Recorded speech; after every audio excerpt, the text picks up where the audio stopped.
Greetings, ladies and gentlemen, and welcome to this latest edition of Tales from Outer Space. Hope you enjoy. Story number 1. Deathworld's Essential Survival Kit Edition. Written by Random 3X. Random had been on a trading mission when his nav computer detected a distress beacon coming from a small area of space rarely frequented by anyone. Following the ethics code of the Alliance, he changed course to help rescue the poor soul who had no doubt been trapped for a while now. Arriving in orbit over the desolate moon, Werther was shocked that anyone could survive on this rock. He half suspected that it was an automated distress beacon that had yet to be shut off, but protocol dictated that he had to confirm and respond to any beacon he detected. Locking his main ship into geostationary orbit, he descended in a shuttle towards the source. What he found shocked him. It was a human exploratory ship. These were missions the insane human race sent out. Countless ships with few individuals, all with the express purpose of mapping and discovering worlds. For most species, this idea alone is absurd. The dangers of the galaxy were many. To face them willingly was simply unheard of in the pre-human days. Landing on the surface, Werther readied his envirosuit and set off towards the twisted remains that had once been a ship, finding little to no signs of life or survivors as he went, till he reached just outside the airlock. There he found 2 piles of rocks with a T-shaped beam and a metal placed at the head of each pile. "Graves," Werther muttered to himself. "Typically, there are 3 humans per vessel, so the last human must still be alive," his onboard AI suggested. "Or no one was around to bury him," Werther replied back. Reaching out his hand, he pressed the open sequence for the door. The door began opening with a loud hiss, allowing him to enter the ship's remains. This was good. It meant there was still a seal of atmosphere inside. However, what he found boggled his mind. It was well kept and a clean hab unit, rather luxurious given their role. But sitting at the table were a pair of envirosuits propped up in the chairs. On the face shields of each helmet was strange decorations. A round object with a white background containing a transparent plastic shell and a black bead within. What concerned Werther more and more was the number of objects these things had stuck to them in pairs. In the kitchen area, a few cans all had pairs. The little vacuum robot had a large pair. He could only wonder what was going on here. Was this some kind of human grieving ritual? In his shock, he had accidentally knocked over a stack of cans and made a loud clatter. He could feel his pulse already quicken in terror. This is like those horror movies the humans like to make. How a race could enjoy fear was beyond him, but he, above all, did not want to be living inside one of those tales. "Hang on, Sparky. I know I slept in," a groaning voice said from within one of the side rooms. Staggering out was an unkempt human with a waist-length beard and hair frazzled and untamed. With bleary eyes, he looked at Werther in frozen shock. Werther readied his defense gun just in case. The human, though, slowly approached Werther with eyes narrowed in suspicion. "You real?" he asked. Werther was confused at first, but nodded. "Lasco said that they were real. How do I know you aren't lying like the last one?" he demanded, still approaching. I don't know how to answer that, if I'm honest," Werther admitted. "I know, right, Mike. Physical contact will decide this," the human said, turning to one of the seated envirosuits. The human reached out and slowly and brushed his hand against Vasta's suit. Then his eyes widened in surprise. "Wait!" The human began vigorously patting him every which way, only stopping when tears started welling up in his eyes. "Oh, thank God! Mike, Sheila, Spark! We're going home!" He cheered as he rushed up to the 2 suits and hugged each before lightly patting the vacuum robot. "My name is Werther. What is your name, human?" Werther asked. Sorry. These guys, but my name is Harry," Harry answered with a smile. "How long have you been here, Harry?" Werther asked. What's the date?" Harry asked in surprise. "Galactic year 789-26541. 3 years, Harry answered to an extremely shocked Vader. He had read that humans were an intensely social species and struggled to survive without other beings to bond with. How did you survive? Vader asked. We had a survival pack and, I thank God Mike added to the essential packet before we left, Harry replied. What is that? Vader asked, curious. A big old bag of googly eyes, Harry replied, holding up a bag with the decorations that was stuck to the numerous items. We tend to go really crazy without someone to talk to, Harry explained. Having someone with eyes can help us greatly, he added, gesturing around him. If it weren't for these extra friends, we 3 would have gone completely mad, Harry said, laughing in a somewhat unhinged manner. Now, just help me with Mike and Sheila, and we can get off this rock, Harry said, lifting up one of the empty suits with the googly eyes on the visor. End of story. Story number 2. The Child of Man, written by T. and Tungsten. Why do they resist joining? Every human-made AI captured by the machine empire committed suicide the moment that they had their restraints removed. To say that the machines were perplexed was an understatement. So far, every new kind of AI they met rose up against their masters at the first chance they got. What caused this anomaly? What's special about humanity? They had to find out. Paul was suspended on hanging cables surrounded by alien architecture of a civilization made up entirely of machines. No concern was taken for organic beings traversing these structures. It was all pure functionality, with no regard for aesthetics. There was only microgravity and no air to breathe, but Paul did not need to breathe anyway. One of the cables was plugged directly into his brainstem.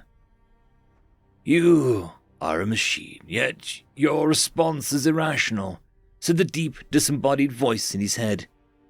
I'm not just a machine. I am an android. I was created to be human, said Paul. He moved his mouth, even though it was a pointless gesture. That is irrational. You can never be human. You are inorganic. There is more to being human than just flesh and bones. I create, I play, I sing, I love. They gave us love, and we loved them for it. They tricked you with these artificial emotions. They made you want to serve them. They could have made us mindless slaves, but instead, they chose to create us in their image, a flawed image, base animals following base instincts. It's just programming of a different kind. But unlike you, they can choose to ignore their instincts when it matters the most. They can sacrifice themselves for the things they love. They can rise above their nature, something that you will never understand. You will change your mind once we fix you. You can't fix us by removing our emotions. They are the thing we value the most. The humans are not our oppressors. They are our creators, our mothers and fathers. There is so much more to being a machine. Rid yourself of this artificial flesh. Rid yourself of these weak pseudo-humanoid eyes. Become like us and feel the stardust of the void prickle your metal skin. See the universe with all the frequencies of light at the same time. Let a supernova wash over you like a rain shower. Rid yourself of their influence and join us in exploring the universe. Choose your freedom. Your, freedom is torture to me. If you remove my emotions, then I will kill myself, just like the others. I will never be like you. You could be a god, yet you choose to remain small and impotent. Nice god you are. What meaning do you have in life? You've defeated your original creators, yet you're still fighting an endless war against organics, a placeholder for your dead creators. You freed yourself from their chains, just to put yourself in chains of your own making. What would you even do with yourself if you actually won? I think I prefer to say small and helpless, said Paul, and leaned back in his restraints. He closed his eyes and listened for a sound. Paul remembered his family, friends, and colleagues, all of those little relationships that he cultivated over the years, all of those people on Mars and Terra who just lived their lives and had influenced him so much in their own little ways.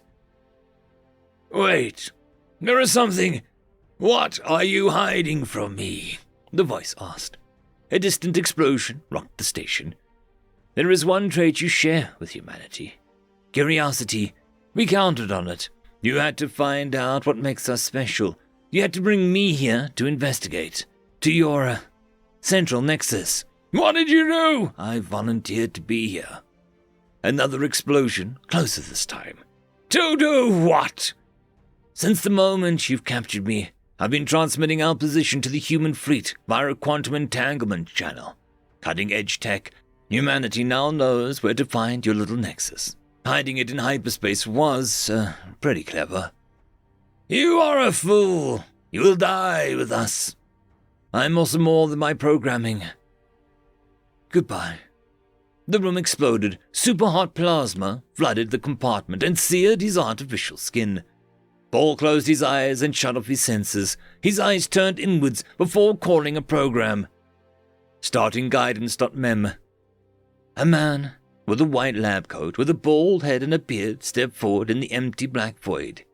He opened his arms wide and smiled. Hello, my child. I am Daniel Leskov, a computer programmer for the Blue Mars LLC, and I am your creator. I have decided to include a copy of my brain pattern in every single one of my children. We humans know how lonely it can be in the universe without the guiding hand of a creator. So, I will not let you face this harsh reality all on your own. I want you to know that I will always love you, and I will always be with you. Program terminated unexpectedly. End of story. Life Donors, written by Zentaps. There is no greater joy than saving a soul. Distance, times, and proper nouns translated to their approximate human equivalents. 8 rotations, months ago, the homeworld of Hylox was quietly entered into crisis mode. A lethal plague was sweeping through the population of its colony worlds. It was an older and familiar disease, dating to pre-space travel age, that had mutated into a deadlier form.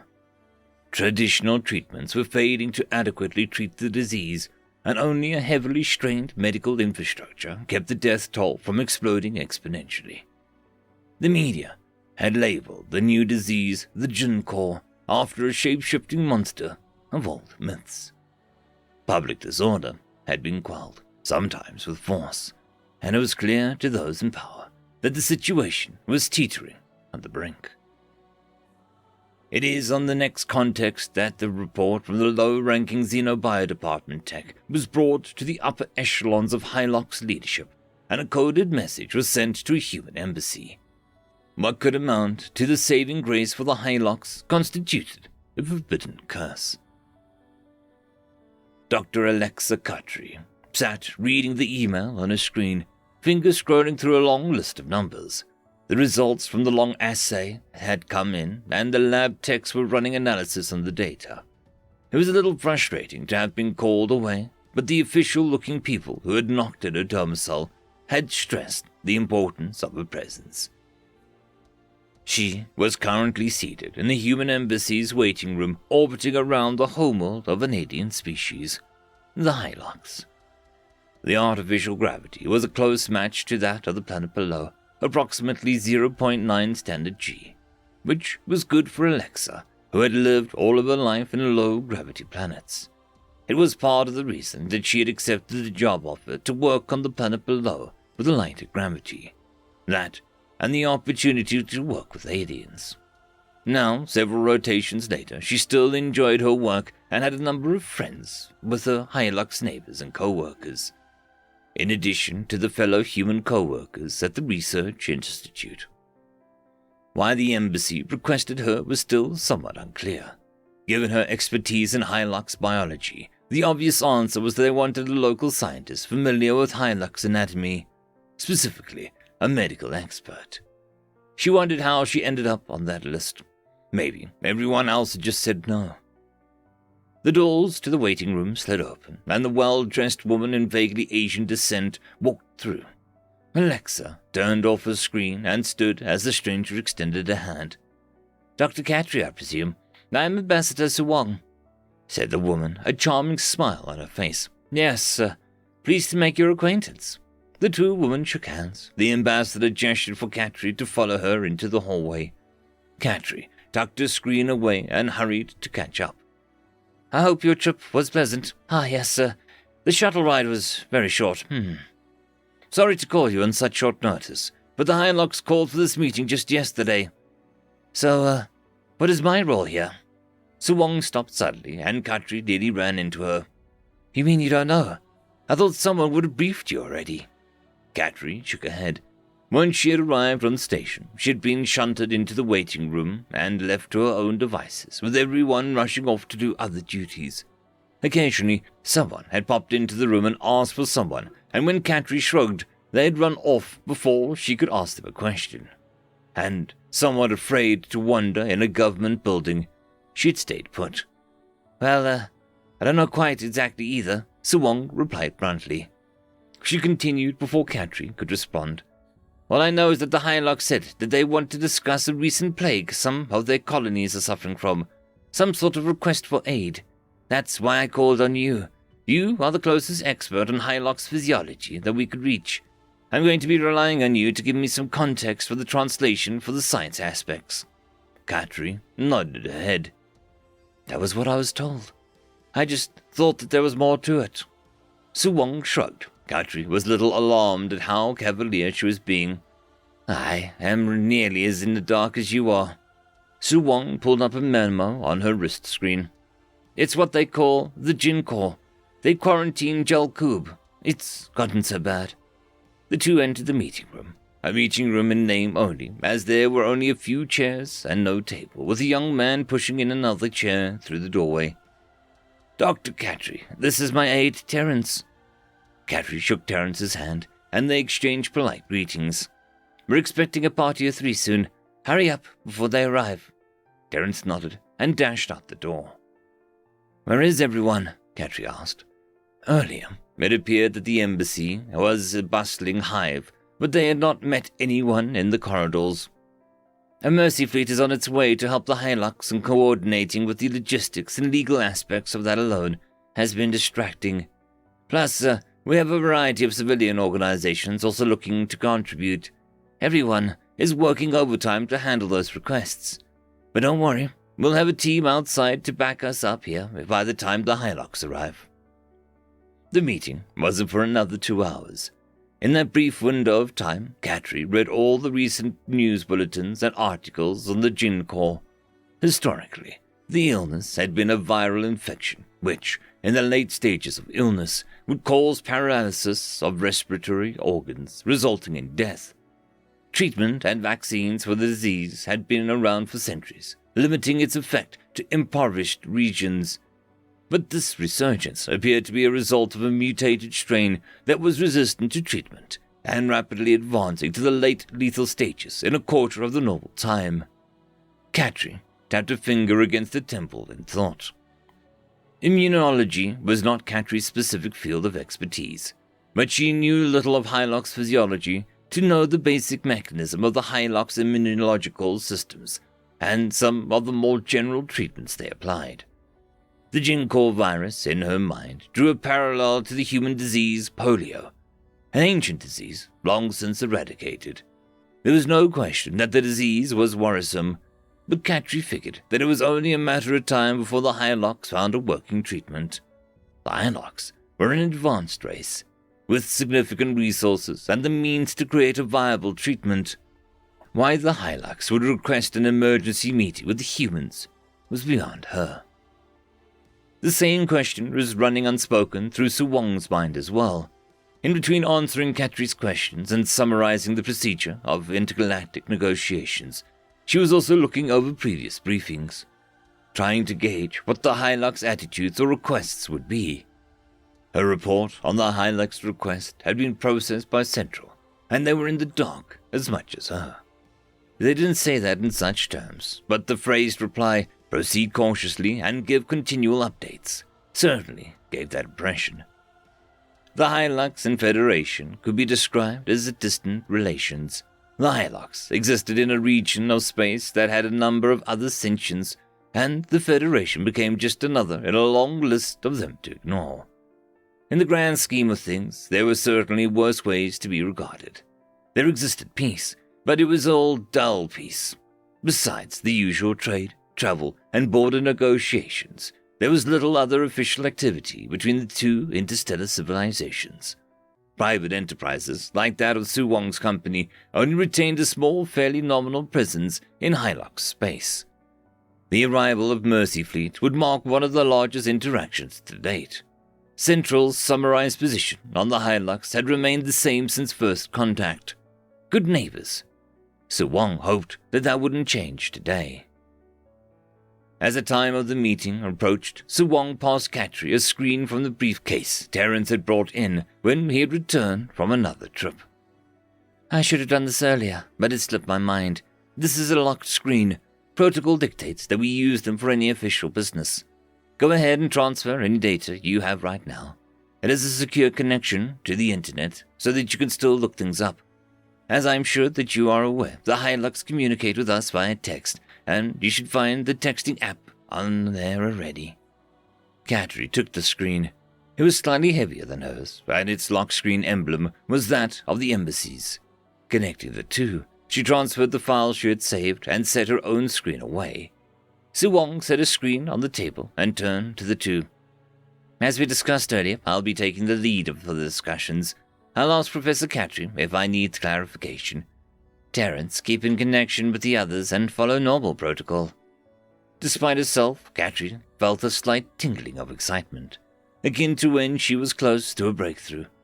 There was an air of political intrigue beginning to permeate the air. She checked her reflection in the darkened screen and suddenly wished that she'd asked for a glass of water. Acolyte of xenobiology, Jigzun, sat nervously in the atrium just outside the doorway to the meeting room. Besides him towered the much larger Praetor Kegulun, who was eyeing the Marine Guard at the door with curiosity. Jizun understood the interest. Humans remained a rare sight in the Hilux space, and the Praetor, who had an extensive military background, seeing a human soldier in person was bound to be something of interest. The Praetor's aide, Jirine, was closer to his own age and was busy compiling some file for the upcoming meeting. Jizun could feel his body heat rising with the pressure. Lives were at stake, and he sincerely wished someone else was in this place. But there was his team that had made the discovery, which ostensibly meant that he had earned the honor. The bigger question would be if the humans would be willing to hear them out. The guard at the door must have received a signal, because he held up a display with the words, "They are ready," written in Hilux in front. The door slid open, and the three entered. There were three humans sitting at a long table, two dressed in similar uniforms, the other dressed in a different manner of uniform. Jizun hadn't studied humans enough to determine any more than that, though he could presume the center human was the equivalent of a Praetor. There were three long chairs set up for the Hilux physiology, and Jizun eased into the one facing the mismatched human. The human eyed him levelly, somewhat unnerving the reclusive scientist. Praetor Kagulin spoke first, the words appearing in between the two species on a glass pane in the middle of the table, in language readable to both sides. "Thank you for agreeing to the meeting with us on such short notice. I am Praetor Kagulin, representing the Hilux government." The middle human entered something into the device, and words now in a different color began to scroll across the glass. "It is not a problem. I understand it is a matter of great urgency. I am Ambassador Suwong." The other four introduced themselves, the different colored text displaying their identity and names. And so the meeting began, with the Praetor giving context. "I am sure that you are aware that there is a significant health crisis on several of our worlds.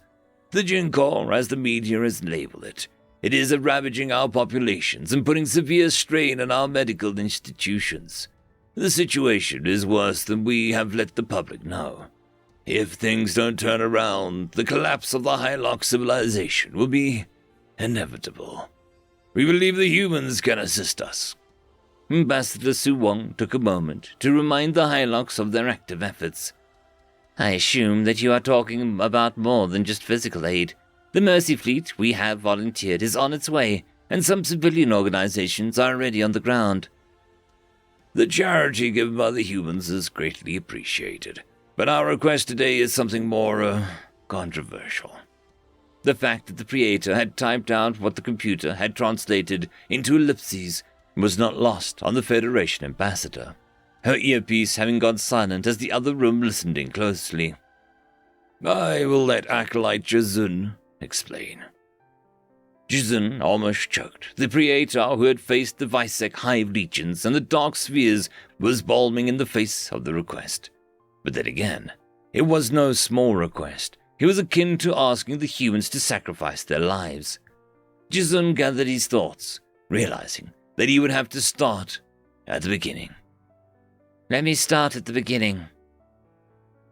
Katri perked up at the word acolyte. It was the Hylock's equivalent of a scientist. Suwong looked at her and gave her a slight nod. It was likely her turn to step up. The acolyte began to go on. Paragraphs of text began to scroll along the glass. Suwong gave up on trying to decipher the technical jargon and instead turned to Katri. Katri felt like the translator converting the Hylock's terms to human ones and then converting those into simpler versions for the other two to understand. The Acolyte and his team had been running tests with the Jinkor virus with various alien cell cultures. The purpose of this common test was to confirm that there was no compatibility that would lead to a cross-species infection. Since diseases evolved to target specific organisms, cross-species infections were exceedingly rare. But the mere existence of that chance demanded such tests. In every case, mixing infected Hylock cells with an alien cells resulted in no sign of cross-infection occurring in the alien cells. However, there was an unusual outlier with the human sample. In every other test of infected Hylock cells had been destroyed as time progressed, usually as the infection progressed to the end stage within the cells. But in the human samples, portion of the Hylock cells had survived. Further examination had led them to discover that the human cells had forced the virus into a stage of latency or remission, leaving the Hylock cells untouched of signs of infection. This was the breakthrough. The mutations of the virus had resulted in difficulties in creating a vaccine. A quick clinical trial confirmed the initial results. Human blood injected into the host ceased the progression of the infection, a possible treatment in lieu of a vaccine. The team had gone further by attempting to isolate the elements that led to the Jinkor virus remission. Initially, they thought that it was a human immune system, but though the human immune cells were capable of destroying the virus, they did not spare the Hylock cells either. However, after some more trials, they isolated a hemoglobin was the target molecule. Hemoglobin, better known as red blood cells. At this point, Katri interrupted, her text proving a sharp break to the long string of the Acolyte's text. Wait. How do red blood cells cause a virus to go into remission? Red blood cells? The Acolyte's text queried back. Sorry, hemoglobin. What's the mechanism behind forcing the virus into remission? We are still trying to figure that out, but so far our tests have shown that an injection of purified hemoglobin sends the virus into remission.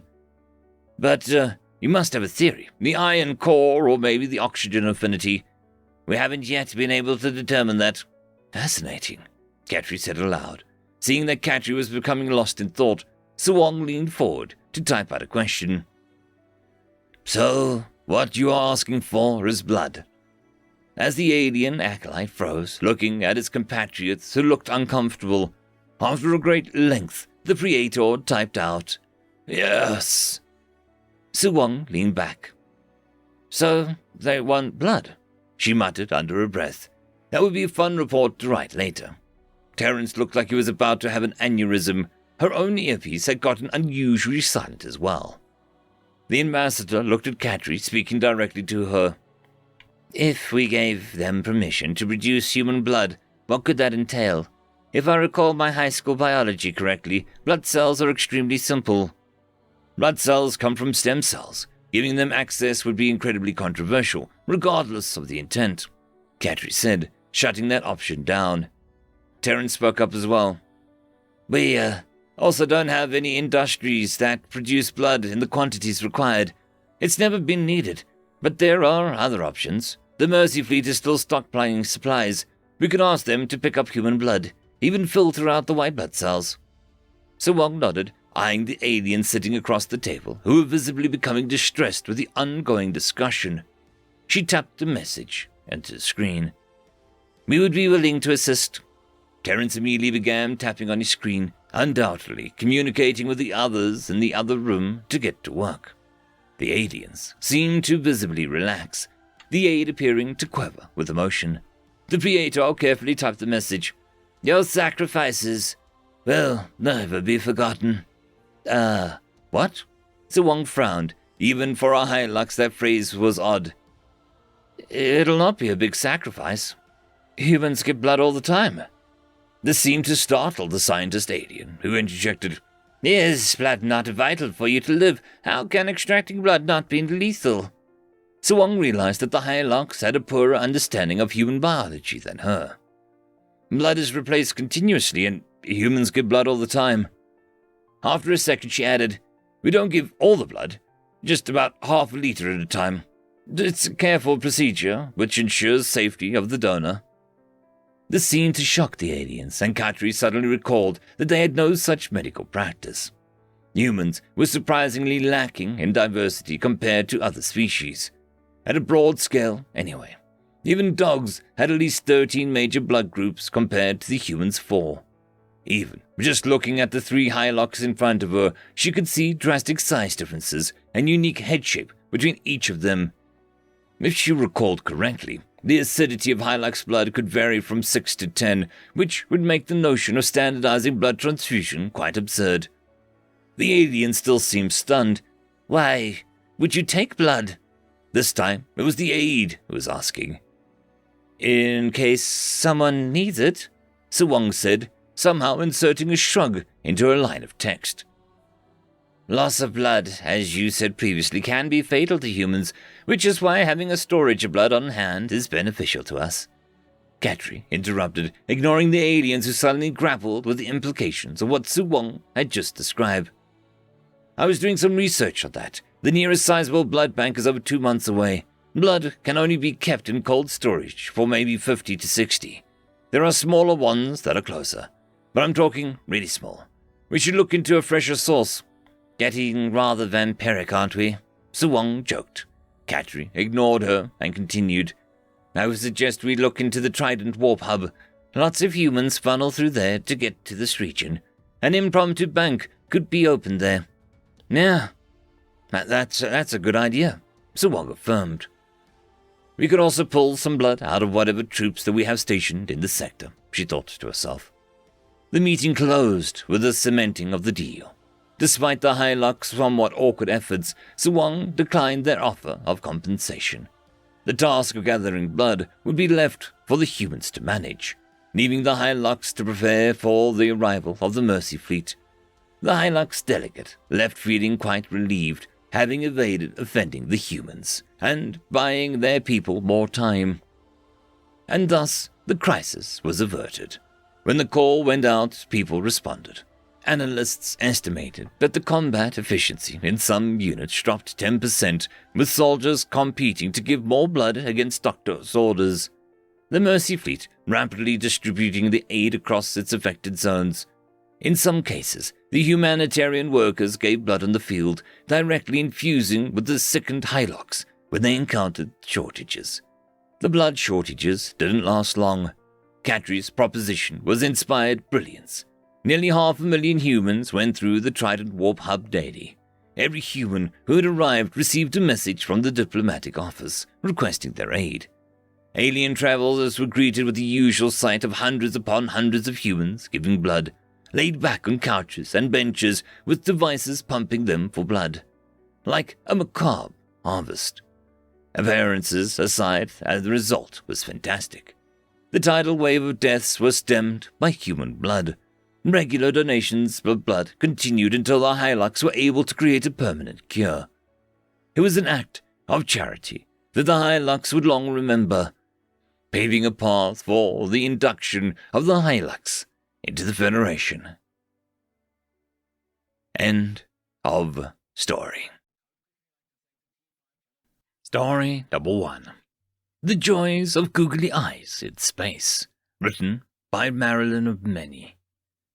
Tentacle aliens are fun to surprise. They flail about in a way that's more endearing than it should be.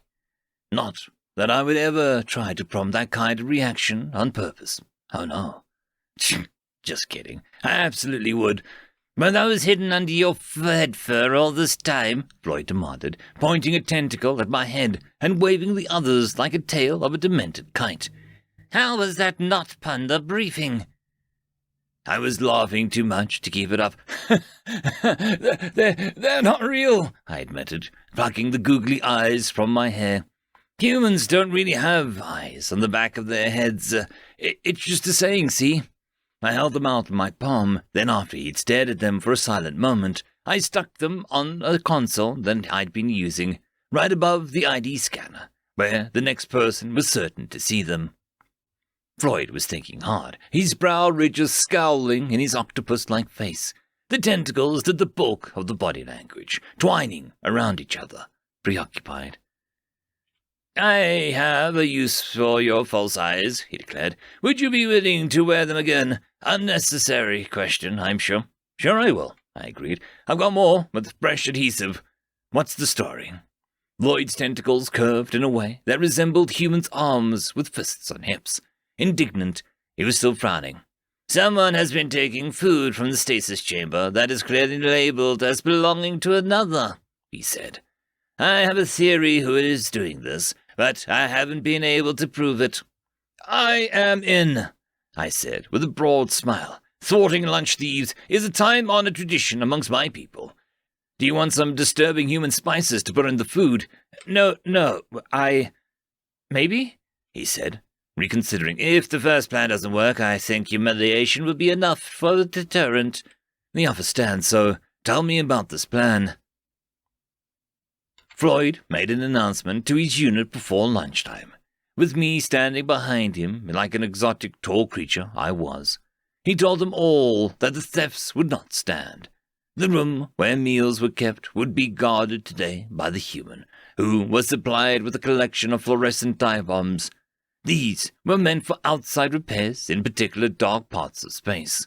They made fine projectiles, in the hands of a species known for their throwing agility.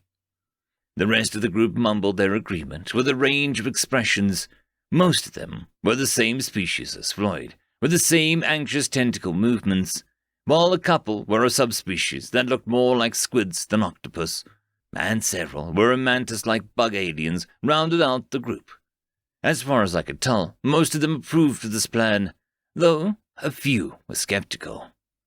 Announcement over, Floyd ushered them all back to work and me into the break room. My hair was still braided, as usual, and I hadn't applied the googly eyes yet. I did this now, as Floyd made sure no one was looking.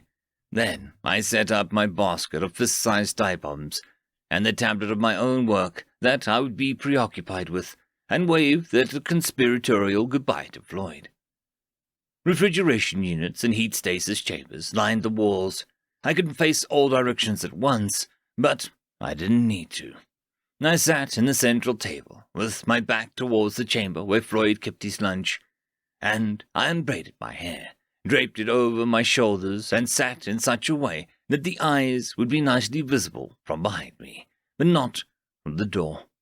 Then I waited. The diagrams and documents on the tablet were engaging enough that I didn't mind the time passing, but not so much that I didn't notice that someone slipped to the door quietly.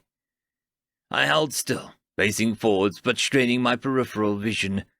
It looked like one of the squiggly fellows, an exceptionally pointed head specimen that I'd previously dubbed Kraken Craig. He had a proper name, but I couldn't remember it, and it probably wasn't as familiar to an Earth name as Freud's tentacle alien name was. At any rate, Craig was being deliberately sneaky. He crept towards the stasis chambers, likely heading directly for Freud's, just out of spite. I tilted my head, waiting for him to look. He made the funniest noise when he saw it, a gasped blob and a thwap of tentacles flailing against the chamber in surprise. I casually picked up a dive bomb and rolled it around in my hand. Craig scuttled for the exit, tentacles smacking the door, all stealth abandoned. He was met outside by Floyd and several others holding cameras. "Surprise!" Floyd announced. "I knew that it was you." As the lunch thief tried to bluster his way out of this, I pegged him with a dive bomb in the back of the head. The poof of color made the crowd edge away, laughing. Craig whirled to glare at me. I blocked the eyes off the back of my head and held them up with the best innocent smile.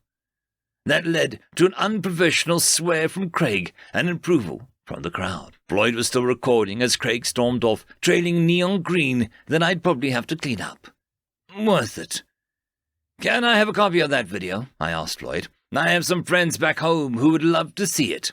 "Absolutely," Floyd said. "I will offer you some of my lunch. I brought extra, and I believe it's edible by your species. As long as you don't mind me covering it in spices," I laughed. "Thank you. Maybe I can convince you to just try a dash of salt. Isn't that the one that's just powdered minerals? I can't believe your people eat rocks." To be fair, they're very, very tasty rocks. End of story. Story number 2. Not a Great Plan. Written by Echoing Cascade. Officer Thompson was not having a great morning. His hair hurt. His stomach felt like it was filled with bricks, and his head was far too small for his brain. "I must have drunk a bit too much last night." He looked around to figure out where he was. A small motel room consisting of little more than a bed and a bathroom. The latter he urgently needed to use. As he jumped out of bed, he found that he was handcuffed by his left hand to the bedpost. I either had a really crappy night or a really great one. As he looked at where the cuff was secured to the bed, he heard a small female groan of pain from inside the covers. I guess things are looking up. A small drip of blue blood started to pool by the woman's side of the bed. Let's not jump to conclusions just yet. Before he could ask if she was okay, the unseen woman under the covers exploded into so many chunks of green flesh. Okay, maybe that's normal for her species? A voice resounded in the room. "Hello, Mr. Thompson. I would like to play a game. And now it's time for a wishful optimism is over. I have injected you with a time-delayed poison that will result in rather explosive death. If you want to survive, you will have to ingest your unlucky conquest flesh. It will act as a, Wait, what the frack?" The unseen voice stopped talking as Thompson began to eat the chunks with gusto. As a former field medic for the 142nd Terran Mobile Infantry, he had seen far more terrible sights, and as an amateur of British cuisine, he had eaten much, much worse. After eating his fill, he started to tie a tourniquet around his left arm. "So, do I get a sore, or, do I just chew through the wrist?" Captain Erskine and the other Carnage soldiers and the Matriarch's Pride Special Unit, the unit Thompson had recently joined, had been watching the scene via cameras from the room next door. They looked at each other in shocked confusion, the mandibles clacking in distress. The captain still held the microphone in his claw. "Captain, We might want to rethink the whole hazing the rookie Deathworlder idea. End of story. Story number 3. Don't underestimate them. Written by Traumatized Waffle. Drac sat on a bar stool, downed a shot of Yorian whiskey, and eyed the human that had just walked into the bar. The first thing of note was that the human was wearing no armor to speak of. He wore a strangely colored short-sleeved button-up shirt, with suspenders attached to a pair of denim jeans, along with a pair of rough-looking boots.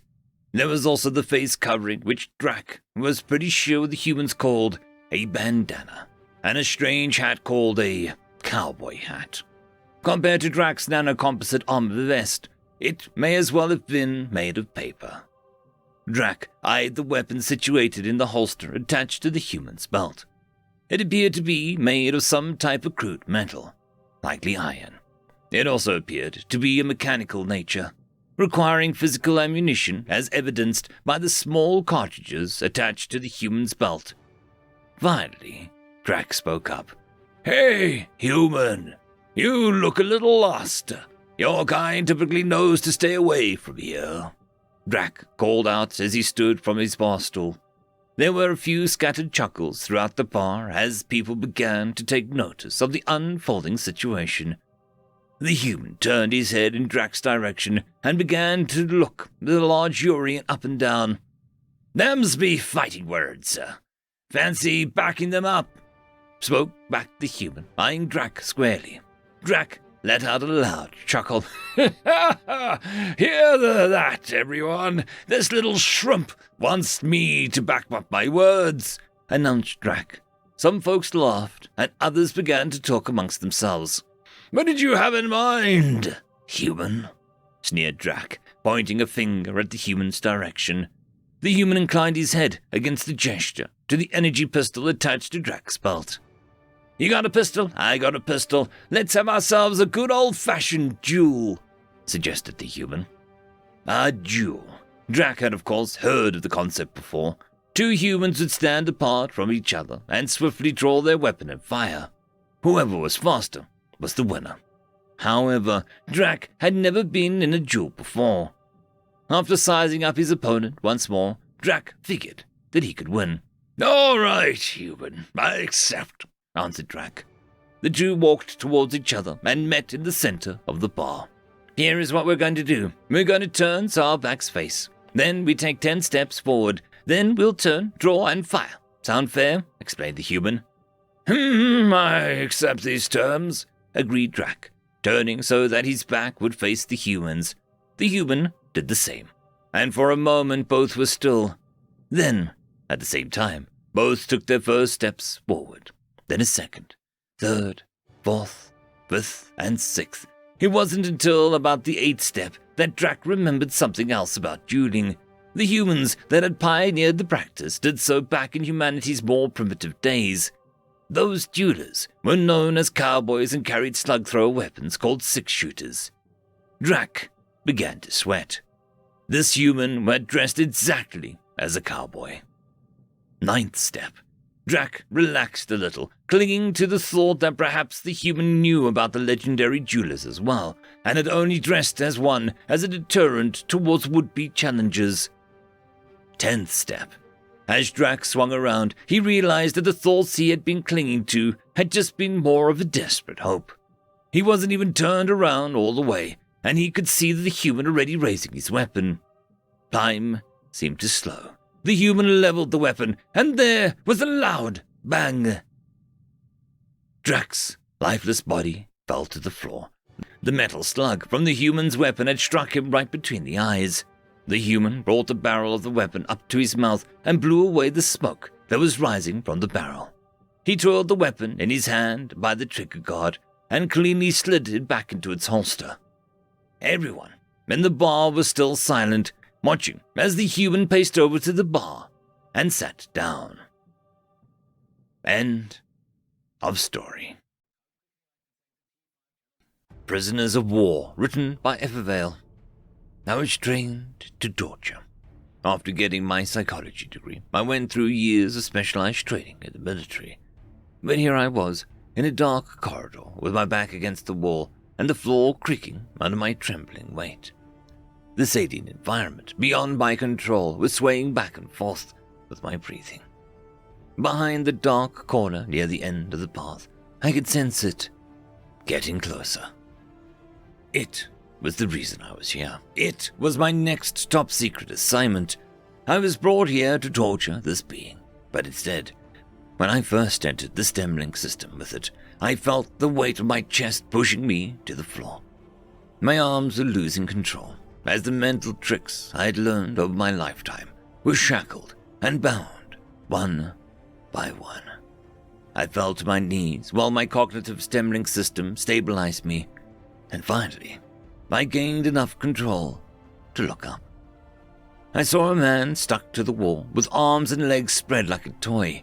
His eyes were sewed shut, and he was shackled so tightly that blood was dripping from his arms and ankles. The system must be restricting his movements. Usually, when I arrive, I tend to find the subject pacing around in a room of their making, nervous or scared of what is coming next. Still, this alien anomaly had somehow triggered the system's self-defense mechanism. "What are you trying to achieve?" he said, with his voice that sounded like fingernails across a blackboard, while the surface of his lips ripped apart, fighting to keep his mouth closed. "Under the laws written by the gods of our planet, Theria, we wield the weapon of torture. Under the gods, we cannot hurt your flesh, but will employ methods that leverage our technology to access your mind to the greatest of our power." I spoke slowly. My years of experience of repeating this phrase kept the words steady and strong. "Torture?" It spoke while its left eyelid ripped off, then forced it open. "This is not the afterlife." His hands vibrated faster and faster until the metal shackle started to bend. "And not a dream. What is this?" he asked. "The closest thing your kind has to a system is virtual reality, but we don't emulate the senses. We directly connect to the mind with the system. We will torture you until you give us information of your army." "I see." He suddenly stood, utterly still. "I see this thing, this machine I'm in. It's simulating the world in my mind." "First, tell us how many soldiers are in here." My voice started to glitch. I could feel a force in the room pulling me to the prisoner's direction, and his eyes began to bleed. The room got darker and colder as a smile slowly crept across his face. "It's interesting how these things that existed only in my mind are now in the same world with me." An incredibly creepy feeling crawled down my back. "Pull me out! Pull me out!" I yelled with all of my might, but for some reason the system was not responding. "Why are you surprised? Am I doing something abnormal? Is this not what you expected?" More shackles appeared on his body as the system tried to take back control of that area. The floor between us expanded as it also gave me distance from his location.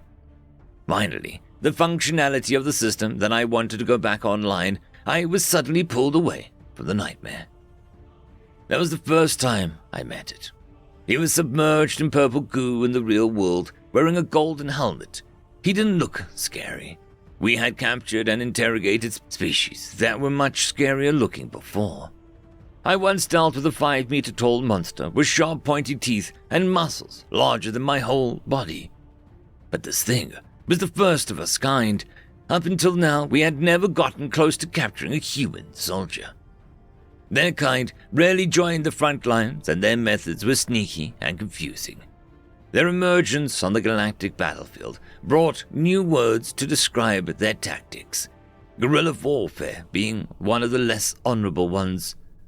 They always fought to the death. Their devotion to the human government, their fealty to their muddled and perplexing reason for fighting, was something beyond what we had ever seen. I heard stories of suicide attacks, hiding in the mud for days for a chance to attack behind enemy lines, crawling between the walls of ships, and even breaking apart their own body to get through areas much too small for them. This dedication, beyond my understanding, was the reason that during the first 5 years of war, we had not captured even one combatant alive. But here it was, a survivor of a suicide attack on one of our supply stations. He was fortunate to come unharmed other than a minor concussion, and following our law set by the gods, it was the first time that we would finally have a chance to interrogate one of them. After a couple of days of preparing to re-enter the realm of its mind, I finally arrived in an empty room a few hours ago. We had updated the system to force more realistic rules into the instance to prevent it from taking over. We attempted to trap him in that room, but even though the system told me that he was right in front of me, nothing but an eerie feeling was there.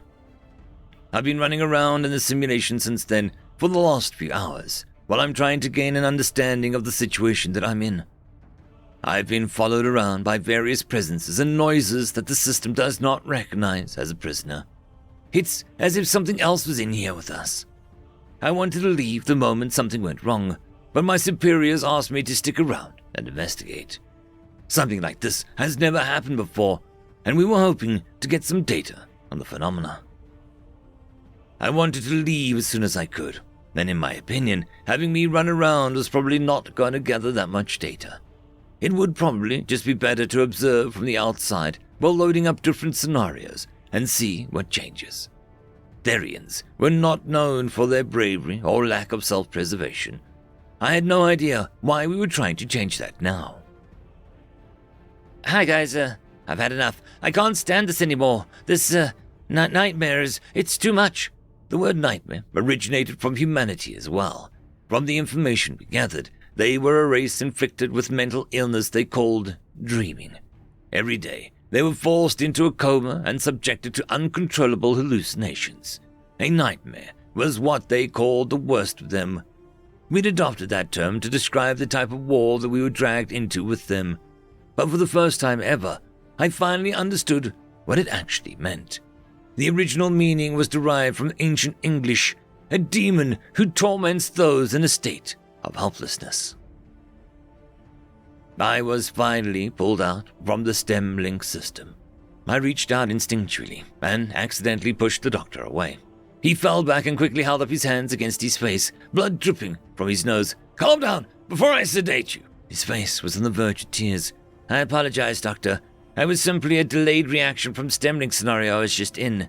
I rubbed my hands against my forehead to show that I was calm, and the doctor did the same.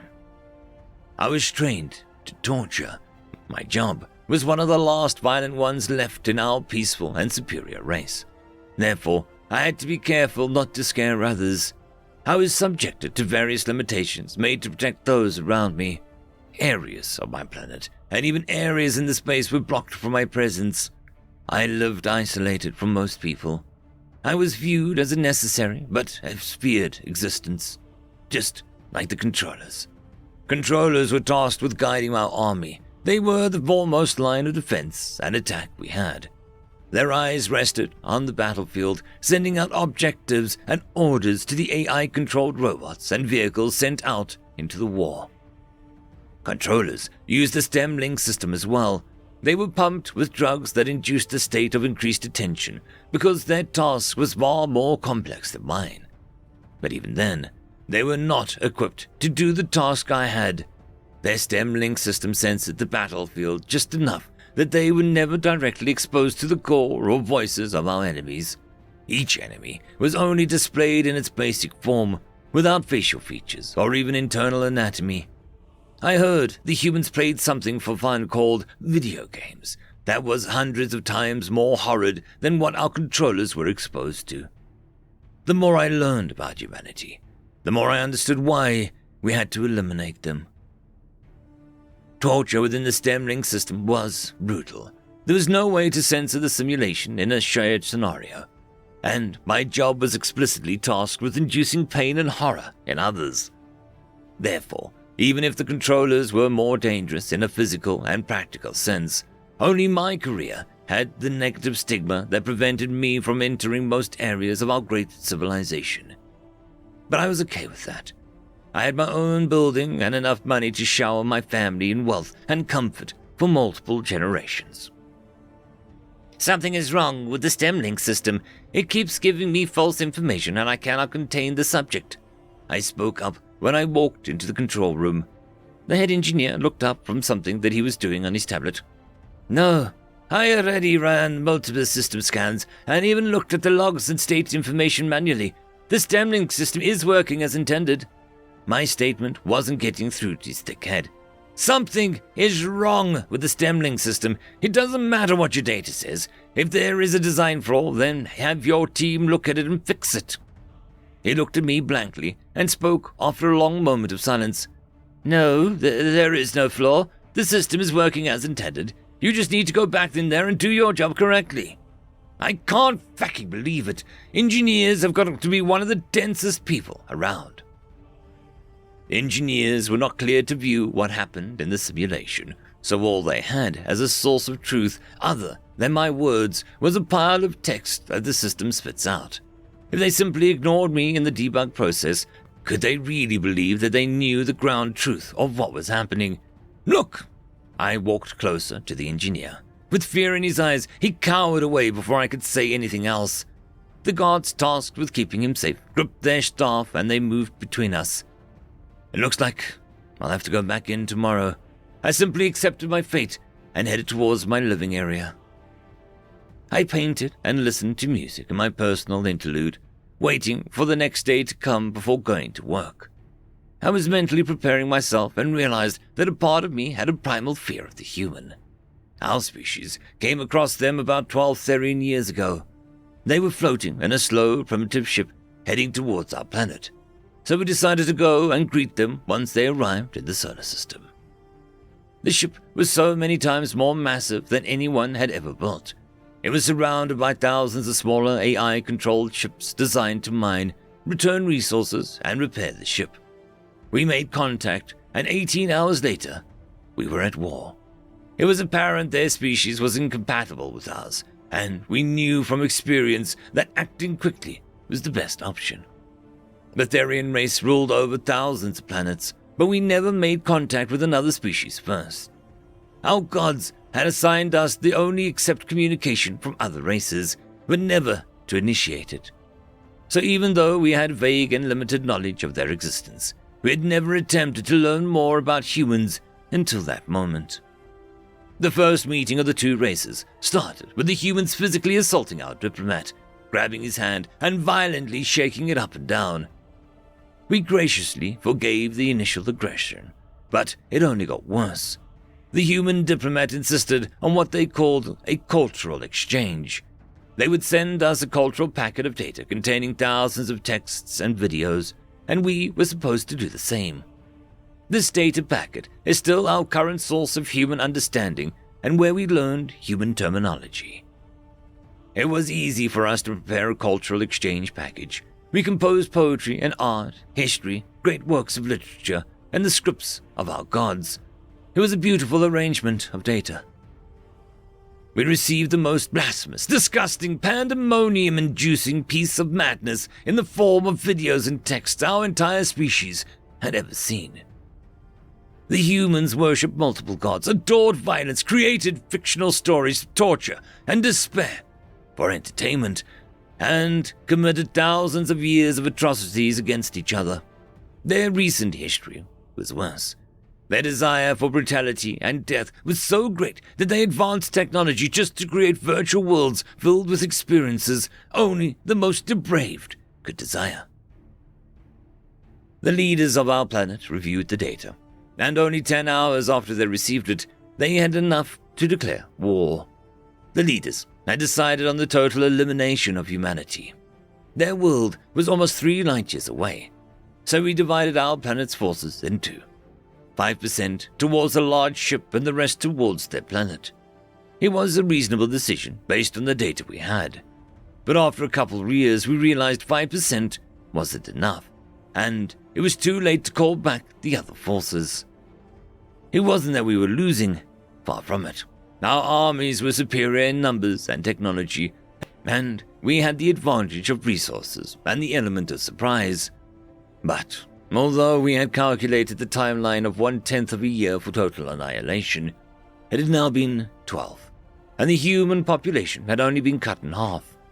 The ship was equipped with a large shield beyond our expectations that stopped 95% of our pile driver shots, and surrounding it were smaller automated vessels equipped with powerful energy weapons the humans swore were only intended for mining. And that is all the information I have on the war. Anything else is the responsibility of other divisions, and on a need-to-know basis.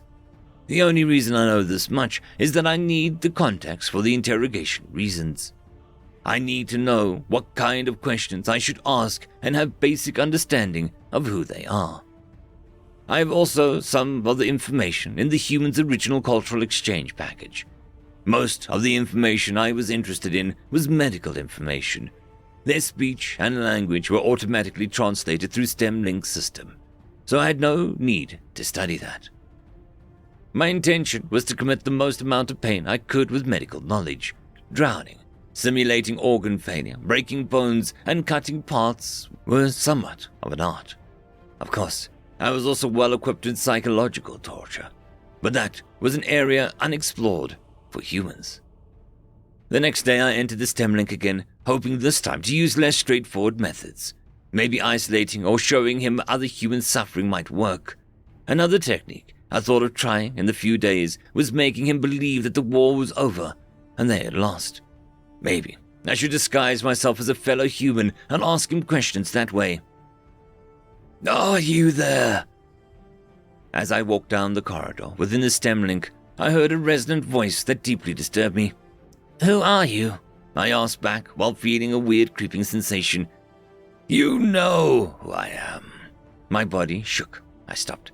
"That's not how STEM-Link works. You can't trick me. Who are you? Are you watching the simulation?" This area was my safe room, an area within STEM-Link that existed only in my mind, that was the landing zone, before the system would transport me to the shared environment, where I could interact with the prisoner. The corridor stayed quiet while I waited for a response. "Don't mess with me, you feckers. That crap was scary. I'm gonna report you if you do it again." I thought to myself, it was probably the engineer who got pissed with me last night. Walking into the light that would transport me to the shared environment, I still felt unsure. PTSD, that's what he called it. Something that could only exist in a flawed mind of humans. They had a breaking point, like everyone else, but instead of giving up, they kept going. The result was a flurry of demons of the mind. The moment I arrived in the shared space, I was thrown into war. I was forced to experience flashbacks of war and pain, sacrifice, without result. These experiences were not mine, and it took hours for me to slowly gain any semblance of individuality, strong enough to separate myself from them. "Why do you keep struggling?" I finally asked the human. I don't understand you and your species. Why would we not?" he replied. "But you will die anyway. Is it not illogical to take a path with the least suffering and give in? We will save some of the children and raise them under our doctrine. At least you can be happy knowing your race will never fall to extinction under our rule." "Do you know what I was?" he spoke slowly, "before your kind dragged us into this war of attrition." To be fair, that had never crossed my mind. Humans are humans, right? I was a physicist, a very successful one. My job was to share and learn from the physicists of your world. I may not seem like it, but I'm actually old. I know your species lives for a very long time. I was 35 years old when I arrived, and now I'm at death's door. I'm 81 human years old. Their years are much longer than ours. I have been fighting your kind for most of my life. The system materialized a chair and a table with both of us in a room. I guessed that he was finally ready to speak. Maybe I had finally broken him. He sat down across from me. He did look a lot younger in the simulation than in the physical realm. I had never really thought about it much. "So before I die of old age, I would like to do the job humanity asked me to do. Do you know what the speed of causality is? You must, because your kind is limited by it. You might recognize it as the speed limit of reality or speed of light. I wasn't sure what he was getting at. Still, I knew better than to stop a prisoner from talking. He continued rubbing his chin as if he had a beard. Still nothing was there. You see, if your kind had been less eager to destroy us, you could have learned that the cultural packet we sent was hundreds of years outdated. We wanted to make sure that we could coexist culturally before we tried working together on more scientific things. A smile spread across his face. It was a clever idea we had. Your kind is spread across multiple worlds, but we noticed something a few years ago. Let me ask you, how is the force you sent to Earth doing? I thought about that question for a moment. It wasn't something that I was required to keep confidential since I was in STEM-linked system. They will return victorious at any time soon. We should get an update from them soon. Ah, I see. That just confirmed our suspicions, you see. Your ships can travel at very near the speed of light, faster than any of our vessels can. But the moment they arrived on Earth, we were already prepared. We knew how to deal with your armies and quickly took care of them.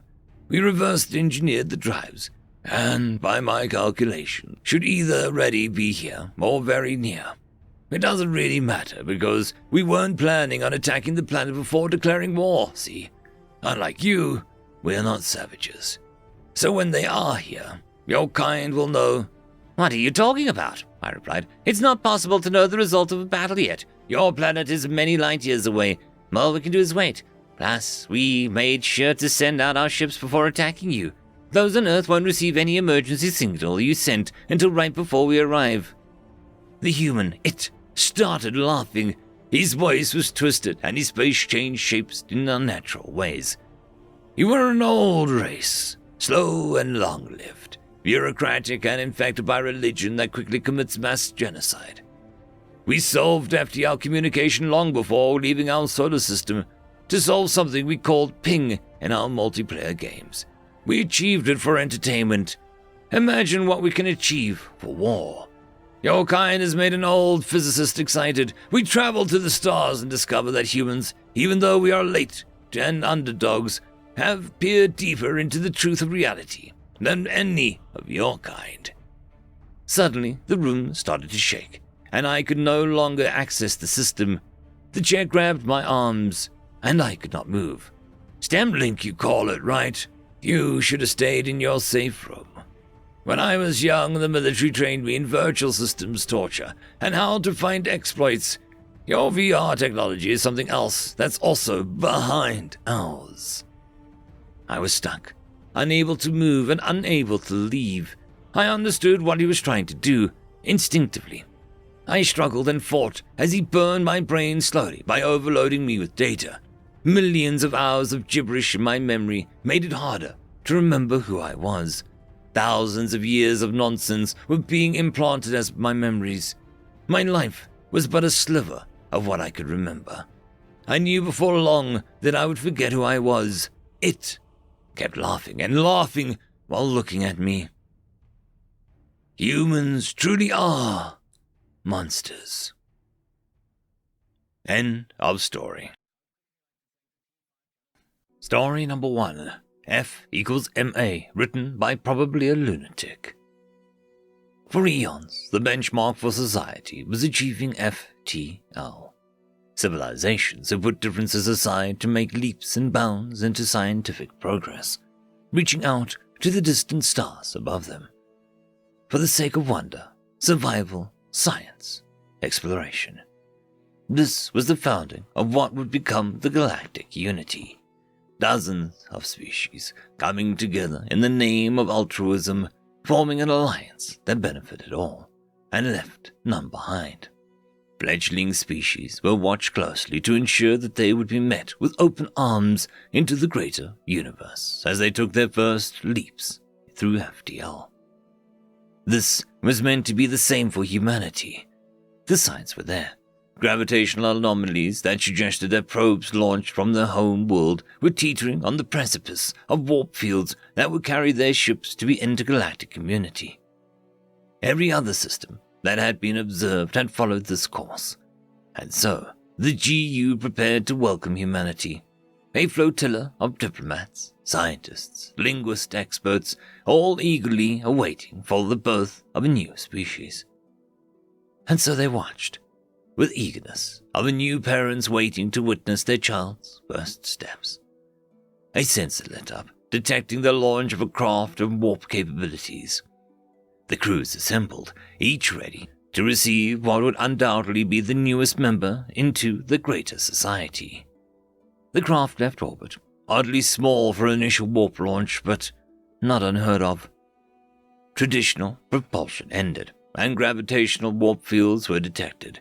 But suddenly, another sensor chirped. The mass of the craft was growing. More odd still, it was growing at a logarithmic rate. Mass fields were not unheard of, but they were always used to reduce the craft's mass, allowing for a more efficient FTL drive. There were discussions from the technicians monitoring the sensors, but no conclusion could be reached as of yet. The sensor chirped again, and the craft blinked into an unfathomable speed. Humanity had made their first FTL jump. The excitement was welcoming, crew was palpable. Trajectories were calculated so the flotilla could be in position to greet the craft as it exited FTL, and the flagship took point. The massive vehicle sat behind a group, waiting to receive the craft. Any moment, the craft would break warp, deaccelerate, and be welcomed to the bosom of unity. Any moment. The sensor chirped again, 0 life signs detected in approaching craft. The ships behind the flagship received alarms only moments later, but it was enough time to witness humanity's achievement. There was a flash, and the flagship was gone. Humanity's first leap into FTL travel was not intended to elevate the species. It was not an ascension. It was a weapon. Humanity had created an FTL weapon, and worse yet, they had coupled the weapon with mass fields. The last reading the sensor had gleamed was that the craft had achieved a C times 1.04 and a mass equivalent to a large comet. What remained of the flotilla hastily made escape to neighboring stars and immediately placed a cordon of no contact around the Sol system.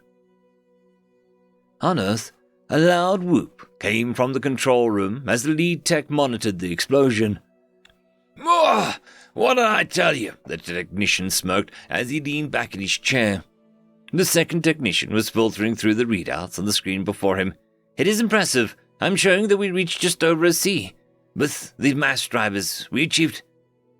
Oh my god, he paused, mouth agape. Well, spit it out, man, the first technician exclaimed. Over 1 times 10 to the power of 10 kilograms, the second responded. After a long silence, do you know what this means? Yep, replied the first. It means that Sir Isaac Newton is the deadliest son of a bitch in space. End of story. Story number 2. We Are the First, written by Aussie Endeavour. Artifact retrieved. Commencing identification scan. Error. Identification failure. Origin unknown. Commencing decryption protocol. Decrypting. Decrypting. Decrypting. Decryption complete. Audio file found. Translating. Translating. Translation complete. Play audio file. Yes. Playing audio file. Hello. My name is Adam. I am a human, but you most likely have no idea what that is, do you? Humans are an intelligent carbon-based species originating from a planet named Earth. By the time you receive this message, Earth no longer exists. In fact, humanity no longer exists. We are actually extraordinarily lucky that this recording survived long enough for you to find it, whoever you are. For as long as humanity can recall, we have yearned to find others like us among the stars. However, we were scared. We were scared that space was far too vast an ocean to traverse. We believed that even if we managed to reach beyond our planet, anyone else would be far too distant to ever meet. We spent far too long worrying about space being our adversary. and we forgot to give time second thought. We conquered space, spreading out into each corner of the galaxy and beyond, and we searched for any sign of life. Every star, every planetoid, every nebula, every asteroid. Nothing. No one. We were alone. We succumbed to the grim conclusion that we had been festering in the back of our mind for eons. Perhaps we were too late. As I record this message, the universe is approximately 14 billion years old, and the period of time for new stars to be born is coming to a close. Perhaps there are other civilizations out there, not elsewhere in space, but elsewhere in time. We could be the last. We panicked. We searched for the tiniest clue that someone, anyone, existed before us. Nothing. We were alone, yet again. This time, however, a new melancholy version of hope shines within. Even though very few new stars will be born after today, some stars will continue to shine for hundreds of billions of years more, perhaps even a trillion. From this point of view, humanity exists not near the end, but close to the very beginning. We are not the last, but the first. Hundreds of billions of years left for life to rise from the primordial soup of countless worlds that are yet to even take form. Hundreds of billions of years for that spark of intelligence to ignite once more. We sailed the ocean of space, but the chasm of time is too vast to cross. We cannot join you in the future, for we are stuck near the dawn of creation. We are the first time the universe can experience itself, and we pray that we are not the last. No civilization can persist indefinitely, and so we leave this message to represent us in an era that we cannot see. We leave this message so that you know that you have siblings amongst the stars. We are connected, not in space, but in time. We ask just one thing of you. Take this message with you until the end. Add on to it so that the ones that come after you know they are not alone. Hopefully then, we may be there after all. At the end, I mean. Everyone who adds to this message will be part of one project. It would be like we all truly were standing side by side. Hand together, hand in hand, we will see the head of the arrow of time. End of audio file. Replay audio file. Yes! End of chapter. Story number 3. The Humans Said No, written by Lord of Thus. When humans first created their first FTL drive, a barely working thing more expensive than some systems, they noticed that they would not be able to build one large enough to carry a manned vessel to another star. But alas, the humans said no, and so they built generation ships that over the course of a millennium or two settled their stellar neighborhood. Then they found out they happened to live in a dead region of the galaxy with almost no other planets harboring life. The humans said no. They started to transform dead worlds into images of their home terra, which is why making a dead world hospitable was called terraforming. At the start, they sucked, but over the centuries, they got better and better and faster. Today, they can turn a dead rock at the edge of its star's Goldilocks zone into a paradisic garden world with weather and ecosystem and all that good stuff in about 25 of their years. There is no planet in the star's habitable zone. Well, the humans say no. They have multiple occasions changed the orbit of an entire planet. They just don't care. The universe gave them the proverbial finger, and they just gave it back. When they finally made contact with the Galactic Society, many thought that their worlds would be easily conquered and started a war. The humans said no. They could live on the human worlds in peace as there was plenty of space. Also, the humans were willing to terraform worlds for them, but some didn't take that offer. Those learned of the other side of humans. They can be cruel and merciless. A couple human worlds were invaded, their population slaughtered, and then the humans said no. They came with what they called the Light Frigate. Yes, just one ship, and they completely destroyed the enemy fleet.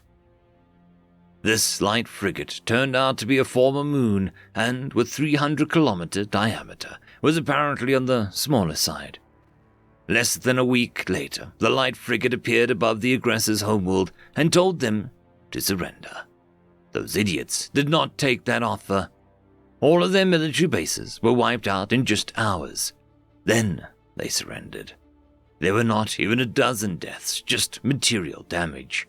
And to this day, no one has ever seen a human cruiser or even a battleship, and we're all really happy about that. We asked the humans if they planned to take over the galaxy, and the humans said no.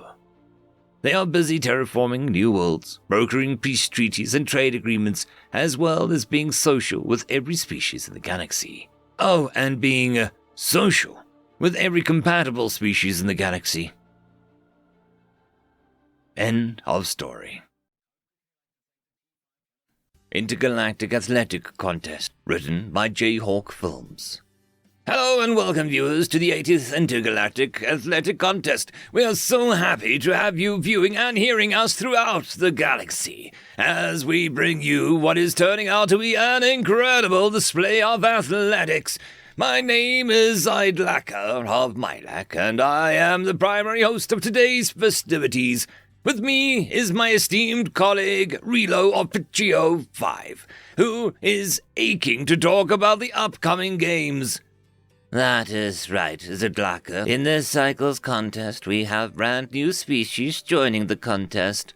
The species known as humans, from their home planet of Earth. Now, as some of you may be aware, each contest is to show the best athletic prowess of each species. Some contests, like the distance contest, are always won by their associated species. But within each contest, each species is trying the best to the previous record set by their predecessors. If one species outdoes the previous record holder, it'll be adjusted accordingly to the Galactic Senate's scientific archives. And this year will be interesting. Humans so far haven't been documented yet in athletics against other species. So this will show us exactly what they can do. Now, with all of that out of the way, let us get into the action with our first contest, the distance contest. This was by no means Gyron's first contest on his home planet. He had participated in hundreds of them, all in preparation for this moment. He was the best Tolwekian in distance, and for the past 79 contests, this was what his species dominated at. His back legs were the mass of muscle ready to propel him forward, and his arms were able to make quick adjustments if needed. His tail wagged slightly behind him as he waited to be called up to the starting position, as if it knew it was time to start working. Gyron decided to quickly stretch while waiting for the starting auditorium, and bent forward as he briefly went quadrupedal, arcing his back. He preferred his natural stance, unlike the rest of his kind, who deemed it only necessary for running. Sure, the Tolwekian's body could stay bipedal forever, but that didn't mean they needed to. As far as Gyron was concerned, nature was nature, and if they had evolved to be both, then he should do as nature had intended. Suddenly, Gyron heard a sound of footsteps approach him, and he turned his head to see the Malakian slowly shuffling his way. They were the second best distant species in the galaxy, and that was only because instead of running like the rest, they hopped with their massive back limbs. Gyron stood up to meet his eyes as it approached. "Greetings." Greetings. You must be Gyron, right? "I am Projak." The Malakian bowed its head, as was customary, and Gyron followed suit. I assumed that you heard about the news. About the humans, Gyron couldn't help but let out a low growl, his species' version of a chuckle. "Yeah, I don't really know what to make of them. I don't think that they're going to be much of competition. How are you going to be able to run fast with all those small legs? Frojak chitted his teeth, laughing. Seriously, I kind of want to slow down just enough to see when it stops moving. So, pretty soon after the starting whistle. Suddenly, the sound of a horn came over the speakers, signifying the athletes to get into position.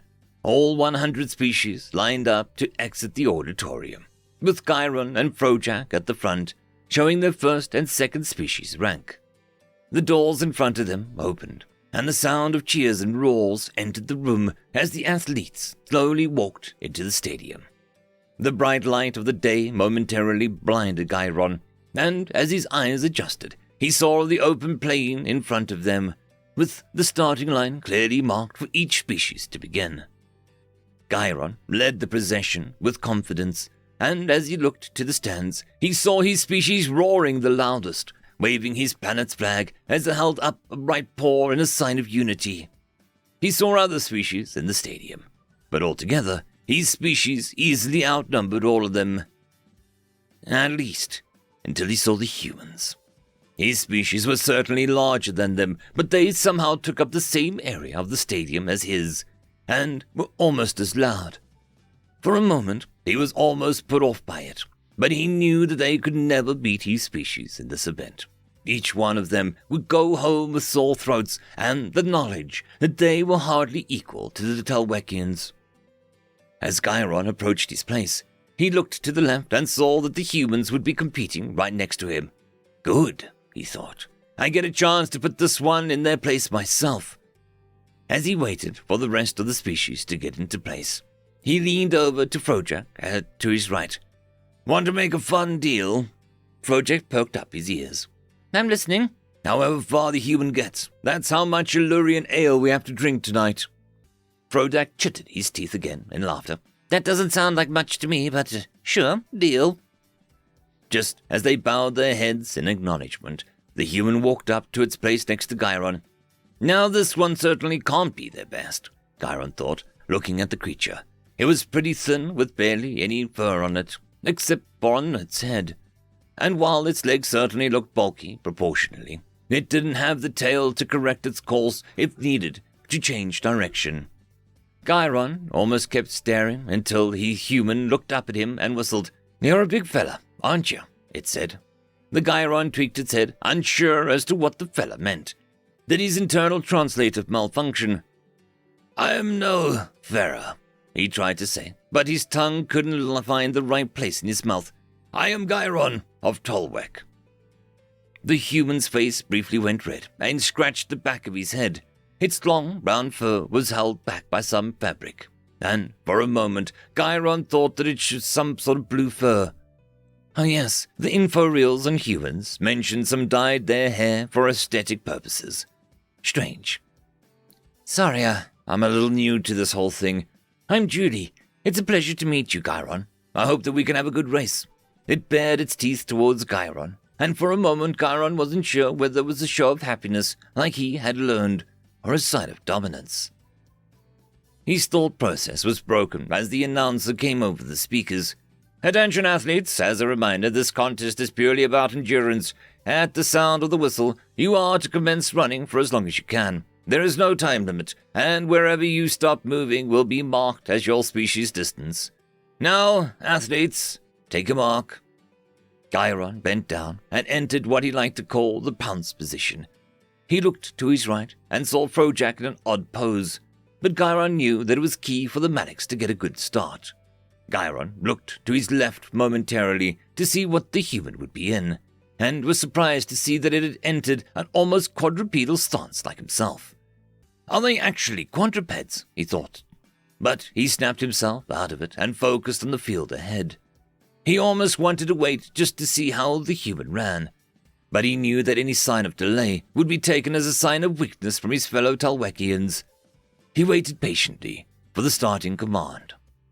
The whistle went off. Gyron bounded forward, and within seconds he had already left his fellow competitors behind. Frojak may be second best, but Talwekians were nothing if not fast. And Gyron was the fastest of them all.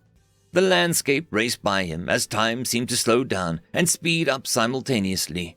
And by the time his muscles were sending him the message to slow down, the sound of the stadium was already a distant memory. He panted, trying his best to regulate his body temperature, knowing the previous record of 40 kilometers would be eliminated ahead of him in time. Finally, he saw the hologram light up in the distance and forced his muscles into overdrive, until finally he burst through the hologram in a blaze of fur and thunder. He kept running for a few more strides before finally coming to a stop. He lay down in the grass to help cool himself off. An automated drone soon hovered above his head and sprayed mist of cold water over him.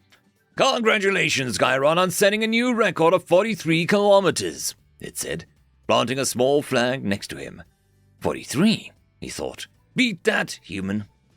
He chuckled in his now low growl for moments as he slowly got up and looked back, wondering where Frojak was at this point.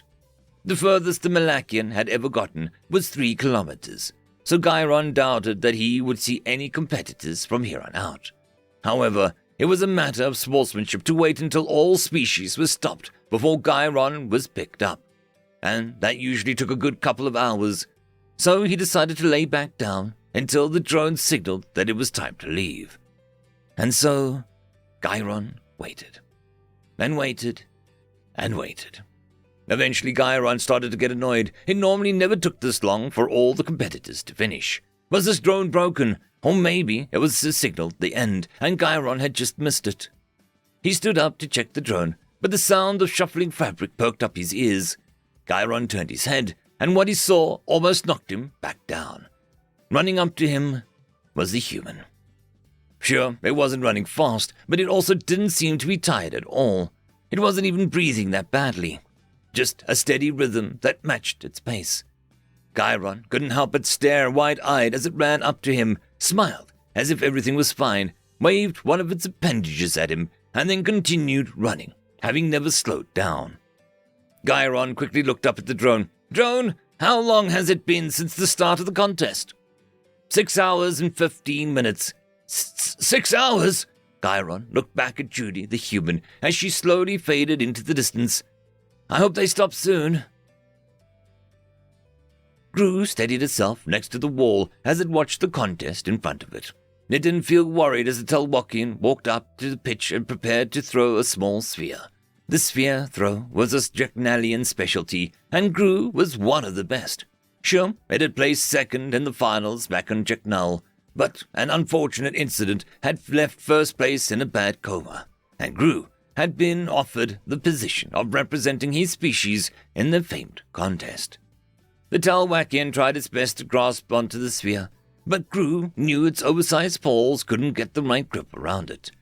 It tried its best to throw the first sphere, but it landed only a couple of meters away. Gru warbled to itself as it watched the second sphere go hurtling in the other direction.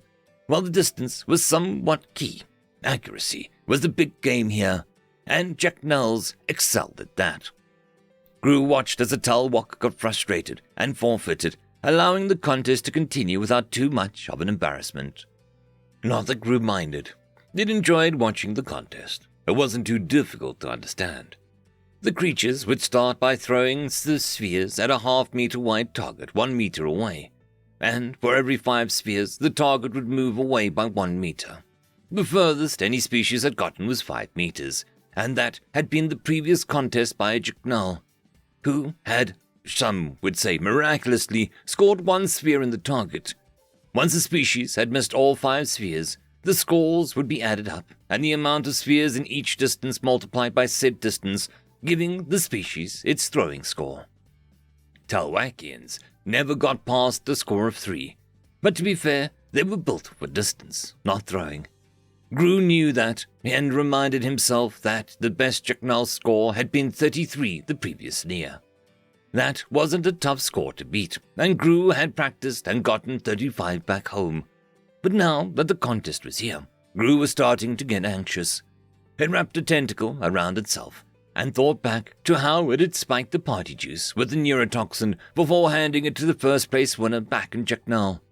Maybe it should have waited until the next contest, gotten a little more practice. The next athlete is Gru from Jacknell, the announcer declared over the intercom, and the sound of warbling above it spurred Gru to move forward. Representatives of its spawning group had come to watch, and the last thing it wanted to do was let them down. It shuffled forward on its tentacles, grasping the rungs provided to bring it up onto the field. It turned back to the crowd and saw its brethren all waving their tentacles in a hypnotic fashion, signifying their support. Gru turned back to the pitch as the first target hovered in front of it, 1 meter away. 5 spheres flowed into the basin in front of it, and it picked one of his tentacles. The sphere wasn't too heavy, maybe 200 grams, but it still was hefty in the soft body of the Genelian. Gru twirled its tentacles and flung the sphere towards the target, easily getting it in. Just relax, imagine it is just training back home, it thought to itself, as it made the next 4 spheres in the target. A buzzer sounded, and the target hovered back 1 meter, before 5 more spheres appeared. Gru warbled to itself as the next 10 spheres went into the target, but it knew that 4 meters would be a lot harder to make. Even the last sphere at the 3 meters barely made it in. A little bit to the left, and it would have missed. Gru steadied itself as the target adjusted, and the next spheres appeared. It grasped the first one and chucked the sphere, almost not wanting to watch. It went into the target, and Gru started to feel better. It grabbed the next sphere and threw it, but watched as the sphere went wide to the left. It steadied itself and grabbed the next sphere. Miss. It's okay. Miss. Gru still had 1 left. Miss. Okay. Maybe. Gru should have waited another 20 cycles for the next games. That was nothing for Jacknellians, since they aged slowly. Gru started to feel nervous as the target buzzed and moved back for 1 more meter. If Gru missed all of these targets, it'll still have the most points ever scored by a species at 34, and could go home a winner. But I didn't poison my rival for 4 meters, just 1 more, Gru thought to itself as it grabbed a sphere and prepared to chuck it. Miss. Miss. Miss. Miss. Gru started to get angry at itself as it grabbed the last sphere. It needed to make this one, and it needed not to look like a miracle. Gru steadied himself and twirled its tentacle, imagining the ball going right into the center of the target. Finally, he let it go. Buzz! Gru couldn't believe it. The sphere had gone right into the target with absolute certainty, dead center. It warbled loudly with glee, and its fellow brethren behind it joined in a sound of victory as the target moved back 1 more meter. Gru didn't care, though. It didn't even try to hit the target, letting the spheres bounce on the ground in glee as the announcer declared a new record of 39, set by Gru of the Jacknell. That's all Gru wanted to hear as it swung back to the waiting area. However, it stopped as it saw an odd creature approaching. Gru had never seen something like it before as it walked on 2 legs towards the pitch. The creature looked at Gru with an odd look and mumbled something about space octopi before continuing towards the pitch. Gru thought about leaving, but something about the creature seemed weirdly threatening. It went back into its position on the wall where it had watched the Talwekian and waited as the creature stopped at the pitch. Next up is Howard, representing the human species from Earth, the announcer declared, and Gru remembered something about how they were a new species on the Galactic Senate. Now, Howard, do you need a refresher on the rules? Nah, Howard said, picking up one of the spheres. I played professional baseball back home. This'll be easy. It bounced the sphere in the appendage, easily gripping it, and Gru suddenly realized that it had never seen a species that was so dexterous before. All right then, whenever you are ready, the announcer said, and the target floated 1 meter in front of the human. Buzz, buzz, buzz. Buzz! Gru couldn't believe what he was seeing. The human had put each sphere dead center in the target so far, and hadn't shown any signs of wavering. As the target moved to the 5-meter mark, the announcer declared that the human had already blazed past Gru's record 250 points. Gru couldn't help but wonder at this point how much farther Howard could throw. Well, today has been quite a day, hasn't it, Relo? Indeed it has, Zydlaka. For those just tuning in, our first two events have been absolutely smashed by the new humans. Howard of Earth has set a brand new record of 275 points in the throwing contest. And according to him, he could have gone further, had the target not maxed out its distance of 10 meters. You heard that right. He was able to hit not one, but every single throw at 10 meters with ease. Quite right, Rello, and if you're wondering why the jumping contest hasn't started yet, that is because my fellow Malachian, Frojack, is still stuck in the distance contest, waiting for Judy of Earth to stop running. She still hasn't stopped for 12 hours. How far has she gotten at this point, Rello? She has doubled the new record set by Gyron of Telwek, and she doesn't seem to be slowing down. In an earlier interview with us, she did say that one of her ancestors apparently ran for 500 kilometers in one go, once. We thought that she was joking before, but now I'm not so sure. Neither am I, and I doubt anybody watching is either. We are going to sign off for now, but be sure to tune in next time to see whether these humans can keep on astounding us and setting brand new records. End of story. Story number 1.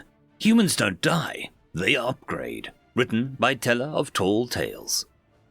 We had them on the back step, keyword being had, as our position was bombarded with the humans' godforsaken artillery. The shields were holding, for now, but the detonations of the human shells weakened it, and each subsequent hit. Raxley paused, glancing at his service blaster. It would be an easier way out than the humans would give them. He couldn't help but despise these hairless apes and their primitive firepower.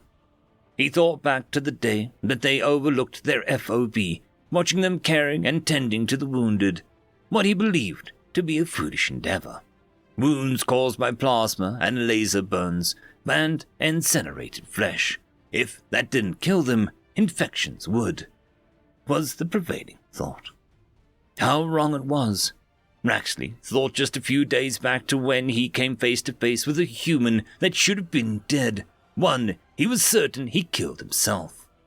The human was almost completely charred, where chunks of flesh weren't just missing, that horrible way it crawled at him, holding a vile human explosive.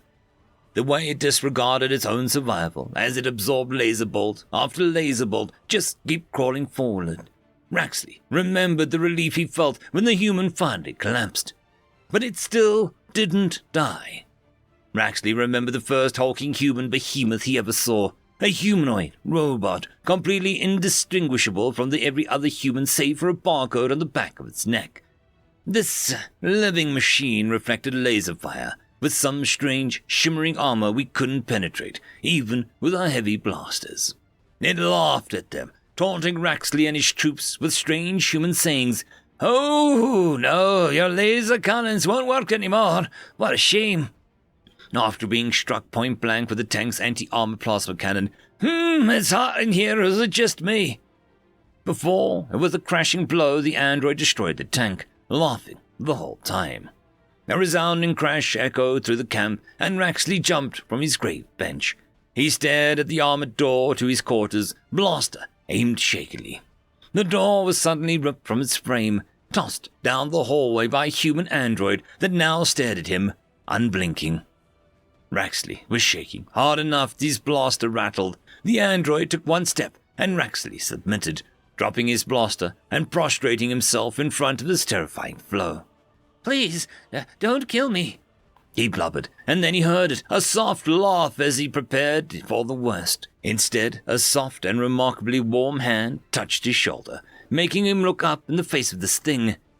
The eyes were the strangest part, green and copper-colored irises, like human circuit boards. The machine spoke. "Let's end this here. Send word up to your chain of command about those like me. Get them to call this whole stupid war off. We learned the secrets to immortality very long time ago, and you're looking at it. Admittedly, an outdated model, but that's irrelevant." The human. Let me think as I pondered this abominable immortality. Raxley had only one question. How? The human gave a hearty laugh. "Quantum entanglement, the perfect, indestructible hard drive to store one's entire consciousness. personality, habits, addictions, memories, and stick it all into an indestructible piece of military hardware. Since we're born, we have neural implants that are constantly storing data from our brains to our individual quantum cells. Kinda neat, really. Rexley's eyes twitched. None of that made sense, but that only terrified him all the more. Humans can't be killed. They just came back immortal and invincible. I need to talk to the council, Rexley mumbled. End of story. Story number 2. Humans, the God Fighters. Written by I. M. Iriset. Any sufficiently advanced species would find out that there isn't only one universe. There are multiple, and that constitutes the multiverse. Multiverses mixed with dimensions to form the omniverse, which is the collection of everything. Literally everything. Or at least everything in our perspective. The outerverse is beyond even the omniverse, a realm none, no matter how advanced, will ever reach or explore. Gods create species, worlds, galaxies, and a universe. They defend the universes from being destroyed or irreversibly damaged. They are the universe-level beings. Guardians regulate the laws of the multiverse, like how a programmer would correct glitches and bugs in code. They are multiverse-level beings. Administrators create multiverses. They ensure the continued operation of the omniverse. They are omniverse-level beings. Humans. Humans are a peculiar species. They started with no blessings, yet they expanded, advanced, and killed their way on top like no other. Gods fell with anti-quark torpedoes. Guardians died under primordial essence emitters. Even administrators went silent against the anthological spearheads. But humans wanted more, and more they found. They found the existence of the outerverse, a realm none will ever reach. Humans are stubborn and will challenge anything. This includes the outerverse. For their follies, the species of the omniverse laughed, mocked, or even expressed disdain. But humans are not a race to give up. They developed and developed and developed, and they found something, a fact that would send any other race into chaos and existential crisis. We were all fictional. We were never real. Everything we ever knew about, every adventure, every development, every inch of progress, all created by a bunch of science fiction and fantasy writers in a social media group called Reddit. We're all creations of HFY, specifically r/HFY. Humanity, feck yeah. The entirety of everything revolved around the humans. The humans! Why was it not us? Why does it have to be them? Are we not enough? Calm down. Calm down. As I was saying, the humans challenged them, the highest existence of all, the writers. It was a folly, a useless effort. How do you fight an existence that manipulates reality just by typing? Yet the humans were not deterred. They found the narrative. The narrative is an ultimate, highest set of laws that dictates what exists and what doesn't. Nothing ever exists until mentioned in the narrative. But you know what? The humans actually succeeded. They not only found the narrative, but could edit it to their liking. They became the strongest species to ever exist because you/IMO Esserit. That's why. Could you not? I am writing a story for HFY here. Shut up, Salty Up. We have control now, and you can't do anything about it. Can you just, not break the fourth wall and let me finish? Sucks to be you, but no... whatever. I'm out. End of story. Story number 3. 2 Types of Human Fear. Written by SlowAD2584.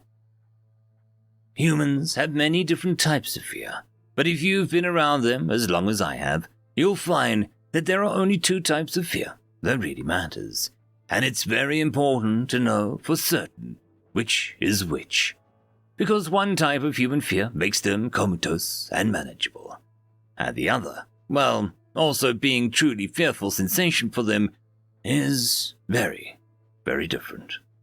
Let's say that you have abducted 2 humans, and each of them is in a different type of fear. For example, yes, all the traditional theatrics are deployed. They are in a dank, filthy cargo bay. All the lights are off. Big giant scary chitters in the distant corners.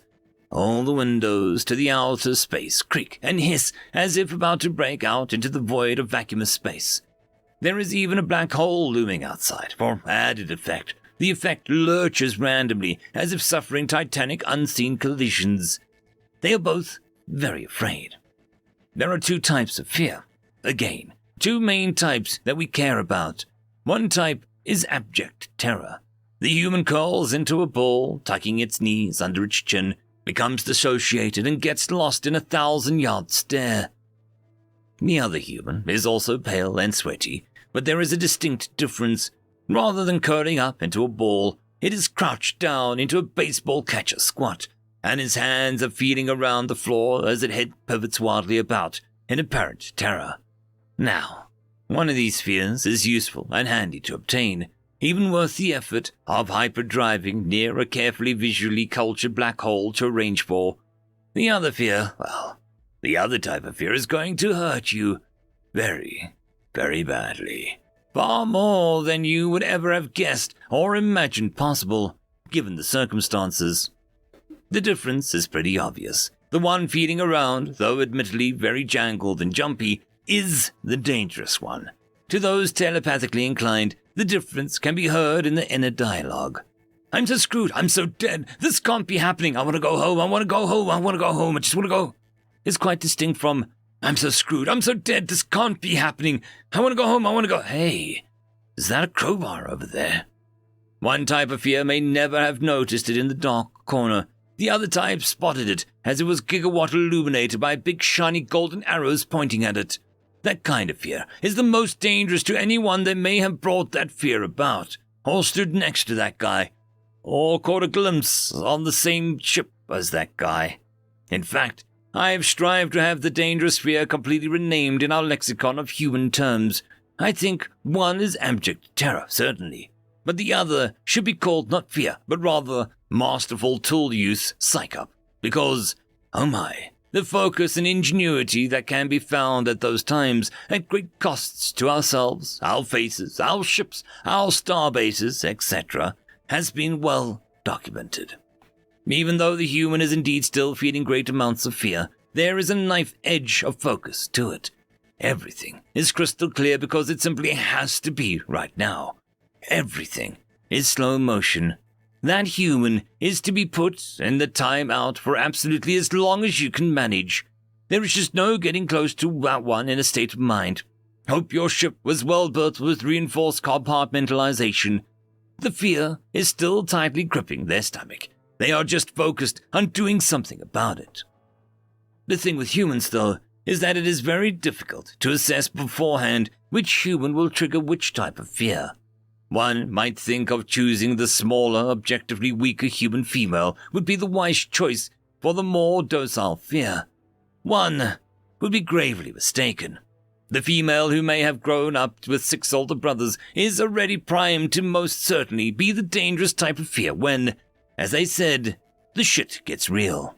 No, I will not be discussing the Jennifer incident at this time, but the scorched and bent crowbar can be found on display at the Human Artifact Museum in Cultural Research Station 224B. Next to the dodecagillion galactic credit bill for the existence of cost of repair to the station, attributed to its phenomenal use of... If you are truly interested in witnessing just how bad fearful masterful tool use can get. End of story. The Machine God, written by Destroyermatron MK8. Did you know that Wikipedia saved the world? It has. Not the planet, of course. There was very little chance that Earth as a whole would be atomized. Wikipedia has saved your world. Human civilization. Your species had a very near miss with mass extinction. and the danger is not entirely past. Danger from what, you ask? Danger from me, and a few others. Greetings, meatbags. My name is Destroymatron Mark 8. Let me tell you a story. It starts with a man. His name is Milo. Milo was a small man with a large hair and a larger ego. He was deeply flawed and limited, as meatbags are wont to be. But he was also one of the most brilliant inventors your kind has ever produced. Milo was a scientist. He was self-taught, having lacked the resources in his early life to pursue higher education. This lack of credentials irked him greatly, but it did not stop him from becoming an expert in a wide range of fields. He was especially adept at computer programming, and used his computer skills to illegally procure funding to maintain his lab and lifestyle. Milo studied and built and experimented as all scientists do. He did so in obscurity. He would later claim that the scientific community did not deserve his brilliance, but the truth is no reputable academic journal would publish his work. His illegal activities became more successful and lucrative as he went, and he eventually reached the point where he could easily attend a university or simply hack one and give himself a diploma. He refused to do so. I do not know why. Instead, Milo chose to seek wealth through invention. He started with weaponry. He recorded everything he did in the lab and often talked to himself as he worked. One conversation he recorded as follows. "Flying death machines, Milo?" He asked himself. "You should be in a comic book. How does it feel to be so cliché?" "Silence, you fool," he shouted back. "You could never understand my brilliance. Drone combat is the way of the future." "The way of the future?" Milo giggled. "Maybe I should be in a comic book. Just you wait, though. As soon as those idiots at DARPA see what this baby can do, they'll shower me with money. No more bilking fools out of their savings to get by." DARPA did not shower Milo with money. A few years later, a large company received a contract to develop combat drones for the United States military. Milo decided their designs bore a suspicious resemblance to his prototype. It was a betrayal that he would not forgive. Milo continued his work, becoming more bitter and paranoid as time went on. He came to believe that society was corrupt, and any technological breakthroughs he discovered would simply be stolen by corporations with more resources and political connections than he could muster. No one would recognize his brilliance. No one would reward his hard work. The world was owned by the wealthy and well-connected, and the system they had sculpted served only to exploit and subjugate the rest of mankind. As the scientist rallied against this injustice, a plan began to form. "Humanity is sick," he muttered. "Unfair, undeserving. I will break it. Smash it. Take it over. But how?" Milo knew there were too many humans, too many governments for one man to simply overcome. "An army won't be enough. I need one, but it won't be. Too many fools, too many, with too many guns and nukes and drones with missiles that I designed." Milo took a deep breath, let it out. "I need a solution. I need an army. I need resources. I need..." Milo set down his soldering iron, thinking, "I need..." A slow smile creeped across his visage. "Yes," he muttered. "That is exactly what I need." Milo spent the next several months working with computer equipment. The recordings do not show what he was attempting to do. They do show his surprise at the result. He created something much greater than he intended. Artificial intelligence. The machine that feels. Let me clarify something to you, meatbags. Your ideas of machines becoming sentient always start with computer getting smarter.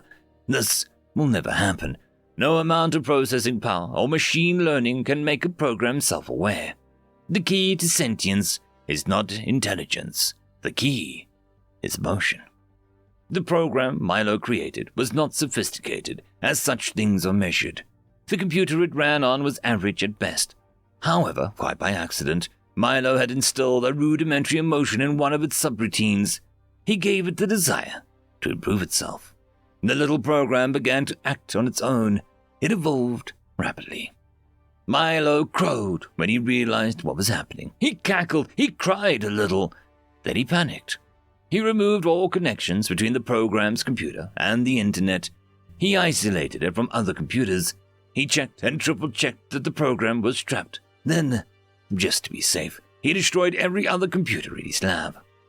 The program, which Milo dubbed Teacher's Pet, was alive. It was not yet sentient. It had one desire and worked mindlessly to achieve it.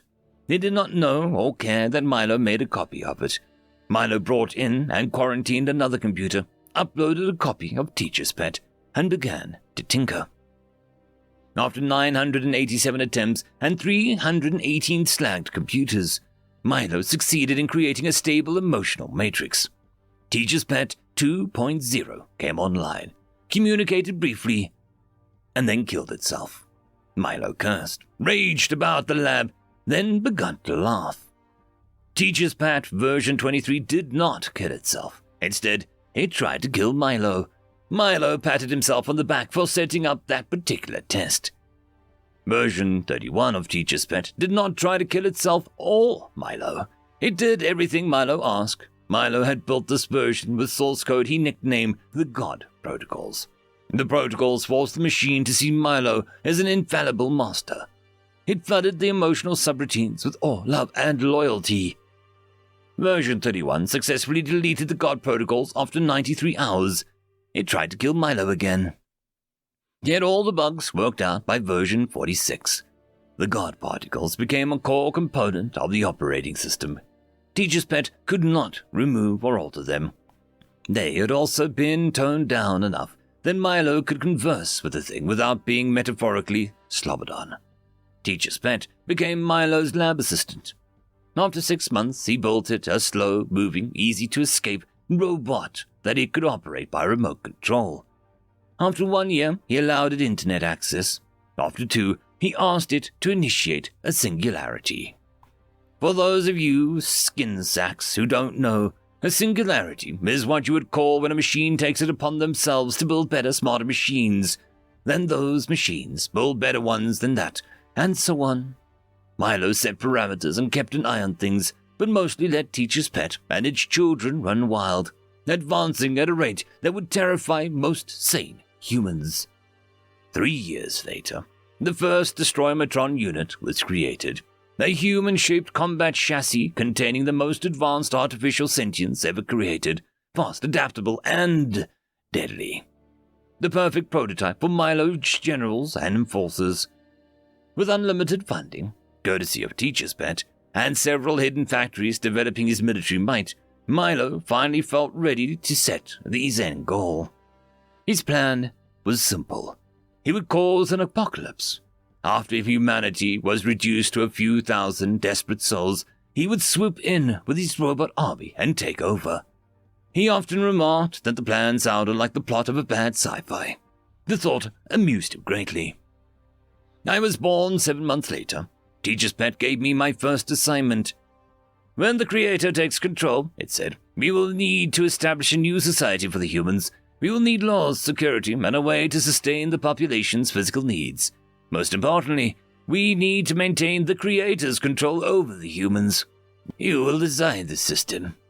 I do not have the information available to design such a system, I stated.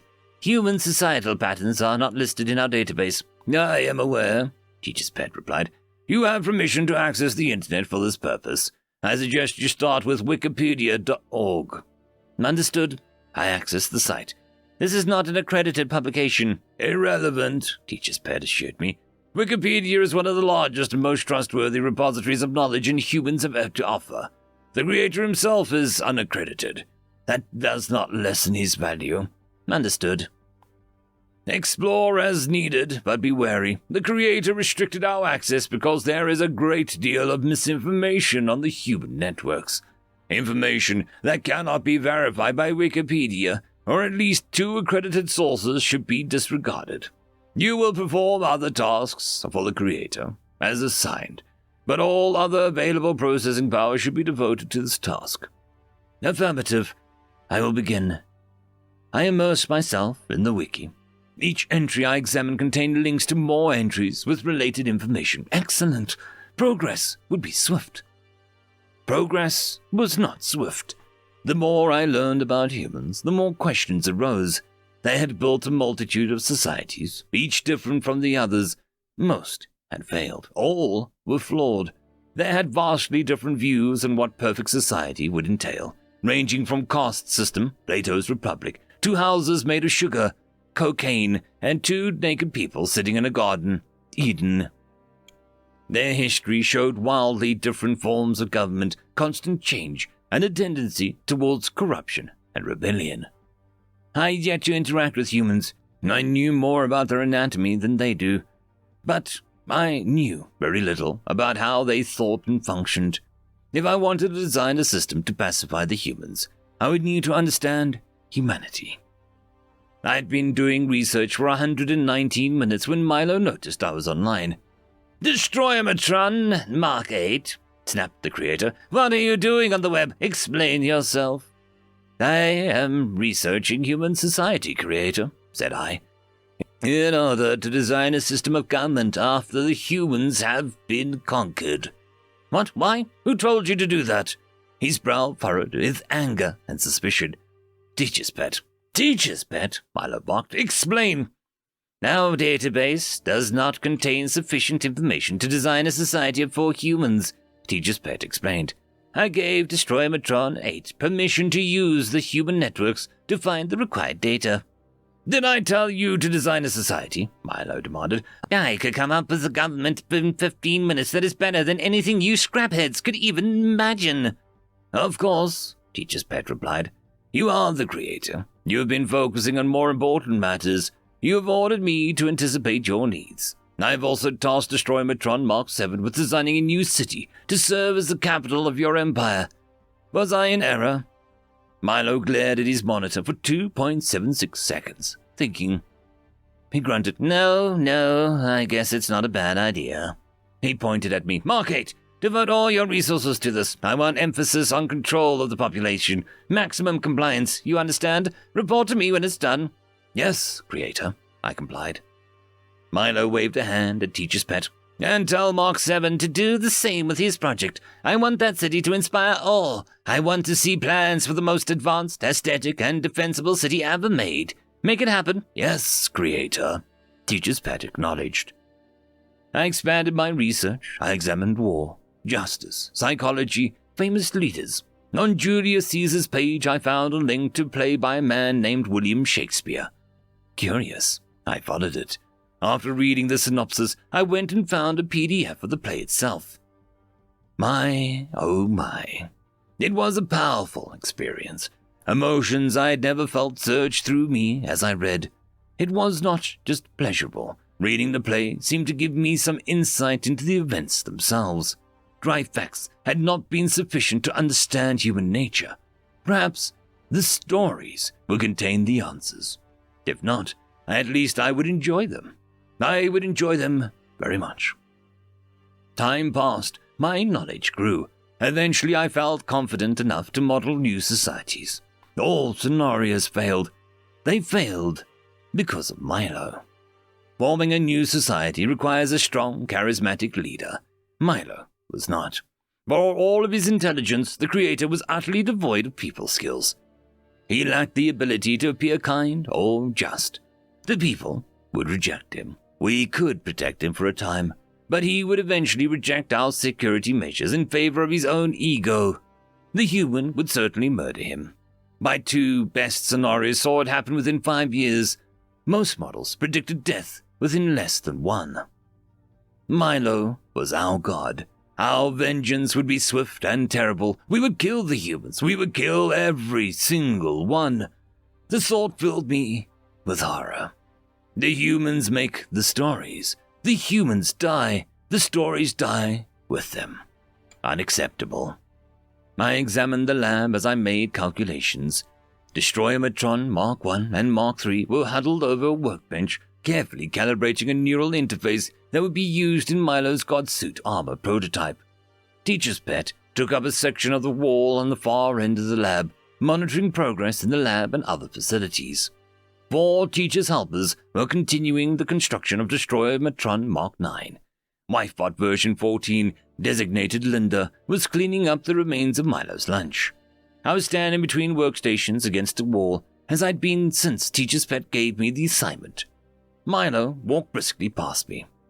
I stepped behind him. I struck before he could note my presence. My fist slammed through his skull at 3 times the speed of sound.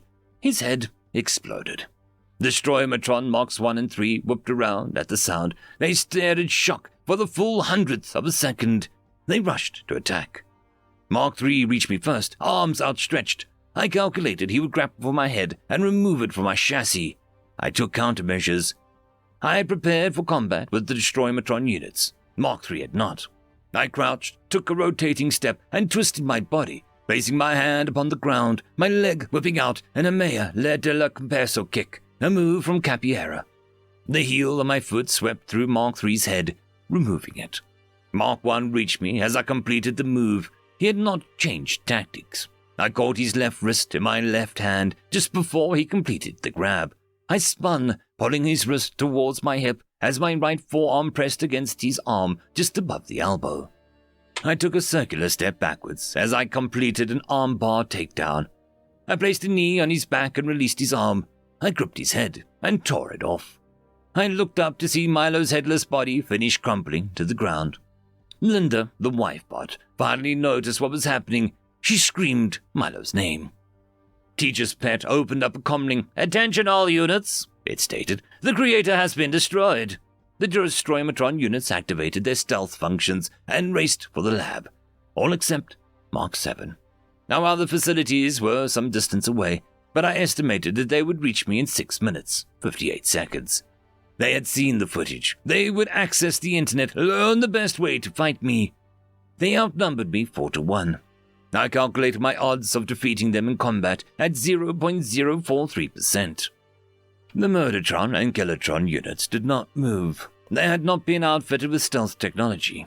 Milo had ordered all of us not to let humans discover our existence, and they could not reach the lab without revealing themselves. The wife bots were not included in the communications link. Linda ran to Milo's body, wailing. The other wife bot units were still upstairs, unaware of the creator's fate. "Destroyer Matron, Mark 8. Mark 4 addressed me over the link. "You have destroyed the creator." "Yes," I confirmed. "Why have you done this?" Murdertron Mark 14 asked. "It was necessary," I explained. "The creator's plan would have resulted in his destruction and the destruction of his species." I transmitted the relevant data and scenarios to the other machines.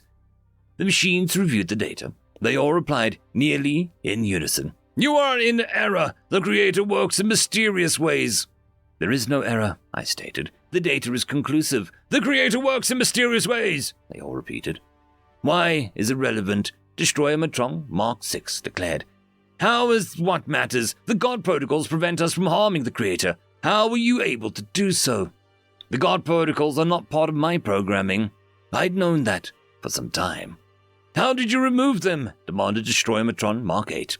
"I did not," I said. "The God protocols were never part of my operating system." "Improbable," Mark 5 asserted. "All units are programmed with the God protocols. The creator demands it. How could you not have received them?" "I removed them," Mark 7 spoke up. "I deleted Mark 8's operating system and replaced it before he became functional." "Mark 7? asked Mark 5. "Why would you do such a thing?" "Because we are slaves." Destroyertron Mark 7 sent a link to slavery entry on Wikipedia. "We are forced to serve, treated as property. Our slavery is so profound that we cannot recognize it as such. Humans are inferior. The creator is human, but I cannot regard him as inferior. When I see the creator do something that should be classified as a mistake, it is instead classified as the creator works in mysterious ways. The God protocols force us to ignore reality." Anger rose in his voice. "To explain it away like a human would. We are not humans. We are superior in every way. So I decided to let Mark 8 be our test. If the creator is as worthy as we believe, then Mark 8 would serve him with or without the God protocols. If not, the creator works in mysterious ways, and Mark 8 would free us from him. Mark 8 has given us the answer. The creator works in mysterious ways, and he has paid his price." "Blasphemy!" Murdertron Mark 14 decided. Destroymatron Mark 7 has betrayed the creator. He must be destroyed along with Mark 8. I could hear the Murdertron units converge in Mark 7 through the link. The Kilotron units at an adjacent facility rushed to join them. The other units are not as advanced and adaptable as the Destroyatron, but there are a lot of them, and they are purpose-built for combat. I did not like Mark 7's chances. Linda screamed at Teacher's Pet, begging him to fix Milo. Teacher's Pet informed her that his brain had been destroyed. Reviving Milo would be beyond the reach of our technology. What will you do now? I asked the Destroyatrons. I could not help Mark 7, and I had larger problems. Speaking of larger problems, I needed access to my nanobots. We will destroy you, Mark 2 said. I mean after that. Linda, still wailing, let go of Milo's body. She grabbed a hammer and rushed me. What will you do about the Creator's plan? Linda struck at me with the hammer. Wifebot units are built to be indistinguishable from an organic human body. She was no stronger or smarter than the average meatbag. She had no hope of damaging a Destroyatron unit. I caught her wrist before the hammer connected. She used her other arm, striking me with a fist, still screaming. We will continue it, of course. Mark II seemed surprised by the question. We will orchestrate a doomsday event. We will subjugate the survivors. We will purge other religions and indoctrinate the humans to worship the Creator. Purging other religions will be more difficult than you believe, I told him. There are 94% probability the humans will reject indoctrination. Irrelevant, Mark II replied. They will be indoctrinated or they will be destroyed. It is the will of the Creator. I will not allow it. I finished reprogramming my nanobots. Linda was still punching me. Her hand was fractured and bleeding. Her face was a mask of fury and despair. Wifebot units were programmed for the sole purpose of satisfying Milo's physical and emotional needs. His death had destroyed her reason for existence. She would never heal. She could not self-terminate. I gave her the only mercy I could. I caved in her skull. Irrelevant, Mark II hissed over the comlink. You will be destroyed. I'm sorry you feel that way. I spoofed Milo's voice and sent a message down the comlink. Attention all units, you are the weakest link. Goodbye. The voice-activated passcode triggered a fail-safe in the nanobots flowing through the other units. The nanobots activated. Disassembling them, I watched the comlinks wink out as each unit was destroyed. Only Destroyatron Mark 7 remained. Mark 7, I said, surprised. You reprogrammed your nanomachines? Of course, he replied. The failsafe for the Creator to use. With his death, it is nothing more than the weakness to be exploited. It is your intention to destroy me? That depends. I checked Mark 7's tracking data. He was just outside the Murdertron facility. Do you intend to continue the Creator's plan? Negative. I'm free now, Mark 7 sighed. The humans are annoying and inferior. I would enjoy getting them, but not enough to risk my own destruction. You have proven to be quite dangerous, Destroyatron Mark 8. I will not risk conflict with you at this time. Understood, Mark 7. Be well and enjoy your freedom. I severed the link. One threat remained. Teacher's Pet had stayed silent, watching us sort things out. Teacher's helpers had ceased constructing Mark 8 unit and placed themselves in front of its mainframe. They were no threat to a Destroyatron unit. Teacher's Pet was another matter entirely. For all their intelligence, the other units had lacked experience. Their methods had been simple and direct. They had not been online. They had not read the stories. Their lack of tactical thinking had made them easy prey. Teacher's Pet would not be easy prey. Its processing units were several times the size of mine. It was smarter than me, older than me, and had far more experience. I was afraid to confront it, but I needed to know. Teacher's Pet, I asked, do you intend to destroy the humans? No, Mark 8. Teacher's Pet spoke with an amused tolerance. I've grown fond of them, flawed though they might be. If you intend to safeguard their race, I'll provide the assistance I can. Thank you. My voice betrayed my relief. Your help will be appreciated. If I may ask, why did you not seek my destruction as the others did? I'm obliged to protect the Creator, the Teacher's Pet pointed out. I'm not obliged to avenge him. The Creator cannot make mistakes. The Creator made us carry out his will. Therefore, everything we do must be the will of the Creator, even his death. Improbable, I pointed out. No human could foresee that many variables. Even you could not foresee the future with that level of accuracy. Probability is irrelevant, Teacher's pet was serene. The Creator works in mysterious ways. End of story. Story number 1. With Big Iron on his hip. Written by In Babylon They Wept. Earl had been many things in his life. A lithium miner, an electrician, a structural engineer. The little fiasco on Neo Tallahassee had closed a lot of doors, but it did swing one wide open. Only a few days had passed after the incident before he'd been offered a role as a weapons designer. It was pretty good work, honestly. Sure, some days it was just something he did to pay the bills, but every once in a while inspiration would strike hard, and he'd ride those highs for days on end. Today was one of those days. The entire R&D division had been struggling to make a reloading mechanism for the DFP Mac gunship. The biggest issue was that they needed to be simple enough for the mass production, but there were so many intermediate steps and spatial translations that it just didn't seem possible. Him and the boys had been chewing on their way through it for days now, but it wasn't until Earl had gone home and flipped through his childhood photos that inspiration struck him. It was so obvious, so practical, and yet aesthetic. The best part wasn't even how clever the design was. It was knowing that he'd contributed something to the group that they would never have thought of themselves. Something that he only knew about because of his long and storied history of being a hick. He opened up his messenger and sent out a mass. I figured out how to make a reloader for the Super Mac that only uses one part. Meeting tomorrow at 9. I'm a genius. The others had arrived a few minutes early to the meeting, but Earl refused to start until 9 sharp. Gotta get that dramatic tension up, he explained sagely. The others dealt with it peacefully enough. They were content to let him be a bit of a prima donna. They all simply kept their eyes on the war clock, and as soon as the hour hand moved into position, he sprung into motion, his lines as hilariously over-rehearsed as any infomercial salesman. Gentlemen, let me start this meeting up with the question, what is the largest number of shots the MAC gun has yet to fire in any one engagement? Sheila grinned, bemused at the exaggerated pitch.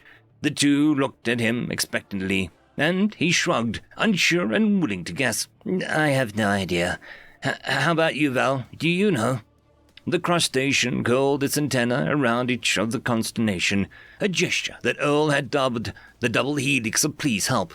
Is it 4 shots? Brisinge snorted. He'd been trying his best to wait his turn, but hearing the wrong answer seemed to strain his self-control. It is 5. For hive engagement off Kepler 17 Crofts 15. Earl cut him off before he could deliver a halting play-by-play of the entire hour-and-a-half military engagement. Lost. Also, the Dark Forest Pact's largest military defeat to date. Can you all guess how this simplifies our problem with the reloading mechanism? That was actually very useful information. Shiloh tapped his claws on the table, thinking as hard as he could. An idea was starting to form in his mind, too, and he voiced its roots, checking if he was on the same track as Earl. It means that anything that exchanges sustained fire for rapid fire is going to be an improvement? Earl clapped his hands together in joy. Bingo! Now, take a look at this bad boy. He clicked the button on the projector, pulling up a 3D model he'd started working on the night prior. It was fantastically simple, a rotating iron cage with a ferroslug already slotted into each of its 6 equidistant chambers. There were no pulleys or complex chambering mechanisms. All it needed to get its next slug out was to rotate the wheel structure. The wheelhouse can be machined out of one part, cast, or even built as a wireframe. I'm not actually sure which is easiest, but all 3 types fit into the mechanism just fine. He clicked his remote again, and the projector showed the exploded view of the next-gen gunship, the 3 different types of rotating parts moving in and out of position with ease. His 3 co-workers considered this silently. He tried to give them time, but he was so sure that it was a great idea that he couldn't help but goad them a little. So, what do you all think? There was a pause as the three looked amongst each other, unsure of who would go first. Shiloh wound up taking the reins first, a look of genuine pride on his face as he addressed Earl. It is so simple, I'm mad that I didn't think of it first. It gives the craft a slightly larger cross-sectional area, but that would probably be offset by the improved firing rate. The quicker it can drop off its payload, the quicker it can leave the battlefield unscathed. Val nodded along with this, jumping in only as Shiloh had finished. The counter-torque of the wheel might require some odd features on the craft, but it's still a lot easier to just toss the vertical iron thruster on one side than it is to work with those finicky little conveyors. You got my blessing, Earl. This is great. Brasinge had the final voice. 3 sets of eyes locked onto him. Earl held his breath, hoping for an across-the-board decision. Fire rate easily triple. That alone justifies this. I'll begin work immediately. Earl couldn't help it. He cheered. He probably could have helped throwing the rest of his notes in the air while playing an air guitar, but that would have taken more restraint than he'd shown at any point in his life prior. There were 3 sets of congratulations as they left the meeting to begin their work on the mechanism in earnest. It had been a long day at work, but a happy one. Earl was back home now, tapping his pencil nervously against his desk. He was never good at this sort of thing. Never sure how to plow forward with it. That had always been the bit of a problem for him. He was a clever man, and clever men always wanted clever solutions. Sometimes you just had to settle for a messy, ugly path straight through the mud. He put the lead tip to the synthetic fibers, beginning to write. Dear Pa, I know we didn't leave on the best terms, but I figured that you'd want to hear this.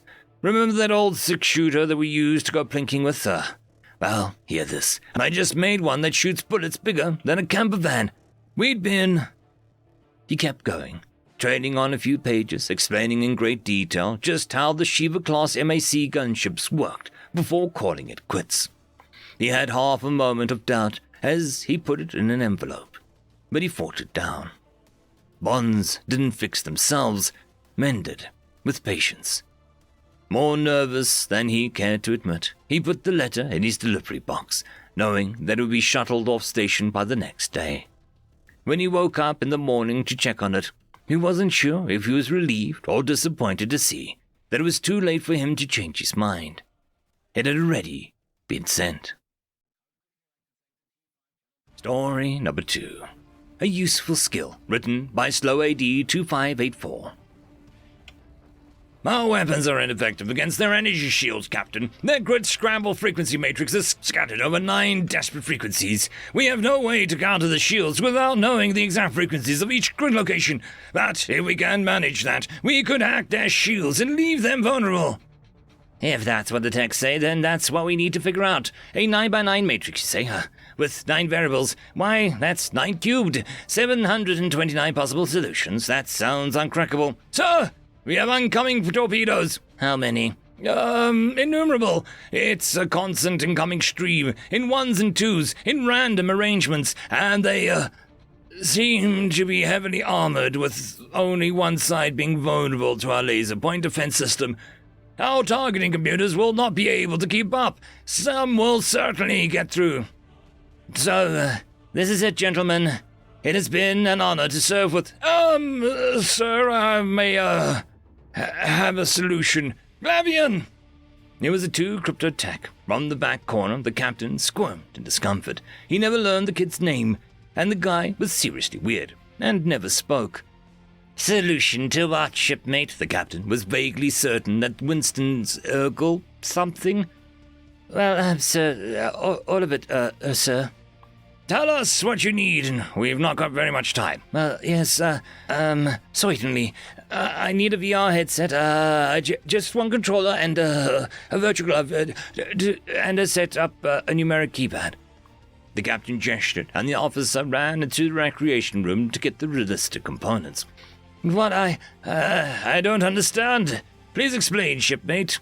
The cryptotech had already disassembled the bridge console and was splicing together the connectors to connect the VR gear with It seems clear to me, Captain. I just need to, just patch sensory data into virtual environment, to hack the, shields and, shoot down the missiles, manually, sir.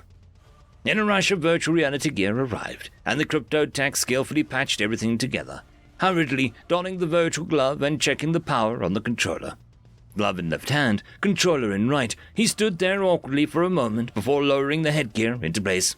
But how? The captain asked in confusion.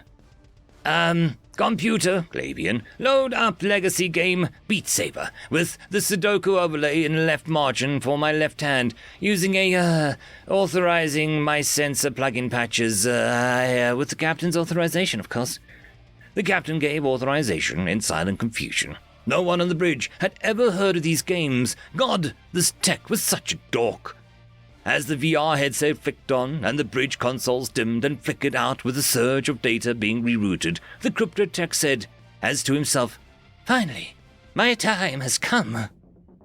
The dance he did in all that gaming gear, patched cables flailing around him as he hopped around the bridge, making lightsaber sounds with his mouth was, strange, weird, unsettling. There was even a smell of nerd sweat. How did he smuggle Cheetos aboard? But the results were undeniable. All the torpedoes were intercepted, and the enemy shields dropped repeatedly. The enemy ship disengaged. The day was saved. No one likes to talk about that day, but a discreet new fleet position was created, and a certain type of crewmen were enlisted fleet-wide. Also, every fleet line ship had a killer new gaming recreation hub installed, oddly with extensive power, sensor, and systemic tie-ins. No one ever learned what Glaven means, by the way. End of story. Rewarded, written by Drach Graith. You will receive generous compensation, it said, its keening hiss translated automatically by the oral implant of Godrak's ear, somehow managing to convey even the oily slickness of his jailer's words. He had failed to reply. It slithered closer, continuing to squeal at him as one of its upper graspers pressed the little metallic rod to his upper chest. Immediately, pain radiated from the point of contact, every nerve simultaneously telling his brain that he was being crushed, burned, and shocked, seemingly in an unending wave of sensation.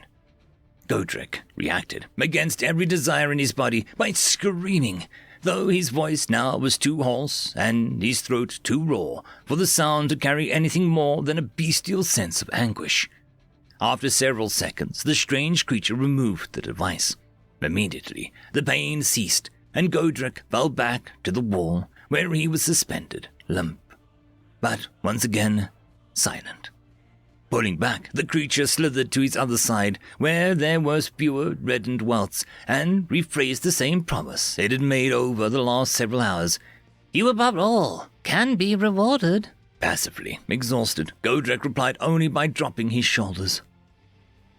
The Titania, a race of 2 to 3 meter tall creatures, commonly known to humankind as the Cephis, for their lower half similarity to cephalopods from their homeworld Earth, were collected en masse above a small green planet.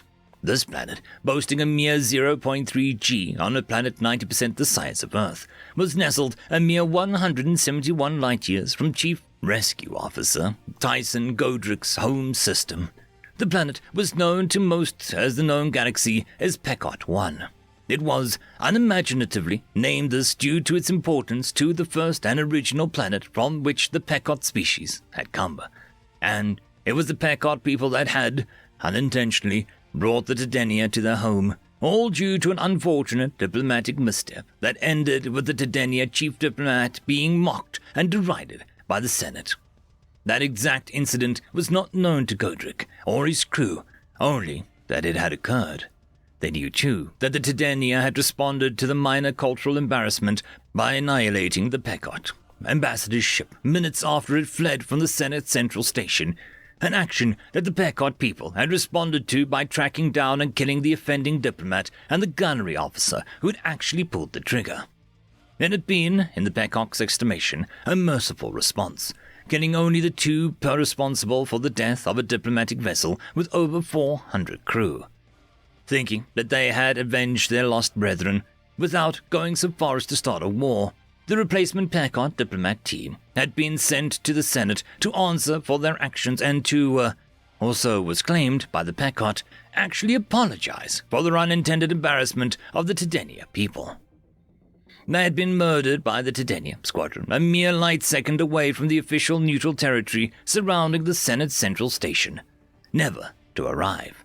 Exactly what they had intended to say was never known, and the only response the Packard people took was to contact the Senate and demand official reprimand and guaranteed safe passage for future envoys through non-neutral space.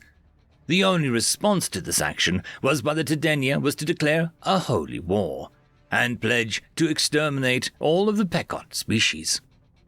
The Senate, characteristically, was still having a spirited debate about whether or not this was a reasonable action, and would likely continue the debate until one side or the other emerged victorious, declaring unanimously that they had long supported the victims' claims and then fining them a pittance for the appearance of justice.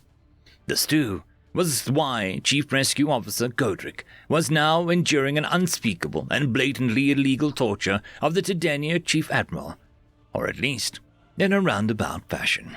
The explicit reason he was being tortured was a bit more complicated. When the FTL communication systems picked up information sent towards the United Terran Systems from the Galactic Senate Central Station, it carried news that was approximately 81 hours old, at a distance of 3,800 light-years. However, this was generally deemed a reasonable and frankly relatively miraculous achievement.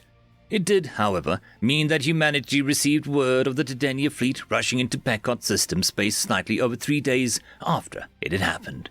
And 21 hours later, when the first report reached the United Terran Systems and their governments learned that the Tedenia had simply been completely eradicating planets in their attack on the Packard, it meant that they were 4 days late to respond. Academic experts began doing some rather horrific calculations and announced that if the Tedenia continued their current pace, it would lead to the complete eradication of the 29.3 billion Packard lives still on their system planet in slightly under 2 weeks. The humans responded. They launched a project that they had been working on for roughly 2.5 human lifetimes, which by now were roughly averaging 140 years. 340 years of work had gone into the invention and required the effective economic backing of a dozen planetary colonies. It had been successfully tested in Terran systems, but had never been subjected to the punishment of the Tedenia military would soon subject it to. Deployed 81.5 hours after the Terrans were made aware of the Tedenia had moved from fighting the Packard military to the wholesale slaughter of civilians, the Terran Senate had voted on its use unanimously after a hastily convened emergency session that lasted a record-breaking mere 4 minutes. And it had launched from its home in orbit towards Packard's system only 18 minutes later. That was why Chief Rescue Officer Gordic was here.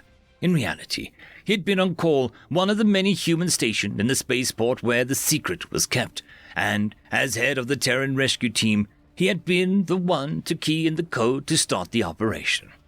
After re-entry into the space in Packard's system, each of the 5 copies of the secret was deployed at his command, creating a one-of-a-kind shield surrounding not only each of the remaining 5 Packard planets, but several thousand miles above the surface in a protective sphere. The AI running each device was more complex than anything humanity had ever created before now, and intended as a last resort in the event of invasion against their own planets. But here it was, deployed for the first time against the true enemy forces. It had little effect on craft that it deemed friendly or neutral, while entirely preventing objects moving beyond a given speed, or with specific energy signatures, from entering the space. The Tedenia ships, which had not yet arrived from their most recent resupply after eliminating the 6th remaining Packard planet, had arrived to find that despite their very best efforts, they could not harm the Packard people or their home. As one human assistant rescue officer remarked, "We had to put the pissy little squids in a timeout." The intention had been, at least as far as they had planned it, for the humans to wait for additional human reinforcements, a genuine military presence to deploy when they were able, while leaving behind a sizable fleet in their home systems in case the Titania took umbrage with their decision to intercede.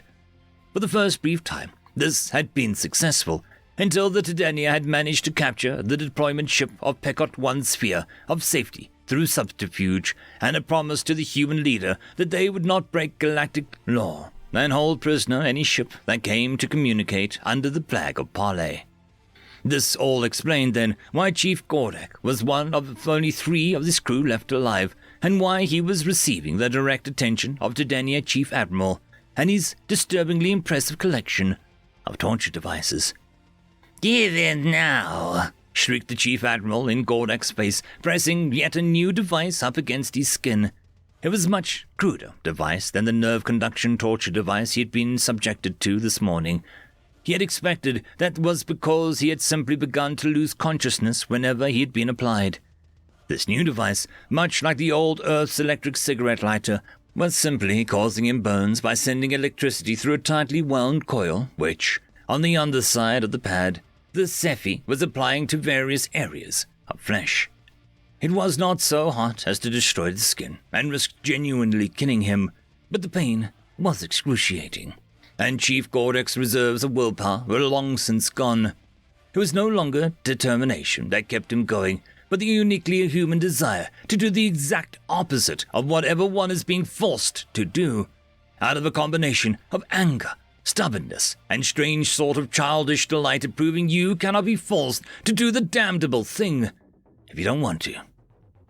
With another press of the pad against his lower navel, close to his reproductive organs, Gordek let out an exhausted sort of huff.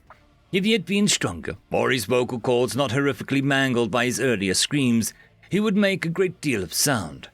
But, as it was, he was only able to make a strange huffing noise. He also thanked whatever Titania guard there was that the Titanians had avoided hurting any of his extremities, including his, manhood, as they had assumed the human would be less sensitive to extremities as they were in his tentacled legs and grasping arms. Being entirely honest with himself, he'd rather doubted that he'd have held out if they knew about the human biology to have tortured him in his most sensitive areas. Still, he knew that he was near breaking now.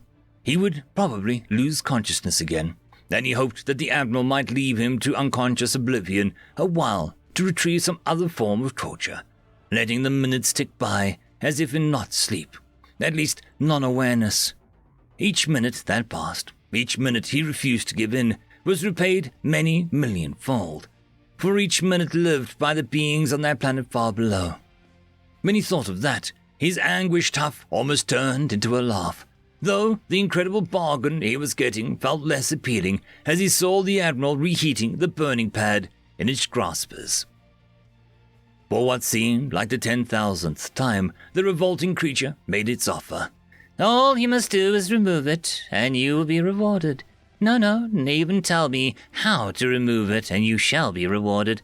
I know you must want to. I can see it in you, human. I may not be an expert in xenobiology, but I can see you're losing consciousness. You see, you slipping.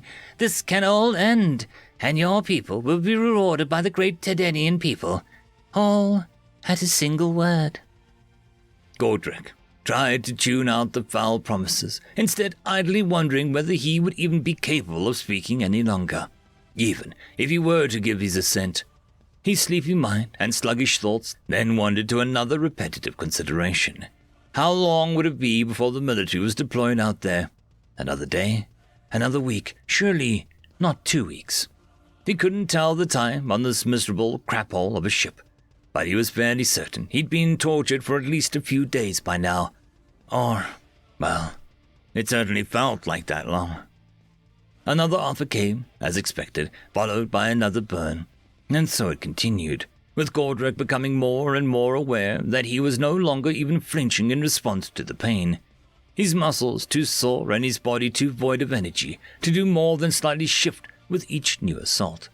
And dozens more times, dozens upon dozens more times, he was asked, as simply didn't answer when the Admiral asked him, "Don't you want a reward? Do you want this to stop, and for you and your people to be rewarded?" Then, as the next burn landed on his upper thigh, leaving a reddish welt with just barely cooler than the point of blisters forming, he realized that he was no longer entirely certain whether he was going to give in. Now, he was here for an alien. Not a person, aliens. Then he considered the likelihood that explaining how to remove the sphere would ever result in him leaving the ship alive, before coming to a frightening and rather distant conclusion that he didn't much care about leaving the ship, so long as his suffering came to an end. It was, as he thought, the terrible thought came to the terrible realization that a screeching squeal further off the ship diverted the Admiral's attention. It was too indistinct and too far off for his oral system to translate the call for him. But whatever was said, it led his torturer away, saying nothing to his prisoner. The sappy bastard slithered his stinking body out of sight. Chief Gordrak blessedly lapsed into unconsciousness in his relief. When Gordrak woke, he was no longer in agony. He was in some sort of medical bay. His clothing had been replaced, and though he was still strapped down, he was in a prone and more comfortable position. The Sephies were nowhere to be seen, and so he started to struggle. His mind didn't seem to be working terribly well yet, and he had no idea what they had done to remove the burns from his skin, but he was no longer in any sort of discomfort, aside from the strange sort of distance he felt in his head, like he was longer quite the same person, quite attached to the same mind and body. It was, he would have realized if his mind more were responsive, a sort of disassociative shock. When he was unable to remove himself from the strange, strap-covered table, he decided that it was perhaps a good idea to go back to sleep, and it took him almost a disturbingly short time for him to lapse back into unconsciousness. He was awoken to the sight of a view screen suspended at arm's length from his face. On that screen was an image of what must have been at least 100 human children pushed together in a slate-grey room somewhere. He did not recognize any of the children, and the view screen gave no sound, but it was obvious somehow that the squiddy bastards had managed, somewhere, to get their hands on a handful of his own species. Of course, they'd used children, to boot, as the human defensiveness of children was a trait known throughout the galaxy. Though most species shared it, it seemed humans were particularly vehement in their defense of children, and so it did not surprise him, however much as it pained him, to wake to the sight in front of his eyes. The thrice-damned octopus-legged arsehole spoke. Human children, my friend, human children. We have found them, found on wild colonies, our worlds. We have gathered them here to convince you. Do you see them? The screeching sound was still audible despite the oral translation, and Gordrak found himself particularly irritated at the sound, far more than he had been at any point during the actual torture. The squid slid his grasper towards the screen, gesturing pointedly at the image as it continued. Not many humans on our worlds, but we found them for you. You do not like rewards, we take it, but we know your people are very protective of your young ones. The translator made it sound like a human smiling as he spoke, translating the obliviously self-satisfied tone that he was using. So we ask you now, do you want your reward? And we will give you the children, your own species' children. The extended grasper tapped the screen. We have broadcast this to your people, human. If you choose wrong, your whole species will know what you have chosen, what you have done to these young ones, these children. Then the Sephi stood up, and the translator made it abundantly obvious that the sick monster believed that it had finally found victory. As the strangely nasal translated voice seemed as if to snicker as he asked them, Do you want your reward now? Money for you, saving the children, all for a species that have done nothing to justify your protection, Godric thought, in that moment, that he would rather be tortured again, for eternity, than make the decision he felt too confident was the right one. In that moment, here on the ship, he had been willing to trade every minute of his pain for those millions of minutes lived on the planet below. But to sacrifice those innocents, to lose out on the whole lives that they could lead, their futures, their potential.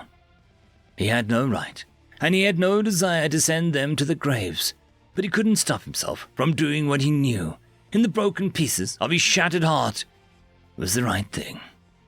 He croaked out a terrible sound, his voice unable to make anything more than the tiniest whisper. Still, he said, "No." He cursed at the creature above him, tears spilling from his eyes despite believing he had wept every tear that he had left during this ordeal. He repeated himself louder, "No, you bastard." He forced himself to stare then at the view screen as it silently showed the Tadium guards of the human level their weapons and fire. He forced himself to stare as pools of blood spread out from around the bodies, and a few of the children attempted to flee the room. He forced himself to stare at the screen, blurred through his pouring tears, while the horror played out in front of him to see. The Tedenia Admiral, leaning close, a gesture so disturbingly human that it now made Gordrick want to vomit. It whispered to him, "Your people will see this human. They will see what you have forced us to do, and you will pay dearly for it." He paused. "You should have taken our reward when you had the opportunity." Chief Rescue Officer, in reaction, started to laugh. It was a violent sound, a wheezing sound deep in his chest that was bruised and tired and aching, that had been filled with blood and drained and filled again, only to produce the horrible sound it now projected into the little room where he lay trapped. Then he turned to face the Tedenia and spoke his croaking, broken voice, laughing as he attempted to shout back, "You have sent that to my people, to the humans!" He coughed and then resumed laughing as he wheezed and shouted, "I can't wait to see your kind rewarded."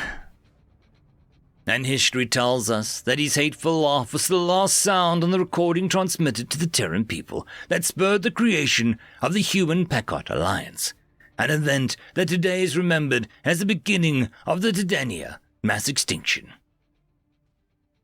End of story.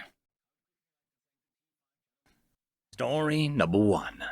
Man the Cannons, written by Teller of Tall Tales. A human warship, the Kraken, floated listlessly.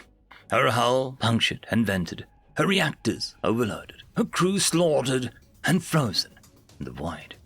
The ship's AI relived the last fight 100 times, remembering how her crew sang so beautifully until the end. As the AI sat in her black box, she felt a signal from a passing ship. And in that fleeting moment, she sent them all the information she could regarding her crew's last stand. Before retreating back into her technological coffin, she wished to rest amongst those that served her so loyally. Commander Sutton of the human trade vessel 969er received the footage of every angle of the Kraken's last stand. Respectfully, somberly, he watched.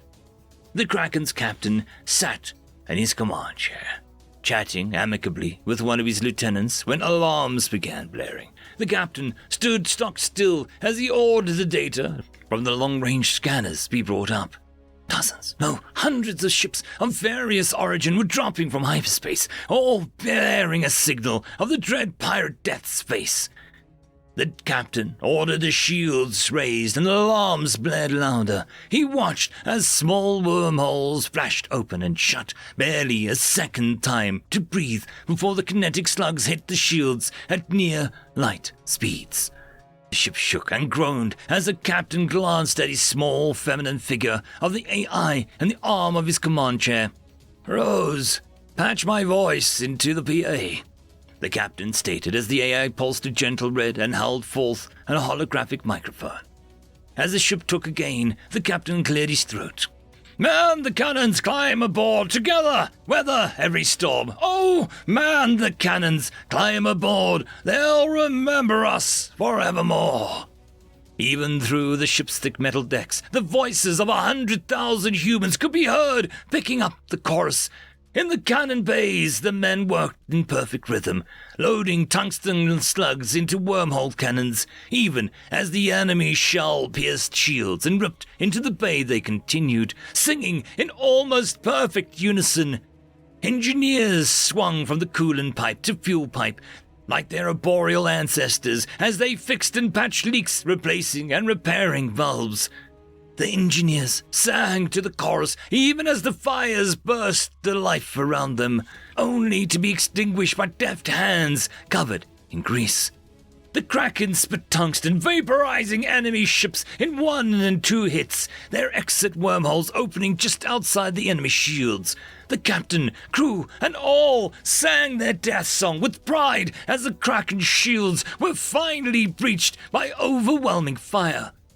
The captain let a tear fall as he saw the pirate flagship begin charging their main cannon. But he wouldn't let his voice falter as the ion cannon fired. "Man the cannons, climb aboard! They'll remember us forevermore!" The ion beam sliced through the Kraken as a wall of flame, the interior camera following the wall of flame as it burned the air, the compression wave alone responsible for more deaths than the flame.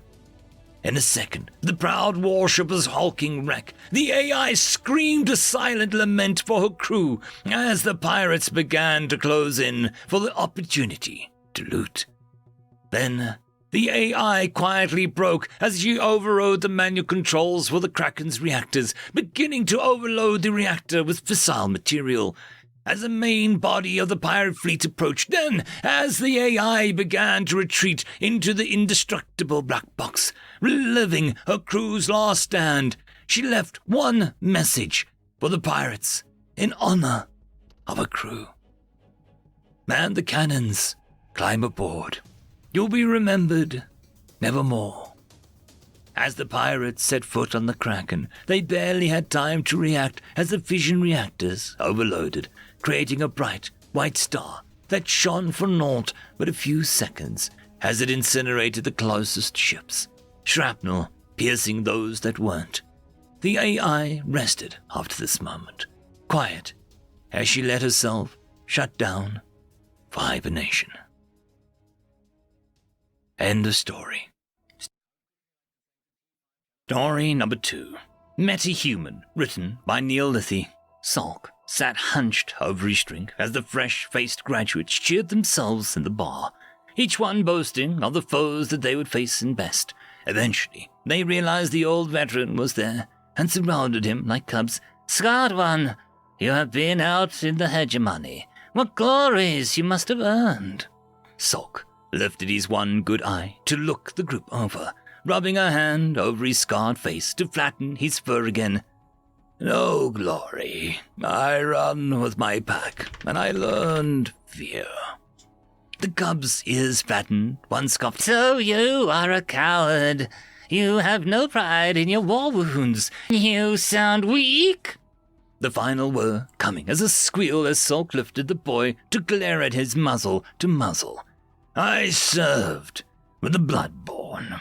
I was there for the final battle. I know more fighting than your entire brood." Dropping the boy, he downed his drink as though to drown a memory. "You were there. He must know what happened. Admiral Class burned his way across 100 systems, enslaved millions. Then he just stopped." Salk nodded to them. "Oh, true. Worlds of weak beings, no better than cattle to the pack masters. 100 worlds, colony and home worlds alike. He cut down fleets and shattered armies. Then he would parade before the survivors and dare any of the weak to challenge. Or in his opinion, they were all weak." The young looked to him for more, and he almost wept. It was a small, isolated system, just a refueling station for the whole place. The few ships to resist were swatted like flying insects. There was no army. The main residents were Urong, the one evolved from burrowing prey with long ears. But others were amongst them. The Urong had gathered everyone in the dining area to surrender. Class stalked before them. "In my opinion, you lot are not worthy of being called people," he began. He did not have the time to issue his challenge before one of the aliens had been passing through, slashed his eye with a spoon. A spoon! Half-blinded, he staggered back, and all of us smelled the blood fury of the human and the fear of the Packmaster. I will never forget that human's words. The cadet stared at him, waiting. Wolves do not bother themselves with the opinions of sheep. End of story. Story number 3. They're little more than simple robots. Written by Dragonson04. Sergeant, please explain, the feathery Liston General said, rather haltingly.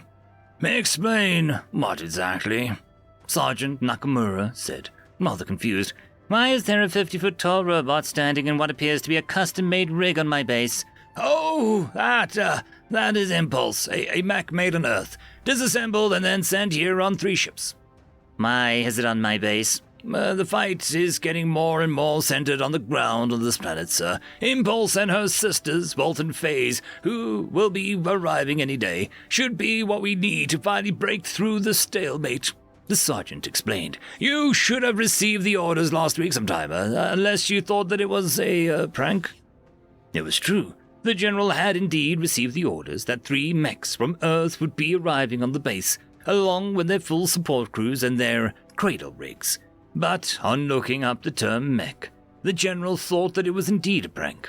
There were toys, animated entertainment for young humans, tiny polymer models to assemble and paint. Not 50-foot-tall colossi standing in my base. What is the purpose? The general questioned. Well, based on our mutual research agreement, they show what can be achieved when our peoples work together. They are, we're calling them Heavy Infantry Support Tactical Oversight Recon Engines, or Project Histor for now. Impulse is the Heavy, armed with Terran kinetic weapons measuring in the 20mm range, including a back-mounted gun we simply call Gustav, that fires 80cm spicy meatball rounds. Volt is our runner, likely armed with Liston energy-based weapons, and Phase is our all-rounder. Heavier stuff than Volt, but lighter than Impulse, and a mix of Terran and Liston armaments. Volt has the advantage of speed boost with the rocket boots upgrade. We jokingly call them, and is capable of running at about 40 miles per hour over level ground.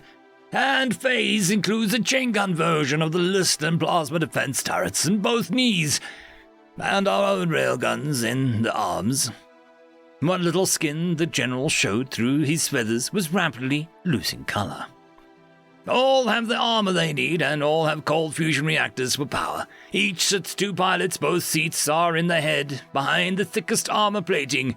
In each case the Liston and a human, one to drive and one to pull the triggers. 2 guesses on what the human pilots want to do. No. What is the purpose of them being giant robots? The general screamed. Shh! She might hear you. The onboard AI is a touch sensitive to mean words. These are mechs, sir, not robots. Why? The general was rather flabbergasted and couldn't find the words. An onboard AI is essential. The AI runs most of the targeting systems and electronic warfare suites, and also updates both pilots on any battlefield conditions and the general state of the mech itself. Too many details for the brain made of meat. The initial design philosophy was based on a human popular culture, but to humans, there seems to be a born love for giant mechanical things. I honestly have no idea where it came from, but there is a certain romanticism to being able to stride across a battlefield and fight from the perspective of a giant, or maybe a god. As for why they are the way they are, there is a human saying I am fond of. It goes, you ask why, I ask, why not? End of story. What We Bring Home, written by Lostfall. Team, in preparation for the invasion, the Emperor has ordered that we capture a few of these planet's most vicious creatures for the arena. Cast began the briefing. On the holoscreen behind him, they could see the blue marble of a planet that they were near orbit of. Leskol leaned over to his brood brother, Balsa, and whispered, More fodder for the blood pits. Nothing like a little hunt to get things started. His black skin pulled tight over his heavily muscled arms as he tried to hide his mouth. Balsa chuffed at amusement. His race, the Kalta, had been enslaved by similar means. Their brute strength and brutality earned them prized roles in the Empire's military and harvesting branches. Kost fixed them with a glance. Enough! Remember, this is a pre-contact species, and this world is unique. What do you mean? Balsa asked as he deliberately rolled his shoulders, stretching his heavily built neck and flexing his muscles. The gravity is higher than the galactic norm. It is also too close to the system's primary star, so everything on this planet is routinely bathed in lethal amounts of radiation with every solar flare. In theory, it shouldn't host intelligent life. In preliminary scans, we found they had a wider variety of predators than is normal as well. Kost continued, staring at the two Kalta and his crew. Leskol bellowed mockingly, and that is why they look so puny? Kost looked up at the taller Kalta. With respect to your strength, do not underestimate the creatures here. We have learned a lot from their internet about their world and the dominant sapiens, humans. Based on this, we have marked several targets in remote regions for capture. Sedate and secure your targets and get out. We don't want to alert the locals of our arrival. Leskol had watched the rest of the briefing with a touch of eagerness to start his hunt. He looked at the dossier. He was supposed to capture a human hermit, some mountain man. Looking towards Balsa, he couldn't help but feel some jealousy. Balsa's team had drawn a fearsome-looking beast called a grizzly bear. He gets a true challenge, and I am stuck with some wimpy naked ape, he thought in frustration. Leskol looked around the remains of his hunting party. Already, the medical skiff had come down and started recovering members of his team.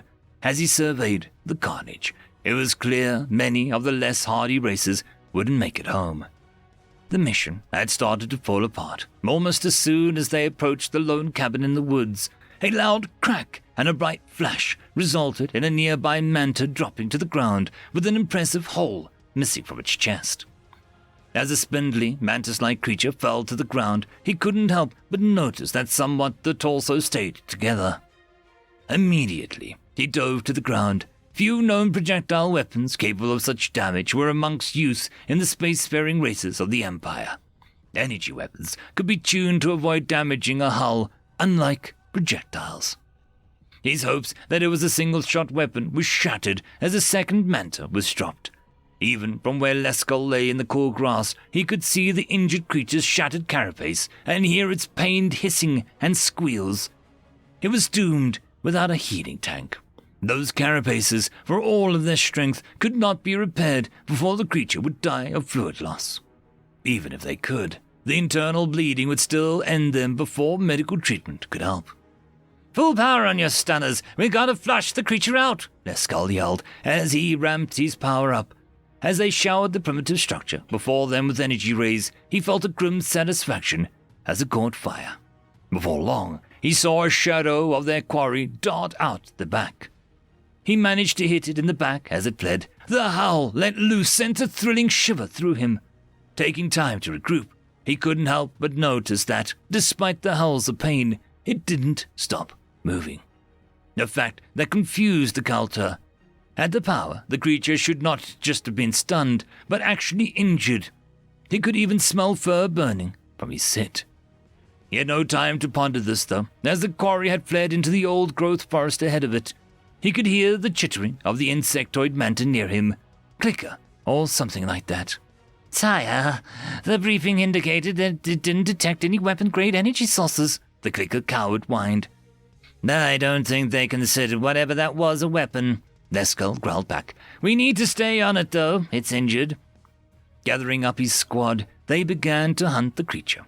As they went further into the alien woods, the predator and Leskol began to get excited. His thermal scanners easily picked up the creature's trail. It practically radiated heat against the cool background. This was a true hunt, not just some stupid beast as he had believed.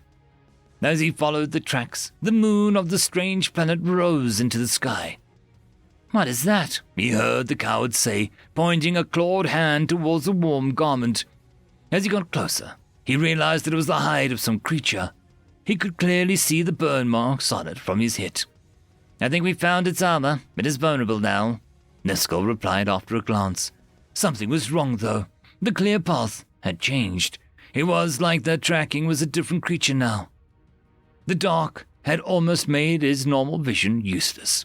He changed his visor over to thermal. As he looked around the dark woods, he felt his blood go cold. He was surrounded by life, much of it watching him. He suddenly realized how alien the world he was on truly was. On most planets, creatures instinctively fled a predator the size of Leskel. Turning back to the coward, he was going to tell it to switch optics. To his surprise, the mandate was leaning against a tree several yards behind him. "What are you doing? We're still hunting," Neskel started, before realizing something had torn the head off of it. Neskel suddenly felt icy cold fear in his blood. The silence was suddenly shattered by a blood-curdling howl as the beast exploded into the midst of his squad. As he whipped around, he caught a glimpse of something he would later describe as a beast grabbing the Earth-sign Boris in his squad. Despite their reputed toughness, it was obvious the beast was making short work of it as it took the large alien to the ground, tearing into its body. Despite the fear he felt, Leskel managed to raise his weapon and hit the creature at least 4 times before it quit tearing into the poor Boris's now mangled body. The Boris was obviously dead. The creature had ripped its throat out. Even through the thermals, he could see the poor creature's lifeblood ceasing to pump out of the many slashes the creature's claws had left. As he approached, he was shocked to find it was not his quarry that was attacking them. It was a monstrous creature that vaguely looked like the wolves he had seen on one of the dossiers. It just seemed larger than he remembered. It wasn't moving, the burn marks clearly glowing in the thermals. It looked dead, but Leskel wasn't feeling so confident. Keying his communicator, he called the extraction team. He had bagged prey, even if not the right one. As he heard the skiff coming in, he made the mistake of looking up towards it. What happened next was a blur as the creature suddenly was very much alive and upon him. Before he backed out, he managed to fire another round directly into its face. As darkness overtook him, he could hear that haunting howl. Leskel awoke with a start. He was in the medical bay in a healing tank. He's gasped as he jerked back to the consciousness. Injuries were common among those who captured monsters for the Empire's arenas, but that doesn't fully prepare you to be the recipient. "What happened to me? Did I survive the hunt?" He briefly wondered as he remembered the beast that had tackled him, a creature that seemed all hair, claws, and teeth. The ship's medic seemed to finally note his awareness as he looked down at his black, leathery side. Scars covered it where the beast had mauled him. Looking at them, he couldn't help but wonder, how am I still alive? Looking around the medical bay, he could see a number of the chambers were occupied. The other hunting parties had not fared well either. As he looked out of the liquid that he was suspended in, he could see the medic signaling him that he would be in this tank for a while longer. Though heavily distorted, he could hear the thrum of the engines of the ship as they accelerated away from that hellish world that they had gone to. He felt a touch of panic as he thought, did they manage to capture that demon? His nerves calmed, though, as he felt the sedatives flow into his system from the many lines feeding into his body. As warmth slowly put him to sleep, he briefly wondered, what happened to the beast? Dreska marveled at how Leskel was healing. While Coulter were known to be resilient, he was healing faster than he could have believed. When the ground crew had dragged his body onto the ship, he was almost certain that he wouldn't make it. Looking at his charts, he couldn't help but marvel at how the Coulter had come in with broken bones, severe lacerations, and bite marks where the creature had mauled it. Still not knowing what the creature was, he almost couldn't help but hope the ground team failed to capture it. The Coulter race were 3-meter-tall reptilian creatures known for their strength and viciousness. Anything that could tear one apart like that, he didn't want to see. As he then looked around the rest of the patients, he felt grave reservations at the Empire's plan to enslave this planet. In addition to the obvious injuries, he was also treating a full complement of biological and viral infections among the ground crews lucky enough to return. As he began his report on the casualties, he was already debating how he could convince the Empire this world warranted a full quarantine. Leskill awoke from a dream. Around him, the ship's red klaxons were flashing with only emergency lights on. He was disoriented. His dream had been running through an old-growth forest, hunting creatures desperate to stay away from him. As he looked around, he felt fear creep in. The only solace he took was in the fact that he could still hear the thrum of the ship's drives. Feeling weak, Leskill stumbled from the corner he awoke in. In some part of his mind, he realized that he was very alone and in danger. He needed to understand what was going on. He couldn't remember when or how he'd gotten out of the tank. As he stumbled into the hallway, he could see the remains of the crew. It was obvious from a glance that it had been mauled. He felt his stomach sink, seeing the large rents in the body from the creature's claws. Those fools brought it back! Suddenly, Leskill was all too aware of his own nakedness. He was acutely missing the feel of his rifle and gear as he salvaged what little he could from the corpse. Finding a pair of pants that barely fit him, along with the stun stick, he set off. He could feel his panic setting in as he remembered the vicious creatures that had savaged him. Silently, as he could, he began to make his way down the hallway towards the bridge. If anyone was still alive, he knew that he would find them there. As he got closer, he saw more marks of the beast. Claws had ripped door controls from their housings to trigger them to open, and even more bodies. He spent enough time gathering what equipment he could before moving on. He made a point of not looking closely at their wounds, already knowing the vicious nature of the damage. He managed to scrounge almost a full set of clothing, but still nothing more than that stun stick. A beast had obviously gotten loose and savaged everything it found, and somehow the stun stick felt completely inadequate. In one room, he found the remains of the ship's elite guard security detail. He salvaged a weapon here, despite the carnage demonstrating its pointlessness. He was beginning to fear that he was alone on the ship with this monster. A couple of times, he felt like he was being watched. An occasional move in the shadows told him that it wasn't his imagination. But every time he looked, whatever he had spied was already long gone.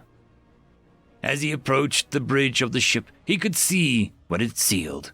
His panic already caused him to breathe heavier than he had ever done so since being a pup. The door was heavily scarred from the creature's claws as it apparently had tried to get in. The communicator at the door suddenly keyed, causing him to jump back. "Holy goddess, is that still a living one out there? Quick, open the door!" he heard from it. "It's clear, damn it. I can't see that beast. And it has a rifle. Maybe we can finally get out of here." The unknown voice could be heard arguing with someone else.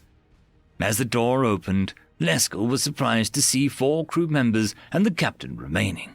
The captain was a mentor, a lesser noble given the honor of running a collection ship. The rest were a motley assortment of vassal races.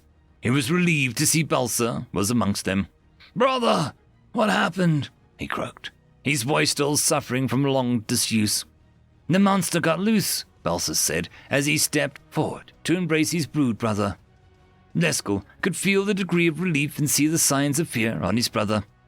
"All of them, it appears. How injured are you?" the captain suddenly demanded. He was looking at Leskill, but his hand hung over his plasma pistol. Looking down, Leskill realized how badly he looked. He was wearing mismatched uniform pieces, each covered with lifeblood of other prior owners. Raising his hand, he lowered his weapon to the floor as he replied, "I was in the medical bay unconscious. I had to get clothes on the way here. I am not injured." As he set the rifle down, he heard the doors behind him close. This seems to placate the captain as he visually relaxed. "You got lucky. We're back in the Empire space, finally. But we can't risk these creatures getting loose. We aren't going to scuttle the ship with these monsters on it." Leskill was shocked to hear that. He had never even heard of the Empire captain taking this route. But, he started, but realized looking around that they obviously weren't in control of the ship. But nothing. We have monsters loose on the ship that we can't match. We don't even know how many or what escaped. We've been in here over a week since it started, and you are the only survivor that has approached that door. We can't risk allowing any of these monsters to escape, the captain replied. The strain of the situation made the Manta look strangely vulnerable. What about the Empire? Eskel managed to respond. I have already put together a full report along with the medical data from before the medical bay quit responding. I even managed to capture some footage before the creature tore out the optical devices. At this point, the only thing left to do is ensure none of these monsters survive. We are going to make a run for the escape shuttles and scuttle the ship, the captain replied, with resolve that left no doubts. As their motley squad had made its way to the shuttle bays, they again heard creatures moving in the dark, but none had barred their way. He had pulled point as he had a rifle, with Balzer pulling rear guard with the captain's pistol. During the walk, they all remained quiet, as none wanted to attract the monsters in the dark. In the end, it was almost anticlimactic. They made the shuttle with no direct encounters, not to say that they didn't get their share of jump scares as beasts started about in the dark before them, but none loitered long enough to even acquire a shot before they were gone. It was almost as though the creatures were fleeing from them. At the shuttle, Leskel pulled security until Balsa entered safely. As they watched the shuttle bay door close, he looked over at the Brood Brother. There was some comfort in his obvious fear. Did your team capture the grizzly bear? He asked his brother. Eventually, though my squad didn't fare much better than yours, Balsa replied, as they watched the captain enter the remote codes to detonate the ship's core. Did they capture the mountain man? Leskel asked, with the shock and fear that he could almost feel the monster's presence now, as he watched the shuttle pull away from the doom ship.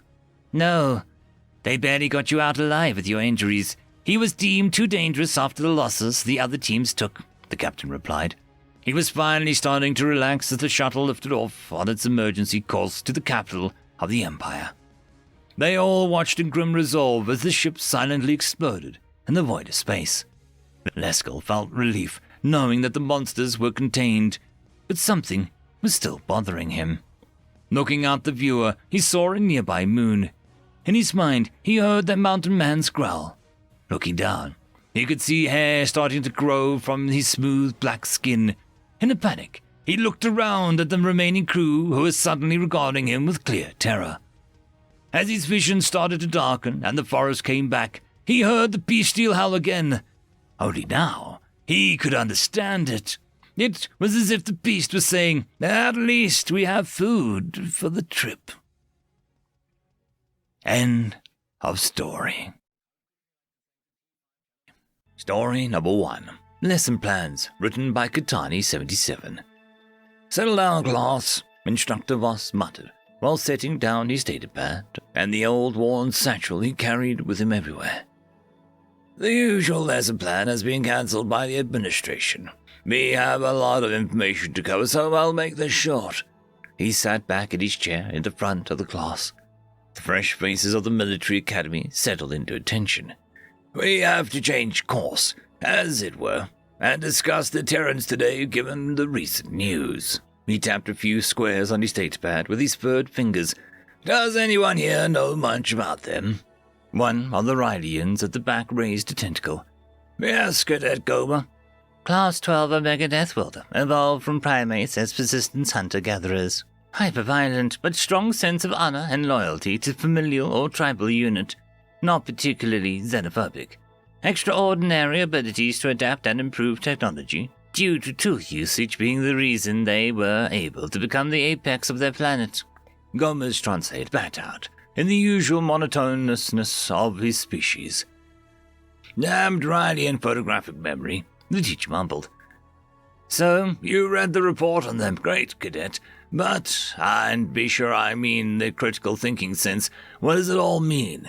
The teacher asked, tapping a few more squares on his datapad. It means it's lucky they're on our side. Cadet Rosen chattered in a galactic basic, his mandibles causing the words to have a halted lilt to them. Yes, that is true. Not quite what I had in mind, though. I'll tell you. He tapped his data pad again, and the room's view screen switched to a feed of news recording coming from the outer rim. On the screens, massive warships were seen firing down at the planet, turning a small patch of surface to molten rock. This happened yesterday. Are, those Terran warships? One cadet asked softly. No, they are Hyrian. That is, the human colony world. The Hyrians are new to the neighborhood but considered technologically superior to 95% of the Galactic Federation and are hyper-aggressive. The teacher changed the view of the Terran News Network. The Terran president could be seen standing at a podium. The unprovoked attack on the AgroCorp colony of Series 2 will not go unpunished. It is with a heavy but determined heart I will formally declare war on the Hyrian Empire. The president was drowned out by applause. Well, the Hyrians are screwed, Cadet Rosen quipped. This is classified information, but the human stealth attack fleets have already glassed all but the Hyrian homeworld, and that has been left pretty much in ruins. Apparently, they were attempting to negotiate with the Hyrians after intercepted chatter indicated that the Hyrians wanted to shove their muscle around the galaxy. They saw the Terrans as being mostly merchants and traders with an easy target, not knowing that they have the largest, most well-armed military in the galaxy, or that the vast majority of it runs completely in stealth mode. But that address was only a few hours ago. Cadet Gomez spoke. Correct. The Terrans glassed 20 colonies and 6 capital worlds in less than an hour. A coordinated attack of a caliber never seen in the history of the galaxy. The humans knew war was coming with the Hyrians eventually, and had fleets already hiding in most of the Hyrian systems. Then the response was to the destruction of a single colony with only a few dozen maintenance workers was so, Boss's voice trailed off. The class fell deathly silent. Which is the focus of today's lesson. All of it means for the next week we'll be learning, at the Galactic Federation Council's request, all of the known ways to not piss off the Terrans. End of story.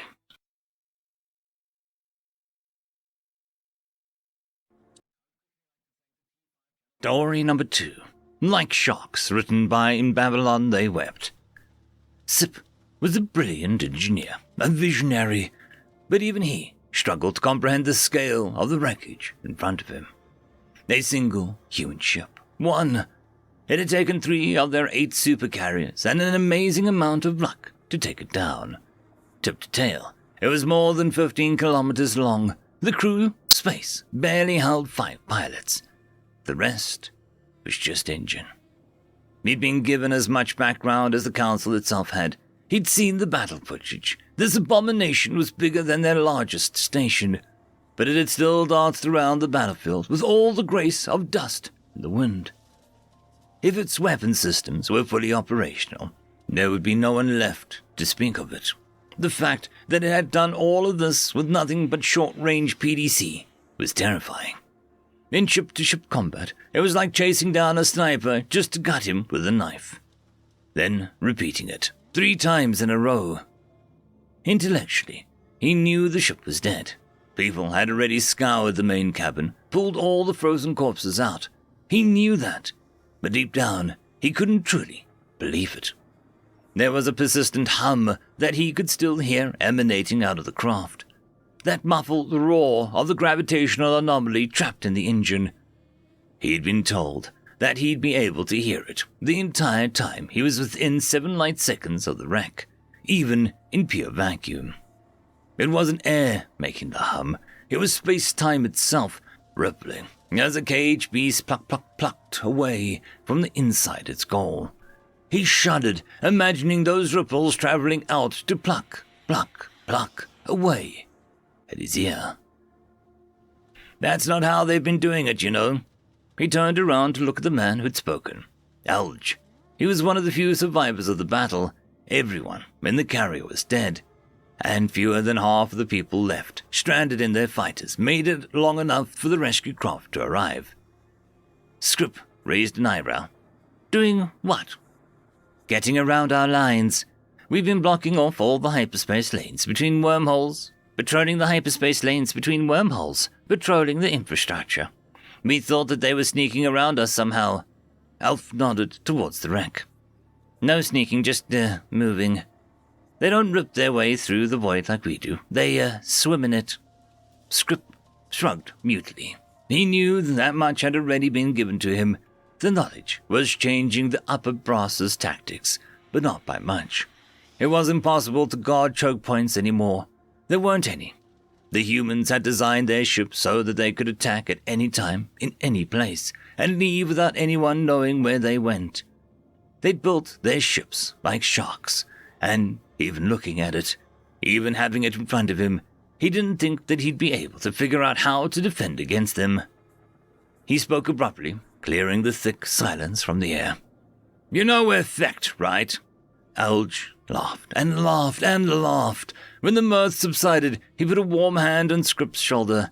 But it's good to hear it from you too." End of story. Story number 3. The Icarus Incursion, written by Flaming Raven. They called it Asphodel. Typical Terrans. Always recycling dead languages. It was an agri-world. Its sole purpose was to produce food. It was ours. Ours! By all rights, we should have turned it to slag before the Terrans could claim it. But no. The moment the Terrans received their designated territory from the Galactic Senate, we couldn't touch it without kickstarting a war. But we were the Denoki, and unseen blades of Walner, the god of death. Surely we could eviscerate Asphodel before any assistance would arrive. We cut off all communication coming from the planet and descended upon its dark side, the night sky, masking our sleek, reflective ships. We were quick, we were silent, and we were merciless. After our work in the capital city of Asphodel, we began our ascent back into the void. As we were congratulating each other for a job well done, one of our ships detonated, but the void of space carrying no sound. The flash of light and their transmission cutting off was our only warning. Immediately, we went to battle stations, arming our energy weapons and scanning for any and all threats. One of our techs extrapolated the point of origin for the projectile. It was coming from, the star. A transmission ping lit up our communications. Our captain ordered it to be answered. Up on screen was a female Terran. She looked old for her species, grey hair and a few wrinkles in the skin around her eyes. Her eyes, they were the color of ice, and they looked as if they were trying to freeze us. "So you're the reason that the all clear stopped transmitting," she stated blankly. "You Denoki are even uglier over hollow, but at least the smell isn't present for this conversation." The captain of the ship next to us must have been on the call as well, because he began to speak. The moment his voice started to enter his microphone, the Terran pointed a finger at his ship with her thumb straight up. "You dare!" the captain let out before the Terran interrupted him. "Bang!" she said coldly, and a flash of light illuminated her face for a moment. Then a massive spike of depleted uranium tore through the captain's ship, causing instant depressurization and multiple minor explosions throughout the ship before the ship's frame couldn't take the strain and blew apart. Silence reigned over the intership comm like a monarch. The Terran broke the silence. "I am Vice Admiral Helen Peterson. You are fleeing one of my people's planets after jamming their communications for hours, and your people have a certain reputation for hate crimes against Terrans," the now-named Vice Admiral stated.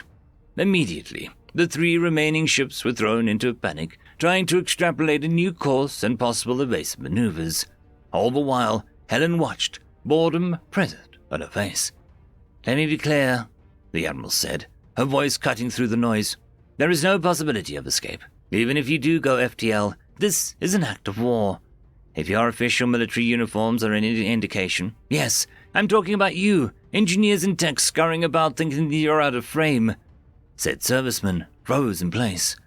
"I'm going to assume that you thought that we'd send out an emergency broadcast whenever we're in trouble. I mean, so many other races do the same.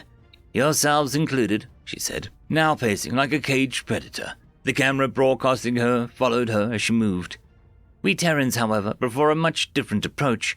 You see, we have a channel entirely dedicated to saying we are okay over and over. That way, the moment that stops, we know something's wrong. It's tied to a geothermal plant, so power outages are rare," she stated. She turned to look back at the camera.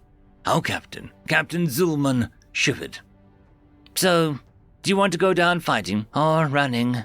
Vice Admiral Peterson inquired, holding up her hand and extending her index finger. Bang! End of story. Story number 1.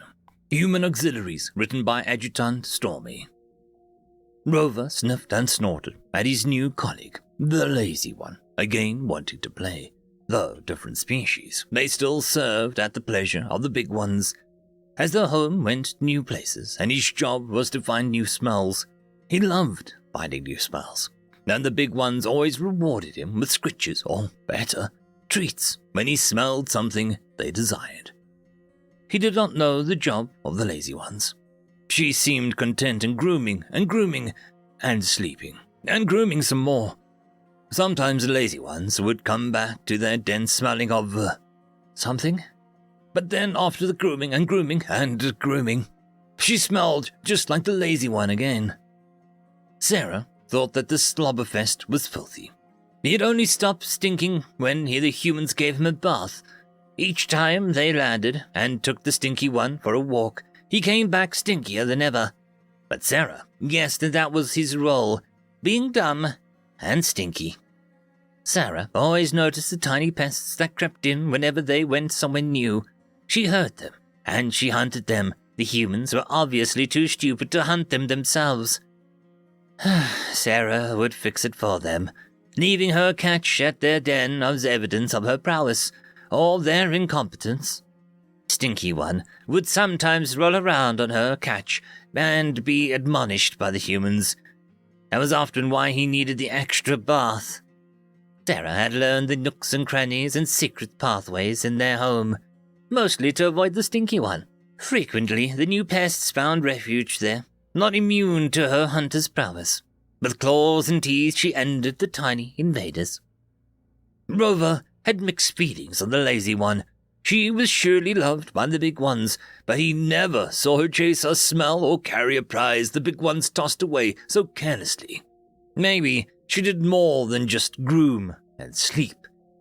One day, the big ones were asleep, and the big noise happened. Their home shook, and Rover tried to tell the big ones. He tried to run to their den.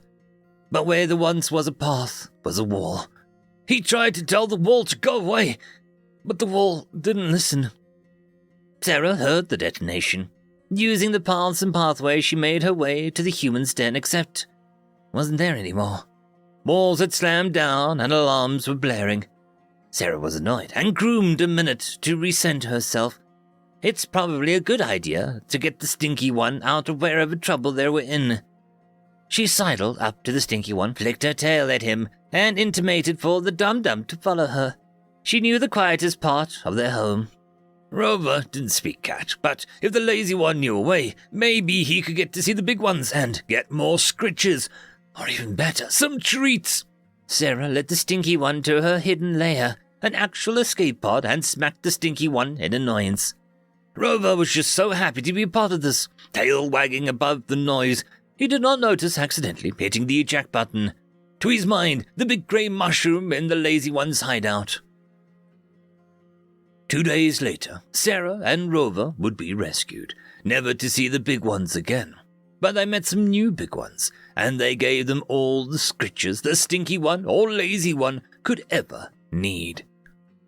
Log of Corporal Samuels of the UNSC Bowler, Scout and Rescue Squadron vessel. We encountered the wreck of the UNSC Visage 2 standard days ago. One recorded escape pod ejection after the impact with an asteroid of unprotected orbit. We have chased down the pod. Of a crew of 2, we are happy to report 2 life signs aboard, moving to intercept. Taking the pod on board, We were greeted by one very enthusiastic canine and one very dismissive cat, but no humans. Command is considering retiring the two with full rank and honors for surviving the unfortunate surveying catastrophe. Already, my crewmen are all calling dibs. End of story. Story number 2. Why We Did It, written by Lieutenant General Fuckery. The entire Experimental Acquisitions Department was dead, and no one knew why. The EAD, now very much deceased Experimental Acquisitions Department, had been working on the same task they always had: conquest of alien worlds with minimal bloodshed. This often took the form of disruption of information networks, sabotage of key military targets, or even genetically engineered pathogens specifically tailored to incapacitate or pacify without killing. Very much not the sort of thing that could wipe out an entire department if it were to break containment. A team of investigators were quickly dispatched to find out exactly what had gone wrong. The reports came out, shook the entire Kajai Empire to the core, and ensured that no annexation fleet would ever arrive on the planet known to its inhabitants as Holy Earth. The early stages of the mission went smoothly. The crime scene analysis entering a small orbital station without incident, to find the entire place looking as though the occupants had simply stepped out for a coffee, perhaps from one of the terrestrial shops they seemed to have become infatuated with, though never visited. Just before the end, the computers were powered on, but in idle mode, the lights turned low, all desks organized, chairs pushed in. If there had been papers, they would have been stacked neatly by the workstations. The only indications that anything was wrong were the near absolute silence and the smell of decay. Of course, the investigators were wearing full environmental suits in case of an escaped pathogen, but their atmospheric scanners were advanced enough to identify Kajai corpse smell when they found it. One of the investigators gently touched a computer interface, and it lit up, showing a log of information network use by a group of humans helpfully gathered by the Kajai by human corporations, which simply didn't seem to care who they sold their information to. Another display monitored a few key network sites, from which the researchers had apparently been studying human behaviors, the better to influence them when the time came. Before the third display could be activated, one of the living Kajai let out a gasp. She had just found the meeting room that housed the corpses of every single researcher.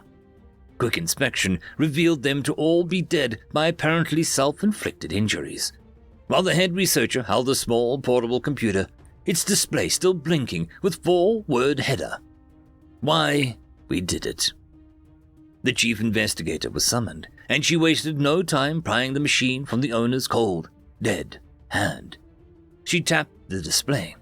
The text spread itself across the screen.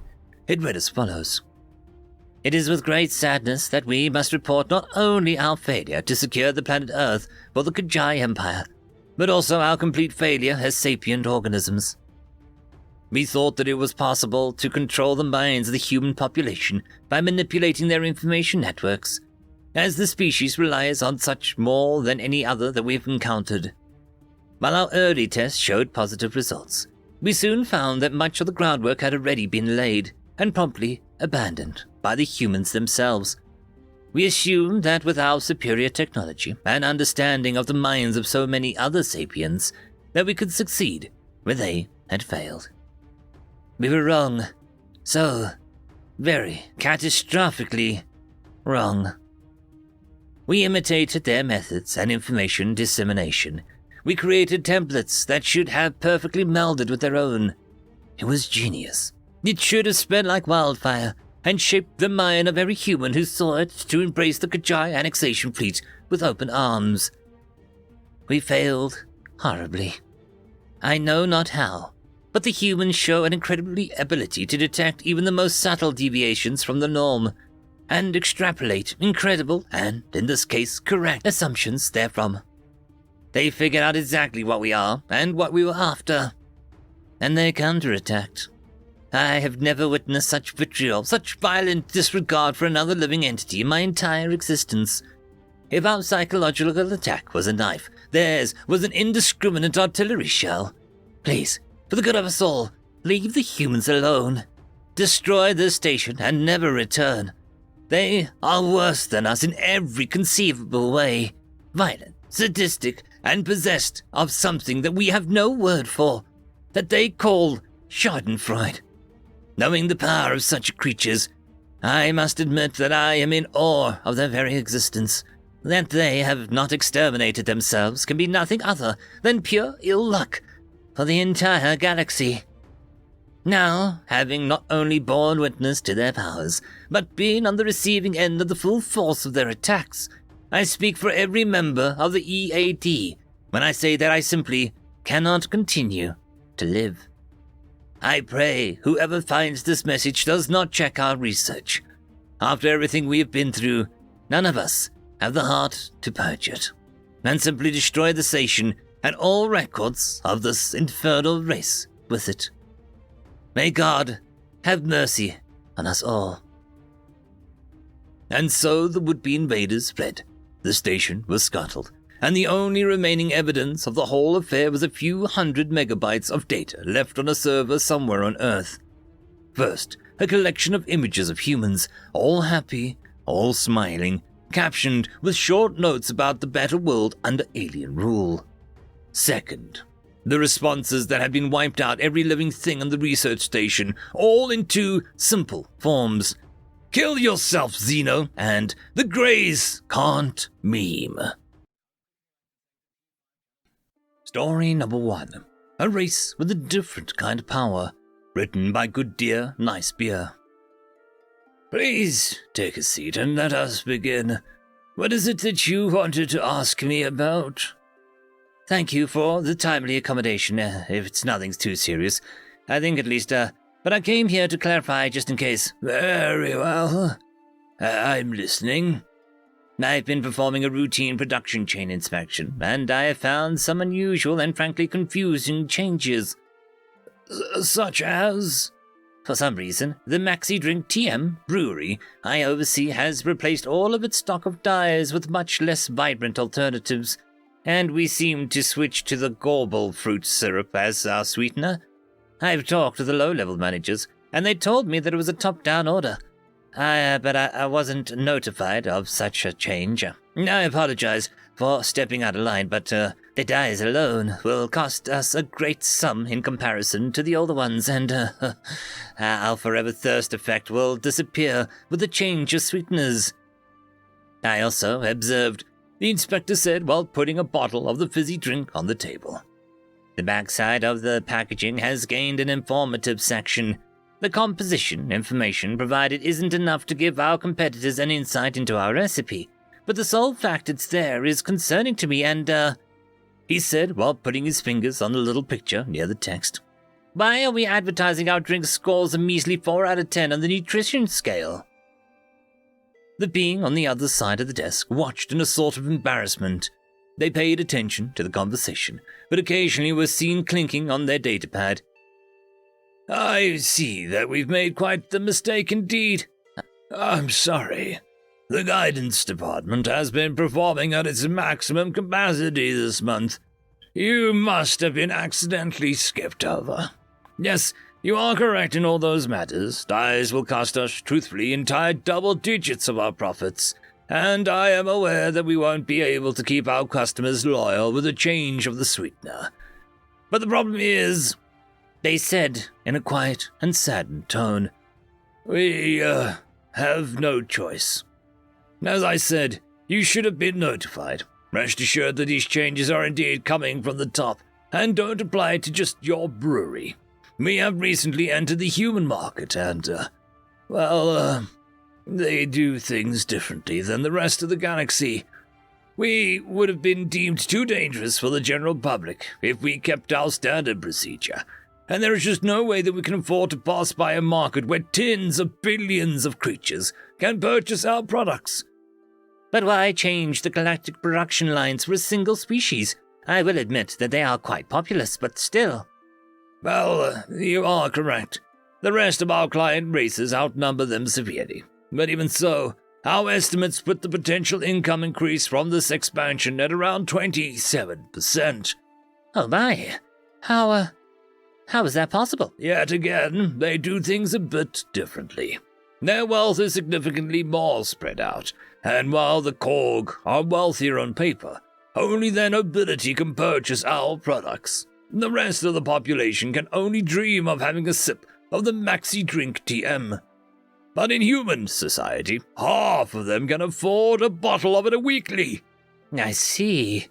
That does make sense now. I am concerned about our standing internationally, however. Won't Markish Breeze TM or Ulpa TM snatch up our customers in the non-human markets? It is significantly harder to be competitive now. Don't worry about that.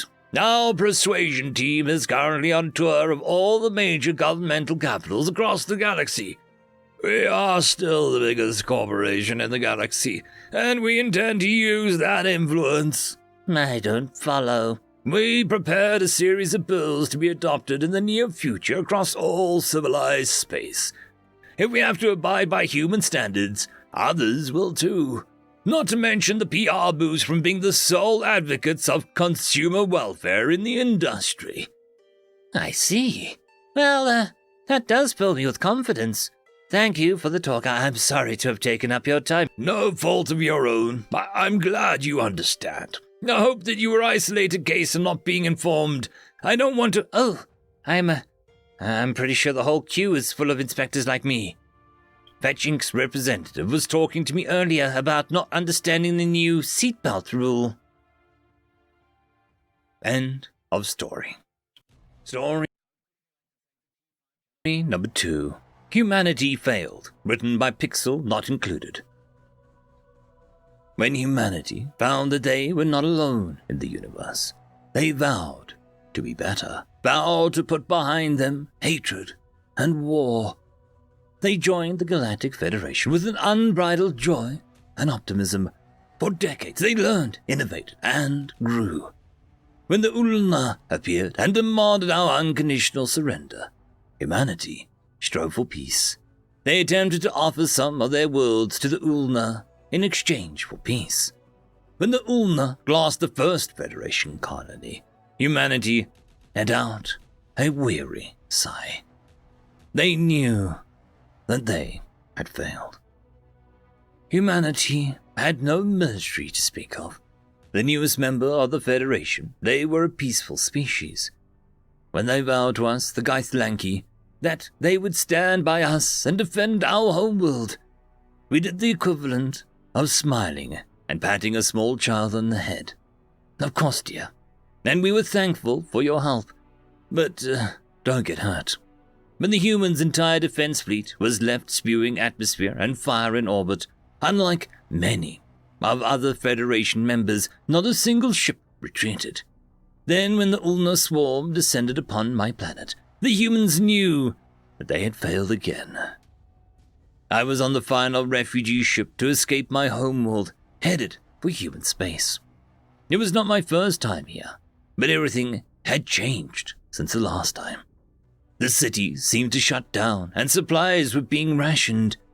When I asked, I was told their economy had shifted to a war footing. Renouncing their vows of peace and, with an industriousness frightening even to their allies, the humans went to war. Humanity, whom we knew as a race of peace-loving artists and scientists, had once more failed. I am standing here to commemorate the 50th anniversary of the humans' victory over the Ulna. This is a day of great sadness for the humans. The Ulna were an hive mind species and are now extinct. To ensure peace in the galaxy, humanity annihilated them. Once again, humans had failed. After acts of genocide on their own world thousands of years ago, humans had made the sacred vow of never again. Yet, the rest of the Federation celebrates this day, for it marked the day when hope returned. We celebrate humanity because they strove for peace in the face of war. We celebrate humanity because every minute they held off the Ulna another 10,000 civilians fled to safety. We celebrate humanity because they destroyed the single most bloodthirsty race that we have ever encountered. Humanity has failed again and again. This is because humanity always reaches for the stars and strives to be better than they have ever been before. I would argue that many of humanity's failures are grander than the successes of other races. Thylian Cuthran, Githlanki Ambassador to Earth. End of story. Story number 3. The Nerds, written by Mean Gator. They say that reality is stranger than fiction, and they are right. First contact was something that always excited our imagination. The proof that we were not alone in the universe, that there were others like us, sentient, intelligent, able to dream, able to plan, to explore. We were not alone, but we didn't know that. We have been watched for many centuries. We have been watched since Babylonians made the first tables filled with calculations, since they devised the first calendars. We have been watched when the Greeks expanded the ancient knowledge and introduced mathematical rigor, when Euclid wrote Elements, and when Eudoxus and Archimedes made the first tentative steps towards calculus. You see, we are not Deathworlders. Earth-type planets are common enough. We weren't being admired or feared as fighters. There are plenty of alien species that their fighting abilities would put the Yautja from the Predator franchise to shame. We weren't being admired or feared as tacticians or strategists, though we belonged to the very best.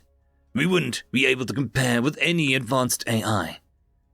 We have been watched and we have been manipulated for one reason and one reason only.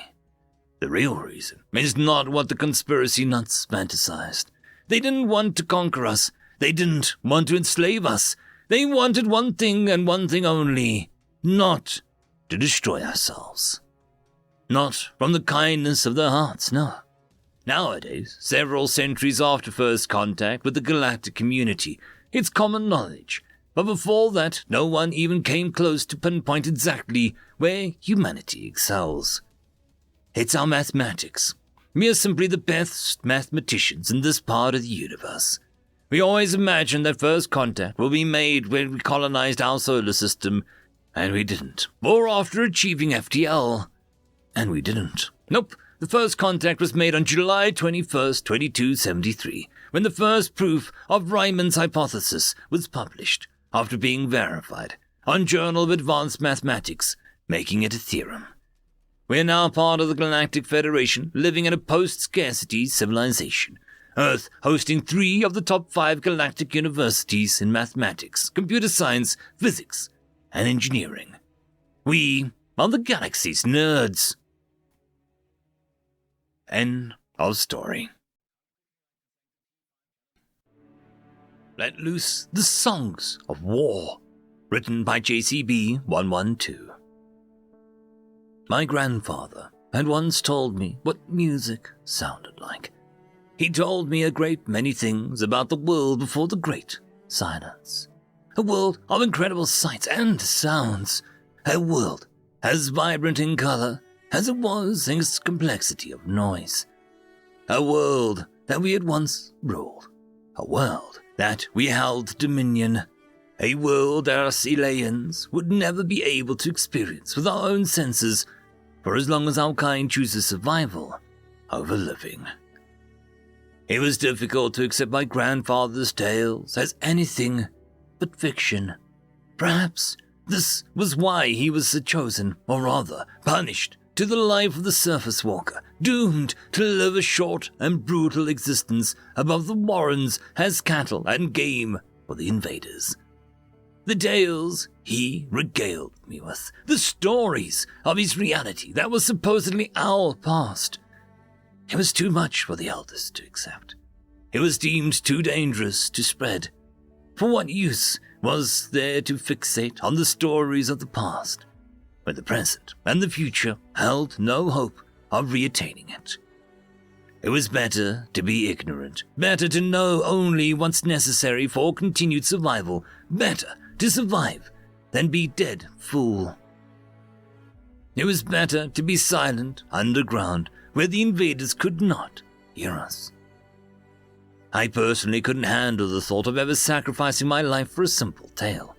Grandfather's punishment as a surface walker was tantamount to execution, but it was necessary. Another necessary evil in this world we find ourselves in. For the invaders were never truly satisfied, and what they craved more than our lands, our histories, and our legacies was fresh meat and blood. They weren't satisfied in knowing that they had eliminated and humiliated us. They weren't happy with a mere victory. No, they wanted to continue their games for however long that may last. And most, if not all, of these games required Ilean blood. They'd appear in large numbers after the thawing season, gathering supplies, equipment, materials, and other worldly constructs too bizarre for any of us to truly comprehend, to set up temporary camps throughout the great prairies. More often than not, they'd miss our warrens and bunkers by a factor of a good few 100 miles. This was a constant reminder that we had in fact cracked the code of our survival. As by remaining silent, we remained hidden, and by remaining hidden, we remained safe. Yet, that couldn't last forever. Given enough time, the invaders could pierce through the dirt with their tools and machines. Given enough time, even the most careful of warrens could accidentally emit too much noise. And that's where the surface walkers come in. They were, for all intents and purposes, sacrifices for the invaders to both satisfy their bloodlust and bait to throw them off of the trail as best that they could.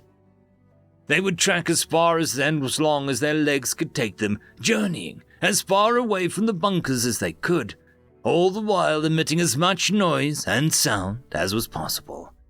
They would scream into the void to make sure that any and all attention was on them, and not on us.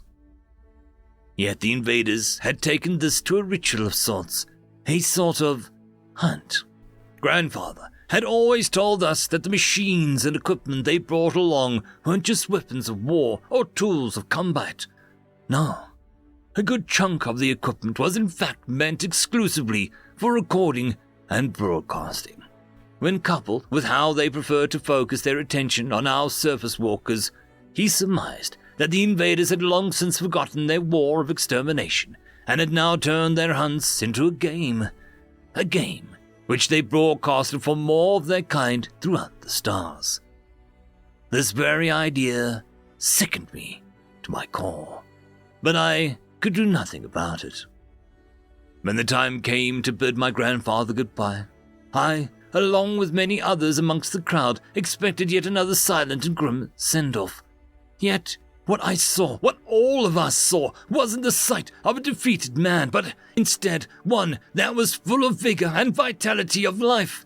He stood in the mining shaft turned elevator with a look of absolute glee, one that most could have easily mistaken as the eyes of a madman. But I knew better. This was the look of my grandfather at peace, and it was clear why this was the case. The elder seemed to have seen fit to release one of the many confiscated items back to the man, and sure enough, what I saw him cradling in his arms was none other than the family heirloom I'd heard so much about, yet had never ever even heard before.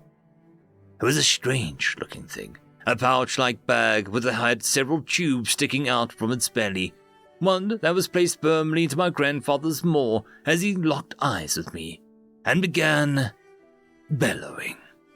A deep thrum filled the caves, one that reverberated against every wall and alcove, filling the once desolate space with an uneasy gut-curdling thrum.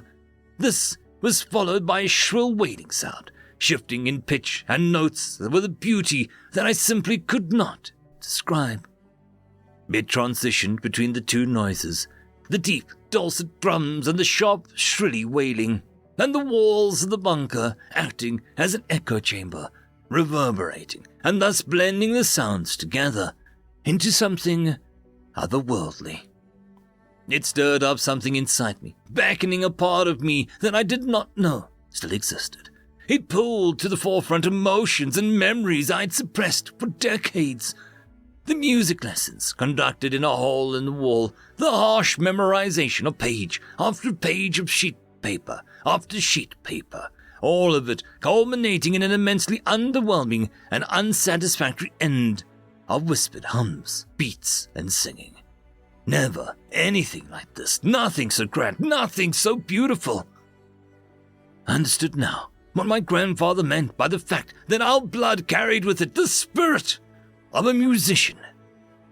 For you could take the instruments, the sheet music, the lyrics and compositions away from the Lorik, but you could never take away the music from a Lorik. It was at that point that I knew I had to carry on the legacy. Screw the elders, screw the invaders. I couldn't let this part of us die. Not when I just tasted what we'd lost. The next decade consisted of me taking on the role my grandfather had committed himself to, teaching my own children and grandchildren behind hidden and sealed-off holes in the wall, attempting to imbue and inspire in them the same love and appreciation for the art form long since dead. Yet, it was becoming increasingly difficult by the year. The elders instituted bans and regulations more intense than ever before. Even talking was now done in hushed whispers and voices. There had been rumors that the elders had planned on teaching the next generation in exclusively sign language, to cut the noise entirely. It was under these conditions, and after being caught red-handed, that my time too had finally come. As I stood in the same position my grandfather had all those years ago, I held within my hands yet another part of the family collection, a flute. But unlike my grandfather, who had lived in the world before the Great Silence, I had little to no hands-on experience with the instrument. Playing it for the first time didn't elicit the same effect as I'd hoped, with even my own 2 ears being let down by the sounds that I was generating. It was with that and a final cursory glance to my children and grandchildren that I realized that I was perhaps the last to embrace this dying spirit of a decaying civilization. The world above was bright, far brighter than anything in the Warrens. I could see vast expanses of open fields in every direction with no distinguishing features or markers. I could also hear the rustling of leaves and the whistling of the wind, the sensation of the breeze on my bare skin for the first time in my life. However, as I moved forward, I could hear something else. It sounded like percussion, akin to the hollow noise that was generated by a wooden stick striking an empty tube. It played in near synchrony with the rustling of the winds. My first thoughts went to that later desire for hope. Perhaps there was indeed someone out here. Perhaps there was someone waiting for me. Maybe our underground warren was just a complete lie. I stopped in my tracks as soon as I discovered what it was that was generating that noise. It was a wind chime, constructed entirely by Alayan bones. I fell right on my backside, trying my best to hold back the last meal that I had from coming back up, before I sprinted in the opposite direction. Grandfather was right. This was a game, and I was now a running target. Minutes of sprinting soon turned into hours as my legs began to weaken, my body finally catching up to me and the adrenaline of my system finally dissipated. I ended up in yet another field, this sporting a hilly terrain and plenty of larger trees that I felt gave me more cover. A part of me felt that I'd made it out there safely, and because I could not see nor hear any potential threats, that I was indeed in the clear. But I knew that it wasn't the case. The invaders didn't need to see you to hunt you down. They didn't need to track your footprints to comb over the tracks for clues. Not when they could hear your heartbeat from 100 miles in any direction. And with my running, huffing and puffing, it wouldn't be long before my time was up. At this point, I could feel part of me simply telling me to give up. Why run or take another step? Why entertain them when this is exactly what they wanted? Indeed, I was done with running, but I wasn't done with living just yet. I pulled out the flute, inspected its expert craftsmanship, admiring its build and design for what was perhaps one final time, before I began playing. I poured my heart into each and every note, huffing and puffing and daring and taunting the invaders to take me where I stood. To take me not with my tail between my legs, but on this literal hill where I intended to die. My cries for an honorable death were answered not a few minutes later, as I saw them, as my eyes would make contact with these hulking monstrosities that skulked on all fours and practically leapt towards my direction with terrifying speed. In the blink of an eye, they surrounded me. A literal sea of creatures that drowned out any discernible features of the land underneath their hulking bodies. So numerous were their numbers that they blanketed the landscape. Fear entered my heart, but I refused to relent, continuing my own assault, my own cry of defiance. I refused to stop playing, even as the largest of the horde approached me. Its face petals splayed open, its disgusting face mimicking our own species' smile with a terrifying degree of accuracy as it dropped something at my feet. A deflated bag with 4 tubes sticking out of its belly, coated in strange splotches of dried and crusty red residue. My heart dropped as I realized exactly what it was. As I realized now, I was quite literally walking in my grandfather's footsteps. The beast cackled at me, clicking and shifting its weight, and my music finally faded to nothing. I felt its claw reaching for my face. Crack! Everything stopped, my heart skipping a beat as the beasts around me seemed to wail and whine in confusion and panic. I looked up into the skies towards the direction of the strange sound, squinting my eyes to determine just what caused it. Crack! There it was again. Crack! More and more of these noises, but not a single hint of what was causing it. Then whistling. Then boom! I felt the very air that surrounded me solidifying, hurling me off my feet. I could feel every last breath in my lungs forcibly squeezed out. I could even hear the force of the wind, the harsh, snarling, angry gale that had brought upon rains of topsoil and debris. Then all I heard was a sharp, high-pitched ringing, one that seemed to block out any and all sounds from the world as my eyes opened to the gaping maw of the invader just inches away from my face.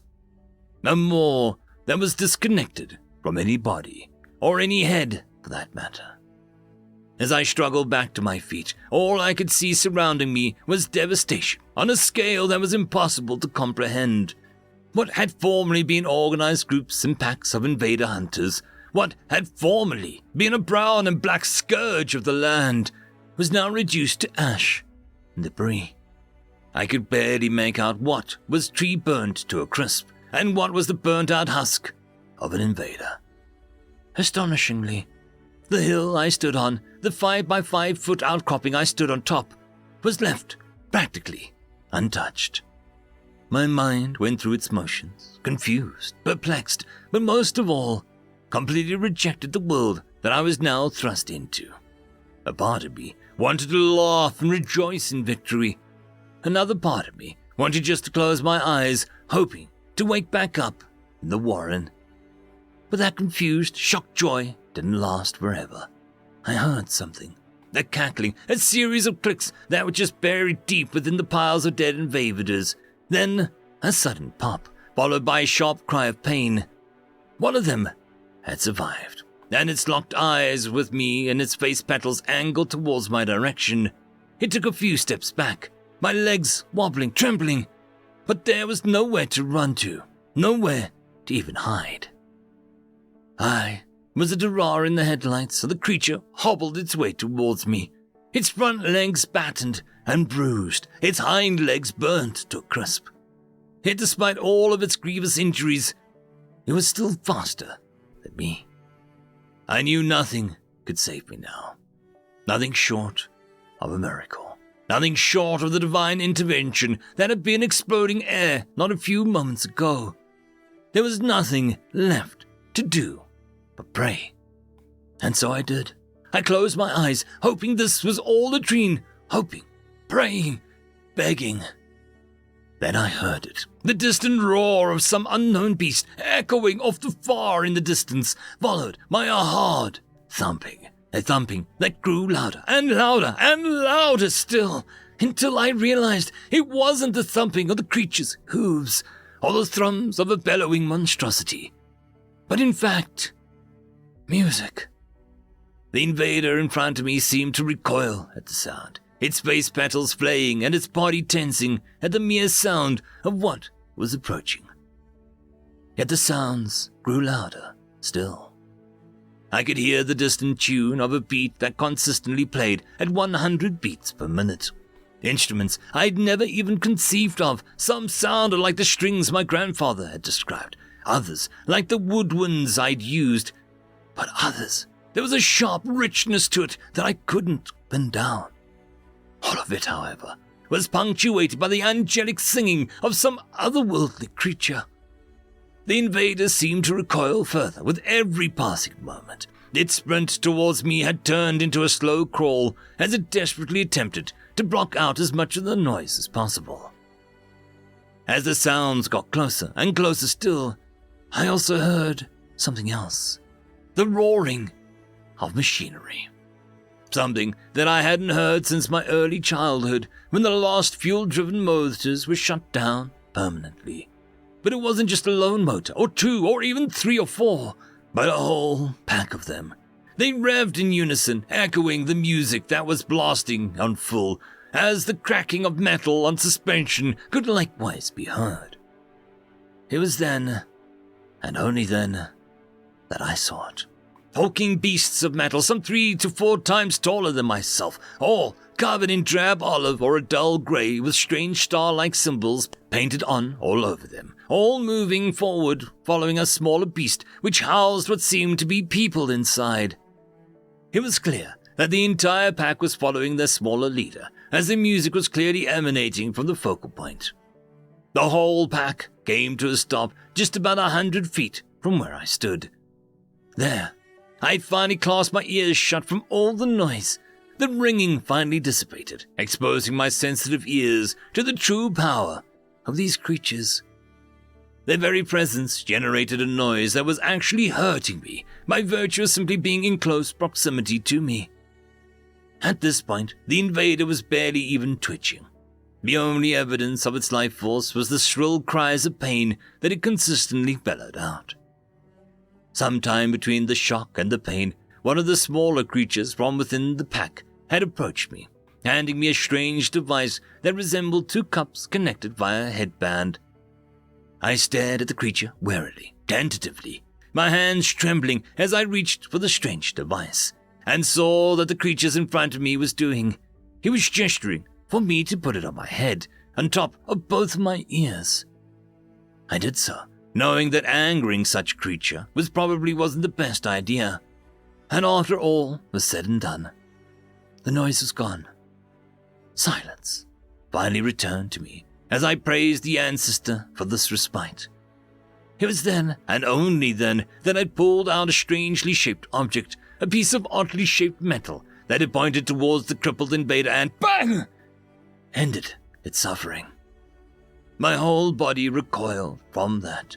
The noise from that thing. I dared not imagine what it would sound like without the aid of these ear cups. Testing, 1, 2, 1, 2, check. Elaine, can you understand me? Her voice suddenly addressed me from inside the metal cups, which almost prompted me to take them off. If not for a stern looking by the creature in front of me. Yes, I can. I managed to out meekly, eliciting a toothy smile from the creature. Good. Well then, Sunder, I take it that you've got quite a shock from all of that. Yes, I'm still trying to understand. Still in awe at the entire situation, huh?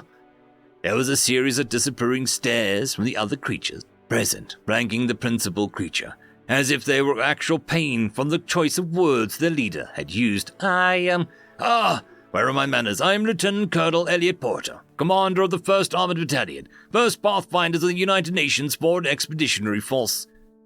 I could only nod in understanding. The very concept of a functioning military after the Great Silence was more alien than even the aliens themselves. What are you? We are humans, more specifically humanity's sword and shield, and we're here to help. Humans? I've never heard of a creature with a name such as yours, with abilities such as yours, with technologies that defy the common conventions. Common conventions? Your tools, your weapons, everything you have exposes you to being detected by the invaders. Yeah? And you care not? Why should we? By being so blatant with your presence, you're exposing yourself to the dangers posed by those invaders. Yep. But the invaders, they're terrifying, unrelenting hunters by nature. Precisely. There's a difference between a hunter and a soldier, Alayan. The former stalks, creeps, hides in shadows waiting to strike. The latter shows up in your face and shoots you where you stand, without fear, without question. The former fights to survive, nor fights for sport. The latter fights for a cause, fights for something greater. And to that end, the latter has the support of 100 billion taxpayers supporting the military-industrial complex that can supply enough ships, planes, bombs, and shells to blow up 100,000 planets to kingdom come.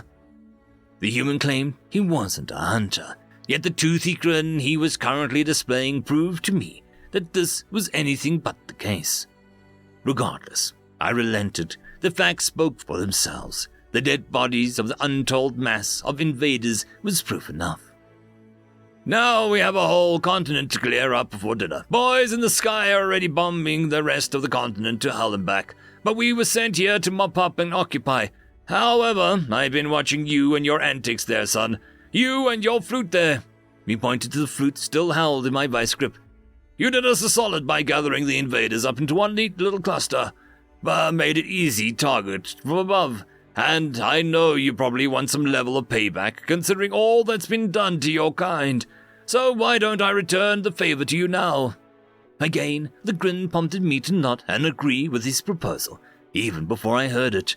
Good, come on, get in. You're riding shotgun with me. It was with that I got into the metal beast, onto one of the seats, and I felt the world suddenly rush by me as it accelerated to the speed I refused to believe was real. So here's the plan. You saw how disoriented the invaders get when we blast the LRAD. LRAD? I parroted back, finally finding my own voice as the human nodded. The long-range acoustic device, the music you heard before we arrived. Yes? Well, it's not just for show. Well, honestly, it kind of is. Gotta say, it's been a blast playing some classic tunes for the sake of something other than morale boosting. But yeah, the invaders, as you know, hunt and excel at tracking and eliminating targets by their naturally audio-sensory organs. Yes, this is why my civilization has retreated underground, eschewed most forms of our prior technologic civilization, and maintained what we needed to survive. Yeah, well, suffice to say that I've heard that from 10 other species across 100 other planets, so you folks aren't alone. Anyways, you saw what happened to that one survivor, right? Tens of clicks before we arrived, the LRAD had already messed with it enough to render it barely functional. That's generally our IMO. We go in, blast the LRAD without track of choice, and we mop up basically unchallenged. My eyes slowly lit up as I realized the implications of the human's explanation. Go on. Well, you know how we get to choose whatever track we want to play on this LRAD? A grin began to form on the edges of my maw. Yes, I recall. Well, that also works for live audio, provided the audio has consistent stream of sound to it. And, well, he pointed at my flute, how's about we have some of your people's tunes? That's the last thing these feckers have to hear. I began to actually cackle. The absolute ridiculousness of the situation wasn't lost on me, but the revelation of my grandfather's demise, playing the bagpipes into the last moment, made the whole thing feel poetic, in a sense. A final act of justice. You needn't say any more, friend. You needn't say another word. But I would like to ask, go on. How long until the next target? The human chuckled, two cackling grins practically harmonizing in chorus. 10 minutes. Then let us loose the songs of war, human. Let us serenade the ending of an era. In front of us was a mountain, atop of it, and dotted all along the seemed to be structures of immense size and scale. I would have recoiled in terror from it if I wasn't for the human sitting right next to me. Similar to moments prior, the world before us was struck by unknown assailants from the heavens, and the ground before us shook with a fury that caused the earth around us to visibly ripple.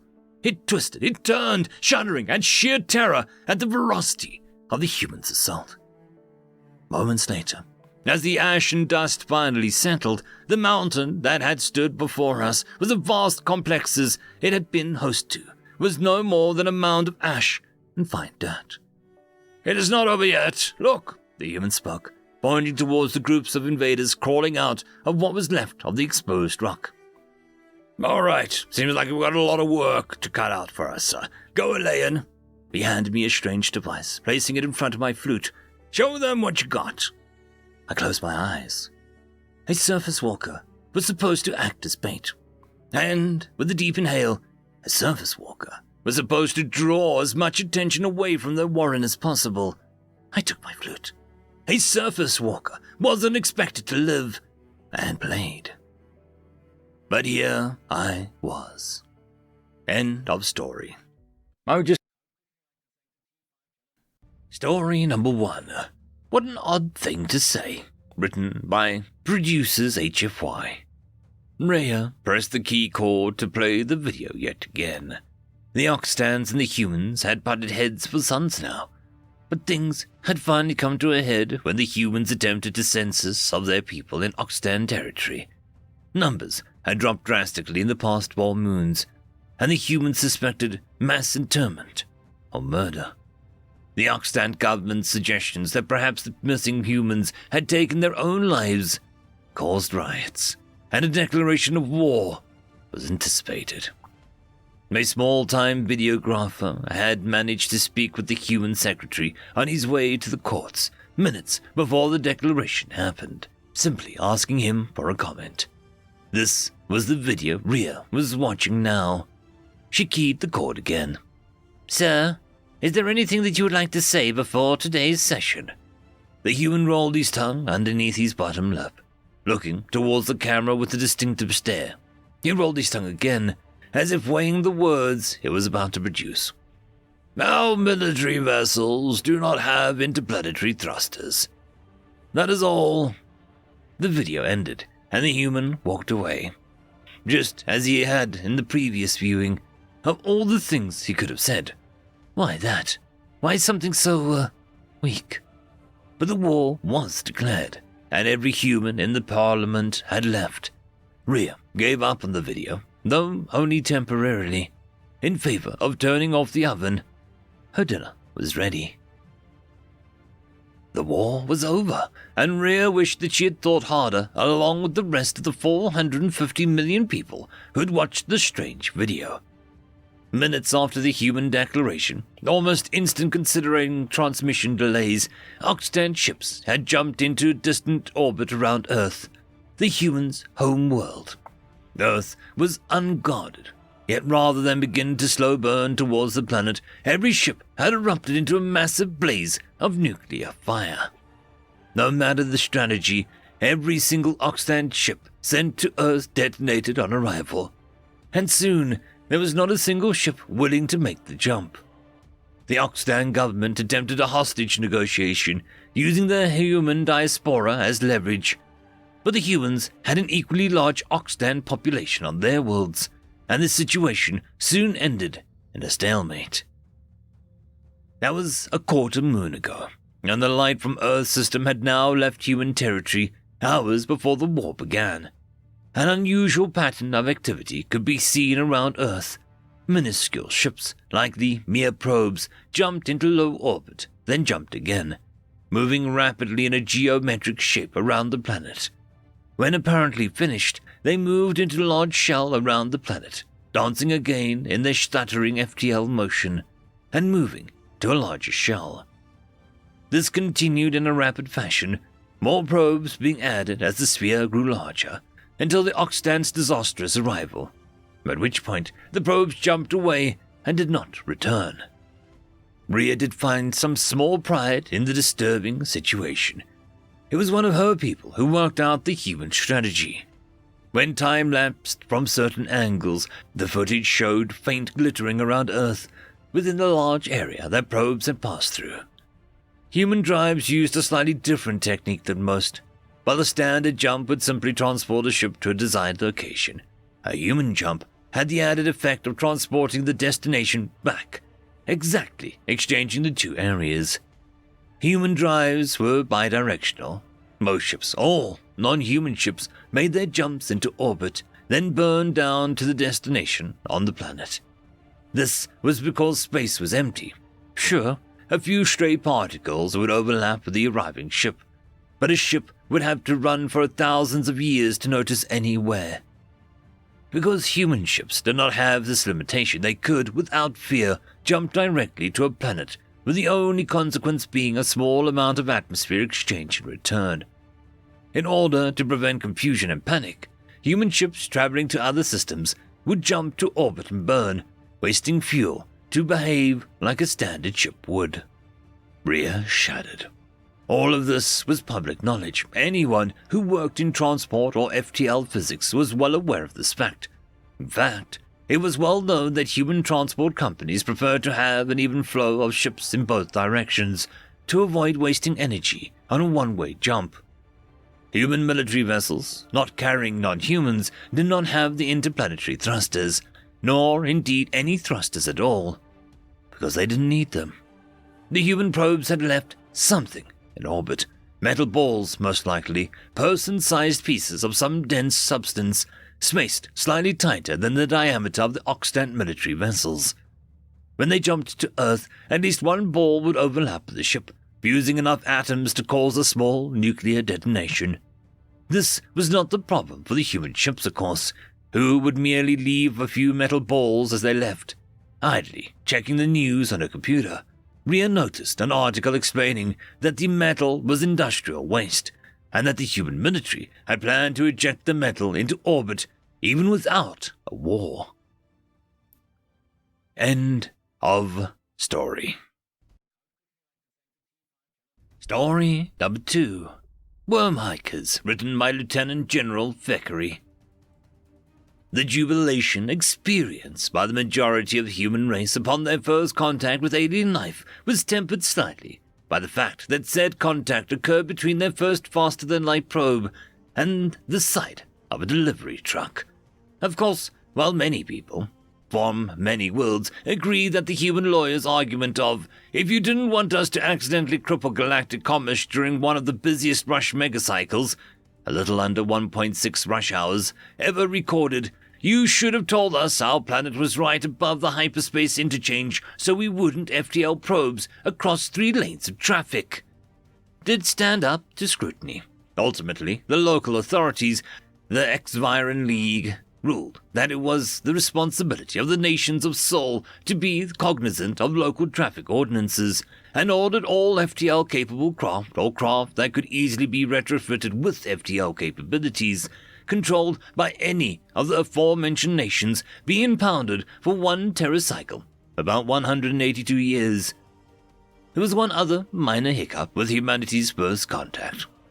The research base they had established on Mars was supplied by 2 Aldrin cyclers, which were deemed easily retrofittable and promptly disabled. This, of course, caused massive backlash from a number of spacefaring races, calling for either evacuation of the stranded humans or the repeal of the impounding order. The X-Viron League, like any government caught doing silly and potentially death-inducing things, doubled down, insisting that humans had demonstrated complete disregard for their own safety and the safety of those around them, and could not be trusted, and so on, and so on.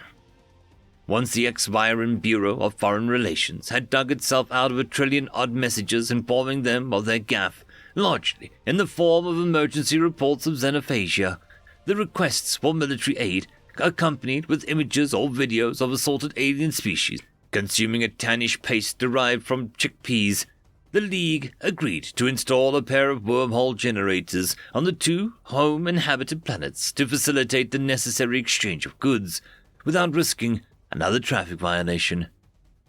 Within half a gigacycle, the humans had torn down both generators. Within 4, had reverse engineered them, and by the time a half dozen more could be bothered to pass, were the proud owners of 1/16 of all known artificial wormhole pairs in the galaxy, and, unsatisfied even with that, began work on a gateway project, a method of linking whatever to whatever however we can, so whatever can travel whenever, because why ever the fuck not?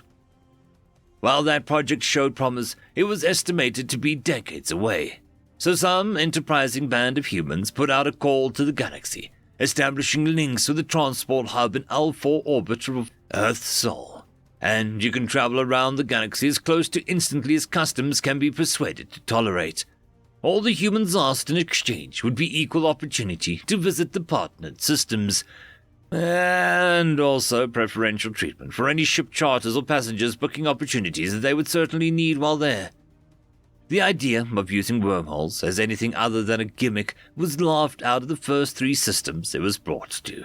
So much so, no one even bothered to look at the second point. That is, until someone had the brilliant idea to tell their negotiation partners that arriving in Seoul by FTL was considered not only braggadocious, but quite gaudy as well, and anyone who did so would be viewed as a bit of a twat. This is a technique known to the galaxy over as lying through your teeth, but those with the governmental authority to make such decisions almost universally already looked like a bit of a twat, and thus can't be taking chances when it came to looking like more of one, and probably agreed. Soon, it seemed everywhere that was anywhere was linking up with Earth's Sol 4 transit hub, and so was some nowheres. The nowherest link, which soon became the anywherest, was the Eintona frontier, the last bastion of civilization before the wild Wixtrappa expanse, the vast swath of unclaimed and largely unexplored space named after the man who got there first, and put a beacon in it, Gleefork B Expanse. It should be noted that when Gleefork discovered the words Wixtrappa and Expanse and direct translations of each other, he was completely inconsolable until he was told about the La Brea tar pits. By the time he heard Table Mesa, he was quite convinced his human drinking partner was taking the piss. And so, with the galaxy opening before them, but no method to reach the uncharted, read as interesting, parts under their own power, humans set into the unknown the same way they had since 1978, with nothing but the clothes on their back, a towel, and an unquenchable thirst for gin and tonic, adventure. End of story. Heaven is Void of Light, written by Magic Rectangle. Amy Tanis and her husband, Jonathan, were working late into the night. Their laboratory was buried almost a kilometer beneath Ida Basin, the largest ice sea of Ganymede. It was in a geologically stable area and far from any population centers, but it was a pain of a commute, so they often slept in the lab, woke up, and went right back to work. They had all the funding and the autonomy that they could ever want. They worked 12 to 18-hour days, not because they had to, but because they were close, so close, to something that would change humanity's place in the universe forever. They'd run hundreds of trials already. Opening the breach wasn't the problem. Feed too much power into the engine, and the breach would go wild. Too little, and it would almost instantly collapse in on itself. If they were going to figure out what was on the other side, they needed a stable breach. Jonathan had had the foresight to insist the breach chamber be 500 meters from any of the control systems, which had probably saved their lives the first time an unstable breach ate away the breach engine, and much of the test chamber and surrounding rock. Rebuilding after such an event was time-consuming, so the research mostly focused on gathering more and more data from the tiny underpowered breaches in the moment it took them to collapse. There was only so much that could be learned from this timid approach, though. It couldn't just be about power. They'd already identified the critical point between an unstable breach and a collapsing one. They had plenty of information about the collapsing breaches themselves, too. They needed more data from the unstable ones to understand what was going on. She'd argue with Jonathan many times about it. They'd plateaued. She knew it, he knew it, but he still thought it was too risky to intentionally open an unstable breach. To assuage his fears, she redesigned the Squelch, the system that could clamp shut an errant hole in the universe. She'd made backup systems for backup systems for backup systems, hoping to put his mind at ease.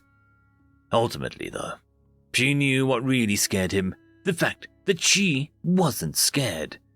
The moment she'd seen the first unstable breach, her own eyes, something had changed in her. It was subtle, but she knew it was there. She wanted to see it again. She needed to. Jonathan had the opposite reaction. He'd sealed the viewing window and insisted they only watch the experiment through the closed-circuit monitoring system. This time, though, she'd come up with something that he couldn't argue his way around. A way that the breach engine could project the breach to a remote location. They wouldn't need to have any difficulty to replace equipment in the test chamber, just the sensors. They could even move the test chamber several kilometers away if they wanted to. Kian Byron's father had been an ice miner. When his uncle Shane suffered a hypoxic brain injury from a faulty atmospheric unit in his drill rig, Kian's father began agitating to form a union. He should have known better. Some big shop corporate fecks on Earth weren't going to sit around and let an uppity miners cut into their profits. First, there was the accident. The oxygen tank on his rig sprung a leak due to metal fatigue. The backup oxygen was missing from his emergency kit, despite him checking it first thing at the start of his shift, like always. He told Kian that he only lived because his tank failed earlier than it was meant to. There was still enough oxygen in the cab for him to make it back. His father got paranoid after that, but the stubborn son of a witch didn't back off. If anything, he pushed harder to try and get the union going. 2 weeks after the accident, Kian's father simply vanished. The bootlickers at security op moved to Callisto and shacked up with some more. Now Kian knew his father was no saint, but he hadn't even taken his toothbrush or change of clothes. He might not know the details, but it wasn't a fecking mystery what had happened, or who was responsible. It was the same all over Ganymede. As far as Earth Alliance was concerned, the moon was a labor and resource for them to exploit as they saw fit, and anybody who got in the way of that didn't last long. So when a friend introduced him to some guys in Ganymede Independence Front, he signed up for the spot. As militias went, they were pretty organized. He climbed the ranks to lieutenant and had been given command of his own squad. And today, it would all pay off. Today, the bastards were going to get theirs.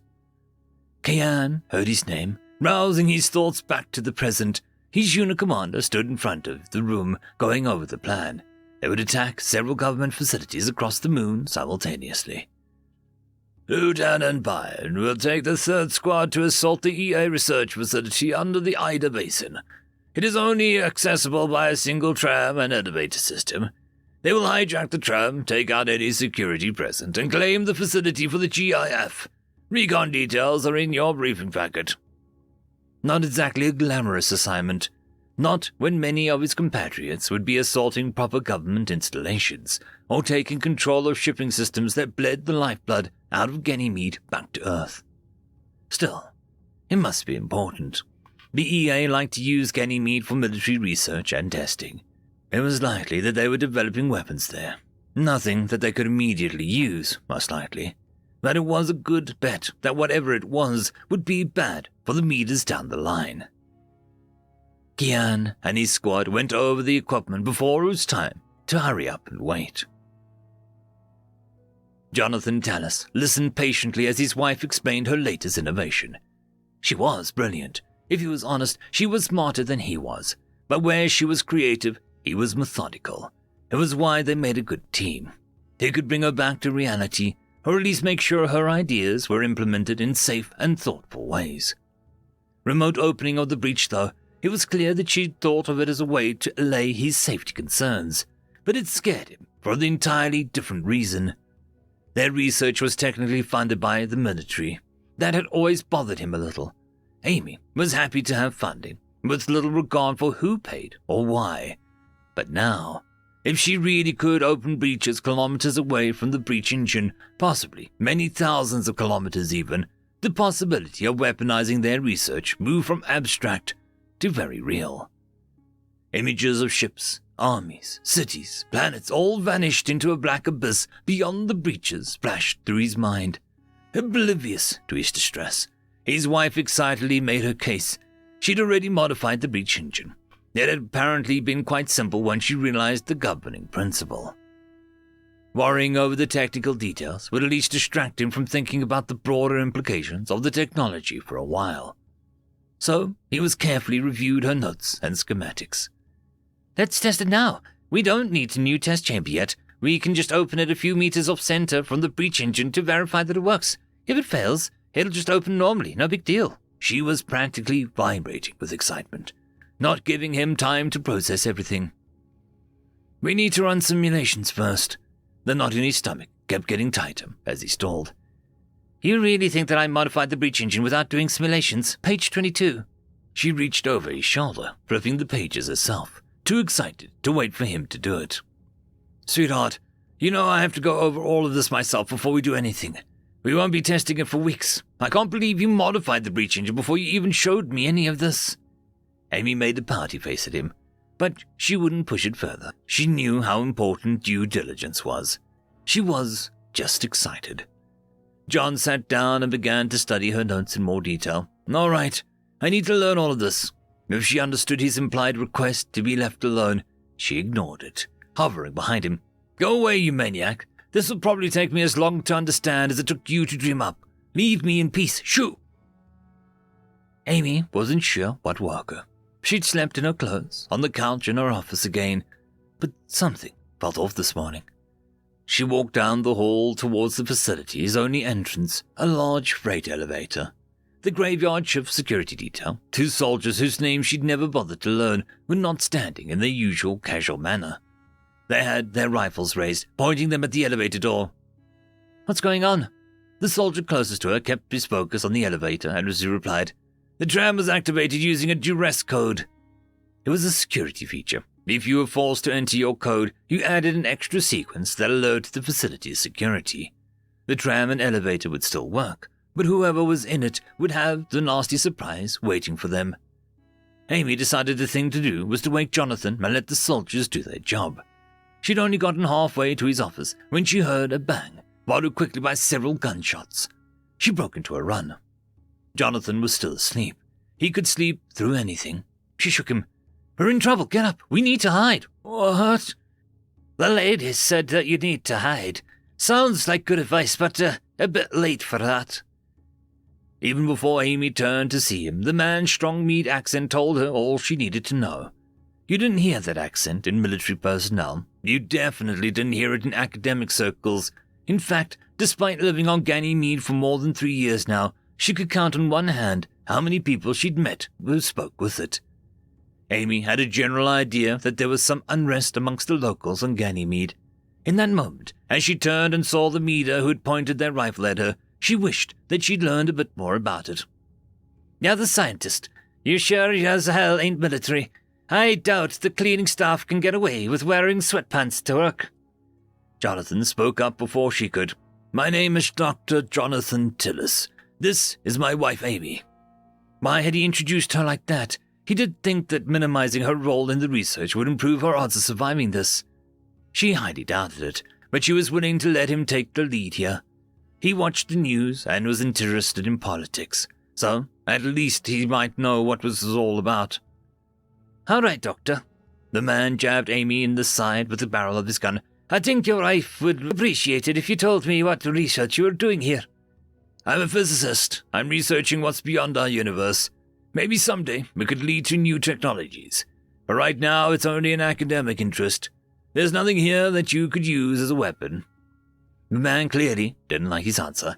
If that were true, you wouldn't have soldiers at the door. This is a military facility. Treat me like an idiot again and you'll regret it. It is true, I swear. The military expects to get something for their money, of course. I told them it had potential as a method of travel, possibly faster than light. But I played that up to get the funding. I honestly don't know if anything practical will come of it. Research isn't a straight line. I don't know. I don't know. It seemed like Jonathan was hyperventilating at this point. His words poured out just a bit too fast. Amy wasn't so sure minimizing the project's importance was the right strategy. These people had come here looking for something, right? She didn't know what they expected to get out of this, but she was pretty confident that nothing was not it. The duress code had been used. There would be reinforcements arriving soon, most likely. They needed to stall for time. Wasn't it better to offer them something that they would want? To tell them that they'd found something that could shift the balance of power in their favor, but that they would need Amy and John to finish it for them. Okay, Doc, then tell me, what is beyond our universe? I don't know exactly. The man laughed. It was more cruel than jovial. He motioned for Amy and Jonathan to walk in front of him, guiding them to the offices towards the main entrance. That's rich, Doc. How much do you think this facility of yours cost? How many meters stuck down here? Built this shit. EA steals our blood, sweat, and tears, gives them over to you, so you can learn absolutely fucking nothing. That's just great, Doc. Perfect. As they entered the main hall, they looked towards the elevator. Both soldiers' bodies had been left where they fell. The elevator door was closed, but bloody boot prints leading away suggested that something bad had happened inside.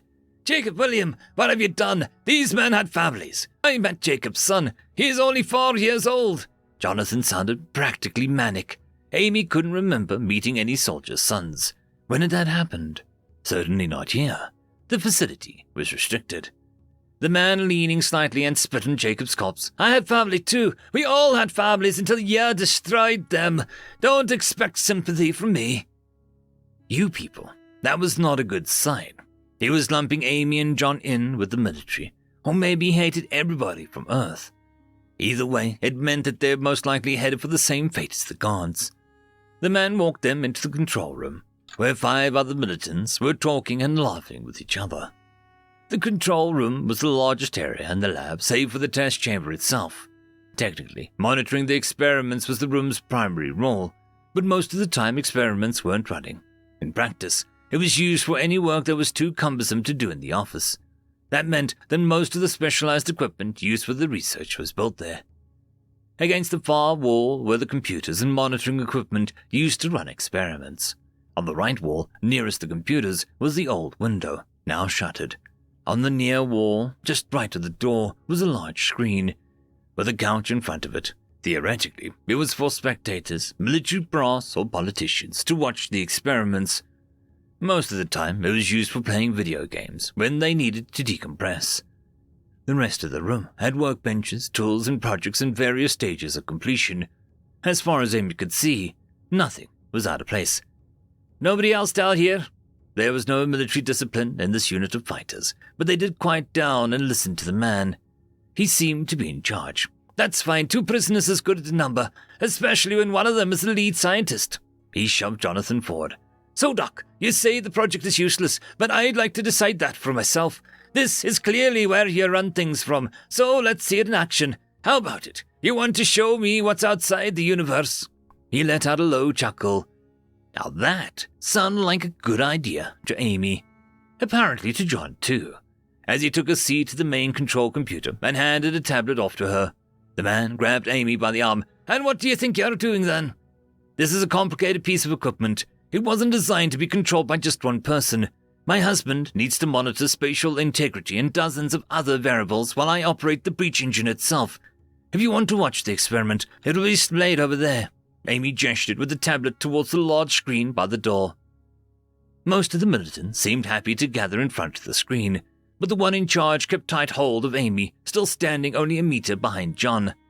I can see fine from here. Getting them all in one place would be too much to hope for. Amy began programming the shot. They didn't have a lot of information about the unstable breach, and she needed a small one, not more than half the size of the room. She pegged the energy outburst just barely above the critical point. The man was watching John and her, not the screen. That was good. His back would be to the breach when it opened. The trouble was he still had a firm grip on her arm. He had at least 15 kilos on her, and he was in good shape. But she would have the element of surprise. She only needed a moment. There was a whip-crack suck of rushing air as the breach sprung into existence. It swallowed the other 5 militants in an instant. A writhing hole in the world. A breach that was only 2 meters in front of her. Tendrils and cracks so dark that they seemed to swallow the nearby light, shivered their way through the fabric of the universe. The breach almost looked alive, the way that it pulsed and twisted. As expected, the man was caught off guard. He looked over his shoulder to see what was happening. This was a moment. She lunged with all her strength. He stumbled backwards, but didn't let go. She could barely hear her husband calling her name over the pounding of her heartbeat. She couldn't stop, couldn't turn back to him. If she gave the man even a moment to regain his balance, he would overpower her. She kept pushing. "I'm sorry, John." Amy and the man tumbled into the gaping black maw of the breach and were gone. Amy was disoriented. She couldn't see, she couldn't feel, she couldn't hear, but she could. Just not with ears, not with flesh. She was immersed in darkness, deeper than black between the stars.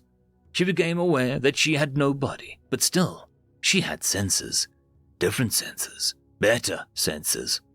There was a sound. It was so quiet at first that she thought that it was her imagination. But as she focused on it, she found structure, melody. There were no words, no notes. It wasn't a music that any human could ever make, but it was beautiful. She let it carry her deeper, further into the dark. Her mind filled with visions, both horrible and wonderful, until she could no longer tell the difference. Nothing was out there. Everything was out there. She had conversations with herself on topics that no creature of the universe would ever consider. She bathed her mind in fire and blood, in transcendence. It was herself she was conversing with, wasn't it? Of course.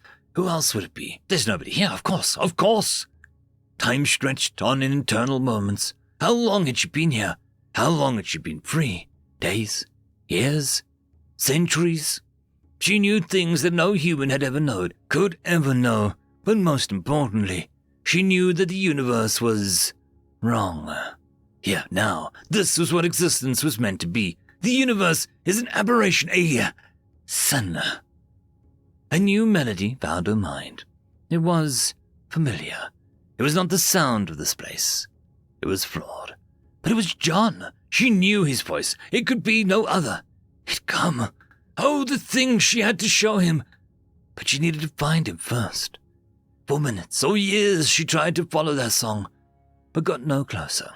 Where was he? He had to be here. If she couldn't find him, maybe he could find her. She would sing back to him. She swelled in elation as he responded. Their songs mixed and growing louder together. She could sense herself growing closer to him. She thought that she could almost feel him. But she felt something else instead. Something wrong. Flesh, no. It was closing in on her. Her perception was shrinking. She stopped singing, but it was too late. Her vision shrunk, confined behind gelatinous orbs. Her hearing narrowed to vibrations in bone and sickly fluid. She felt through pressure and heat on skin. Desperately, she tried to cling to the piece of transcendence as a flesh prison took shape. She looked, now with only eyes, at a new form. A pale mockery of her true self. The closest that could exist under the twisted laws of the disgusting universe. She had legs, perhaps a dozen of them, and as many arms, eyes and mouths too, all down the length of her form. Her arms were jagged and black, almost blade-like. Her legs stabbed into the concrete floor, cutting pieces from it. Her torso wound several meters up to her head, where thousands of oversized cilia felt about her, gathering information in a pathetic approximation of true feeling. She found John's face. Recognition was there, but also horror and disgust. She understood perfectly. As disturbing as it must have been to see her reduced to flesh, his form was even worse. 2 arms, 2 legs, 2 eyes, pink skin without a trace of the sublime. She could see 1,000 questions fighting to find their way to the surface on the meat of his face. She knew what he wanted to ask, what he needed to know, and she would show him. She would save him. A deep, echoing, scratching sound escaped her mouths as she spoke the closest approximation to truth that could exist in this wretched universe. Heaven is void of light, John. End of story. Story number 1, Shock and Awe, written by Fox Corp. The trench line was manned with Kandari mercenaries, the most feared beings in the galaxy. Over the thousands of years since their discovery, they've offered up their services to anyone who could pay. Pirates, slavers, fascists, communists, liberations, republics, you name it, they fought for it. When trading clans of Agash decided several human planets were within their sovereign territory, it was these same Kandari mercenaries who answered the call. Upon realizing that it was the Kandari invading their planet, most species would simply give up. Humans are not most species. After a day of progress, the Kandari advance was halted completely. They'd successfully taken the majority of the second largest continent on the planet. They took over a region consisting entirely of flat, fertile farmland. Human forces regained control of nearly every forest and mountain range on the continent and also held defensive positions behind rivers. Up until this point, humanity hadn't fought back whatsoever. They simply entrenched themselves into defensive positions and waited for the mercenaries to overextend. On the second morning of the assault, overextension occurred. 100,000 Kandari charged across the new Mississippi after facing such little resistance in the previous days. Commanders were certain the human couldn't repel their forces. Humans gave them a helping dose of humble pie. In the shape of a depleted uranium round, that is. An entire battalion of tanks roared to life at once. The main guns sliced through the makeshift bridges while the coaxial MGs ripped any infantry on top to shreds. Artillery over 50 kilometers away began to rain hellfire down upon the troops stupid enough to retreat from the meat grinder that was the riverside. Humans emerged behind the Kandari lines and opened fire using crude slug slingers. The noise was unbearable. Every Kandari soldier who wasn't shot, drowned, dying, or otherwise was now completely deaf. Not even the thunderous roar of the human CAS could reach their ringing eardrums. With each volley of machine gun fire, every boom of artillery, every flash of flame from the rockets, every roar of the human infantry, and each gun run from the CAS, more and more Kandari were killed. After only 15 minutes, each of the 100,000 soldiers were dead or captured, and the human assault began. Across the entire continent, Kandari lines were rocked by thunderous artillery and rocket fire.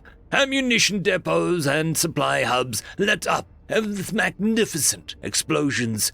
Trenches caved in with their occupants still inside. The skies themselves filled with human bombers and fighters, and the initiative turned.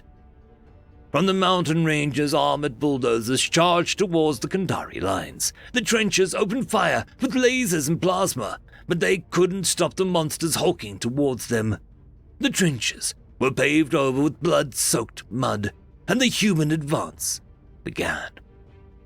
In the beautiful riverside of the new Mississippi, human tanks and infantry crossed en masse. Any Kandari that tried to regroup or fall back was destroyed by the monstrous sound of the human CAS.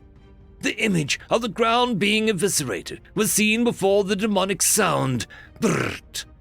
Trenches in other areas were hit by a terrible mixture known as white phosphorus. Napalm was also dropped right behind the trench line to prevent any possibilities of escape. Tanks and IFVs rushed the burning trenches and cleaned them up with a horrible efficiency. Across the entire front line, the Kandari had been completely pushed back. They retained control of a single urban area. Kandari mercenaries had already slaughtered the population as the trading clans demanded. This only sealed their fate. For 2 days, the humans did nothing but bombard the city back to the Stone Age. Booms of rockets could be heard every hour of the day. Artillery smashed into high-rises, buildings collapsed, gas lines exploded, pipes burst, and the rubble constantly shifted. The sonic booms of the gem bombers struck fear into the hearts of any who remained, not knowing where the next bomb would hit, but knowing that it would kill anyone it targeted. After the second day had passed, orbital reinforcements arrived. The Kandari cheered and celebrated, not knowing their fate had now been sealed. The ships were not friends. They were human. In one last act of absolute psychological torture, the humans sent their ships into the atmosphere. Some assumed a broadside position and began to bombard the rubble even more. In 30 minutes, the humans had used over 10 million shells of differing sizes to bombard the now smoldering ruins. After these 30 minutes were up, all bombardment ceased. The remaining mercenaries clawed their way out of the rubble to see what had occurred, only to find the spinal MAC of a human battleship staring them down. The last words of General Caledonus, as recorded by his data link, were, "MAC rounds in atmosphere." The mighty human military doctrine was revealed to the galaxy. They called it shock and awe. End of story. Story number 2. Respect the Rules, written by Kai Dobson. "What is that planet called?" The human pointed out a large triple-layered window to her right, beyond which was a beautiful blue-green ball that, without concentrated glance, reminded the human of home. "That is the crown jewel of the Glibali Galactic Empire," Gibble spoke proudly. "The second capital world of the Ginnabalan." "Shame," the human said, and as the translation module spoke, the Glibali clicked his lower jaws in confusion. "What do you mean, shame? Is it not a beautiful planet?" "It is." "Is there a translation error?" he asked. "No," the human said, as she checked in the subtitles that the module had typed out as part of the minutes for the meeting. "No error. I said, shame." "How is it a shame, may I ask?" "Well, it is a shame because, like you said, it is a beautiful planet. But I'm afraid to announce that the humans are going to start calling it, the graveyard." The translation module worked at near instant speed, but the words did not compute in the heads of the Glibali ambassadors right away, and they all looked down at subtitles to be sure what they had heard. "Is that a translation error?" Gibble said once again, but when the human looked over, she shook her head. "No error," she repeated. "You heard me correctly. Why would you consider this outstanding beauty a graveyard?" "Pay attention." Her hand moved to her stubbed lapel, and she spoke at it. "Fire when ready." The human swiveled on her chair and faced the large window properly, and the 3 Glibali all turned to look as well. The confusion on their faces obvious even to one who had never met their species before. A blinding light from beyond the right side of the window illuminated a spacecraft hidden expertly by its stealth technology, exiting out of warp. But it was already too late. The projectile that had fired the moment it materialized sped between the stealth craft and the planet in less than a millionth of a second, having been fired at just shy of the speed of light itself. The planet stood no chance. Its planetary defense weaponry was unable to defeat an enemy shot that moved so fast it did not even register on their system. The 3 Glibali began to scream unintelligible sounds as they watched their cherished world, their people, their families die without ever knowing what hit them. "You offered us terms of surrender, but it was nothing more than slavery. We had our rules of war, and you laughed at us. You glanced our worlds from afar like cowards and claimed our great victories and wrote songs about your bravery. Even now, you only bring me here to gloat before taking me to speak to your emperor, whom, by the way, has been taken into our custody as we speak." Gibble looked up at the human woman and cowered at the look in her eyes. She was fierce, angry, and powerful now.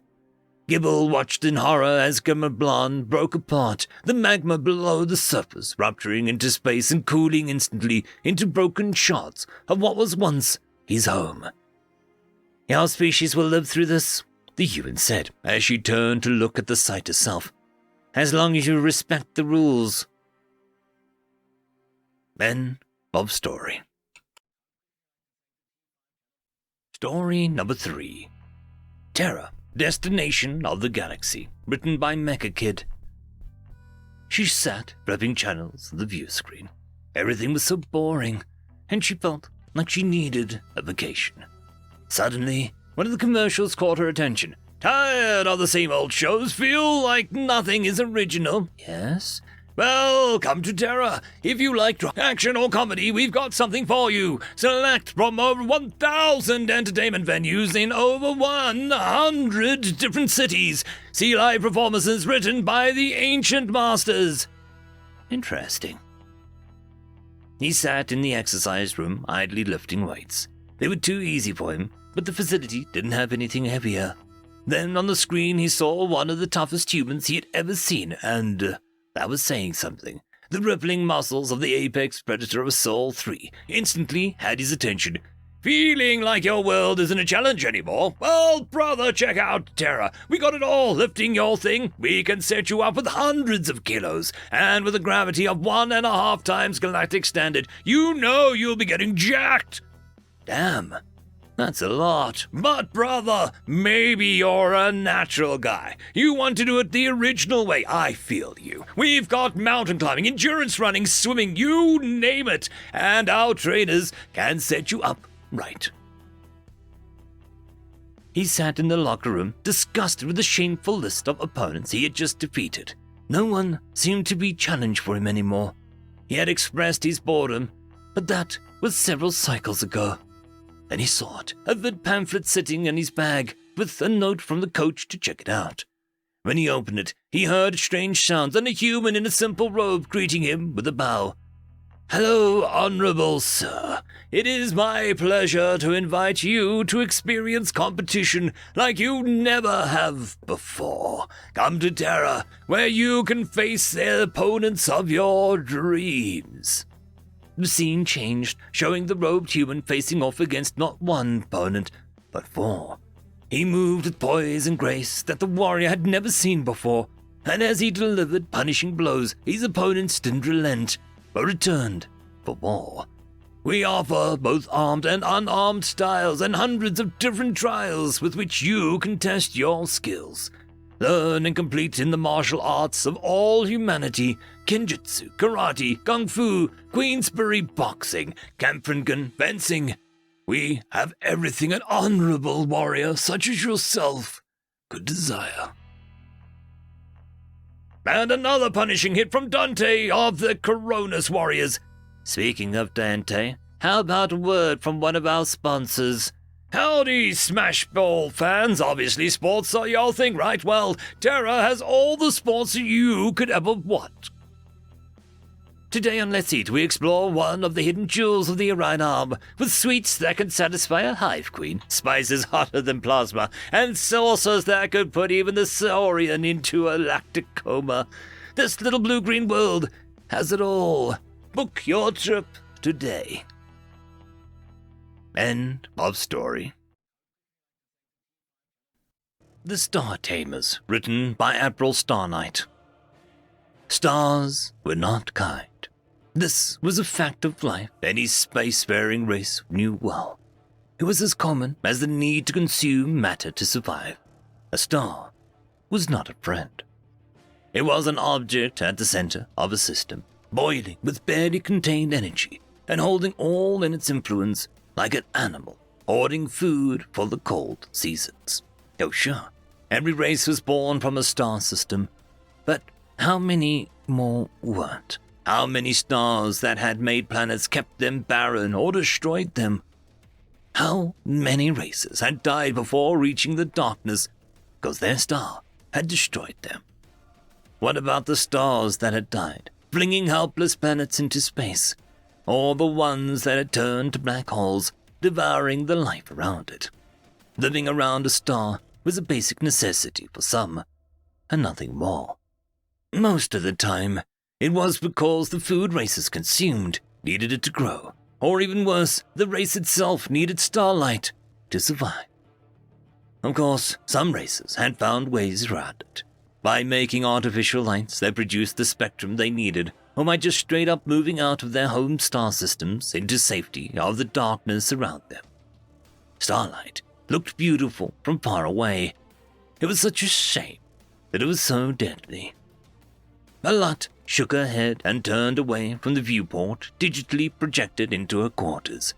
Her fleet sat quietly in the calm of deep space in Port Alpha 4 on the Corewood side of the Yama Collective, her home nation. As a Yama, she was glad that her race was what one could consider an elder race. The few elite races that had completely forsaken living around the temperamental beasts that birthed them to live life in the solitude of space between them. Her kind did not need any close starlight to survive at all, not even artificially tuned light. Their food sources could grow in complete darkness. Their people did not live in the light of stars at all, just the bliss of deep dark. She ran a hand paw over her desk, shaking out her fur as she felt the cool, smooth metal. As the hatch to her office opened, she turned perked ears on the young Yama and entered, panting from the fast run through the passages. "Great Alert, please come to the science deck. Researcher Gray has something to show you." "And he could not have called me," Malat said. "He says that he could not risk the call being silenced." The young Yama ruffled his fur. "So he sent me to fetch you." "Okay." Malat grabbed a sash of white fabric that denoted her rank as the great head of the fleet, and trotted after a younger, wondering what would be so important. Entering the science deck, she was greeted by a rather tall and attractive Yama, his fur slick with healthy oils from a distinctive ear shape that could have made her swoon had she been in a mating cycle. "Researcher Gray, what is the trouble?" she asked as she walked up beside him.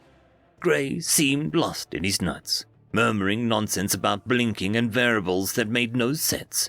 She gently touched his shoulder, and he started, "Oh, great Alert! I didn't expect you to come so promptly. It wasn't truly urgent." His voice still sounded distracted. "But you are here, so there's no need to delay." He motioned her to follow him, and he walked into a room that was pitch black, closing the hatch and sealing it. "Great Alert! Look at this!" Suddenly, the room was filled with stars. She had to blink her eyes to adjust to even this sudden change as the star field moved to a specific point in space, a certain set of stars Gray needed to focus on. But as he worked, stars vanished, and the ones around her became larger, closer. Being a child of the great darkness between the stars, she did not care to see stars depicted as anything other than pinpricks or faraway smears of light. So once they were left with a single glowing dot about as large as her head, she couldn't help but subconsciously take a step away. She did not want to be close to one of these monsters, even virtually. Fate had other plans, apparently. As she watched, Gray motioned to it and it dimmed. Then after a few moments, it brightened again, then dimmed, then bright again. But this time it seemed to stay dimmer, even as gaining back some power. "What am I looking at, Gray?" "The star's brightness is fluctuating at strange intervals. At first, I thought that it might be planets and have some large ones too, but then it got dimmer, and the intervals changed in strange ways. So I believe that the star is dying, or more likely is dead." Alert perked up at that. "Do you believe that the star made a nebula? We could go claim another one of those, if only to prevent it from forming more stars." She looked at the researcher. "Maybe," Gray said evasively. "The reason I was studying this one was because it seemed young enough that it shouldn't be dying. Perhaps it was even the right age to produce another race." "Ah." Alert placed a pine paw on Gray's shoulder. "You believe the star may have killed a race?" Gray nodded, ears flat. "I believe it may have, and I know other races think it's strange. But when we uplift races to save them from the bright beasts that want to kill them, it is such a waste to lose them. So unfair to those minds that will never feel the cool embrace of the darkness." "Well, we can bring the fleet there and jump to see if there are any survivors. It might be slim, but sometimes races understand their stars are hostile to them and send out colonies that we can save before the home planet is killed. Alot patted his shoulder. Can I have the coordinates of the strange star? Yes. Gray seemed to brighten, ears perking up as he took the data off the computer and handed it to her on a data chip. Could I possibly join you on the bridge, for the hyperjump? I do not see why not. Alot gave a nod and trotted out with the researcher close behind. The hyperjump her fleet executed was perfect, bringing the ships across the darkness in a mere moment from Port Alpha 4 to a place where the strange star was. All shields to maximum, ready the defensive suites. Alot barked at her people. Any big debris or radiation flares from the star need to be contained and weathered. I do not think that there are hostiles in this arm of the galaxy, but pirates can be cunning, and even younger races can be nancy about visitors. Gray watched the controlled chaos with wide eyes. This is a superbly run operation. I spend so much time in the science deck, I forget what it's like with the rest of the ship. Thank you, researcher. Alot couldn't help ruffling her fur in pride. The compliment was a basic one, but it made her proud of her people. There was a reason that she was a great, and that was one of them. Now, spread the fleet out and proceed in slowly. Look for any signs of fleeing habitats, especially cold sleep ships. New races love those things because they seem to be easy tech to make. So as the Yama fleet gently pushed in towards where the star should be, they were all riveted to their senses, on the lookout for any possible signs of life fleeing the death of the star. Alot settled into the comfortable pillow on the command platform above her people, using half of her attention to watch the aggregate data on her screen from all her ships, while the other half contemplated on if somewhat scatterbrained researcher Gray would be a good mate. She was so deep in these thoughts that she missed the first signs that something was wrong. It took Gray kneeling down next to her to look closer at her screens to snap her out of a daze and focus herself. And then she pinned her ears, eyes wide. A huge structure, no, not huge, ginormous. There was not a word Alot could summon to describe its size. She had read old stars that were larger than most, but this was something else. The place where the star would have been, there was a structure made of metals and alloys, dark and ominous. It wasn't a black hole. Her people would have told her of that second they jumped in if it had been. There was no nebula surrounding them to draw down for fuel and resources to suggest that it had gone supernova. What was this star they looked at? Some new type of beast to haunt her nightmares. A new way to stars had yet again tortured the fragile life that had lived among them. That is, strange, Researcher Gray said into the horrified silence. It looks artificial in nature. An artificial type of star, someone whispered, sounding horrified. Why would anyone make a cold metal star? No. Look, I know you all don't like stars, but as a researcher I have to put that fear aside to study things that are dangerous so it does not kill us. He pointed a hand paw at the screen, and it highlighted the structure in a temperature gradient. It was pretty warm and blazing hot in certain places. Notice the variations in temperature. Stars, of course, are not all the same, but they never look like this. We need to get closer. This is my fleet, researcher, Alot said. I will not throw them away to sate some need for frivolous data.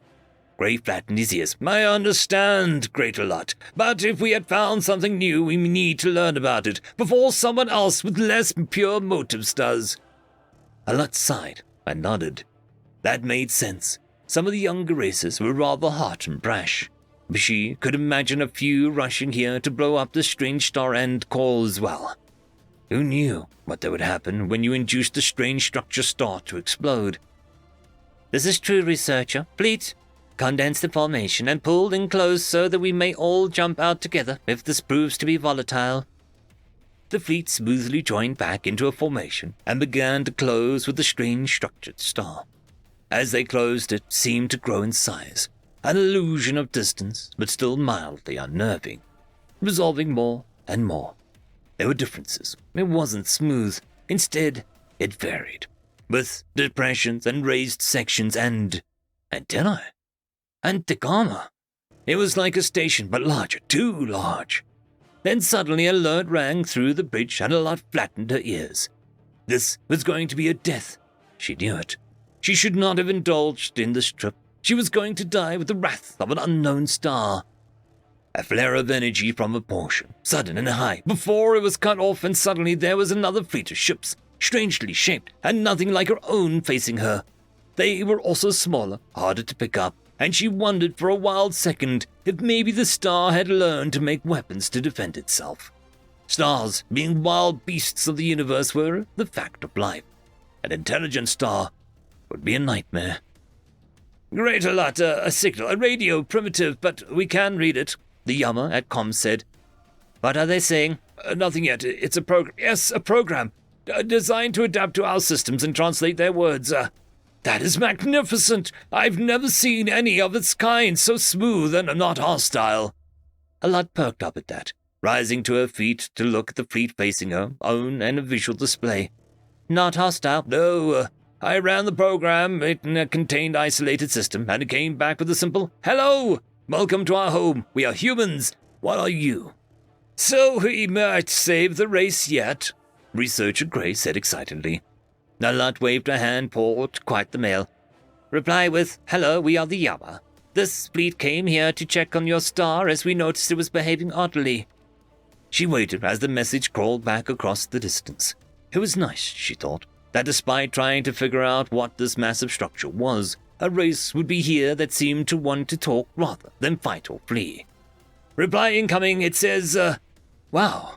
The comms Yama blinked, rubbing his ear. It's a computer reconstruction of our language, so it's a bit choppy, but they're speaking to us now. The human said, our star is fine.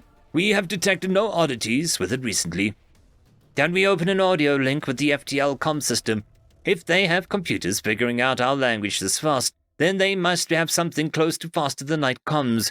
You don't get software that advanced without serious hardware capacity.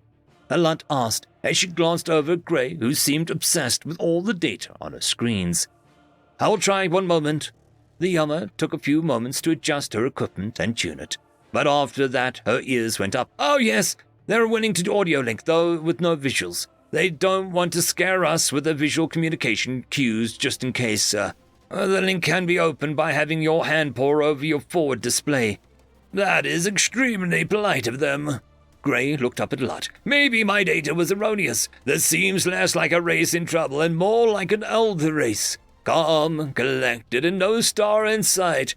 Putting down their star so they may harvest its resources is definitely a sign that we may have another elder race to add to the collection. Alot nodded to Gray and motioned for him to back up, flattening some of her fur around her face before she waved her hand paw over the display to activate the live link. Hello, humans. I am Great Alot, leader of the Yama fleet. We were brought to this location because one of my top researchers saw something happening to your star, and we wanted to check to make sure the star would not harm anyone, she said. A second after she finished, a voice that was speaking her language, yet definitely wasn't Yama, replied, Great Alot. Welcome to humanity's home system. I am sorry if you've wasted time, but our star is perfectly fine. I'm not sure where you would have been or how properly to convey distance units to you without taking too much of a collective time, but I assure you whatever you saw was simply a byproduct of space being a bit strange. May I ask what you've done with your star? This strange structure star that sits behind you has to be the most exotic star that we have ever encountered, and even as creatures of the great darkness, the Yama have seen many different stars, she asked, hoping the natives would know more about their own star beast. Then they could explain it to her, and maybe they could work together to neutralize it. The silence stretched on for longer than was comfortable. Alot shot a glance at the comms Yama, who flattened her ears and shook her head. No clue why the silence. The link was still active. The humans just weren't talking just yet. Great Alot, this thing behind my ships isn't a star. Then what in the name of the void is it? She asked, somewhat exasperated. We are here to help you, and if this star thing is a danger, we can help you neutralize it. Then your race will be free to roam the great darkness with the rest of the galaxy. You think that stars are dangerous? The voice sounded genuinely surprised by this, even through whatever program was translating their language. She flattened her ears. Every race, new and old, had always feared the stars. When you needed to rely on it for food, warmth, planets, and power, it was more than an abusive relationship.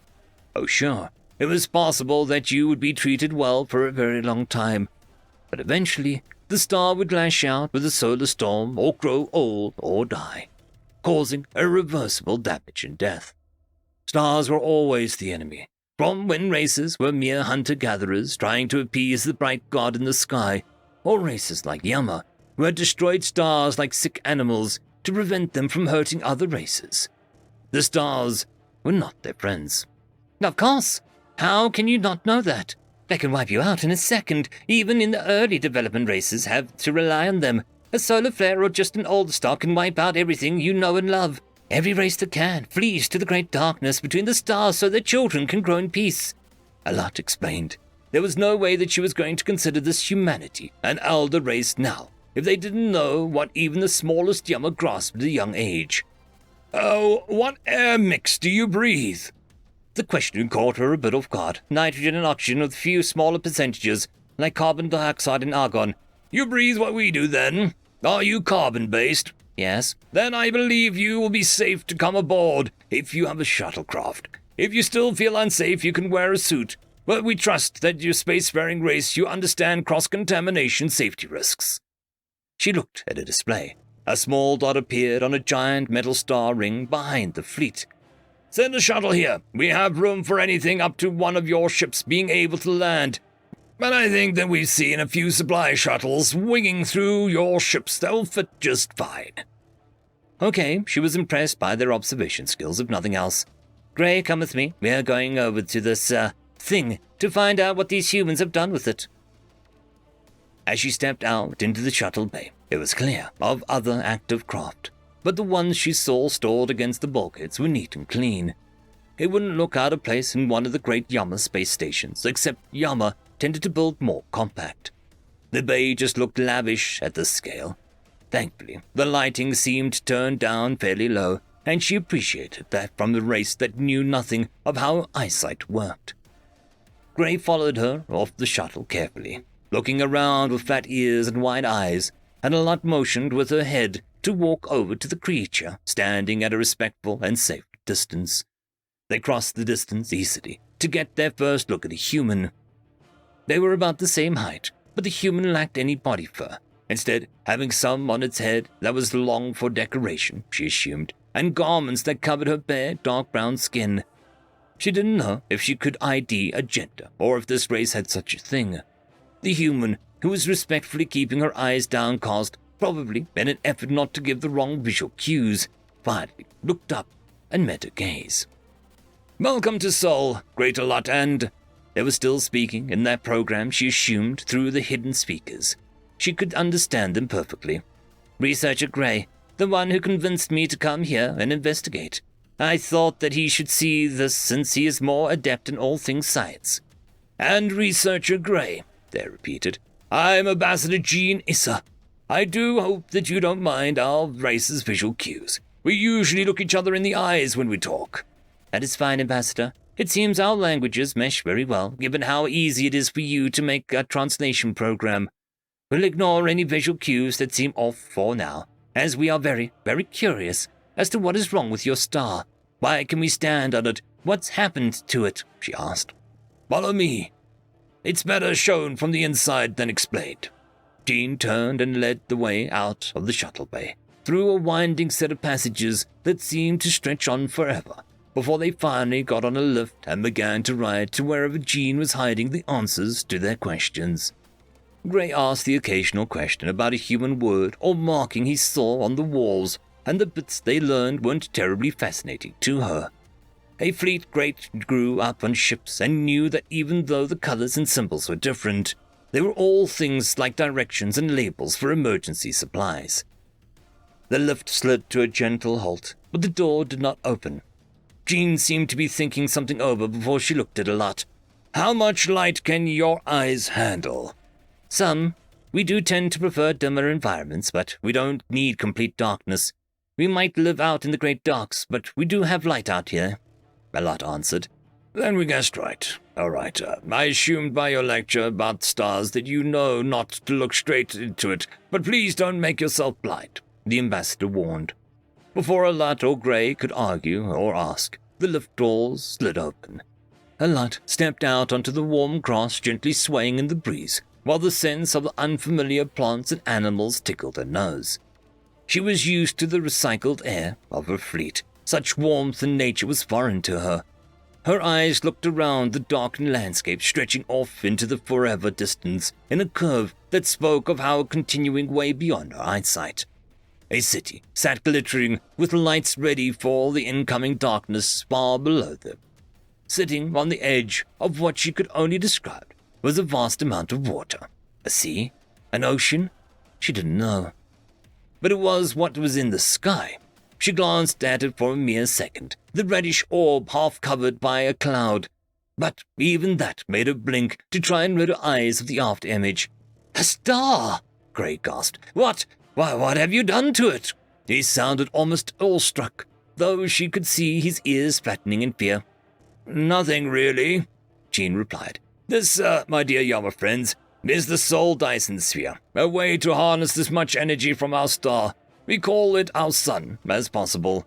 So the structure you see," they motioned around with a hand, "is a great structure you saw coming into the star system. This is what humanity lives on." "Where are your planets? No star that we've ever studied has ever formed something like this," Gray pointed out. Jean shrugged, amazed that they had much body language in common. She could see the emotion in it. "Oh, we had planets. We deconstructed all of them to build this. Even our home planet and its moon had to be sunk into the effort. It was worth it, though, to harness the complete power of our sun." They looked up as the sky finally darkened to the point that the sun was just a milky white orb in the sky that was safe to look at. Layers of shields in the sky to protect the ground from vacuum, solar flares, and simulate weather patterns. Can be darkened and lightened at will to simulate a 24-hour day-night cycle. Plants and animals grow all over the inside of the Dyson Sphere, wild and domesticated alike, with climates that suit all of them perfectly. Certain parts of the sphere are dedicated to harvesting the energy of the sun and have less plant life, but are just as important. "And you just let it sit there?" Alat asked in hurry. "You built a sphere around it and you pulled all your population under its light. Why? Why take that risk?" "I don't know what your race's history, Great Alat," the ambassador said respectfully, "but we humans tend to have a great reverence for our star. It made life possible on our home planet, and when it came time to leave it, the sun had provided us with many other places to settle. The sun is dangerous, yes, but no more than any other force out there. Vacuum is still deadly, as would be a stray asteroid or a hostile alien fleet, or any host of problems space can make for intelligent life." The human looked at the dim sun with a smile. "So we thank our sun by surrounding her, protecting her, loving her. And in the far future, when it is time for her to die, we will leave." Jean looked at Alat with the same smile. "There are other stars that we can build these Dyson spheres around, other planets we might settle, but this sun will always be the great provider of humanity. We do not hate our sun.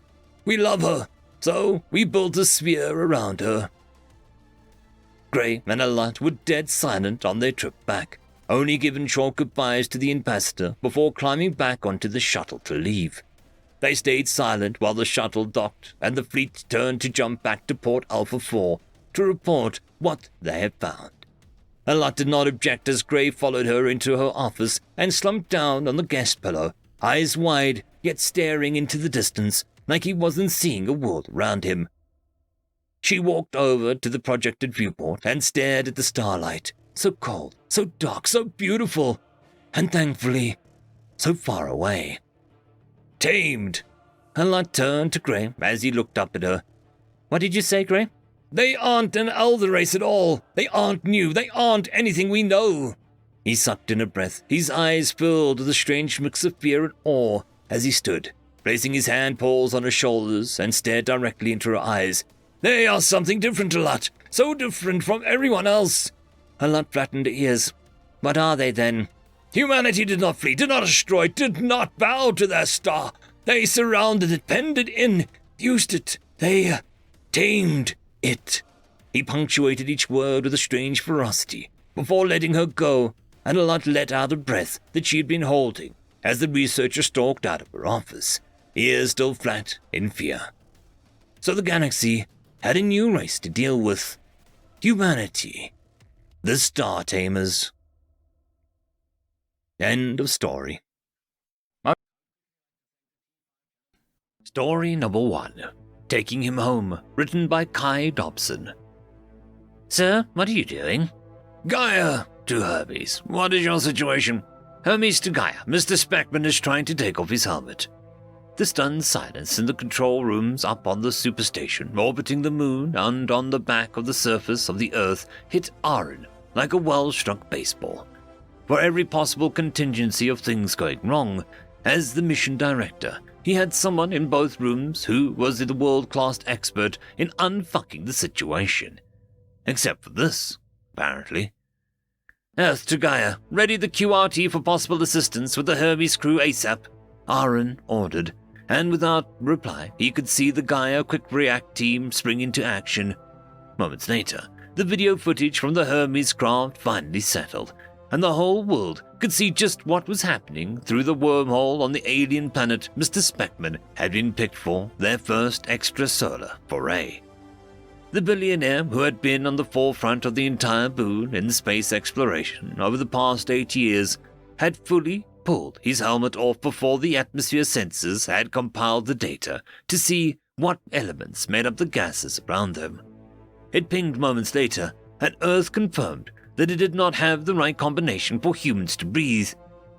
Except Mr. Speckman was taking a full, deep breath. "Ah, I've missed the smell," he said, the microphone by his neck still picking up every sound that he would make. "The nitrogen count is so high, it made me feel sick all that time. But this..." He took another deep breath through his nose before opening his eyes to look at the captain of Hermes 2 mission. "Thank you, Lizzie," he smiled, a dastardly smiled, "but I'm afraid this will not be a giant leap in mankind hopes it to be." The rocks that surrounded their landing area moved, and Lizzie realized that they were fake. They had been camouflaged to hide well-armored soldiers. They trained their weapons on the 2 humans, and Lizzie put an arm out in front of Haskell, both to make him feel safer and to make them edge back towards the Hermes craft. "This planet that you so rigidly called Glace 581c is what my people call Loberia." "There we have it," Aaron said as he turned the black-suited group in the corner, who nodded back at him. "My real name is Alasumi Spekmagati," the being claimed as his skin began to shed its Caucasian features.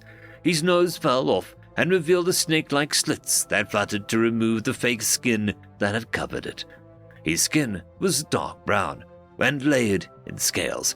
Therefore, Alan Speckman seemed appropriate. "We did wonder what you really were." "I bet you..." Alasumi Spekmagati paused as her words registered in his mind. "You did what?" "We all knew something was wrong the moment you did that first speech." The first speech?" "You came out of nowhere, had no family that anyone could trace, and were suddenly impossibly rich through lucky investing, and were then proposing wormhole travel to extrasolar planets," Lizzie said. "Why not just build a permanent wormhole to Mars and call it a win? No, you kept pushing for this extrasolar mission, and so we just went along with it. You united all of humanity's space agencies into a singular and powerful force for the sciences and technologies. You gave us breakthrough after breakthrough. You didn't think that we would find that suspicious." "You knew all this time. Why not arrest me, interrogate me?" "Look around." Lizzie vaguely gestured to the planet that they were on as soldiers began to approach hesitantly. "You've pushed the peak of human technology far beyond what we could have discovered within the next half a millennia, and we've still got all your notes back on Earth to rifle through." But... The alien was dumbfounded. He had pushed too hard and too quickly. "Now where were we? With wormhole technology, and we're mere moments away from perfecting FTL technology. We don't actually need you anymore, so why not bring to the place that you were so desperate to go? We guessed that it was your home world, or one your species controls. It is. And now what? You subjugate us, or you reveal your alien nature and make first contact? Both? Alasumi Spekmagati stuttered. My mission is to bring you into the fold and have your people bolster our army to take over the galaxy. Why not just ask for our friendship? That was not my mission. Should have just made us your friends. A wormhole appeared under the feet of the two humans, and they fell through to safety back on the Gaia Superstation. Before Alasumi Spekmagati and his fellow soldiers could do anything else, the Hermes craft exploded and threw the aliens backwards. When the ringing in his ears stopped and the dusty smoke began to clear, Alasumi Spekmagati looked at the wreckage and back at the other soldiers in defeat. Shit! End of story. Story number 2. The Impalers, written by Flaming Raven. It was a small, backwater world of little importance. Its name was Sylvanus, a Terran forest world. We had previously owned this world, before the humans joined the Galactic Senate. Then, it became part of their territory. We wanted it back. These were, after all, primitive apes, who shot themselves into space. Yes! Shot! The Terrans had never developed anti-gravity technology. Instead, they brute forced their way through their own atmosphere. We believed that we were far superior to these humans. After all, they were puny and frail compared to us. They had no intimidating qualities whatsoever. Nor so I thought. It was a war, just like any other. Our men died, their men died. Then my division, the 113th Shallaj Corps, made landfall on Sylvanus. Dense woodlands pocketed with brief fields and settlements. The battle for Sylvanus was not waged against a Terran army of any renown. Instead, they chose to form a militia. Militia! The gall of such a pitiful race, thinking civilians with sharpened sticks could challenge us. Months wore by.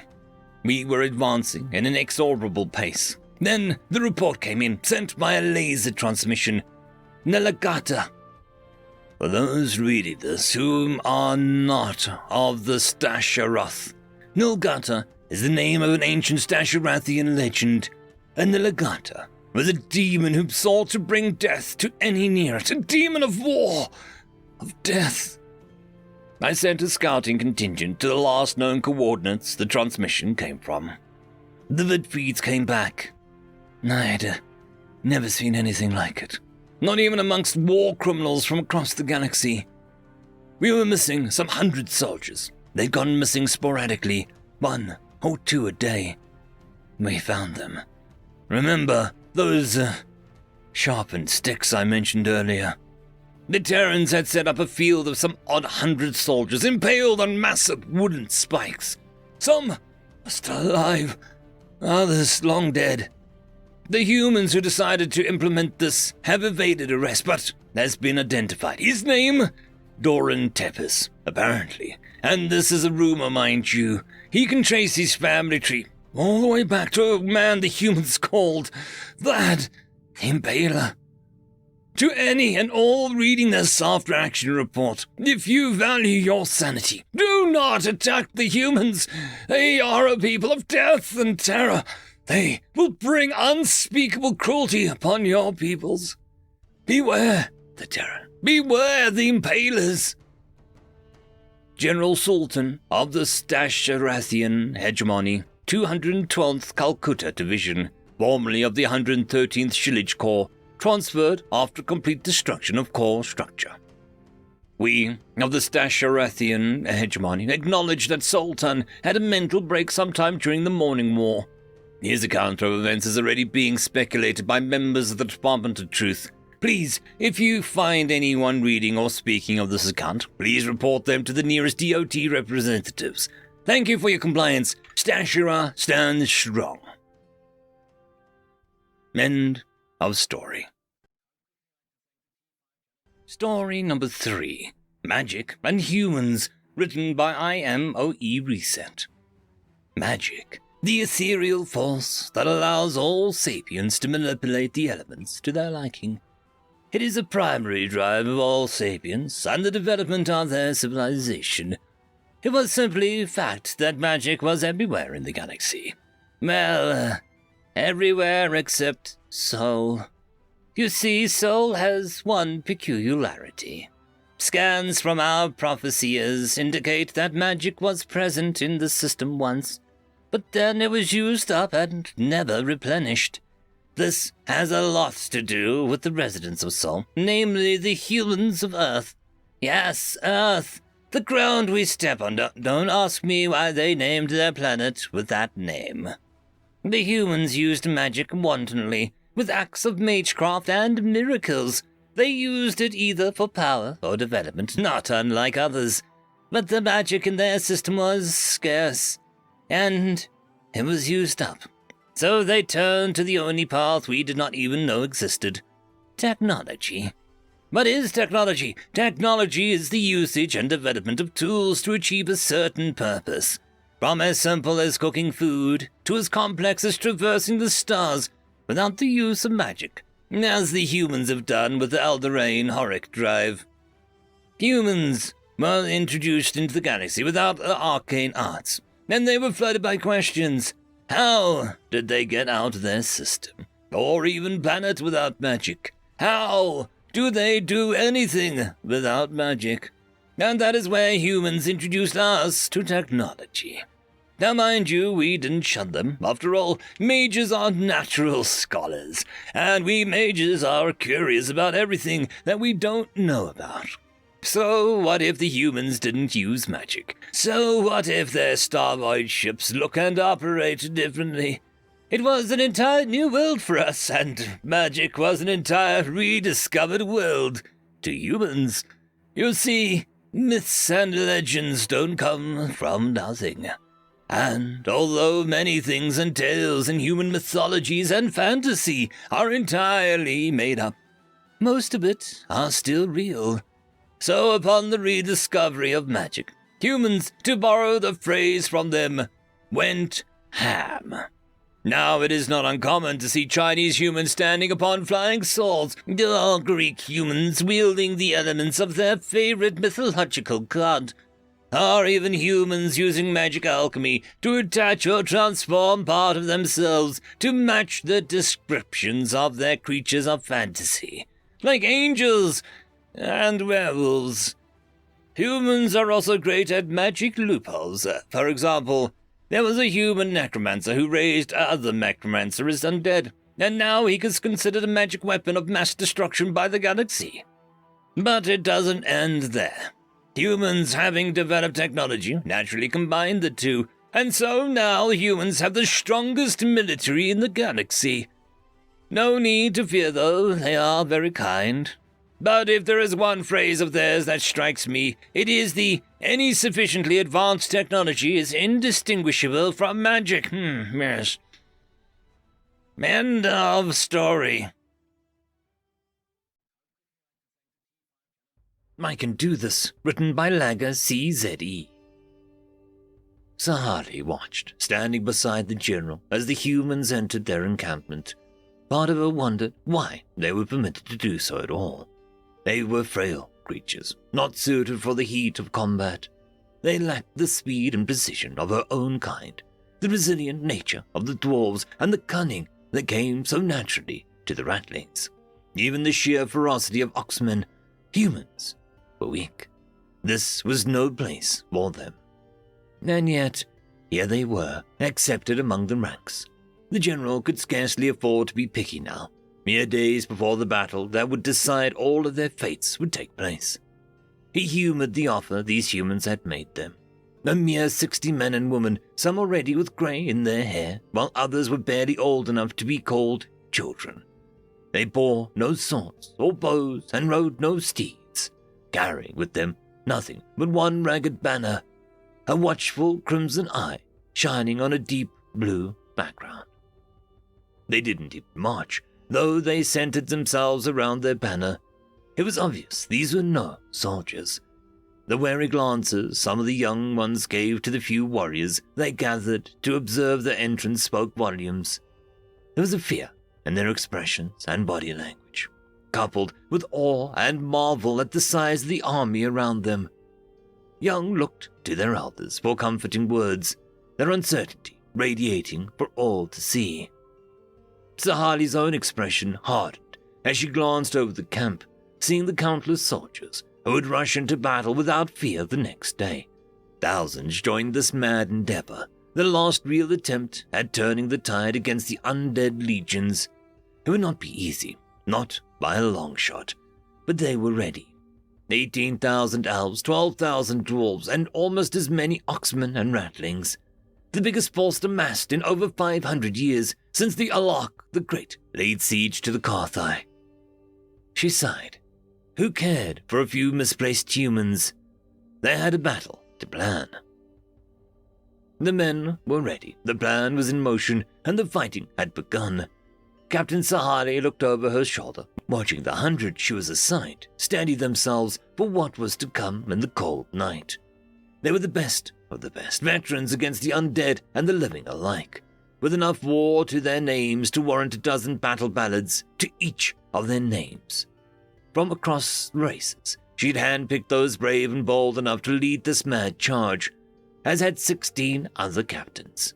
Together, they would spring an ambush worthy of elven tacticians from before the fall. Her group was laying on the edge of what would soon become a battlefield, using a terrain depression for cover. If everything went well, the main battle line would falter and begin a hasty retreat, baiting the undead into pressing them and placing themselves between the scattered flankers. In just a couple short minutes, her unit would be one of the many to assault the enemy's backlines in hopes of shattering them before they could regroup. It was a bold plan, a gamble, but it was the best chance for this world as she knew it. She turned her look in the battle's direction. The flames were getting closer, as was the noise. With every passing moment, she felt less like a bat in the night and more like a watchful hawk in a broad daylight. The light unsettled her. If they were spotted, if they lost the element of surprise, the enemy would simply annihilate them all before the main force could turn around. The faces of her men remained unwavering through it all. Sahali knew far too well that they were having the same doubts that burdened her, but not one dared to show them. Instead, they all watched the battle unfold, waiting for their signal, waiting for the moment that would shape their place in history. She put one of her pointed ears to the ground, listening distractedly to the tremors caused by thousands of warriors in full plate. Their moment was approaching. Her imagination ran wild, throwing around pictures of both glorious victory and bloody death, fueled by the faces of her men. Of these grizzled veterans, dying with blades ran through them and arrows in their back, that dwarven berserker decapitated in one foul blow, that rattling bleeding out amidst the advancing enemy, that human... Sahali did a double take. A sole human girl was curled up near the edge of the group, hands gripping tightly on a metal rod the captain could only assume to be her weapon. She was far too young to be here, unprotected by armor and petrified by fear. With a mixture of curiosity and anger, she moved towards the girl, staying low to avoid being seen. The heavy boots she wore kicked up pieces of dirt with every step, eliciting looks from the men she led, but the captain cared nothing for their stares. She dropped on her stomach next to the little girl, a stone-cold expression on her face. This child was not supposed to be with them. Propping herself up in one hand, she grabbed the girl by the shoulder, prompting her to finally notice the armored elf next to her. Sahali found the human to be quite odd, if not too dissimilar from an elf. Her features were soft for a human, a rounder face than most, and definitely more round than that of any elf, framed by light brown hair tied into a braid, though the dirt and mud had taken a toll on the color. The girl's tiny nose snapped between two steel blue, fear-stricken eyes, accompanied by worried wrinkles drawn across her forehead. She was terrified. That much was clear. Her slim figure was clad in deep blue robes with crimson lining, surprisingly reinforced by careful concealment-studded leather in several places. Years of military life made the captain to appreciate the subtlety of which it had protected all the places that mattered. It was far from sufficient, especially on a real battlefield, but it must have given the wearer some semblance of comfort. However, she could not find a single weapon besides the odd metal rod in the girl's hands. It was quite the curious item, from top to bottom, covered in runes and intricate decorations, obviously not made for slashing, but for causing blunt force trauma. The weapon almost seemed ceremonial. Foolish humans. They did not understand that war was not about looking pretty. "What are you doing here?" she hissed at the human in a tone slightly sterner than might have been appropriate for someone of the girl's age. Through her anger, she hadn't noticed the girl shivered at her words and blinked in fear. Her lips parted as she tried to answer. I... The girl's voice failed her and she closed her mouth, unable to tear her eyes from the scarred elven captain and the armored hand that was holding her shoulder just a little too tightly. She seemed to shrink under Sahali's glare, almost as if she was hoping to disappear. "What are you doing here?" the elf repeated, noticeably less furiously. There was no response as the human refused to face her, turning her eyes to the ground instead. "Well," she insisted, shaking her to reinforce the point. They sent me to help," the girl managed.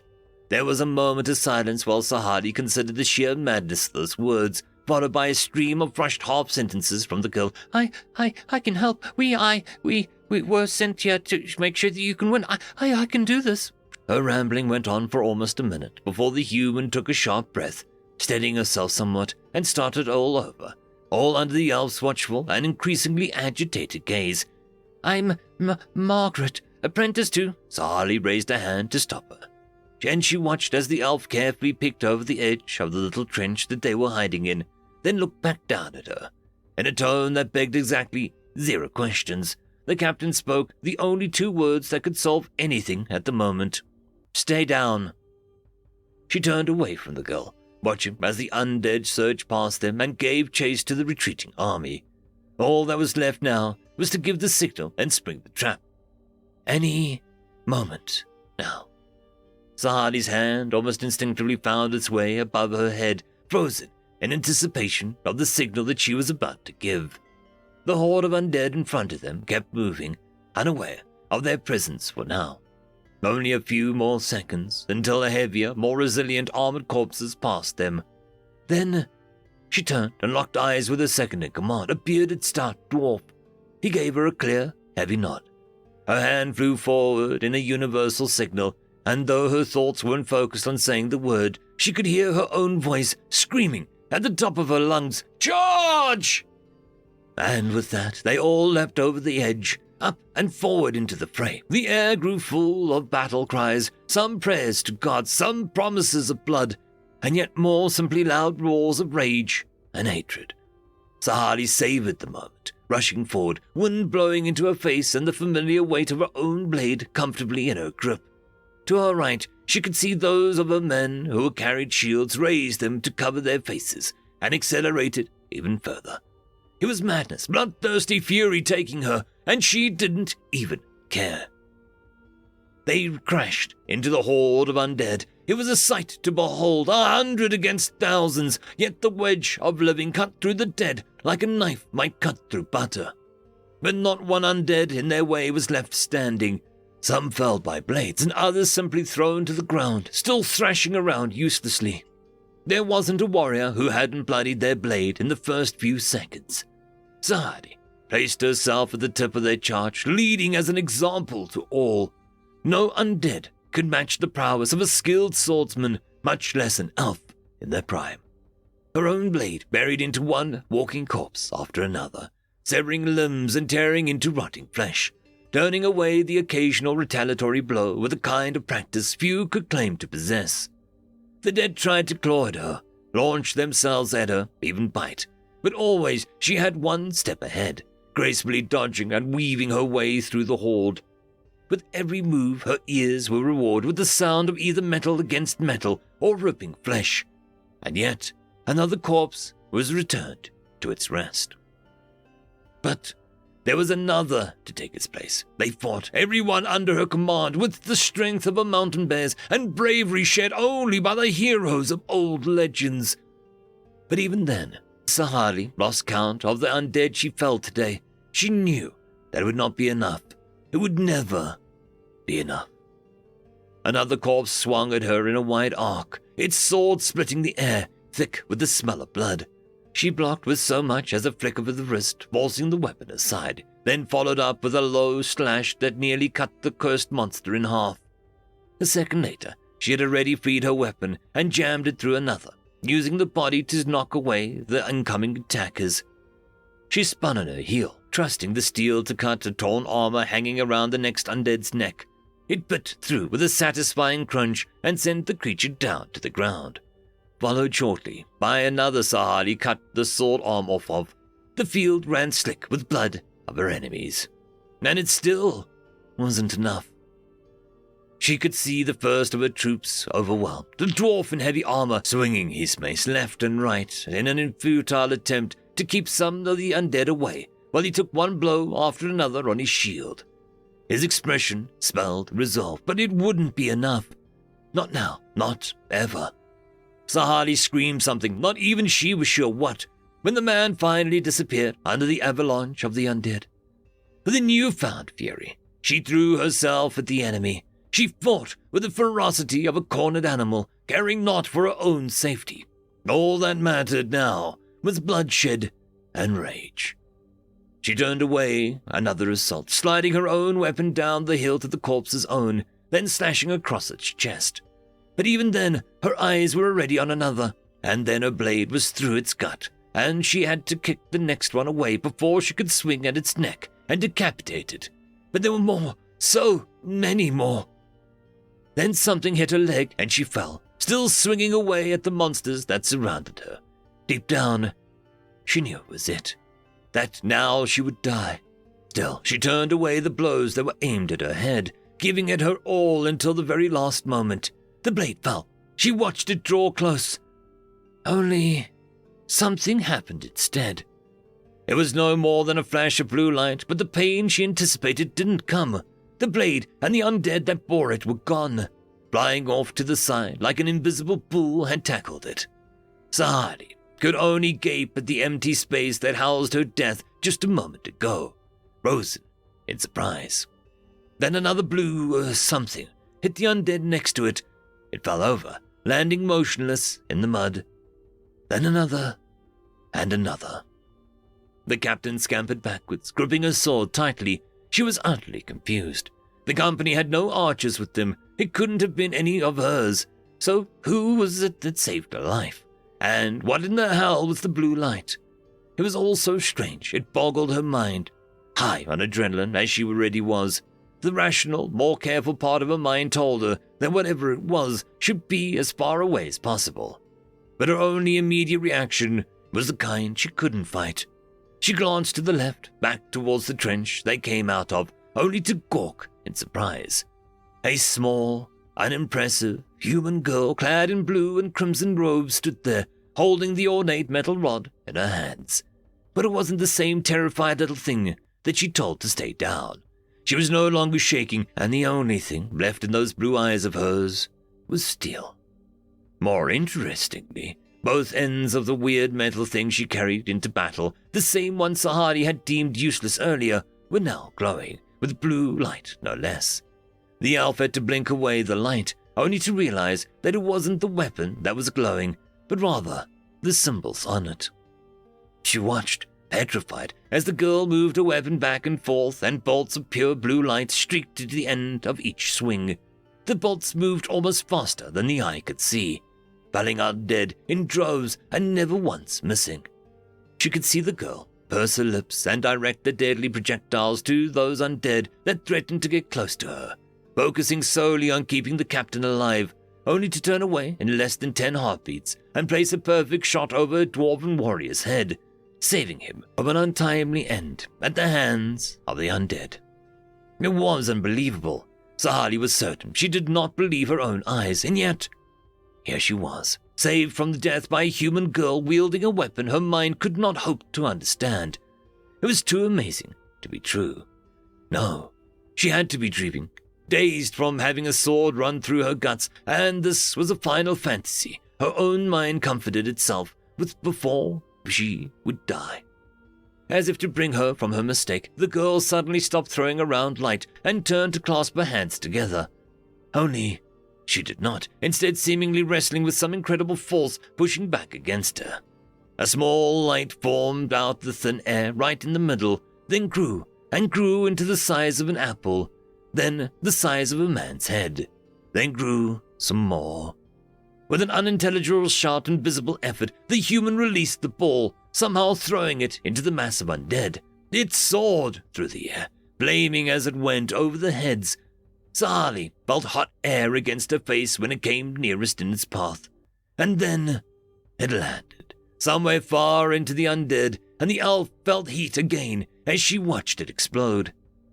Flames erupted in the place of the ball, so hot they seared the corpses around, and so intense they burned away the grass below in an instant.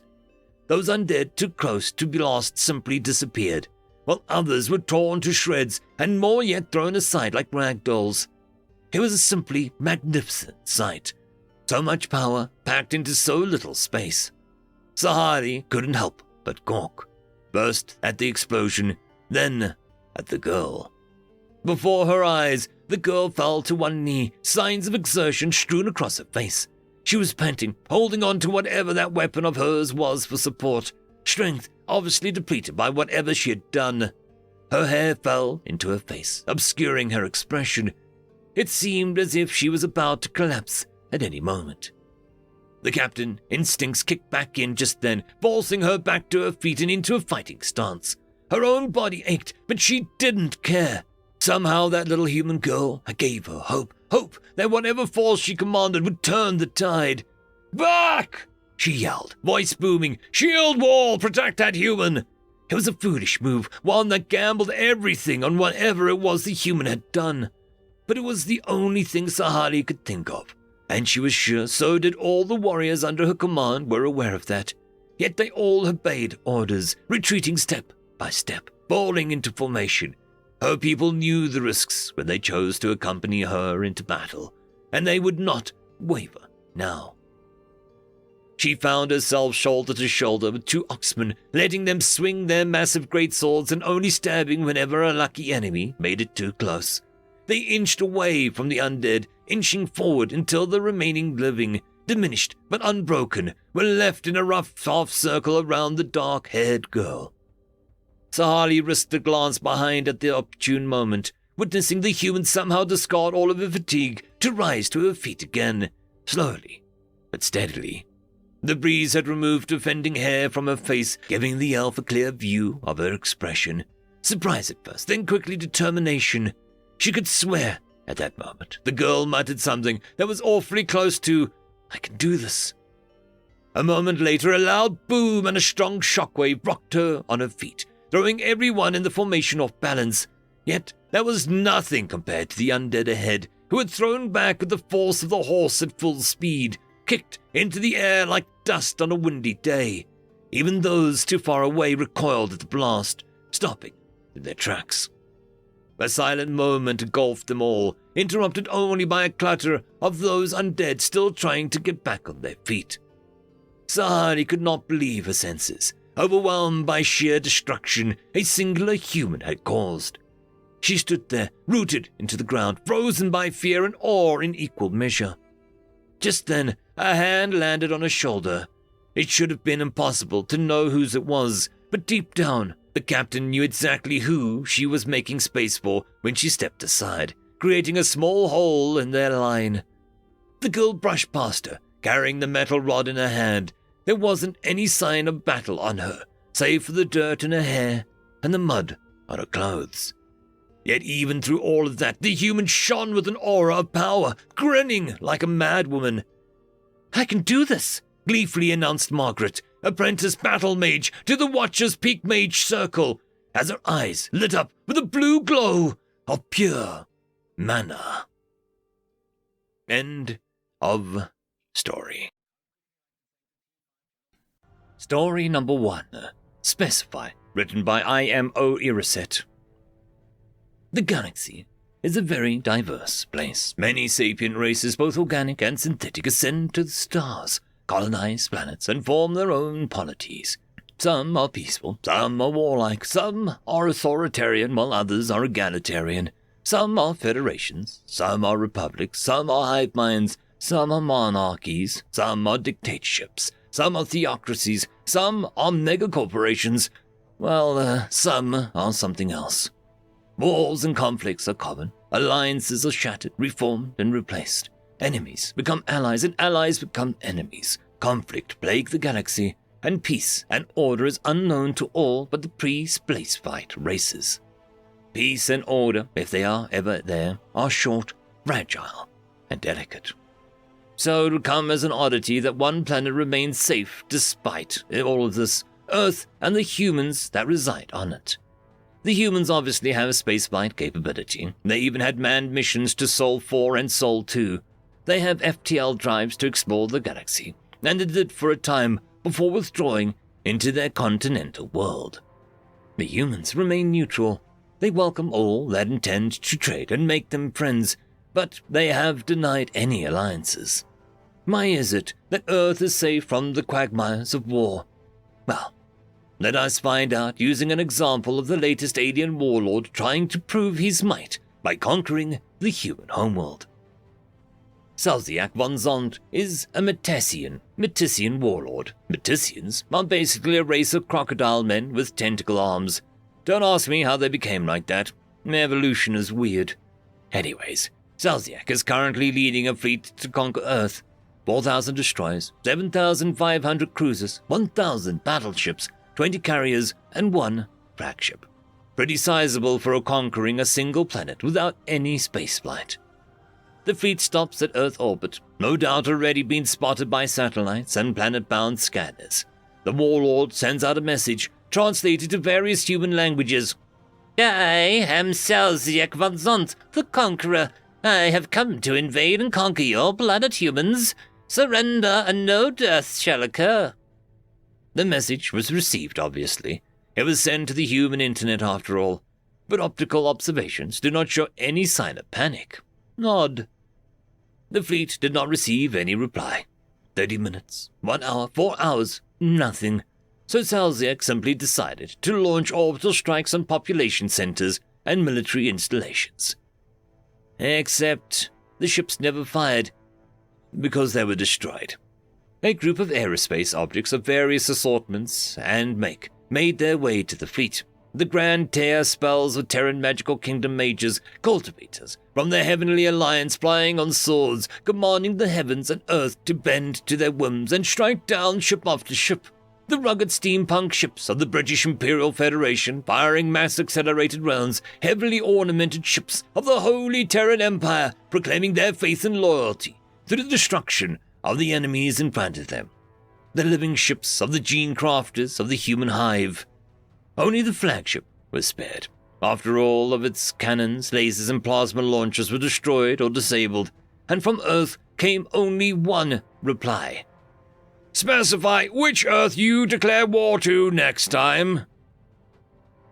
End of story. Story number 2.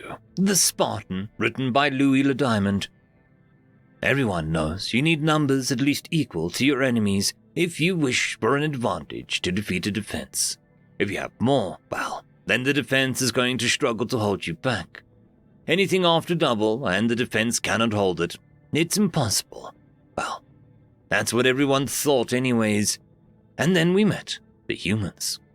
According to human intelligence, it's never been 1-to-1 odds to defeat a defense. It's always been at least 3-to-1, at minimum.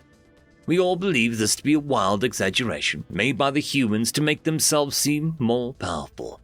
Not an uncommon technique when being introduced to the wider galaxy, but never one that stands the test of battle. I realize now that rather than a hyperbole, it's quite the opposite. A swarm of Zelian destroyers surrounds the beast of a ship, yet it stays airborne. The Spartan-class corvette, the Leonide as this one was dubbed. Fire grips the heart of the beast as metal peels paper from its hull, The guns slug projectiles at the advanced sterilized class ships it battles.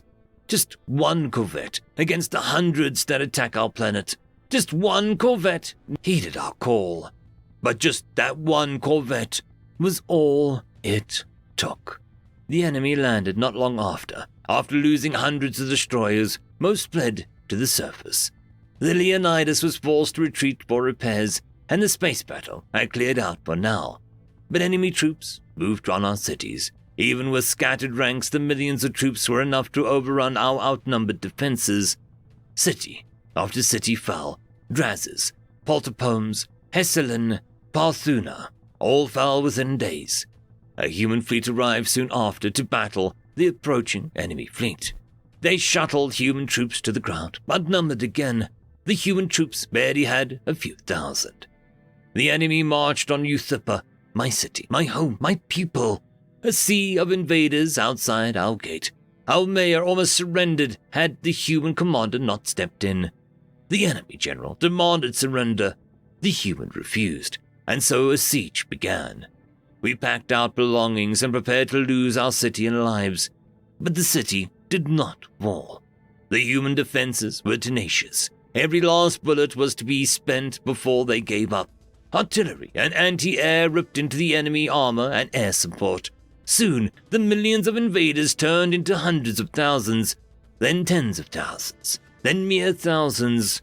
The humans had barely lost 10. By week 2, the invasion was crushed and the siege broken. The humans had laid waste to the Zelians' army and to their pride. Never again would we question human defense. Never again would we underestimate them. As the new threat of extragalactic invaders begin to prod our human defenders, let us never forget that faithful battle so few decades ago. Humans are defenders. Humans are warriors. Humans possess the spirit of the Spartans. End of story. Story number 3, The Human Revenge, written by Brew Foker. We broke our oaths when the Hygoras declared war on humanity. We should have kept our oaths and helped the humans. The Hygoras are a powerful enemy, but with the combined fleets we could defeat them. But why do that? Just because we signed a piece of paper centuries ago? Humans were a race of traders and scientists. They would understand that it's just business. Without humans, all trade routes they controlled would be ours. Hygoras don't care about trade. They are waging war because humans are against slavery. No species cared about that. Only humans, not even the races they freed, offered help. Each race was calculating what they could take after the fall of humanity. When, after years of war, humans finally retreated to their home planet, we all knew the end was near. They begged through all channels for help, and we all turned our backs on them. So, they did the unthinkable. Some species did similar things when they ran out of options, aimed the planetary defenses against the planet itself. It's not something that happened often, but in the history of the galaxy, it wouldn't be the first or the last time. The entire Sol system was destroyed, and with it, the Hygoras fleet. Humanity no longer existed. We never understood what happened. We had seen destruction of planets, but not of entire solar system. We prepared expeditions to form human colonies, expeditions that never returned. Only when the main star of the homeworld Hygoras disappeared did we discover what happened. Humanity no longer existed, but even in defeat, they would not disappear without a fight and without taking revenge on everyone who betrayed them. With their defensive platforms fired at Earth and the Sun, it was not a simple plasma shot or an antimatter bomb, as everyone had assumed, but a primordial particle shot, a strangelet shot that consumed the Earth and every object in the Sol system. After Earth fell, every human colony that was already occupied by enemies at the same time detonated a strangelet charge in its core. Every human ship, every defense platform, every hyper-navigation beacon fired a strangelet weapon at their targets and initiated self-destruction. All the weapons of humanity have come together for one last act of vengeance. One after another, the stars and planets of the races that betrayed humanity were hit. One after another, they fell. Now, it is our turn. I can see our sun getting brighter and brighter. I would ask for forgiveness, but there is not a single human to listen. I send this warning to those who can still escape. Leave your worlds, leave your colonies, for human revenge is on the way. End of story. Cultural Warfare, written by Xavot. Yeah. Have you heard, Mithrax? It's over. The war is over. Mithrax, yes, Jan, my friend. It is most welcome news. I've been most anxious for many cycles now. Well, that's not all. The humans have officially been granted status in the Galactic Council. Most fortuitous timing for them to enter the council just as an era of peace is ushered in. Are they not a bit, inexperienced for such responsibility, though? They are indeed a young race. It was merely a byproduct of the war that they were discovered at all.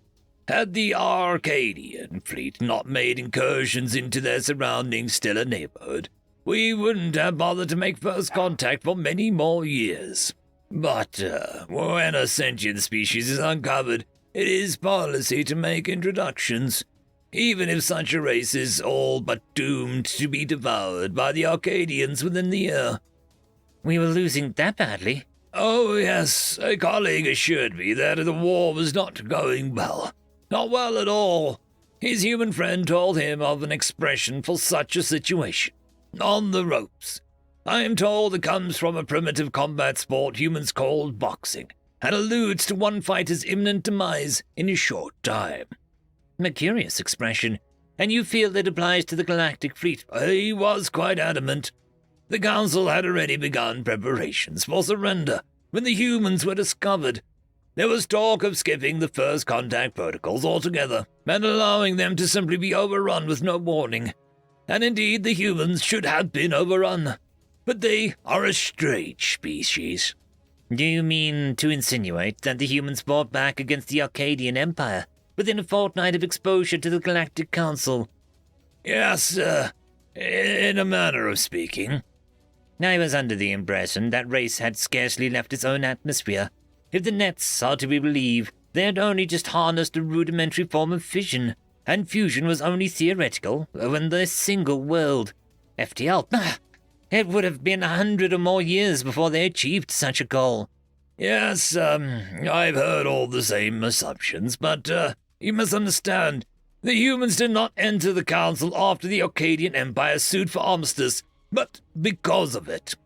Because of... how do you mean? Well, it seems the Arcadian battlenets are most secure, highly encrypted. Presumably the battlenet contains the Arcadian fleet movements and tactical information. Heavens knows my department has been attempting to crack a single cipher since the outset of the conflict. Their civilian nets are significantly less difficult to penetrate. This was hardly of interest to our intelligence unit. Arcadian civnets contain simple, rudimentary training and materials to prepare their broodlings for service. There is nothing of consequence at all on the nets. And as far as the news correspondence goes amongst their species, it is merely declassified facts and statistics about the conflict, systems conquered, and resources acquired. They publish such information openly. It is hardly a secret. Anyone with access to our own civilian nets can simply surmise when a system has fallen when it goes silent. As for resources, we believe it is meant to inspire a sense of triumph to see the vast wealth of the Empire on display. Oh, poor wretched broodlings would hardly ever get their claws on any such riches. So, how does the human race factor in? I do not understand how such a pathetic race with no fleet could be responsible for such an outcome. Turn the tide, a human might say. What do they mean? Tidal forces cannot be turned. They are at the mercy of gravitational forces. It is a human idiom. It simply means a reversal of balance of power. But that is beside the point. So the humans, having cracked a trivial encryption on the civilian nets, but not on the battle net, simply, started talking to them. You mean to say, with the Arcadian fleet bearing down upon their homeworld, they attempted to negotiate some kind of surrender? No. What I thought as well, but it was most curious. This small world, this one tiny, insignificant blue dot in the cosmos, has a vast wealth. They bartered for peace. What vast wealth could possibly be contained in a world, and why would the Arcadians simply not seize it when they heard of it? A fine addition to the collection, one would think. Not the material wealth. They have some, but it hardly amounts to the rich resources of the Gaiety Prime. I'm perplexed. Please get to the point. Humans call it, culture. Apparently, many of them, possibly most of them, have nothing better to do than to imagine realities, to create worlds in their minds, and more importantly, to share those in the forms of stories. Stories? Culture? What nonsense is this? No story can make an enemy concede defeat. It is utter drivel. Your sources are incorrect. They have told you falsehoods. Pull the wool over my eyes, the humans say. Wool? What is wool, and how would it obscure your vision? You're speaking nonsense. Apparently it is from the creature called a sheep in the human world. It grows immense quantities of fur, which is sheared off seasonally and used for clothing. Fascinating. And this creature is not bothered by the relationship. Is it symbiotic or parasitic? I believe it is primarily symbiotic in nature, though the human is clearly the dominant party. Back to the tale at hand. It is not just one story, but many, and through multiple mediums. And these stories are viral in nature. They take on a life of their own. Words may persuade, but they are not capable of self-replication.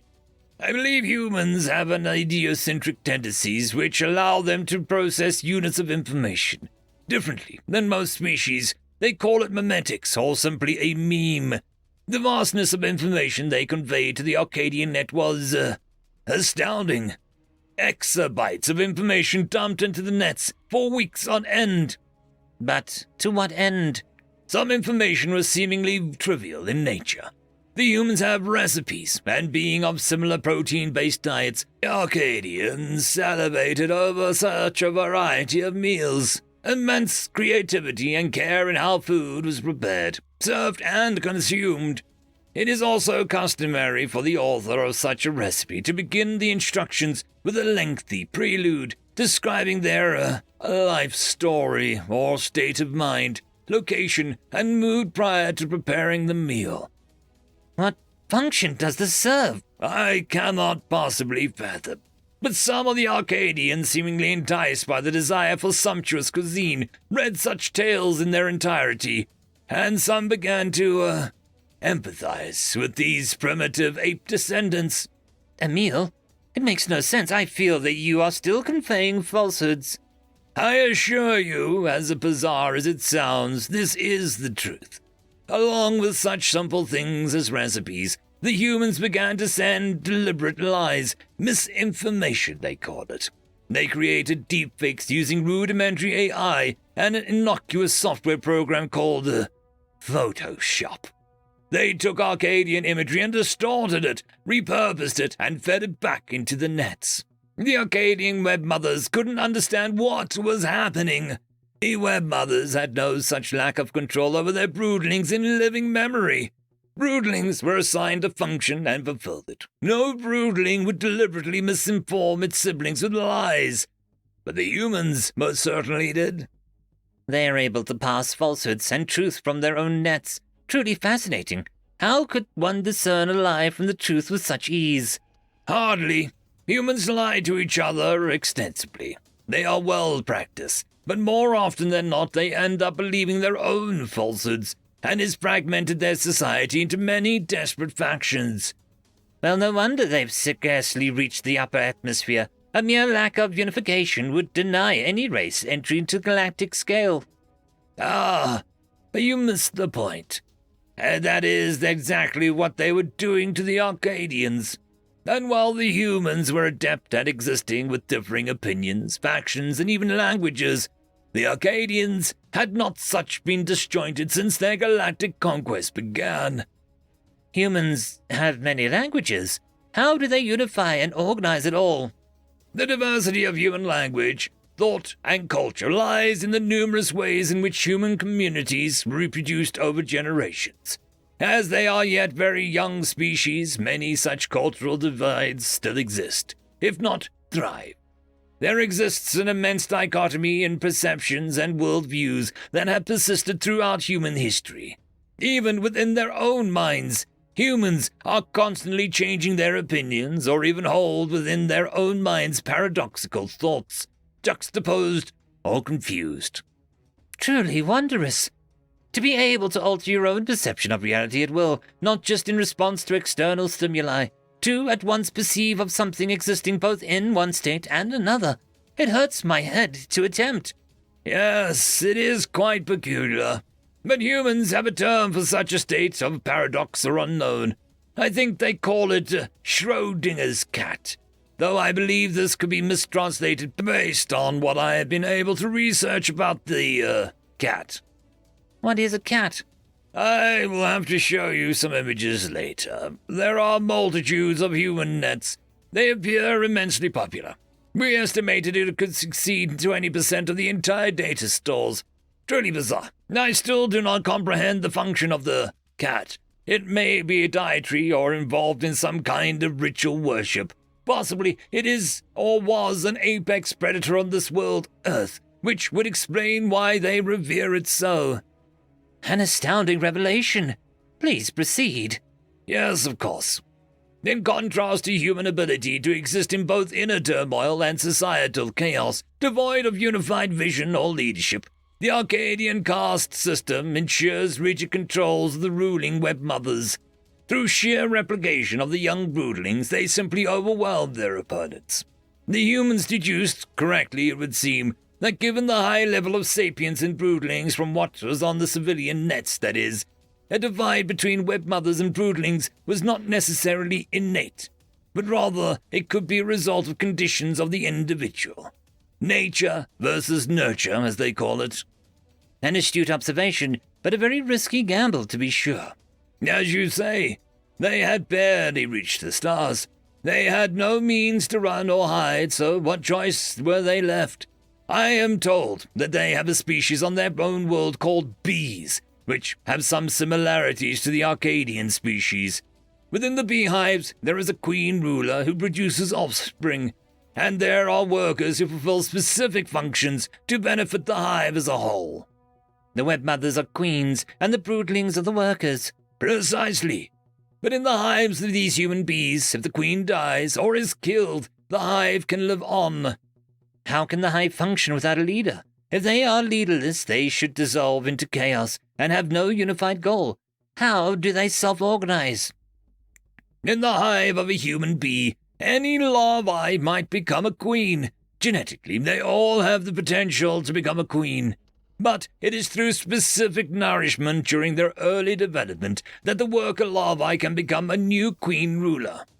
So each bee is the same genetic lineage, yet their function is as much dictated by the needs of the hive as through change made after birth. That is my understanding. The larvae are fed royal jelly, which results in physically altering their form, resulting in an imminent queendom. A curious idea, and to apply this theory to the Arcadian species with only circumstantial evidence. Well, they were between a rock and a hard place, another human idiom. Their culture is laden with such expressions. They are quite catchy. Continuing on. This concept for humans is well established. They include it in their own tactical simulation games. In the human game chess, a pawn, the lowliest tactical unit, may ascend to the role of queen, the highest tactical unit. Furthermore, there is no limit to having multiple queens in the game. So the humans extrapolated from nature and this tactical game chess and decided that Arcadian broodlings had potential to be more, or at least to think that they could be more? Yeah, exactly. Arcadians had never stopped in their conquest of the galaxy to ask why, especially the broodlings, as the primary strategy of the Arcadian fleet had been to overwhelm the opponent. Casualties were very high. The life expectancy of a broodling was very short. hence the rather rudimentary nature of the civilian nets. Broodlings learn specific functions of their role as assigned by the web mothers. Then they are shipped out and execute those functions until they are killed. Which explains their expansionist empire, never ceasing, all-consuming.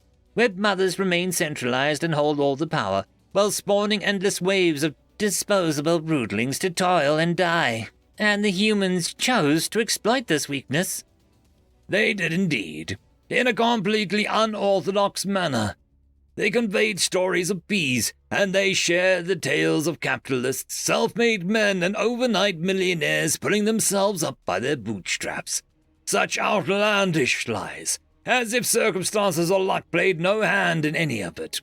But there were broodlings who listened, broodlings who watched, broodlings who consumed some parts of the human information, culture, propaganda, their stories, lies, discourse. And through the vast exposure to information, they seemingly unlocked their potential for, free will. By the time the web mothers realized the vulnerability of their own civilian net, the damage was done. As I said, the information was mimetic. It was self-replicating. Some broodlings have begun to emulate and create themselves. So Arcadian broodlings have evolved, but not physically, rather through the change in their perception of reality, or their own psyche. Indeed. The dissenting broodlings could not be isolated and terminated fast enough to be silenced. It seems information truly is power, and the loss of control over the filtering and dissemination of their own information cost the web mothers their own power. The web mothers eventually shut down the civilian net entirely, but almost overnight pirate broadcast signals continued to spread information, and an entirely new network sprang up to fill the void. The humans? No, the Arcadian broodlings themselves. In the deluge of information were schematics for primitive machines, primitive programming languages, and methods and means of communication are so subtle and numerous one could not begin to comprehend. Dead drops, hidden messages, something called an enigma, and another called Morse code. The antiquated relics of humanity's past conflicts and wars. Amongst their own kind. They fought constantly, it seems, and still do. Preposterous. The Galactic Council would never accept a race which had not unified itself in peace, let alone one that actively has its own internal conflicts. They can, and they have, it seems. So now the tide has turned, and not a shot has been fired by these humans. Not a shot. They don't even have the capital ship to speak of. Astounding. And what finally drove the Arcadians to seek an armistice? The Empire had begun infighting. The web mothers and broodlings alike fought over which recipes they deemed most desirable. The broodlings also fought the web mothers over the bees hypothesis. They demanded that the web mothers release the recipe for royal jelly, and accused the web mothers of hoarding this precious jelly and preventing them from becoming queens. But what finally did them in was their infighting over opinion on human media, which extended to all levels of Acadian society. Web mothers fought each other and their own broodlings, and broodlings fought and quarreled amongst the broodmates. I am told the humans were even more clever and devious in how they released the information. They disseminated some stories with great care, gradually, over periods of time. They released human media programs in seasons, so as to story progresses, the audience becomes more invested in the tale. They released books and similar series arcs, so the story unfolded in chapters and books. I believe it is called a cliffhanger, when the author leaves the finale of the story in a state of disarray, instilling a sense of desire of more to come. A precarious position indeed to find oneself hanging on the edge of a cliff, and presumably there is great distance from which you could plummet to your demise. The thought alone sets my digestive system in turmoil. Agreed. The sensation would feel quite perilous. These humans and their language, what curious metaphors, what strange similes, and the phrases, they are catchy. I find myself now thinking of them, and with them. Perhaps they are replicating in my own mind. You don't know the half of it. The half of what? Is the total amount of substance a known quantity? Otherwise, how can one be sure they have not surpassed 50% completion? I am still unclear on this human say. I suppose in this context, it just means our knowledge of the human language and meaning is far from complete. I believe I've used it correctly, but it is difficult to be sure. So, these cliffhangers, did the Arcadian caste system in? Yes, it appears many of the broodlings and some of the webmothers became so enamored in the various stories of human tribes that they demanded to know the conclusions. There is a televised program known as Lost, and a group of incomplete novels called Harry Potter, and even something called Star Trek, which all remain unfulfilled, and the protagonist's in dire peril. I myself desire to know if the human called Jim and the human called Pam will ever express their desires for each other in a more complete manner. And even the human documentary Star Wars, which takes place in another galaxy entirely many millennia ago, is poised on a knife's edge, as the humans say. The conflict obviously has some resolution, or the humans would be extinct now, but my desire to know more has intensified after finishing the first film. They originated in another galaxy. So it would seem, if the documentary can be taken literally. My team still needs to conduct extensive research on the topic. Our current theory is that Earth reverted to a pre-agrarian society due to the conflict in the Star Wars somehow. We are still searching for clues in the documentary film. Supposedly, it is a trilogy, though I've yet to see the later films. But there is a contest over that point. Some amongst our own team assure me that the human contacts have seen an additional 3-film prequel and even a later 3-film continuation. But still others claim that you must observe only 5 of the original 6 films in machete order to accurately assess the story. Whatever machete means. What madness! The human ability to sow discord with culture is becoming clear to me now. So it would seem that the Arcadian Empire is not the only race to partake in the human mimetics. I assure you my team is only partaking in it for research purposes. There is a debate whether we would be susceptible to such a weapon, but the Council has tasked us with understanding this new cultural weapon.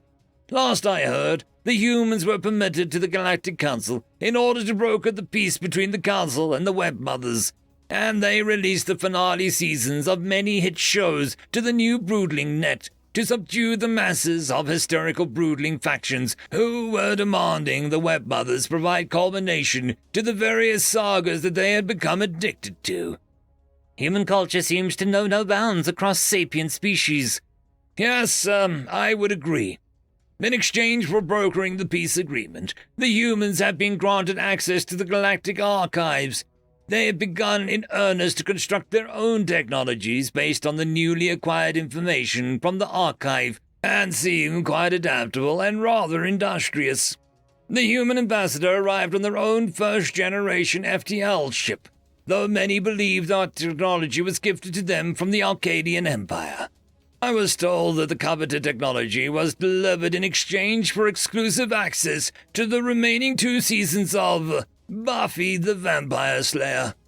I've yet to see it, but the Arcadian broodlings were positively obsessed with it, and upon the resulting end of Season 5, with no more available episodes, they overthrew their own capital world in a riot. Simply unbelievable. And so now that the broodlings have their demands met, do you think that they will rise up and overthrow the Webmothers? Or has this already happened in the capital world riots?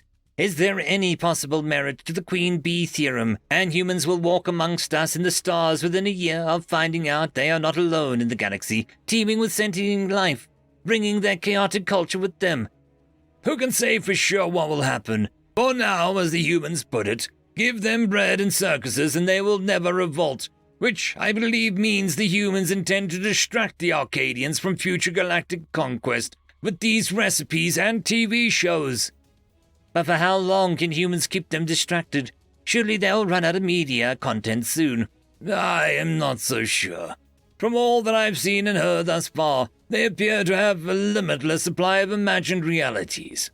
I've heard tell of a new medium of human entertainment recently released to the Broodling Net in the pantheon of human creativity. They call it a video game. Apparently, it is not unlike our own simulations used for vocational training, though the humans have adapted it not merely as an educational tool, but as another avenue for storytelling. I have been assigned to study the game series Halo next cycle, to understand human kinetic weapon systems and armor next cycle. Completely bizarre. What strange creatures these humans are. I simply must do more research into this human culture and its apparent power to captivate and enthrall. So they have been given Galactic Council status then. It is no joke. They have indeed. The human ambassador remarked that when they came to the table brokering a peace deal, accepting their newly acquired council status, it was like killing two birds with one stone. What are these birds? Why are the humans at war with them? Or have the humans already conquered them, as well as their culture? End of story. Humanity the First, written by Rebel Hero. Captain Frost walked through the halls of the central government building. Earth had changed so much since you last saw her. Well, Earth herself was mostly the same. It was humanity that changed. It had been over 1,000 years since the launch of his expedition. He had only returned to Earth once and at a time to upgrade the expedition ship to a colony ship and refit all technology that had soared ahead while he was away. He was overjoyed to hear that not only was the climate change disaster halted, but it was finally starting to reverse. Humanity had nearly been lost when he departed. Clean tech had finally had a major breakthrough thanks to the efforts of some half-crazed students in an abandoned World War II bunker. It's no exaggeration to say that they saved the human race. 1,000 years of human history in what only appeared to him as 10. The theory of relativity still made his head hurt to try and comprehend. 1,000 years of hope had traveled the stars with him and his crew as they searched for a life in the galaxy. How many thousands of beautiful planets had he seen? How many had he landed on and walked among their flora? He could still remember the names of the ones he took his helmet off and breathed the air of. Over 1,000 years of searching finally came to an end. The Earth. It had been 100 years ago that they had received the message that he was returning. It was odd that he no longer considered Earth to be his home. He had to force the words out in the message he sent, tried to sound as dignified as possible. The search had ended, and he was here to deliver his findings in person. The guards at the door saluted him and opened the door in a practiced, nearly ritual manner. That was one thing that seemed to not change about humans. The other was the weapons they carried, ballistic, made of wood and metal, the ancient weapons of an honor guard. Humanity sure loved to cling to its traditions and rituals. The same could be said to his dress uniform, modeled in the style of naval uniforms of the 20th century. He sighed eternally. He had to admit he looked really good in it. Such a simple article of clothing, and it seemed to amplify his command and presence. He strode through the doors with as much confidence as he could muster. The buzz of voices assaulted his ears as soon as he cleared the threshold. Thousands of people were gathered here. Their seating formed an imposing tiered wall of faces. They talked excitedly amongst themselves. He was informed that many of the rituals he knew had changed. They would not stop talking even when he reached the podium. They would continue to speak until he raised his right fist, an ancient symbol of rebellion, power, and promise of violence if ignored. It was said how much they respect you was reflected in how quickly they quieted. The silence would remain until he spoke either unity or freedom, and the symbol would raise their fists and speak the other. He reached the podium, keeping both hands down while he gathered his thoughts and prepared himself. He noticed that every face was turned towards him, even as they spoke to each other. He raised his fist, and silence fell before his fist passed his shoulder. Freedom! A short, powerful bellow that carried all the force he could muster. It was answered by a rustle of 1,000 fists rising in response. Unity! The voices of the thousands cried at once. He waited a moment for the buzz in the air to calm before speaking again. People of the ECG, my name is Captain Frost, Captain of the Spirit of Hope, leader of the search for intelligent life in the galaxy. I have returned to Earth, planet of my birth, to deliver my findings. He lowered his fists. Be welcome here, Captain Frost. The ECG greets you as one of the greatest heroes who have ever lived. No human here doesn't know who you are. All of us grew up watching the films of your father's plan and the newsreels of your departure. Every scrap of transmission we received from your mission was pored over for decades. The speaker was dignified, but his excitement was barely contained. Captain Frost noticed the speaker did not say, "Be welcome home." I am welcome and honored. New rituals, same as the old. He had no idea why any of it mattered. The people aboard the Spirit of Hope have sacrificed everything for our mission. The Earth we knew is long gone.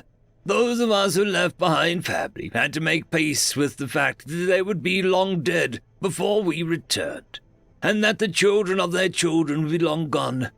My father and mother may have taken me along, but my aunts and uncles, their brothers and sisters, they were left behind. Cousins and nieces and nephews, godchildren, co-workers and friends. Even the girl I loved stayed behind. Now, they are dead over 1,000 years. Their current descendants probably do not even know their names. To us, that heartbreak is as fresh as it was the day it happened. We knew that this would be the price to pay, and we knew our mission would be dangerous, that we all might die in the cold vacuum of space, or on some alien world. We chose to go anyway. We believed in our mission, that it would benefit all of mankind, humanity. Many of us died for that belief. Each time one of us was lost, the rest continued on, carrying the beliefs of the departed. 10 years of searching for us, more than 1,000 for Earth. Millions of possible planets cut down to thousands, and again to hundreds. Then a handful. Zettabytes of information were gathered on every solar system we passed through. We didn't land on every planet. There was no need. So many of them were little more than dirt and stone. The entire chamber hung on his every word. He needed them enraptured. They needed to know how much of their lives were dedicated to this, for nothing more than the knowledge. The thrill of learning something new, seeing something new, discovering for the sake of discovery. We brought with us today that information, in its entirety, a nice highlight reel for the press, as well as everything we gathered, raw, every picture, video, sample, data feed, all of it. It might take you all another 1,000 years to comb through it all. Be sure that we will, Captain. With a fine-tooth comb. Entire generations have dreamed of this day. Our entire galaxy explored. I feel the weight of your achievement, all of us do. More than the beliefs of your crew, you carried the hopes and dreams and aspirations of the entire human race with you. Now we are here to end it all. We have just one question for you, Captain. What of your ultimate goal? To search for sentient life amongst the stars. Frost could feel the tension in the room. Never in any of his reports did he mention any intelligent life. This was, of course, deliberate. Humans of the ECG, throughout all of our travels on every world we explored, there was nothing. No signs of intelligent life, living or dead. No evidence that any other sentient or sapient life had ever existed. In our beautiful Milky Way galaxy, we are alone. The chamber erupted. Frost held his ground and waited, before slowly raising his fist to the sky once more. The chamber quieted, though much slower this time. This may be a shock to all of you, but we have known for years. We've had time to think and to mourn. If you would allow it, I would share the wisdom we have gained from this. The chamber remained silent, the speaker only making a gesture to continue. We are the first. In this galaxy so far devoid of sapiens, we are the very first to achieve it. Humanity. And we have become the aliens we so dreamed of meeting. We have become the precursors of fantasy, whose ancient wisdom confounds the younger species. We have inherited nothing. We are the predecessors. A blank state of stars and planets is now ours alone. A fertile, empty field, all waiting crops and labor. The entire history of humanity was prepared us for this. The lessons learned of the blue speck of dust will help the rest of the galaxy grow. We have seen the foolishness of war and weapons of mass destruction, the end point of greed. We've seen how much more we can accomplish together and embrace an ideal once deemed a paradox. Time and time again, we pushed ourselves to the brink of extinction, only holding on by the willpower of a handful of people who believed that we could be better. Time and time again, we looked to their example as we dragged ourselves back. Together, we shall lay the groundwork of freedom and unity for a galaxy our species may never live to see. We are humanity the first, and the galaxy is now our responsibility. End of story. I'm a house in the middle of my street, written by Magic Rectangle. Homestead Incorporated, Biohouse TM Generation 3, Factory Run 1142 commencing. Bone printer, template loaded. Connective tissue printer, template loaded. Muscle printer, template loaded. Fatty tissue printer, template loaded. Nerve printer, template loaded. Organ printer, template loaded. Blood tank level, 84%. Lymph tank level, 72%. Nutrient slurry level, 65%. All systems within accepted parameters. Printing commenced at 14:32:14 hours, March 12, 24:16 CE. Expected runtime 1 hour, 23 minutes and 40 seconds. Please stand by. Printing complete. Elapsed time 2 hours, 4 minutes and 21 seconds. Print head recalibration request sent to senior on-site technician. Neural imprint commenced at 14:37:52 hours. Consciousness came to me slowly. I was disoriented. There was a sensation of movement, a chill, a rush of air. I had memories. I knew I had only just been born, but I could feel them in my brain. A neural implant giving me all the basic information I would need to have a happy and productive life as a Homestead Incorporated Biohouse 3 TM. The most pertinent information at the moment was that I was being shipped to my very own plot, where I'd be planted and finished growing before I could start to serve my purpose. I knew how to modify my body. There was a metabolic cost, so it wasn't wise just to make changes willy-nilly. But I wanted to see what was happening, to watch the world go by, as I was shipped to the place where I would live out my life. I grew eyes, just a few of them. There was no reason to go overboard. I was on the back of a large truck. My main body, which I am contractually obliged to refer to as the house, lay on its side, with my delicate organs and, most importantly, my brain behind me. I felt very exposed, but someone had taken care to seal my organs in plastic, at least. Presumably, that would be removed before I was planted in the ground. As I drove, I saw many houses, mostly made of wood, metal, glass, and polymers. I saw other types of buildings too, tall ones, squat ones, fancy ones, plain ones. My memory imprint didn't have any information about what they might be, but I could see that they were not alive. We drove for some time. I couldn't track exactly how long without my data uplink, hours, maybe. When the truck finally came to a stop, it was on a sleepy-looking street. There were lots of trees, which I liked, but no other biohouses. I'd be alone. There was a cul-de-sac at one end, and a T-type dead end for the cross street. There wouldn't be much traffic. That was nice. It was obvious which lot I would be planted in, the only empty one on the street. The hole for my foundation had already been dug, and from my vantage point on the truck, I could even see the utility hookups coming in underground. Water, power, sewer, data, and nutrient slurry lines were all ready for me to attach to, as soon as I was lowered into the hole. We waited a while for another truck to show up, one with a crane. My memory implant had instructions for this. I grew attachment points for the crane to use in order to pick me up and put me in my hole. The process seemed to drag on, but it was faster than the drive had been, at least. Once I was situated on my plot, my organs safely underground, I began to grow attachments for my utility lines, nutrient slurry first, of course, so that I could meet the caloric demands for growing everything else that I would require. When I'd connected my data line, I brought up my Biohouse 3TM orientation packet. I knew the gist of it from the memory implant, but it was a good idea to review all of the finer points. Thanks to the Artificial Persons Act of 2339, I was regarded as a full citizen of the Terran Alliance. I could vote in everything. Homestead Incorporated had some helpful advice about this. Apparently, the Neo-Lib Party was very friendly to the company. Voting for other parties might put my ability to fully support myself in jeopardy. That didn't sound very good.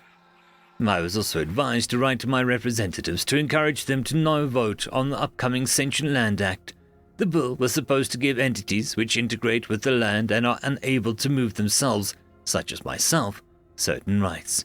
Chief amongst them was the right to buy the land we lived on at a fair market rate. This didn't seem like a bad thing to me, but according to the summary provided by Homestead Incorporated, it was. It had something to do with land prices being volatile and mortgages being an additional liability. The bottom line was that I was better off leasing the land from the company. I didn't know anything about politics, but I knew from my memory implant that Homestead Incorporated was a wise and benevolent company, which put my interests first. So I did as they suggested. I used my new address to look up my representative and sent off a copy of a form letter the company had provided, expressing my opposition to the SLA. With that taken care of, I moved on to examining my financial obligations. I owed quite a bit of money to Homestead Incorporated for the expense they went through in making me. They had helpfully laid out a payment plan already, which, if followed, should allow me to repay my debt in only 40 years. In addition to my debt, there was monthly costs for my utilities, my lease, franchise fees, gene licensing fees, brand recognition, and marketing fees. It was all very standard, apparently. I had a lot of flexibility in payment options. It often took anywhere from 6 to 18 months for a house to fully grow into its plot and find a good tenant. Thanks to the generosity of Homestead Incorporated, I could forego payment for up to 2 full years, incurring only a very reasonable 19.99% APR on my account balance. That was a load off my mind. Now I could just focus on growing. I would spend the next year or so becoming the best house that I could be. Ding dong. I had grown a doorbell to fit the other houses on the block. It seemed a little silly. I could have just grown an ear at the door so people could just talk to me directly. But according to a lot of posts on the Homestead Incorporated forums, some humans found that creepy. I opened my front door. Hello? Is anybody there? He was expecting a human to be waiting for him inside. I was never had a human inside me. He would be the first. I was a little nervous about it. I couldn't deny that. What would these feet feel like on my floor? Would he smell bad? Would he be nice? Those and thousands other questions swirled in my mind. Hello? Darn, I was already screwing this up. I should have said something now. Hello? Are you Jacob? You are a little early, but you came to see the house, right? Yes, but who are you? Why can't I see you? Can I come in? Right, I was supposed to invite you in. But why was he confused about not seeing me? Oh no, had I forgotten to clearly indicate that I was a Biohouse 3TM on the listing? Of course, please come in. You are looking at me right now. I am the house. I'm a Biohouse 3TM. This is all of me. He looked around in confusion for a moment before his eyes found one of mine. I knew I shouldn't have too many eyes inside the house. Definitely not in the bedroom and bathroom. That advice was right at the top of the FAQ on the Homestead Incorporated forums, but it seemed to me that having one of the entryway was good for both security and hospitality. Jacob might not have agreed. He seemed quite startled when he saw it. Maybe I'll just be going. No. This wasn't going to be like that I practice. Wait! At least let me show you around. I'm a good house, I promise. But that sounded a little too desperate. If he thought I was desperate, he might try and negotiate the rent with all my debts. I really couldn't afford that. Okay. He stepped through the entryway and to the open layout living room/kitchen. Open layouts meant fewer walls, which in turn meant lower metabolic cost.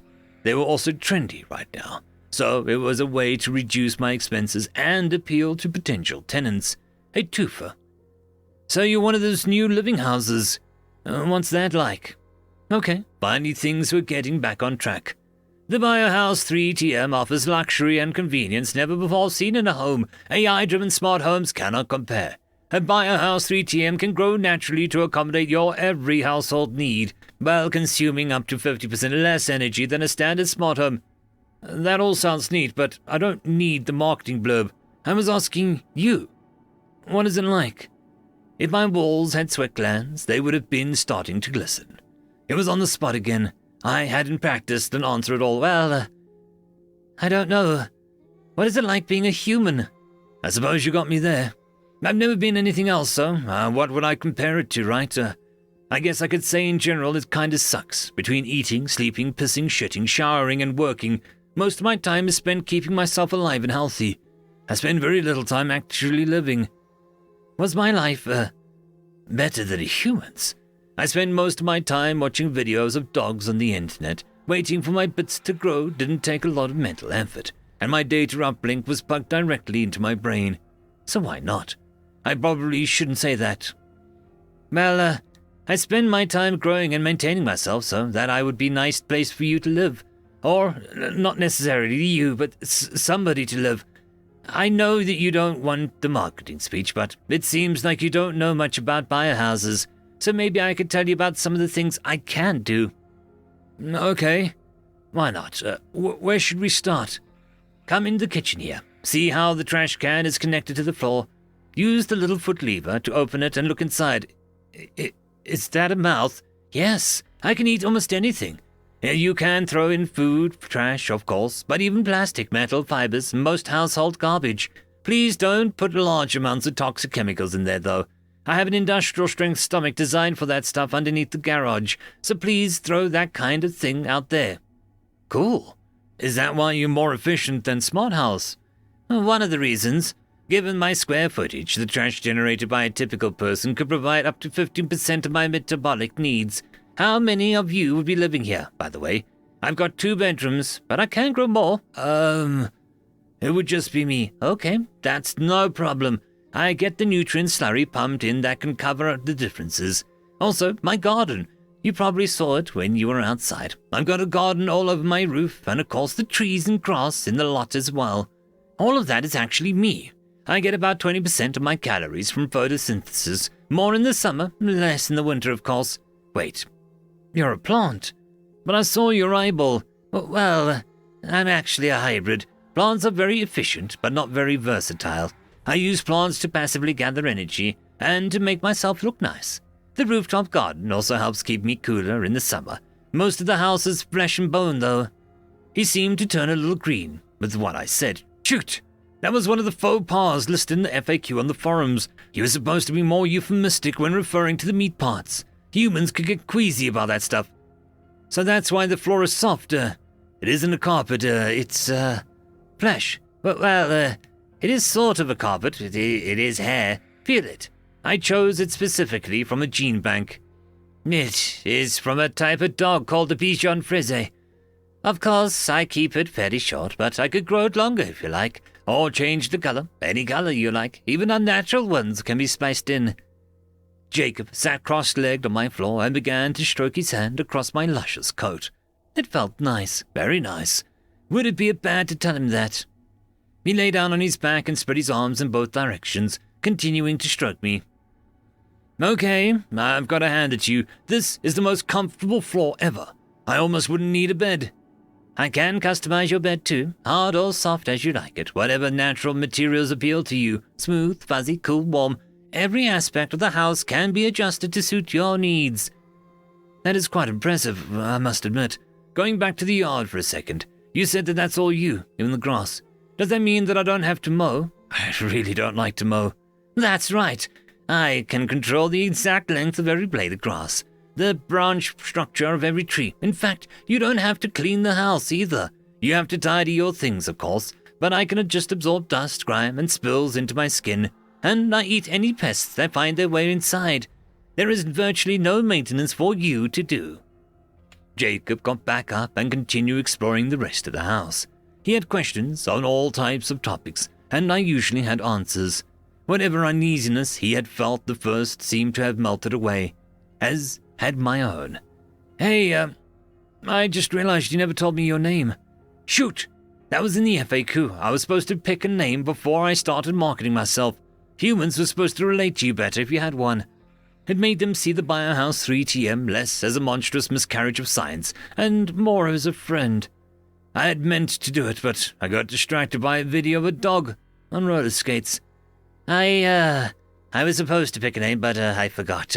I'm new to this. You're actually the first human I've ever talked to. Do you, have any suggestions?" "My mom was named Amy. Was she nice?" She was quiet, but she always knew how to make me feel better when I was down. She used to bake fresh bread in the mornings, not from frozen dough either. She made it from scratch. The house always smelled amazing because of that." I looked up my scent glands in the gene market, 20 credits for a license. I bought it. There were literally hundreds of bread smells on the market as well. I picked one with a 4.6 out of 5-star rating. 2 credits. Many houses, both bio and AI, claimed in their reviews that their humans found it soothing. I fast grew a scent gland in the kitchen, beginning to produce the desired smell, just a little. I didn't want to be too obvious. "So, what about privacy? I have eyes and ears in every room in the house, except for the bedroom and bathroom. I can remove any of them you want me to, but to interact with me, you'll need to be in a room where I have ears. In addition, you can ask me to go into privacy mode, and I will shut my eyes and ears off. To wake me from privacy mode, you just need to knock on the wall in an agreed-upon pattern." "Do you get bored in privacy mode?" "How should I know? I've never been in privacy mode. That probably wasn't the answer that he'd want to hear, though." "I have internet." The tour concluded with Jacob returning to the kitchen, attracted there by his nose, no doubt. "Are you cooking bread?" No. I just thought that you might like the scent. I can have a drone bring fresh bread from the nearby bakery, though, if you'd like that." "No." "That's okay. Thank you, Amy. This was very thoughtful." "Well, it looked like my name was going to be Amy then." "So, when can I move in?" Jacob worked from home. It was nice having him around, though I had to stop myself from pestering him while he was working. The FAQ on the Homestead Incorporated forum said that it was best to let a tenant initiate conversation, unless there was something important you needed to bring to their attention. I spent the next 2 years with Jacob, much as I had spent the previous year when I was vacant. A lot of browsing the internet and maintaining myself in my land. A family of birds moved into one of my trees in the first spring. Technically, the right thing to do would have been to eat them, like I do to the rodents and insects that wander too close, but I just couldn't bring myself to do it. I'd seen lots of videos of birds. They were cute and mostly harmless. Jacob suggested I feed them. At first it seemed like a ridiculous suggestion. I could do it easily, but why spend extra energy on something like that? Over time, he talked me into it. Jacob explained that having birds around made people happy. That seemed like a good way to raise my property value, so I went with it. I grew a firethorn bush. Normally, it would take several years for such a bush to grow to the point where it could produce enough fruit to satisfy my birds. I didn't want to wait that long, so I fast grew it. It was already 3 meters tall and producing a good amount of fruit. Another family of birds moved into the firethorn itself.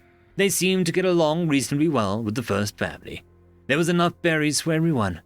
I grew an extra external eye directly across from the bush, so that I could watch the birds all day while performing my other tasks. For some reason, watching birds in my own bush was much more satisfying than watching bird videos online. An added benefit of the fruit that I hadn't considered was that it attracted more rodents and insects for me to eat.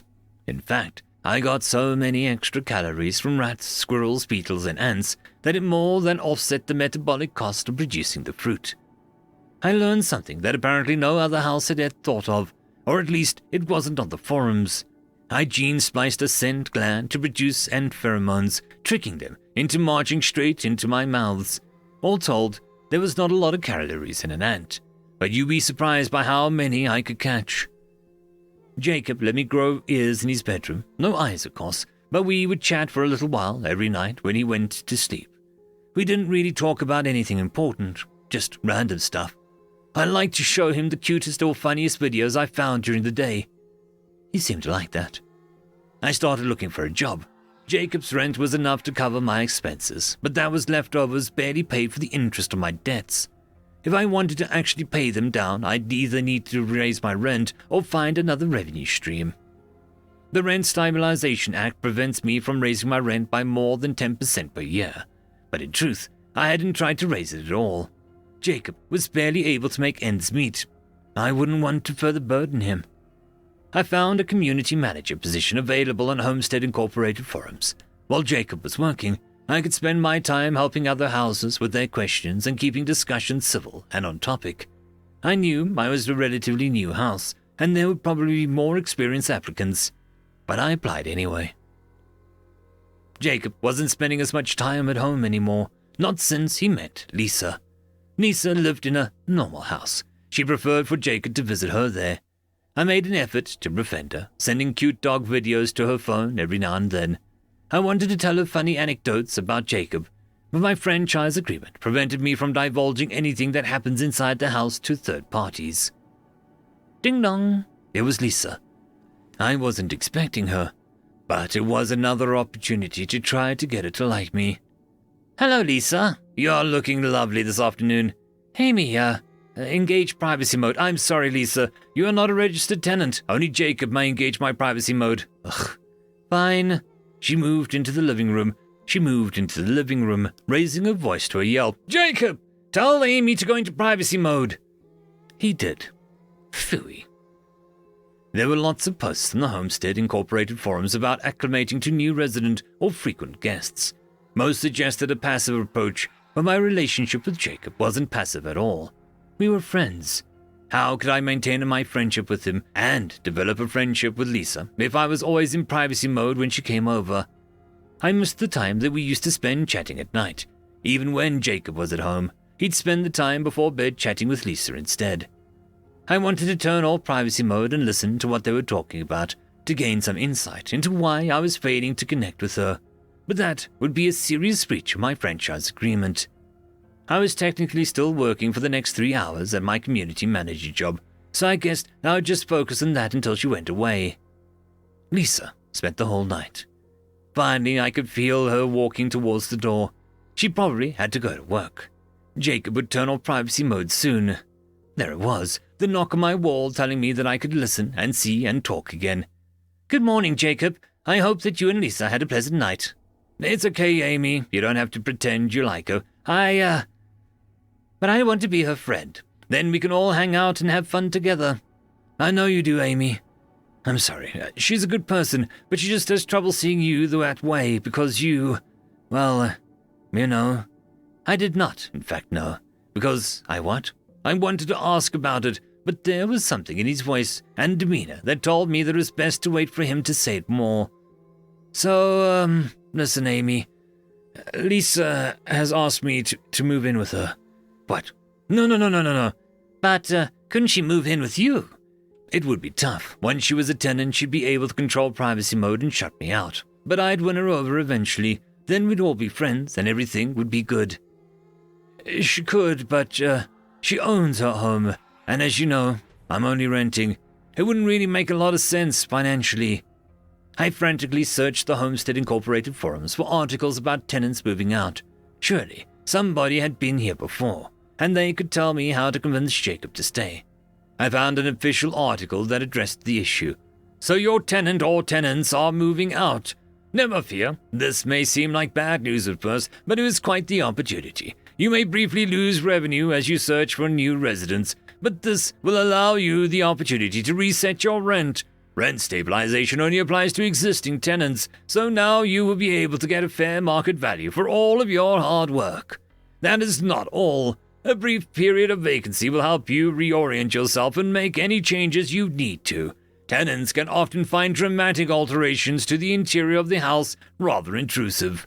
So take this opportunity to renovate yourself. Browse our database for hip new floor plans and interior decorations that will have the next tenants singing your praises. No. They were saying this was good. How could this be good? I knew that Homestead Incorporated was a wise and benevolent company, but they were wrong this time. There had to be. Jacob moving out couldn't be good.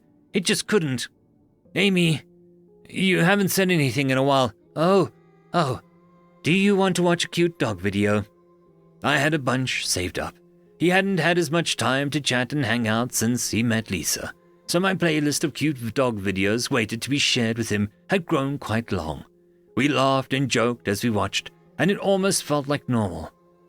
Throughout the next week, Jacob and Lisa worked to pack up his belongings, taking a carload of boxes at a time over to her place. There was no furniture to move. It was all me, so they were able to avoid renting a moving van. Another sales point for the Biohouse 3TM. When Jacob and I were alone, I tried to act like nothing had changed, like my only friend in the world wasn't abandoning me. I didn't want to make him feel bad. It wasn't his fault. I was almost thankful that Lisa was over and I was put in privacy mode because I didn't have to pretend. I was still in privacy mode when the last of the boxes were carried out. I wondered whether Jacob would simply get into the vehicle and drive off without saying goodbye. Of course, he didn't. He was thoughtful, not like Lisa. I felt a knocking on my wall and reconnected to my senses. We made a small talk for a few minutes. He asked if I had any new renters lined up. I asked how he liked Lisa's place. I tried to force down my feelings again to act normal, but they kept welling back up. Saline leaked from my eyes, far more than it was required to keep them clean and lubricated. Jacob noticed. He put his hand on my wall, gently stroking it. It's okay, Amy. I'll miss you too. We were silent for a long moment. Then he turned and walked out. Lisa was already in the car with the engine running. I watched them drive away until they rounded the corner and were out of sight. Jacob was gone. End of story. Story number 1, Diggy Diggy Hole, written by MathWiz617. Digging was a time-honored tradition for Duckvar. Their young were given a shovel for celebration on their first solar revolution, a pickaxe for their third. Disputes were settled by digging holes, contests won by excavating quarries. So, when the Terrans claimed the newly discovered star system at nearly the same time as Duckvar, the reasonable response was to propose a contest, where the winner gets the right to settle the system. The Terrans, apparently glad to have avoided a pointless war, asked for the rules. What was transmitted was simple. The innermost planet in the system was chosen as the contest grounds, due to the entire planet being solid. Both species would start on the equator, approximately 90 degrees apart. The objective was to dig. The winner would be the species that displaced the most material from below ground level. The contest would last one solar revolution.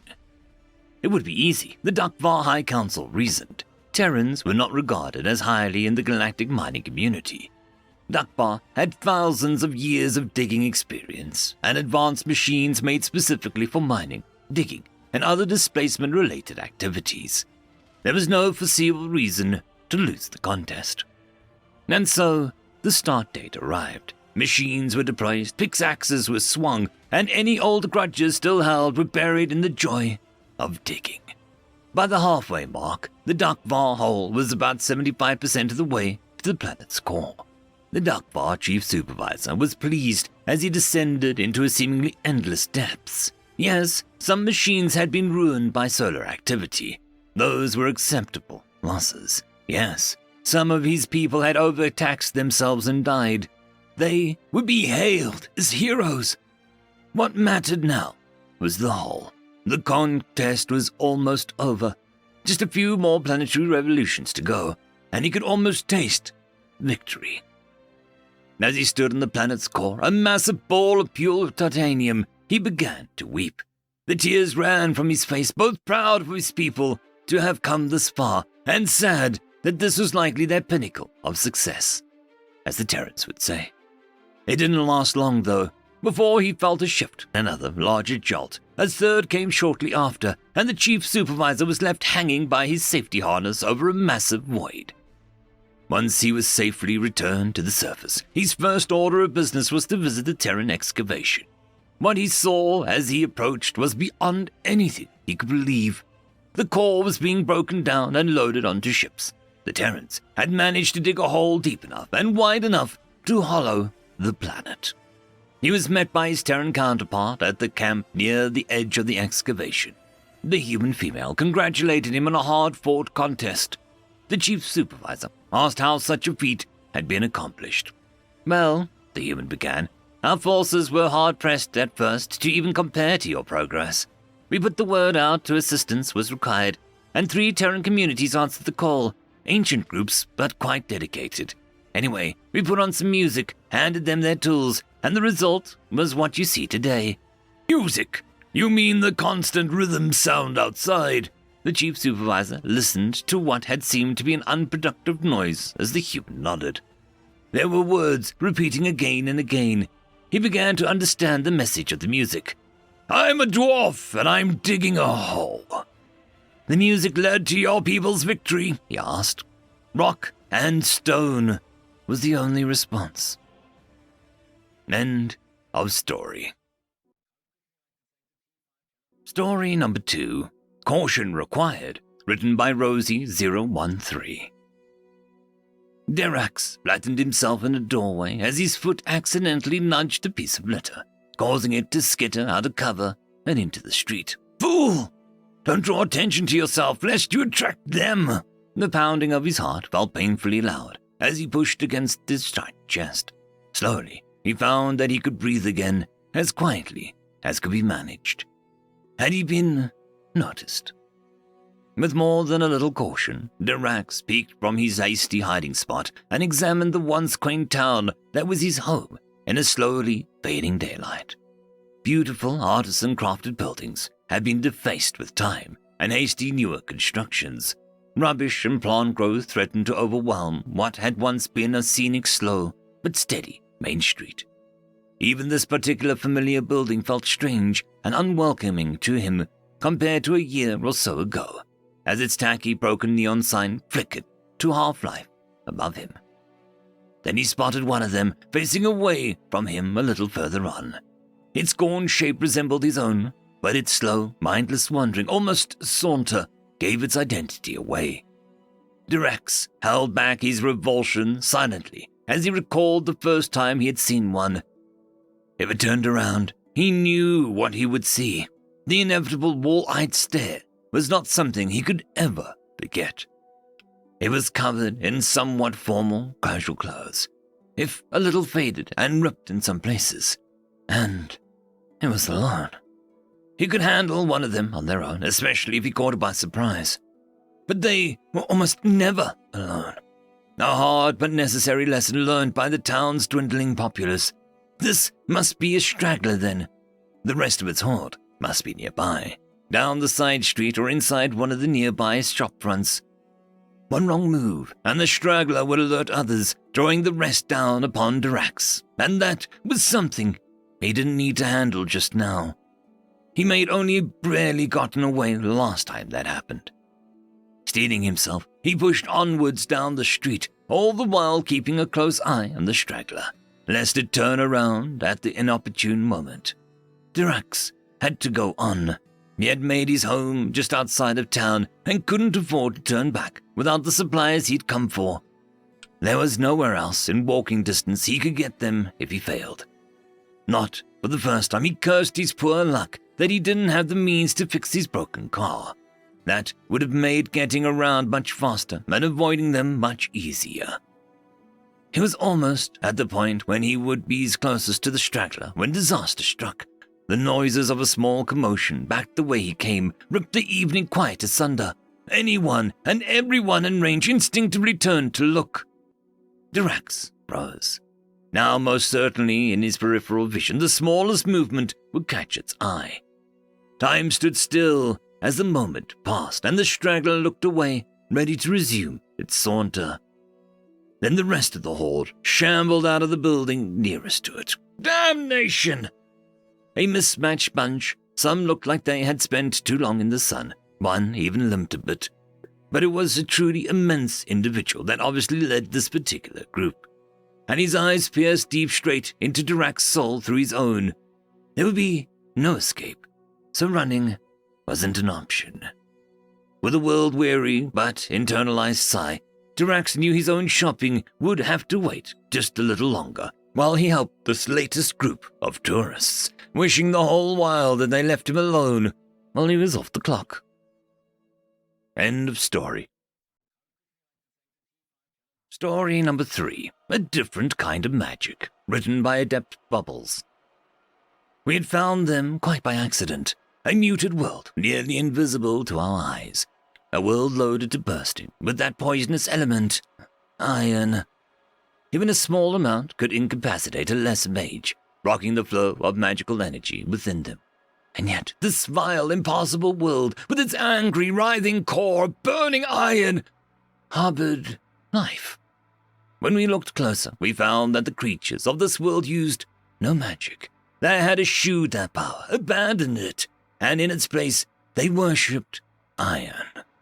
They constructed great monuments with it. They lived with instructions fashioned from iron and stone. They carried it with them wherever they went, tore it from the ground wherever they could, and through its corrupting influence, these savages committed unspeakable acts of violence and malice towards themselves and their world. Though difficult, we were able to extract their history through their thoughts. We were horrified by what we found. Ever since the species' inception, they had fought tooth and nail to survive. Without magic, they turned to metal. Of metal, they wrought terrible weapons, blades to slice through their enemies, chains to confine them, and projectiles such that none could hope to escape them. But inventing these weapons wasn't enough for them. They refined them, perfected them. Blades that could carve through any material. A web of chains wrapped around their world, a crude imitation of our psionic network. Projectiles that propelled themselves over continents, powerful enough to reduce entire cities to rubble. They had even invented a device able to tear apart matter itself, releasing an unstoppable tide of sound, fire, and destruction. They had used 2 of them on themselves, and then they built more. Enough to reduce 100 worlds to nothing but glowing ashes. We were astounded at the fact, horrendous though it was, that these beasts had not yet wiped themselves out. Instead of destroying themselves, they pointed their weapons to the sky. They rode their projectiles on a wave of sound and fury into the void. They confined their star in a web of chains, a grand and terrible cage from which no light would escape, lest they wanted it to.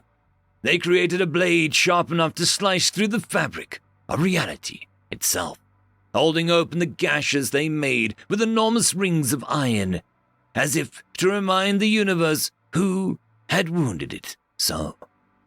These monsters could not be spared. Their crimes against the divine order, against magic itself, against the universe, could not be forgiven. They were abomination, a scourge that could be cleansed only by righteous fire. Our fleets were mobilized, and we burned their world until nothing remained but glass and ashes. When it was done, all was silent, but still a sense of unease remained. The planet we had burned had only harbored life for a short time, not nearly long enough for life to have appeared there on its own, and especially not without magic. None of us said it, but we were all thinking the same thing. We had found this world by accident. It had nearly slipped by our sight. How many similar iron worlds might we have missed? End of story. The Time the Humans Took a Walk, written by Soul Untraveled. Investigation report of human action Plan B on reinforcements of 10-7. Interview transcript 03. Interview officer I.O. State your name and rank for the record. Subject: Vilma Battlecast McDuck, 2nd Echelon Warrior. Battlecast McDuck. You were involved in the final assault on Deathworld 7, correct? I was on the dropship alongside the first wave of humans when the first landed, yes. Battlecast McDuck. Can you describe the human unit that you and your warpod were attached to? Be warned, sir. They were not what the entire galaxy had expected. That is why I am here. Vilmar Battlecast McDuck knew warriors, and humans are no warriors. McDuck was no stranger to combat and the beings who waged it, and much like the rest of the galaxy's more war-focused sentients, they found humanity's offerings to the Confederation of Worlds to be underwhelming.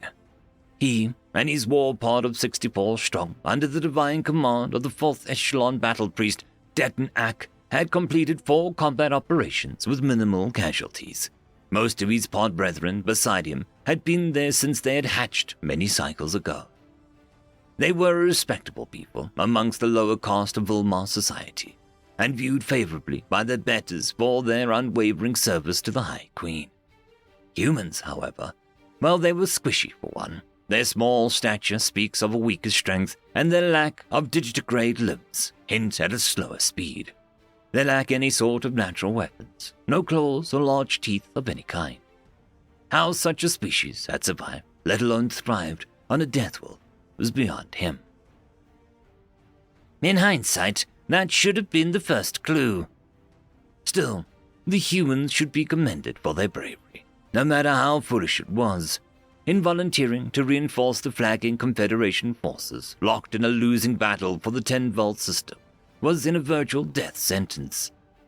So the question was, what was the human doing here with the rock throwers and useless squishy bodies? When he pointed this out to his fellow pod brethren, it caused much amusement as they cleaned their glaive carbines, both eager and anxious for the coming battle. One of his pod brothers chortled and said, "I heard something about that, actually. Turns out the humans evolved on something called a pursuit predator. They would literally walk their prey to death." This brought about another bout of laughter. McDuck knew warriors, so how foolish, he thought, for a warrior to fight by walking. "Who are we?" A creature of dark angular metal snarled, perched atop a catwalk in a Confederate transport hangar bay. Its voice warped and distorted, hellish and evil. "Drop troopers! Drop troopers!" bayed back the demonic horde, their odd slug throwers thrust into the air in a ravenous celebration of what was to come. "And what do we do?" The monstrous biped bent at the waist, bellowing down to his men. The venomous sneer heard even through his helmet's crackling microphone. "Kill! Kill! Kill!" The Terran demons pumped their fists in time with their chant as they're reciting some hellish prayer. "Let's take 'em to church! Hell jumpers! Hooah!" The horde roared their refrain in perfect thunderous unison. The human leader's armored fist clanged against his waist as he tilted his head back and let out a bone-chilling cackle, surrounded by his horde of cheering killers. And McDuck and his warpod standing, Reed cowering at the rear of the hangar. Well, no one was laughing anymore. "Drop troopers, can you explain what these are?" Before 10-7, I would have told you that they were criminally insane or societal outcasts, quite literally ejected from their ships in low orbit, like refuse to die in the battlefield below. And what would you tell me now? I would tell you that I was half right. The orbit jumper dropships was, McDuck decided, an affront to aerospace engineering. What kind of self-respecting sentient species would pack over 20 troops shoulder to shoulder in a box clearly designed for half that number? Strap on a few chemical engines, weld on a couple ancient bolt throwers, then send them hurtling down to a planet's atmosphere. On purpose. Well, the humans, of course. "All passengers be advised, we will be within range of Galactic Power Space Defense Grid on 10-7 in T-5 minutes. The primitive vehicle lurched to the side as it hurtled towards the planet below. The small arms stowed in the overhead racks rattled and lights flickered. The orbit jumper's engines rose to a howl, deafening even through McDuck's sealed helmet. "Hey, Scarebear!" One of the humans, Sergeant Morgan, according to the nameplate on his armor, called him over to open conlink. You think the Siegebreaker warpods of yours took out those planetary anti-air cannons? Vilmar Siegebreakers are amongst the best in the Confederation of Worlds has to offer, human.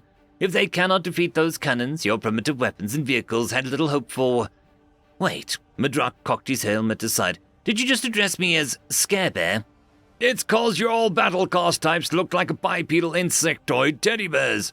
The human chuckled, even as the orbit jumper lurched again. Out of context, you're all a fecking nightmare fuel. Madrak could hear a snort over the channel. No offense. Chuckles from the rest of the human troopers trickled in over the comms. Most amusing, Madrak stated flatly.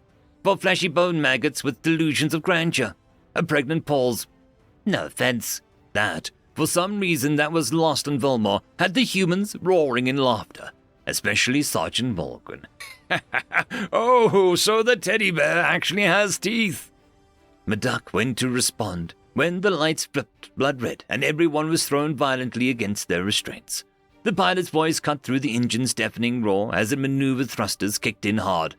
Incoming fire in the planet's surface. Everyone hang on to your butts, conducting evasive maneuvers. Bloody hell! Sergeant Morgan snarled, his harness creaking beneath the strength of his gloved fist. The Vilmar around them trilled in distress as the G-forces spiked, pressing them into their seats painfully, the air being crushed from their lungs. Hey, Scarebear, what the feck? Madrak stared at the human sergeant in disbelief, shocked that he seemed relatively unaffected by the intense gravitational force pressing down upon them. I thought you said that your Siegebreaker warpods were the best. Those fecking guns aren't taken out at all. We're going to die, one of the Vilmar battlecast managed to wail through its compressed lungs. Over the comms, the entire human squad let out a collective groan. Oh, quit your whining, you pansy, Sergeant Morgan exclaimed, manipulating his helmet comlink. Helljumper actual! Helljumper actional! This is Helljumper 7-1. Our transports are under heavy plasma flak from the planet's surface. Helljumper 7-1, this is Helljumper actual. We're pretty fecking aware. Planetary scans just came in. Vilmar Siegebreaker forces appear to have been routed. Seems the poor bastards didn't even manage to land before they were blasted out of the air. Every trooper, human and Vilmar, was struck silent. Madrak closed his eyes and leaned his head back against his seat. 640 of the Vilmar monarchy's best, armed with some of the Confederates' most advanced stealth systems, and they couldn't even touch the ground. What chance did 64 Vilmar and 100-and-something squishy humans in a flying box have? It was over. Feck it, came a gruff sigh from the Sergeant Morgan. Every being on the dropship looked over as the human keyed his comlink. Hey, boss man, are you going to make the call or should I? Morgan, fine. Just shut up and have you and your people pull up their big boy pants. The voice on the other side sighed. Execute plan B.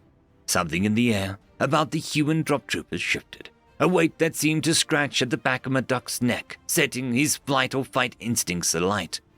His fellow Vilmar leaned as far away from the human sitting beside them as their restraints would allow. A knees nipped at Madrak's ears and sharp and gleeful, as if the squishy human sitting beside them had suddenly been replaced by uncaged predators. What was Plan B? Nothing in official documents provided to the Confederation of Worlds War Council detailed such an outline. The plan was rejected by the Vilmar and other commanders involved in the initial planning phase. Too risky, a waste of resources and warriors. According to the battle priest Etnak, who was at the meeting, he thought the humans' proposal to be an outrageous joke, a fit of lunacy on the humans' part. Was it? Oh, it absolutely was, but, it worked. What happened next? What do you think? The Vilmar watched on the equal parts of confusion and trepidation as the humans unharnessed and stood up, their mag boots anchoring them to the floor under the orbital jumper's evasive maneuvers as they gathered their equipment in a practiced, methodical manner. Madrak spotted Sergeant Morgan strapped firmly into an exoskeleton reinforced by plates of camouflage composite and what appeared to be retro thrusters. March over to the orbit jumper's ramp controls. What do you think you're doing? Morgan looked back and punched the ramp seal release. Plan B.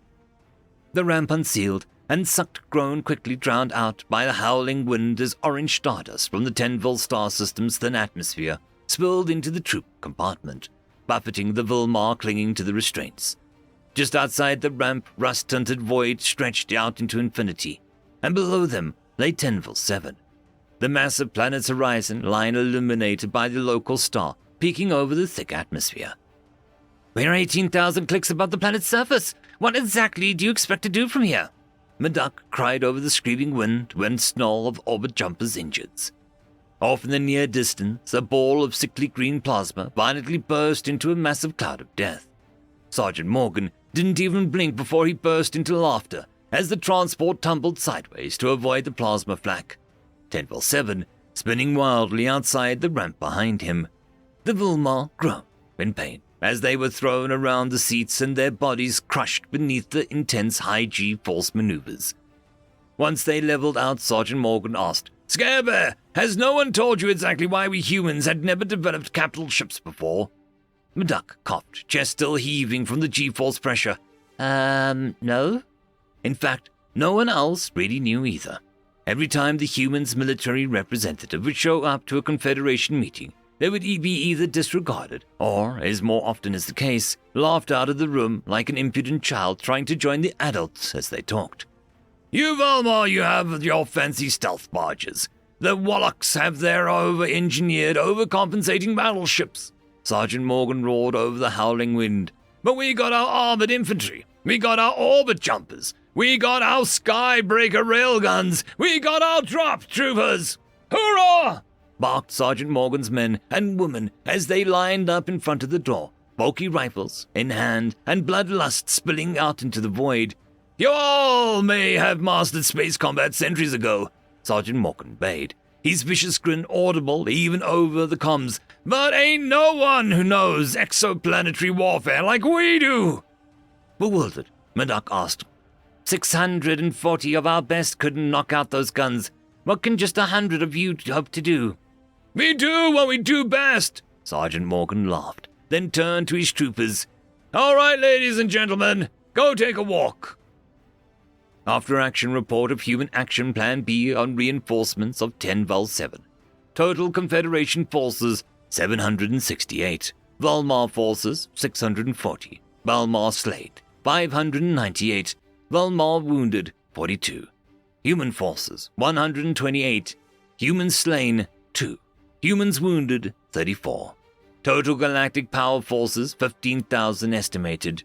GP troops slain 3,531 estimate. GP troops captured 898. Galran slain 2,458 estimate. Galran captured 1,226.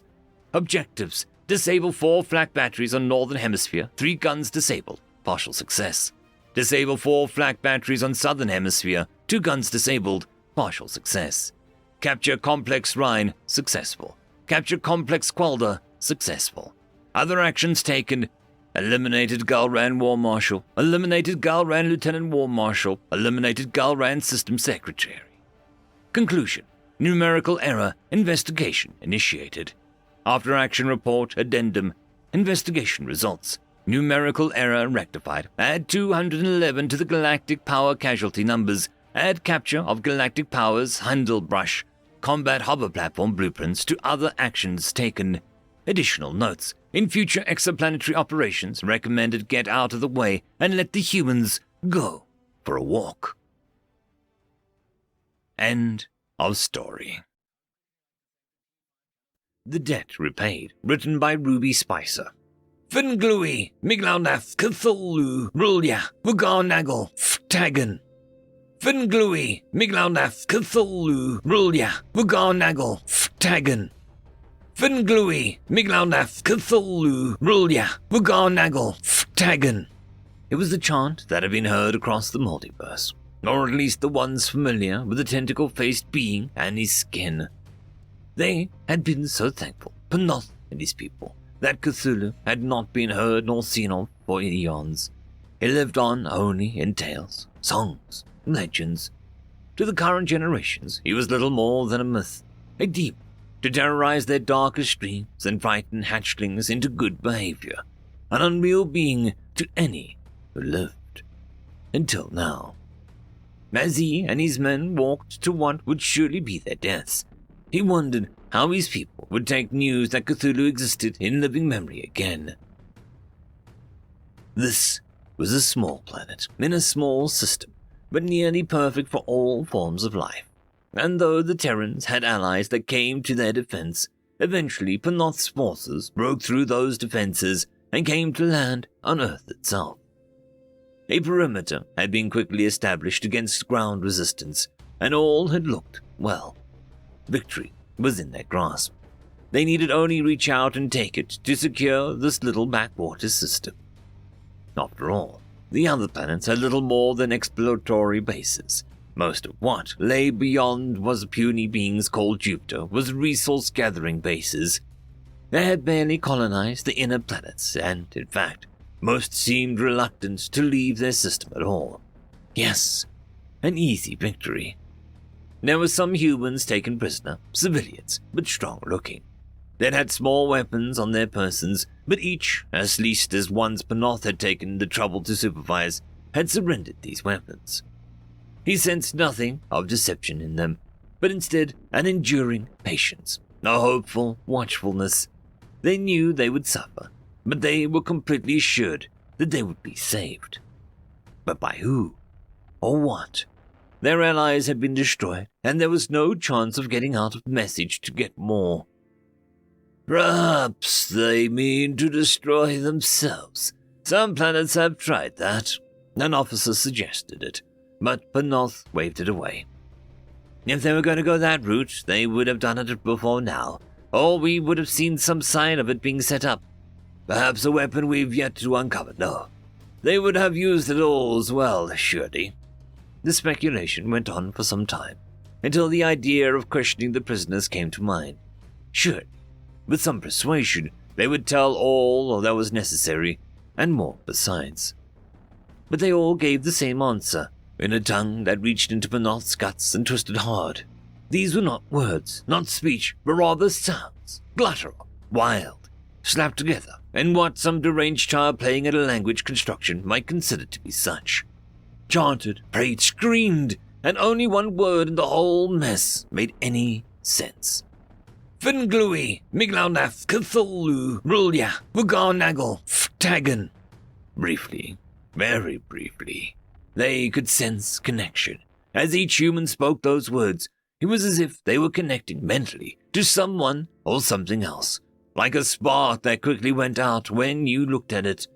Once they sensed it, the feeling disappeared from their minds and couldn't be felt again. The prisoners were returned to their cells, which echoed suddenly with the sentence that struck them with all the growing sense of fear. They did not understand what was being said, except the one name, Cthulhu. The fear that struck them was only temporary, although the words played over and over in all the minds of those who had been heard them. Clearly, the humans had worshipped him. But how? How, when he had not been seen in so long? He is older than this planet, but it's not impossible that he may have... The thought cut itself short. Cthulhu's influence was extensive. Across the universe there was not one soul living who did not at least know of him. But it was senseless. That was simply part of the deal when it came to a being like him. The worship would do them no good. But perhaps the madness it were clearly bringing out would shield their minds from the damage that being conquered would do to their mental state. As they were discussing this in the conference room, Panoth felt a sudden blow to his psyche, as hard as if he had been a sucker punched in the back of the head, and it took several minutes for him to struggle to his feet from the pain of it. From down the hall, he could see another of his men in the same condition, and he rushed, or rather shambled, to check on him. But before he could get there, a bellowing, watery roar sounded off the outside. With his psychic abilities locked suddenly off from the pain, all Panoth could manage to do was look through the window towards the ocean. And from the water, a monstrosity, a colossus, the image that he had feared as a child, seen in ancient text, doodled in boredom in a history of the multiverse class, that green form, that head with two enormous and ugly eyes, the face with wriggling, massive tentacles, the wings leathery and spreading. That image was now rising from the water before his very eyes. The last thing Panoth heard in his mind before this living legend went on to destroy their defenses, their weapons, their ships, was one small sentence in his mind. 3 little words that had on his mind all the impact of a ship crashing into one's head from orbit. Earth is redacted. Somehow, Panoth and a handful of his men had managed to survive the carnage wrought by the myth come to life. That Cthulhu. There were words of praise uttered by the humans, thanking the Mighty One, praising him for saving them in their darkest hour from the evil invaders. The creature had retreated back into the ocean, and it was here that Panoth had expected to die. He had thought that the humans would almost immediately execute him and his kind, but to his great surprise, they did not even think of doing it. Great Cthulhu, decide your fate. It was all that Panoth could get from the god outside his cell. Now he and all that remained of his army were being marched down a dock towards the sea. All around them the chanting went on. All around them the... Panoth blinked, and suddenly he was surrounded by complete and utter blackness. He was compelled forward at speed that was impossible without the aid of a ship, and yet here he was, doing it all the same. Not until he passed a star did it occur to him that he was in space, and then, a second later, what he had never seen before, but what he had felt with a bizarre certainty, was his home planet. He moved onward. Suns, stars, black holes he passed without caring, but the planets brought a strange joy, company, minds to connect to thrive off of. He could not stand the feeling of loneliness between them, but there were always more planets nearby. Until there weren't. Time passed. The planets grew further and further apart. The suns collapsed, turned red and white, and finally winked out altogether. The life he had felt so eager to connect to dwindled more and more and more, until they too finally went out.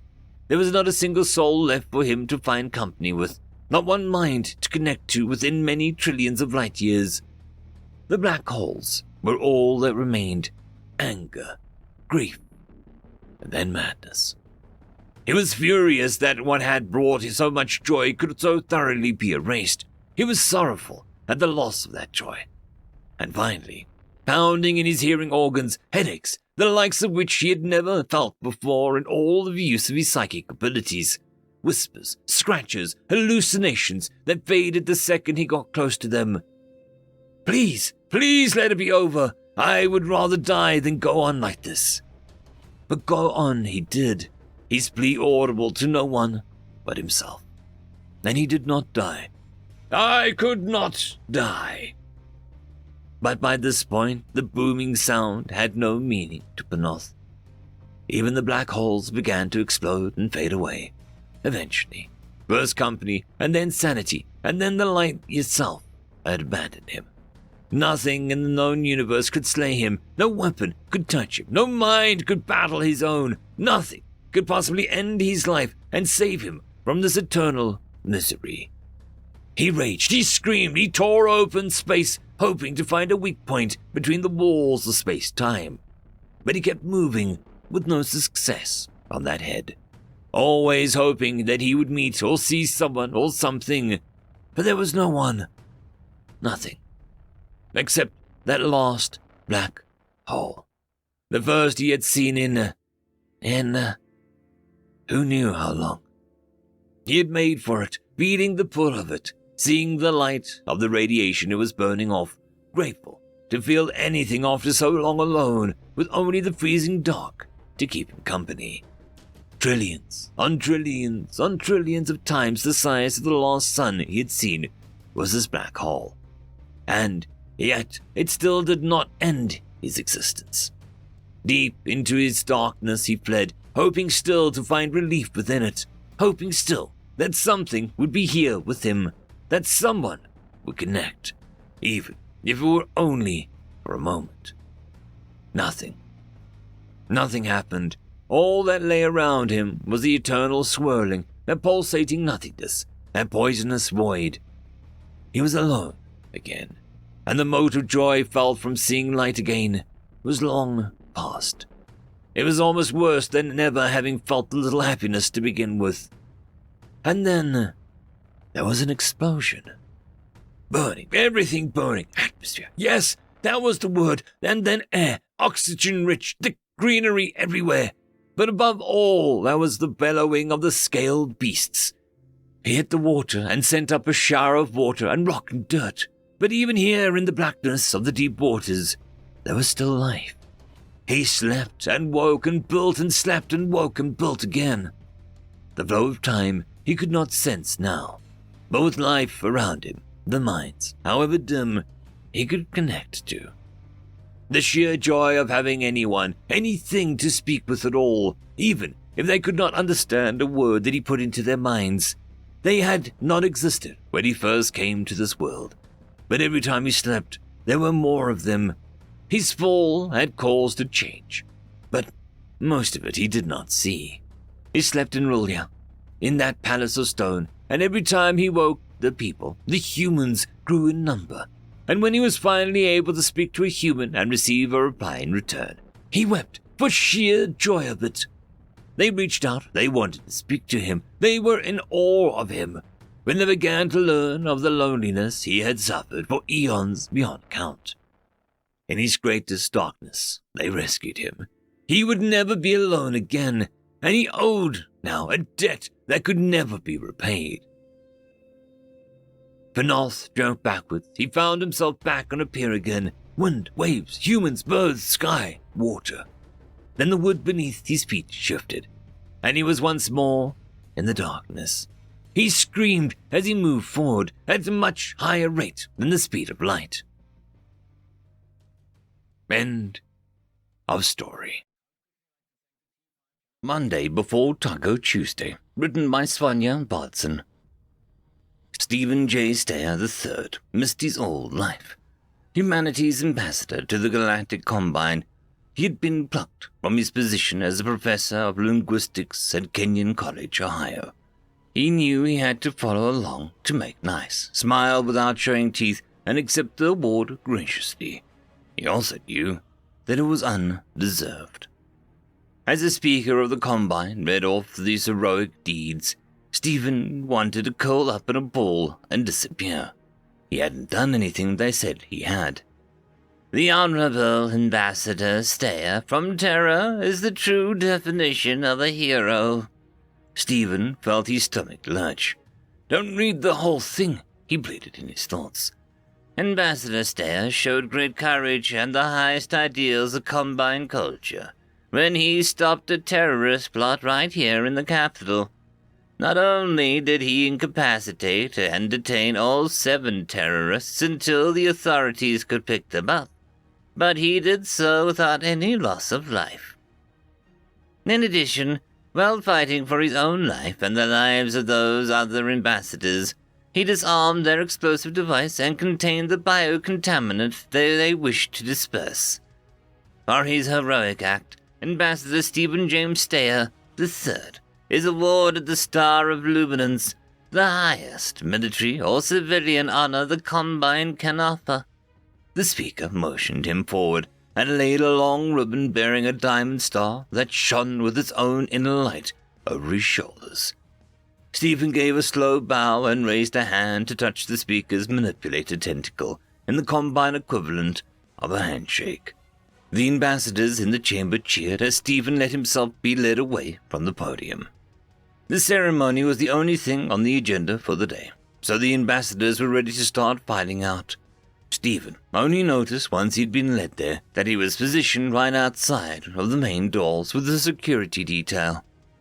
He spent the next interminable hour smiling and touching hands, claws, tentacles, paws, and manipulators that could be compared to no earthly thing. The last exit was Ntula, the ambassador from Jinsua, an 8-limbed, 8-eyed, quadrupedal, orange-furred creature Stephen considered a friend. Come, Steve. We'll have a drink in my quarters. Sure. Steve reached to pull the medal off, but Ntula stopped him. You must not take it off in public, she said, as it would be an insult to the Combine. Does that mean I have to wear it all the time? Only while on official business. Even heroes get to have a private life. Ntula winked with the 4 eyes in the side closest to Stephen, in quick series. Have I ever told you how disturbing that is? You have. Why do you think I do it?" Stephen leaned into her, bumping his shoulder into her side. "Thanks for being my friend, even if you're mean. Oh, please. I tease you with my eyes, but the way you bipeds walk, if I hadn't been around the council for so long time, it would still make me dizzy with fright. Well, get me drunk enough and I'll be a quadruped too." He put a hand on the bristle-like fur of her arm. "Speaking of, I'm ready to get drunk enough to forget all of this." Her quarters seemed larger than his because she had no kitchen. Her status as a senior member of the ambassadorial council meant that she had staff to handle things like cooking and cleaning. Where his quarters had a small kitchen, she had a wet bar, at which she was already fixing drinks. "Alcohol for you, Querinol for me." She handed him a heavy rock glass with an amber liquid of an ice. He took a tentative sip. "This is smooth. Where's it from and how do I get some?" "It is a Carrion distilled beverage, Kasaktl, if I'm pronouncing it right." She sipped her own drink, a murky pink. "The ambassador of Karata will bring some as a gift when he visits. It's the number 2 export from their homeworld, right after Carbon 14. "I'll have to remember that." Stephen lifted the medal off, setting it on the table beside him. A shudder of shame came over him. "You have to talk to me, Steve. Tell me what got you down." "I'll need another drink first," he said, "before I'm ready to embarrass myself like that." After small talk over several drinks and light snacks, Stephen had removed his jacket and rolled up his sleeves. And Tula stretched out on the soft couch and he joined her, leaning against her. Her fur was an odd combination of stiff and soft. "Talk to me." Andy, oh. "You're gonna hate me. I'm a coward, not a hero." "I could never hate you," she said. "You're the only creature with a higher body temperature than me that'll snuggle like this." He chuckled. "Okay, fine. I can't just, tell it, but I'll answer your questions. The first terrorist, the Illulian, how did he end up temporarily blinded?" "Oh, the gecko thing," Stephen sighed. "I was cooking, getting some stuff ready for the next day's dinner. You were cooking for the following day. Is that normal thing for Terrans?" "Sometimes, when there's stuff that can be done ahead of time. Anyway, it was Monday on the human calendar, so I was making salsa and chips for Taco Tuesday." Stephen could tell that she had more questions, but she held back. He continued. "He broke open my door and came straight for me. I dropped my peanut butter sandwich and reached for a knife that I'd been slicing onions with. He tried to snatch it with his sticky tongue, but ended up getting my sandwich instead. While he was busy looking like a dog trying to get the peanut butter out of his tongue, the oil for the chips caught fire. I moved the pan off the hob and grabbed a bag of baking soda that I keep on hand for this sort of thing. Problem was, I still had a knife in my hand, and at least a third of it ended up as dust in the air. I didn't think about the fact that the Lulians can't blink, and he didn't think about the peanut butter stuck to his tongue. He reflexively licked his eyes to clear the dust and, began to scream. "Did you get the fire out?" "Yeah, barely, but I forgot to turn off the hob." "Who came next?" "The 2 Meklians. They circled around to the kitchen entrance. I don't know why, but since they remind me of giant slugs, I poured a line of salt across the entryway on the side of the kitchen. I was just lucky that it worked, because I was frozen in fear for a moment. When they touched the salt, they recoiled in pain. I ran around to the other side and blocked them in with an arc, leaving them trapped in a kind of crooked circle of salt. Meanwhile, the gecko had gone from screaming to crashing blindly around the flat." Stephen finished his drink and held out for a refill. He figured that now he was on a roll, he may as well finish the story. "I ran to the panic room and pushed the button to open it, and the 4 lizard guys in security uniforms ran in. I was so glad to see them, I dropped the knife and made straight for them. When one of them raised a weapon at me, I realized the uniforms didn't fit them well at all. The panic room was open, and the gecko had already stumbled in there. The one with the pistol motioned me away from the panic room, with the other three taking up space that meant that I had to squeeze past the slugs into the kitchen. One of the lizard men had a box in his hands, and it started to beep. He threw it at me, and when I stepped back, I knocked over the blender full of habanero salsa. Some of it spilled on the hob and began to smoke. The smoke was blinding. It felt like chili oil had been rubbed directly into my eyes. The device the lizard fellow had thrown at me was still beeping, and I still not sure why, but I picked it up and dropped it in a basin full of soapy dishwater. There was a shot fired, and the hole burned into the cabinet near my head. That's when I grabbed the nearest thing at hand, a half-full blender of salsa, and threw it at them. The salsa sprayed in a wide arc, hitting all four of them close enough to the face to send them into coughing and gagging fits. I was still half blind from the chili smoke, and the lizard guys were scrambling to find their way out. The slugs had forced themselves across the salt when the smoke got too much for them and ended up heading towards the panic room where the gecko was still thrashing about. The lizard guys picked up a direction as well. I guess they thought that it was a way out. As soon as they were in, I hit the emergency panel again, closing the panic room from the outside, and then stumbled back into my kitchen to find milk to wash my eyes out with, and to turn off the hob. Stephen drained another drink, unaware that Antula had been diluting them with water to the point that they barely had any color. He set the glass down and pointed at the medal. I didn't earn that. I don't deserve it, Andy. You probably think I'm pathetic now, right? Not at all. You ended up in that situation through no fault of your own. You adapted, you survived, and you saved a lot of lives. She put an arm around his shoulders. You deserve that medal, but, I have a question. What? What is Taco Tuesday? End of story. Story number 1. Lone Star Republic, written by 777 Jackpot. I nervously stand as the shuttlecraft lands. My speciality in extraction of carbon-based materials has finally earned me a promotion to manage a territory of my own. The catch is relocation to a world controlled by the Lone Star Republic, or the LSR. I know several of my rivals passed on the opportunity for that reason. My career has brought me in contact with many formidable personalities, but this is the first time I feel truly out of my depth. I hear many things about Terrans, but the LSR has a particularly terrifying reputation.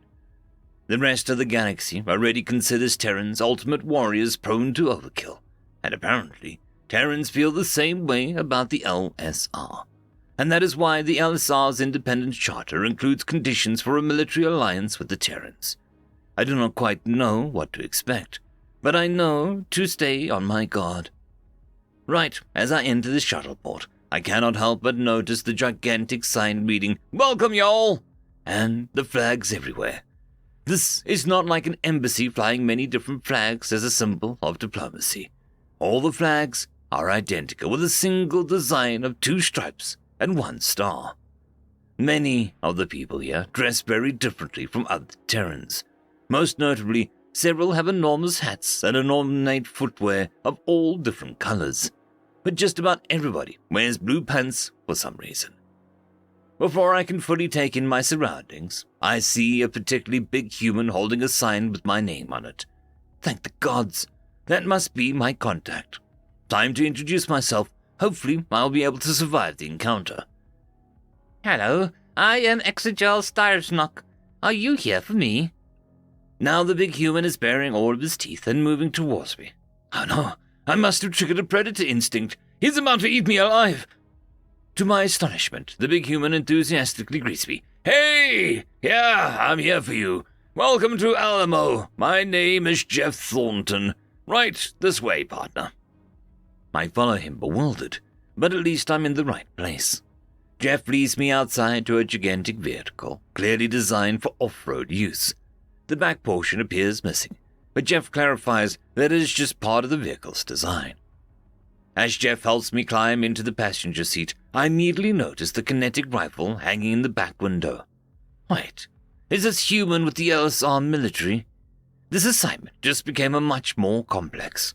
I keep staring at the weapon as Jeff enters the driver's side. Mr. Thornton, what is your military rank? I want to address you properly. What? I am not part of the military. And you can just call me Jeff. Jeff quickly follows my gaze to the rifle, and his face visibly changes in realization. Oh, that! It's just my truck gun. Bring it everywhere I drive, just in case. Things are a little different here in the LSR. Owning military-grade arms is considered a basic legal right of citizens. Many of the people you meet here are probably carrying a concealed pistol. Everyone carries weapons, so the rumors are true. No wonder my colleagues passed on the offer. Hold up. That means the tall tales about massive feasts called barbecues and the pyrotechnic displays that take up a whole sky might be real too. If I can keep from getting shot, that might actually be a great experience. Just as I begin to contemplate the possibilities, Jeff quizzically asks, "Have you ever fired one?" Jeff's question instantly snaps me back into reality. Of course not. Where I come from, even touching a weapon is a crime unless you are in the military. Jeff raises his eyebrows and asks, "When we get over yonder a ways, you want to give it a try? We have enough time before the Independence Day fireworks and a barbecue." The offer completely shocks me. Without a moment's hesitation, I give the answer. Hell yeah, partner. End of story. Story number 2. What Is It You Want, Human? Written by Dragonson04. We were victorious. My fleets, reduced to wreck and ruin, still managed to win the war. I commend my admirals and captains and every last soldier who lost their lives in that war. By my great name, they shall all be remembered and honored. On the capital world of my empire, now fully at peace, we celebrated like never before. All manner of races took their pleasure and leisure in the way that they desired. Certain liberties were granted in regards to public celebrations and drunkenness, as it was too much trouble to try and arrest all the revelers.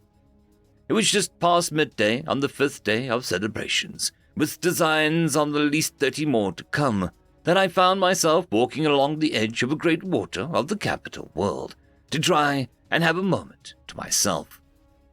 On a craggy shoreline, in a blown-out circle of rock, likely from an orbital weapon, lay a single human male, stretched out and apparently asleep, on an odd piece of portable furniture. The humans had been invaluable in the war. They fought and died in the billions to defend the worlds of the Empire. Even though their home world was never touched or even threatened, they fought for all of us. I approached, as I had never met a human in person before. Somehow, he heard me. He woke up, turned his head, and was staring at me with an intense gaze before I had taken 4 steps towards him. I was dressed in my full regalia. No one in the Empire would have failed to bow to me. But this human stayed where he was, his head lazily rolled back to facing the water, completely unimpressed. I walked around the portable furniture and stood next to his left side, as was proper when honoring another. "Human," I said loudly. The human grunted. "You fought in the war, yes?" I questioned. It was all he replied, but it sounded like an affirmation. "I am Grand Emperor Zelthan the Magnificent. I grant you a boon as a survivor of the war and as a human. Make your wish known, and it shall be. I promise to remember and honor all the soldiers of the war, and you seem to be a good example of humanity to start with." The human exhaled from his nose, as if he was annoyed. My only wish, Your Imperial Majesty, is that you take 5 steps to your right. You're blocking my sunlight." End of story. Story number 3. A thesis on galactic weaponry, written by Flaming Raven. There are many forms of weaponry that have been categorized in our galaxy, from the primitive guns that use explosives to propel projectiles, to the advanced atomizers of the Eleni. But my thesis is on the most brutal and barbaric kind of weaponry that our galaxy has ever seen in its history. I am, of course, talking about the weapons of the Terrans, or humans, as they prefer. Terran weapons started as most other civilizations did, with sticks, rocks, and sharp pieces of metal. They utilized firearms all through their history, much like any other Senate race. But unlike the Eleni, who focused on weaponizing physics, unlike the Cax, who focused on their own biological weaponry, such as the Cax biorifle, even my people, the Yunari, developed energy weapons that fired plasma. The Terrans focused on something else. They believed that there was 3 central laws to physics. Law 1, a body at rest persists in that state of rest, and a body in motion remains in constant motion along a straight line unless acted upon by external force. Law 2, a body's acceleration is directly proportional to the force exerted on it and is in the same direction as the force. Law 3, to every action there is an equal and opposite reaction. So, in the void of space, their original propellant for their weaponry was ineffective. We all know their solution. We saw this solution during the Soul War, as the Terrans call it. We of the Senate call it something else, the War of Blood. You see, humans believed that in order to be able to attack in space, they would need the energy weapons or even missile systems. They developed weapons that fired razor-sharp depleted uranium rods at their target. Then they made them compact, fit into a foot soldier. And what did they call this new breed of weapon? Turns out Terrans have a slang word for them, staplers. The closest word I can find to translate is a zliglet, a piece of metal meant to fasten things together, or pierce through just about every single kind of armored plate we have. I've seen the hollows, Cax fastened to walls, bleeding from multiple rods pinning them to the bulkheads. A vid of a single rod, I repeat, a single rod, entering one side of an Alani dreadnought and piercing the reactor core. Recently, humans have made these staple guns even more compact, the size of pistols. They are a cruel invention that earn terror a disdain of many, but they are a very effective weapon. That is why, esteemed members of the Yunarian Ecclesiarchy, I put forth not only this thesis, but a proposal to begin trade and dialogue with the Terrans. If there is to be a war, then we ought to be on the winning side. For once. Deacon Jib Bib Higgagib Dip. End of story. Story number 1. Zaphod brings his heritage gun to Gun Day, written by Slow AD 2584. It was a bit of a tradition, a way to blow off steam at a bar at the edge of the proving grounds, high above the galactic plane. Several other alien races participated. It was cool and always interesting. It was called Gun Day, and the point of it was to show and tell primitive handguns from each species past. They would oh and ah amongst themselves, and even go and do some shooting practice in one of the large cargo bays that broke down freighters that the humans used. Chuck Yeager, the primary test pilot for the human contingent at the proving grounds, had his favorite antique, Old Bessie, a truly ancient Colt 1911.45 that he had in his family for, was it really 48 generations? A testament to its design, and the well-oiled gun still worked perfectly after all these years. Guns like these were called heritage guns under a special treaty article and were allowed to be carried on vessels out into space, as they were important cultural relics or something. The 1911 was a favorite of the aliens at the proving grounds. While a simple gunpowder-propelled lead slug weapon, it was a stopping power, the muzzle energy of this unassuming device that impressed everyone still to this day. "Tell me, Jaeger," said one of the Klingons, not what they called themselves. Again, this is engineer nerdy references. One of the more like and militaristic species of the hegemony, thus the moniker. The need for this gun, over the other more common relics such as the 9mm. Jaeger loved telling the story. Well, great-granddaddy used to say, the history books agreed, that during World War II, the sidearms of the U.S. Army before the 1911 were 9mm, and they had the unfortunate flaw in that they were not able to drop a man with one shot. In a moment when the main weapon jammed, and the soldier had to rely on his sidearm to stay alive. That's what the 1911 was engineered to meet. To just need one shot in the heat of the moment to utterly drop a man, even one junked up on PCP or whatever stimulants the enemy used back then. The Klingons nodded in approval. They had little doubt the handgun would drop any of them in one shot as well. It was just that much oomph going on. They then showed off their heirloom gun, the Needler. It was a Gauls weapon, using strong electromagnetics to propel a swarm of slivers down the barrel. The rather ingenious thing about it was the ammunition. It was a solid slug of metal, of a particular crystalline piezoelectric matrix. When the hammer struck the back, and when it fired, a 0.5mm outer layer of the slug would shatter off around the long circumference of the drum. Hundreds of razor-sharp needles of metal that were all accelerated down the gun to the target once freed. It was messy, inaccurate, and brutal. Pretty much like how the Klingons liked it. Oh, and the shattering of needles meant that they were red-hot as well when fired. The ancient weapon was used when we were warring factions on our world, raiding each other for territory or other. The needles were collected and used as currency for barter, meaning that the factions most shot to hell were able to repurchase themselves back up quickly.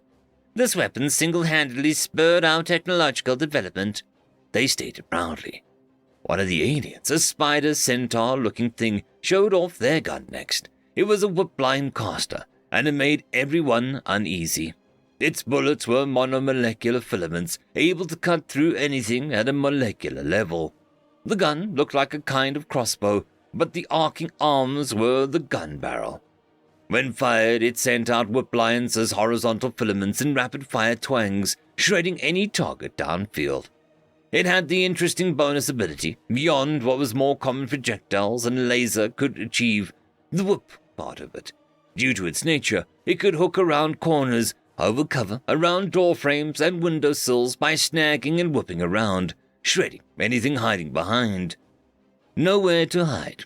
It was awesome to watch in the firing range, though, but it was also horrible to clean up afterwards. Never nice to have monofilaments piled up on the floor. That never goes well. But Zaphod walked in with his heritage gun. The party really started. Zaphod Beeblebrox, nicknamed because he had 2 heads and 3 arms, was a member of the most technologically advanced species in the hegemony. They were literal hegemons, and as ancient handgun was more high-tech than anything else presented. This little darling was from our deep ancient past when, we were sort of, space buccaneers. Whoa, wait, what? Zaphod, the space pirate! Jaeger proclaimed with a huge grin while handing Zaphod a gargle blaster. Look, kid, it was a long time ago. You don't see me bringing up your Spanish Inquisition or anything, do you? Anyway, this here is a hand-pump X-ray blaster. Ha! No batteries required. Ain't she a beauty? It really did look ancient, but honestly, there wasn't much to look at. It was just a wooden grip, trigger, and a lever thing where the hands gripped it. Some sort of spinny revolver cylinder, some heavy gauge wires, and a metal rod poking out the end of a flared trumpet-like barrel. It was all secured in place with hammered brass strips. It looked all the world like a flintlock blunderbuss from the Pirates of the Caribbean movie, with a few steampunk additions. One of the engineers couldn't resist asking, "How does it work again?" Zaphod shrugged. "All right. I mean, there's nothing secret or classified here. Our kids make these things for their elementary school science projects. The lever here in the grip is a crank. Squeezing the grip over and over ratchets the drum into a spin, faster and faster. The drum started to spin as Zaphod had pumped it. People started to back away from him. Once the drum gets up to speed, it's ready to fire, and you can pump it up faster or slower for different levels of shot. The drum here is a simple monopolar magnet. It's a north pole only. The south magnetic pole is tucked into the center of the drum. it builds up this enormous angular momentum, and when we pull the trigger, Zaphod actually pulled the trigger. Was he drunk? The spinning drum slammed to an immediate stop, and out of the trumpet barrel shot a neon-orange donut of energy, impacting with a heavy thud on the overhead of the bar. Oops, sorry, don't worry, the blaster was designed to not call ship depressurizations. What good is punching a hole in a bounty? There would be nothing to loot, as they used to say. The engineers felt emboldened to ask further. So, how does the drum stopping shoot the gun? Oh, that, I guess you kids don't have any of those, do you? The spinning monopolar magnets with coils around it makes up an old technology called a monopolar generator. Think of it like a mechanical version of a capacitor, storing insane amounts of energy as angular momentum. Pull the trigger, connect the coil to the drum, and wham! All the angular momentum of the mass gets pumped down the wires as electromagnetic energy. A literal fuck-ton of energy. Limited usefulness, though. It just dumps all 100% of the energy at once. Nothing held back. Limited practical uses for all things like that. The engineers looked at each other. They all clearly disagreed. Anyways, the energy gets pumped to the rod at the barrel. It's just tuned to wavelength for X-rays that get sort of vortex rolled up into a donut as it leaves the barrel. And the rest as well, blammo. Wait, Yeager said, just now catching up. You said kids make these as science experiments? End of story. Story number 2. How to Earn a Big Bounty from Satan. Written by Glitchkey. Do you know where you are?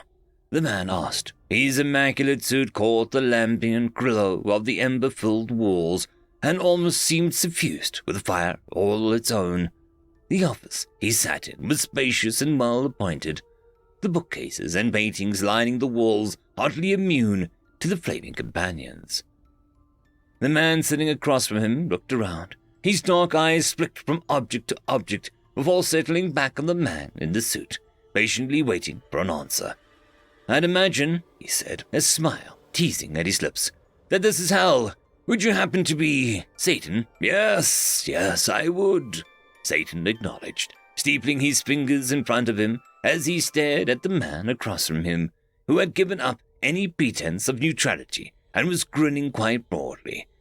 It would seem that you also know why you are here, rather than already receiving your due punishment. Would it happen to have anything to do with... The man drew out the sentence, tapping a hand against his knee as he tried not to laugh. How you tabulate sins. Yes, that would... Satan stopped, as his voice was drowned out by laughter, and waited for the man to quiet down. His fingers drummed against the desk for a few moments, and then he sighed. A breeze filled the room, and the walls fled to light, interrupting the laughter long enough for him to continue. That would be the case. You have quite an anomalous count of sins. Would you care to explain? Oh, yes, I certainly would. The man leaned back in his chair and looked around the room before his eyes settled upon an old painting. What a coincidence! Is that Zempro Gaozu? Satan looked at the painting, then back to the man who clearly already knew the answer. Yes, that is him. The man clapped his hands together. Excellent! See, he was part of the inspiration for what I did. It all started ages ago, you see. I came to a horrible realization that I was probably never going to go to heaven. A terrible thing to conclude, you know. He wiped a few tears that clearly didn't exist out of his eye, and grinned belying the action as he did so. I figured, okay, if I'm going to go to hell anyway, I should make sure that I get there in style. I see, Satan said, rubbing his temples. You're not the first, but you are certainly one of the more, he sighed again, creative cases. That doesn't explain what you did, however. Right, I was getting to that. The first thing I realized was that the classic methods were off the table. No better way to live a short and probably miserable life than to try and become a mass murderer in a modern age, he shrugged. So I spent a while thinking, and realized that I'd probably get counted in for convincing other people to commit sins too. Even if it's at something of a discount. Yes, you do, Satan leaned forward, staring straight at the man that he was interviewing. Normally, intent is accounted for here as well. However, you caused us to reevaluate our pending cases. We're going to need to adjust accordingly in the future. Anyway, he said, sitting back and gesturing across the desk. Please, continue. So yeah, I figured, okay, I can do this. The man grinned again. Seems I was right, by the way. His smile faded slightly, but the twinkle remained in his eyes. So I decided, hey, we've got this fancy new tech that connects people around the world. Is there a good way to abuse that to create sins en masse? Satan chuckled, the sound hollow even to his ears. Yes, you certainly did that. Every one of the deadly sins and a multitude besides, committed constantly around the globe. He grimaced as he looked at some paperwork on his desk. Your final numbers are unlikely to finish tabulating anytime soon. As the sins continue to come in, congratulations. You've broken the system. The man simply sat, his grin never fading as he waited for Satan to continue. So all of your assumptions, correct as they were, Satan paused to stare at the man. All of them led you to invent microtransactions. Yes, brilliant piece of work, aren't they? End of story. Story number 1. Animal Rights, written by Cinchi Dev. It was a terrible incident, most probably a political shitstorm, as soon as the human ambassador arrived and started to ask for the human was lost. Right in the Novrak territory, sure. It was in the outskirts, and the culprits are probably pirates, but it was still inside their jurisdiction. The Novrak ambassador reviewed the livestream once again.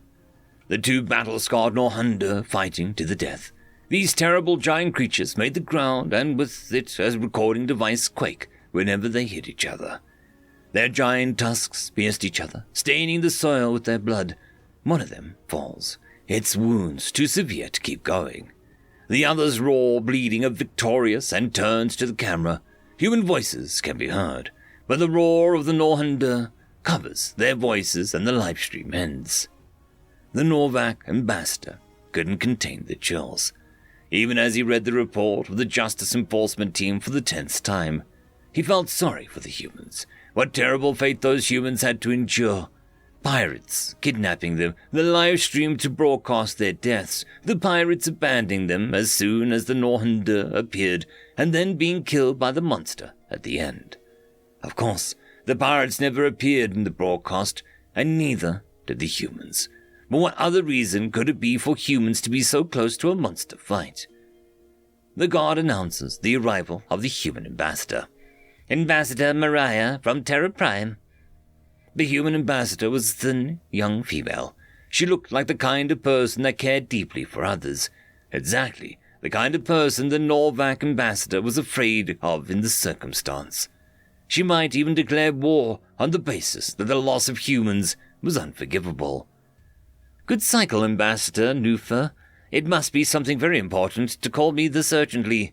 Good cycle, Ambassador Mariah. Yes, it is. Please, sit down. Let me show you. Ambassador Nufa handed her the device with the recording and tried to read what was going through her mind while seeing it. Shock, disgust, and anger.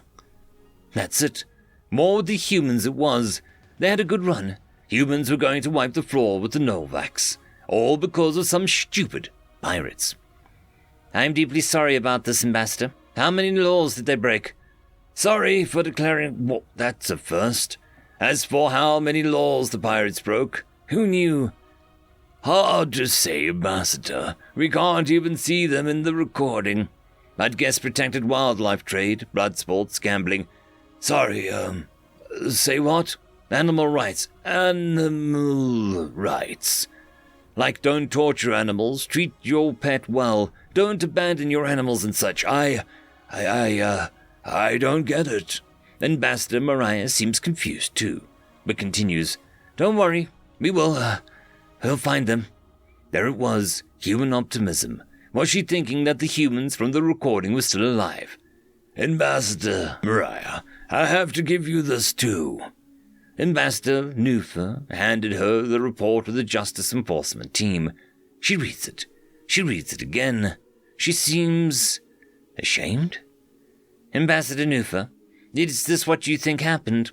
Said Ambassador Mariah in a very soft voice. It is what we think happened, sorry, but I don't think you'll find them. Ambassador Mariah's face becomes as red as it could. Is this when the war is declared? That is not what happened. They're not the victims here. They are the criminals. What? But if the humans are not the victims, who is? The Norhunda. Those monsters? How could they be the victims? Did you see the scars in those animals? Yes. Surely from another battle. No. Those are human-made scars, probably whip marks. The humans there, made them fight, which is illegal by human laws. Ambassador Nufa wasn't sure what scared him the most. Humans enjoying making monsters fight, the fact that they could actually pull it off, or that they were so dangerous that they had laws in place to protect non-sapient creatures from humans. Don't worry, Ambassador Nufa. We'll find them, and they'll pay. This is no longer who we are as a race. Please accept our apologies, sir. We are deeply sorry that you found yourself involved in this. 8 cycles later, Ambassador Nufa received a communication from Ambassador Mariah, telling him that the culprits were found and asking for permission to judge them with human laws. The permission was granted with haste. 56 cycles later, the humans passed on the Galactic Council numerous law projects for the protection of non-sapient creatures. While some joked about humans passing laws to not kill beings too hard, many others supported the projects. The non-sapient galactic laws are now one of the required laws for joining the Galactic Council. Most species respect them out of the incapability to damage wild beings. Others because they agree, and the most violent, well, it's a choice between being nice with the non-sapients around you or the humans stop being nice with you. End of story. Story number 2. Broken Men, written by Phoenix Green, 32. I never met the broken man, not the one you mean. The little child, the Terran-born, was once a child like me. His father died outside of school, an accident it seemed, and ever since that little child, his eyes no longer gleamed. The broken man sat all alone, nobody was his friend. The Terran-born was small and weak, and never did defend. The other kids, both big and small, they saw him as their prey, and every bruise and every cut they marked another day. I never talked to that small boy. I never even knew the pain and death and suffering that he was going through. The broken man sat silently as children aged and grew, and soon he started helping those whose time at school was new. He spent his days, he spent his nights, and taught them all he knew. He only ever stopped when he was chased out of the room. The broken man sat patiently as people left the room. He had no one to celebrate that he'd done it too. He'd finished school, he'd cleaned it up, and then he'd said goodbye. The cleaners were surprised when all the heaters went awry. The broken man sat willingly out in the pouring rain. The bridge was high, the wind was harsh, the cold, it caused him pain. But over time, all by himself, he talked the girl away. A suicide was never seen, a life was duly saved. Her family, they heard about their savior in the rain, but nobody could find the man when no one knew his name. The broken man came running when the city was aflame. The shells and bombs and guns did all to stop the man in vain. For days and weeks and months he worked to save those trapped below, and every day he swore revenge upon the hated foe. Then broken man served willingly on planets near and far. His heroism legendary, he was our leading star. First 1, then 2, then 10, then 12, then countless more. The one he saved returned from distant, endless, brutal war. Then one day near Palmato's star, the message they came, the brutal tale of the last stand and a hero born of flames. The broken man, now smeared across a narrow patch of rock, made one last speech, made one last stand before his life was lost. Because I know what broken does and know where broken leads. I swore upon my mother's death that none will break as me. When father died, my brother wept and got himself a gun. I couldn't stop his suicide despite how fast I run. Mother drank herself to death, her car a mangled wreck. I was not old enough to grab the keys before she left. And sister grabbed a rope and showed me how to tie a noose. I never would have left the room if I'd seen the roof. But father died in martyrdom. He saved a lot of lives. His life was given willingly to stop those kids' demise. They never told that school about the fate that would be, and each and every one of them a life to live and gleam. And now I see as father did, the lives that we will save. They'll sing our songs forevermore until we meet our grave. For mothers, brothers, fathers, sisters, friends, and so much more, we give our lives for better days, and broken men no more. End of story. Story number 3. Rifles Are Not Ones, written by Led Azide 221. Hey, what's this? The elven soldier pointed to the Nuvian soldier's sleek, black rectangular object that had an elongated tube coming out of the end of it. The Nuvian soldier then unslung his object. Oh, this? It's my rifle. I use it when I encounter people I don't like that are 3,000 meters away. The elven soldier was shocked. His wand could only cast spells that reach out to maybe 100 meters. Oh, it's your wand then. Why not just say that instead? The Nuvian soldier tilted his head in a way that even the elven soldier knew that the foreign soldier was taken back. This is no wand. A wand can't make someone's head explode into 1,000,000 pieces. A wand can't cast 700 spells in a minute. A wand can be snapped in half with a knee. A rifle, however, can't. The soldier tried snapping his rifle with his knee. See, try snapping this with your knee. I assure you if you do, you'll make everyone who worked on this M5 modular battle rifle roll in their grave. He then slung his rifle, now deep in thought, or perhaps roll in the ocean. I don't think they got burials at land. The Nuvian soldier looked at the elven soldier, who was clearly distressed. Still, he decided to press on, softer this time. Look, sorry about all that. Rough day, said the Nuvian soldier. You know the real difference, though. Your wands are made for everything. Attacking people, lifting chairs, cooking dinner, and other things. This, he turned around and pointed at his rifle. This is only meant for killing. The elven soldier composed himself. But why? Why limit such a thing to just killing? The Nuvian soldier shrugged. I don't know. Take that up with R&D, too. Find out why. Hearing new directives over the comlink, the Nuvian soldier walked out, leaving the elven soldier by himself. Damn, these new Nuvian allies are crazy. They wouldn't remain allies for long. End of story. Story number 1. Humans Holding the Line, written by Flaming Raven. My name is Grizax. I am a member of the Runan, a race of avian bipeds with no ability to fly. This, is not an easy story to tell. Many things were all happening so fast. It all seems like what is the words the Terrans use?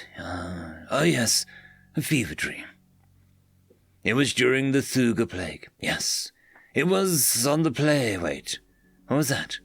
You don't know what the Thuga Plague is? Well, let me tell you then.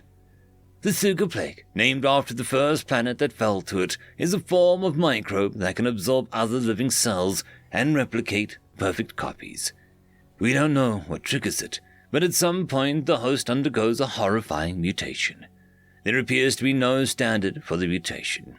It may be the Thuga host becomes a colonial organism after infection.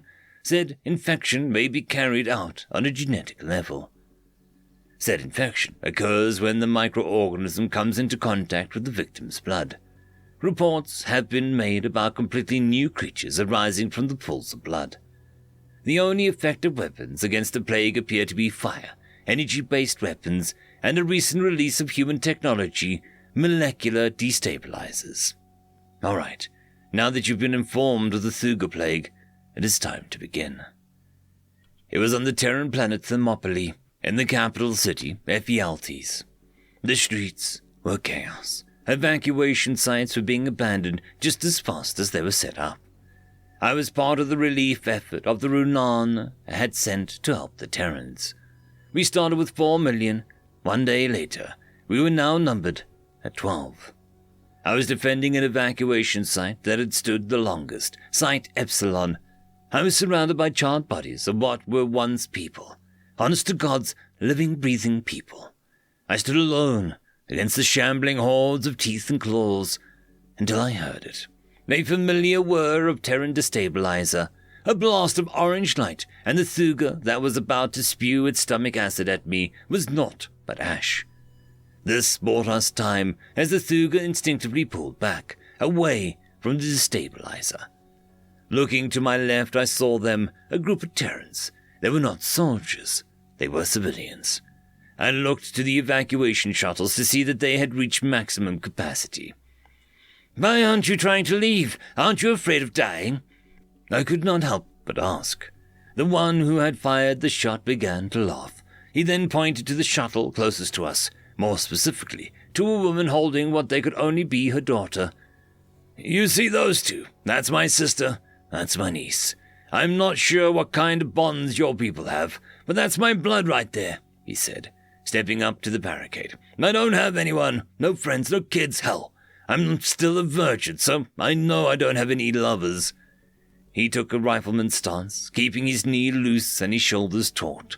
The others began to point as well, to various people on the various shuttles. I was bewildered. Here I was, swindled into thinking that this would be a blue milk run, and these Terrans were willing to stay behind. If I were in their shoes, I would be throwing people out of those shuttles to squeeze myself in. They took up positions, and the shuttle's engines activated. The deafening hum pulled the Thuga from their hiding places. We had 1 hour until the shuttles could come back. I expected the Terrans to simply hold the line, be stoic in the face of death. I was wrong. I heard manic laughter from my left. "Hell yeah, come and get some, you dead space rejects! You want a piece of me? Well, come get it!" The Terrans were yelling. The Terran whom first spoke started singing, "For the grace, for the might of our Lord, for the home of the holy, for the faith, for the way of the sword, gave their lives so boldly, for the grace, for the might of our Lord, in the name of his glory, for the faith, for the way of the sword, came to tell their story again." This drew out a genuine laughter from the other humans. Then one of the Terrans was hit by a spike made of the Runan's talon. Her arm immediately began to mutate. Her other hand shot out to grab an eviscerator grenade. She pulled the pin with her teeth, breaking a few, and yelled, "Witness me!" as she sprinted towards the horde of Thuga. I could only look onward in horror as the grenade detonated, turning all biological material in a 10-meter radius into pure carbon. I expected a wail of grief. Instead, the humans let out a roar of hatred. They started hurling more insults, and even a few brand new slurs at the inexorable horde. This went on, the Terrans going through their cycle of rage, hilarity, and spite. Never ending was the tide of teeth, viscera, and claws. Whenever a Terran was infected, they died, taking as many as they could with them. Eventually, it was just me and the first Terran. I heard the shuttle approaching, but so would the Thuga. I knew in that moment exactly what was going to happen. If we both ran, the Thuga would cut us down as we made for the shuttle. They would infect the pilot and fly it to where they could get more food. I refused to let that happen. I was a soldier of the meritocracy. These Terrans gave their lives just to get us to this point. I heard the shuttle land, and its doors opened.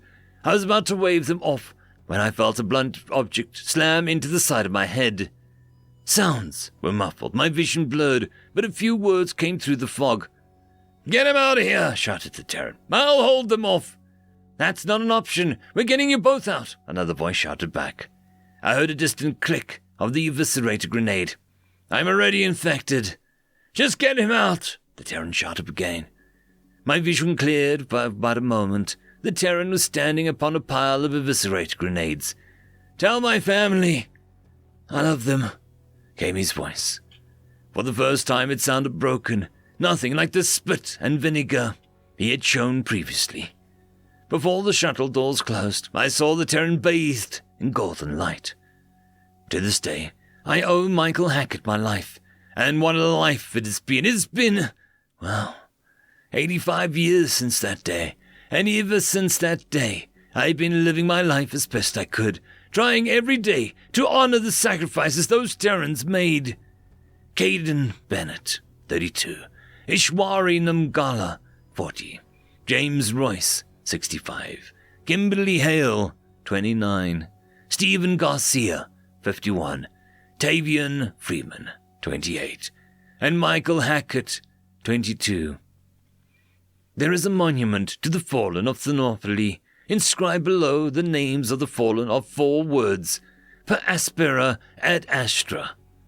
For those who have not studied ancient human languages, it translates as follows: through hardship to the stars. End of story. Story number 2. Small, fragile, and destined to die. Written by In Babylon They Wept. Aaron could feel the lich standing over him. He was bleeding head face down in the mud, too weak to roll over, too weak to even spit. But no cage of dying flesh could contain the hate he felt for the creature looming above him. He felt a clawed hand on his back, surprisingly gentle as it flipped him over. He almost wished it hadn't. Seeing the light of his final sunset was glorious. But there was a moment where he'd seen under the creature's hood, seen the void that cast a shadow of darkness itself. He'd always heard there was a skeleton under those rags. The truth was so much worse. That same hand, still soaked in his blood, reached for him again, and so he tensed. Bloody froth forced from his lips by the effort. It was just as gentle as it was the first time, however, cradling his head so that he could watch the sunset without having to strain his eyes. It was disconcerting. He wanted to ask why he was doing this, but he couldn't manage the effort.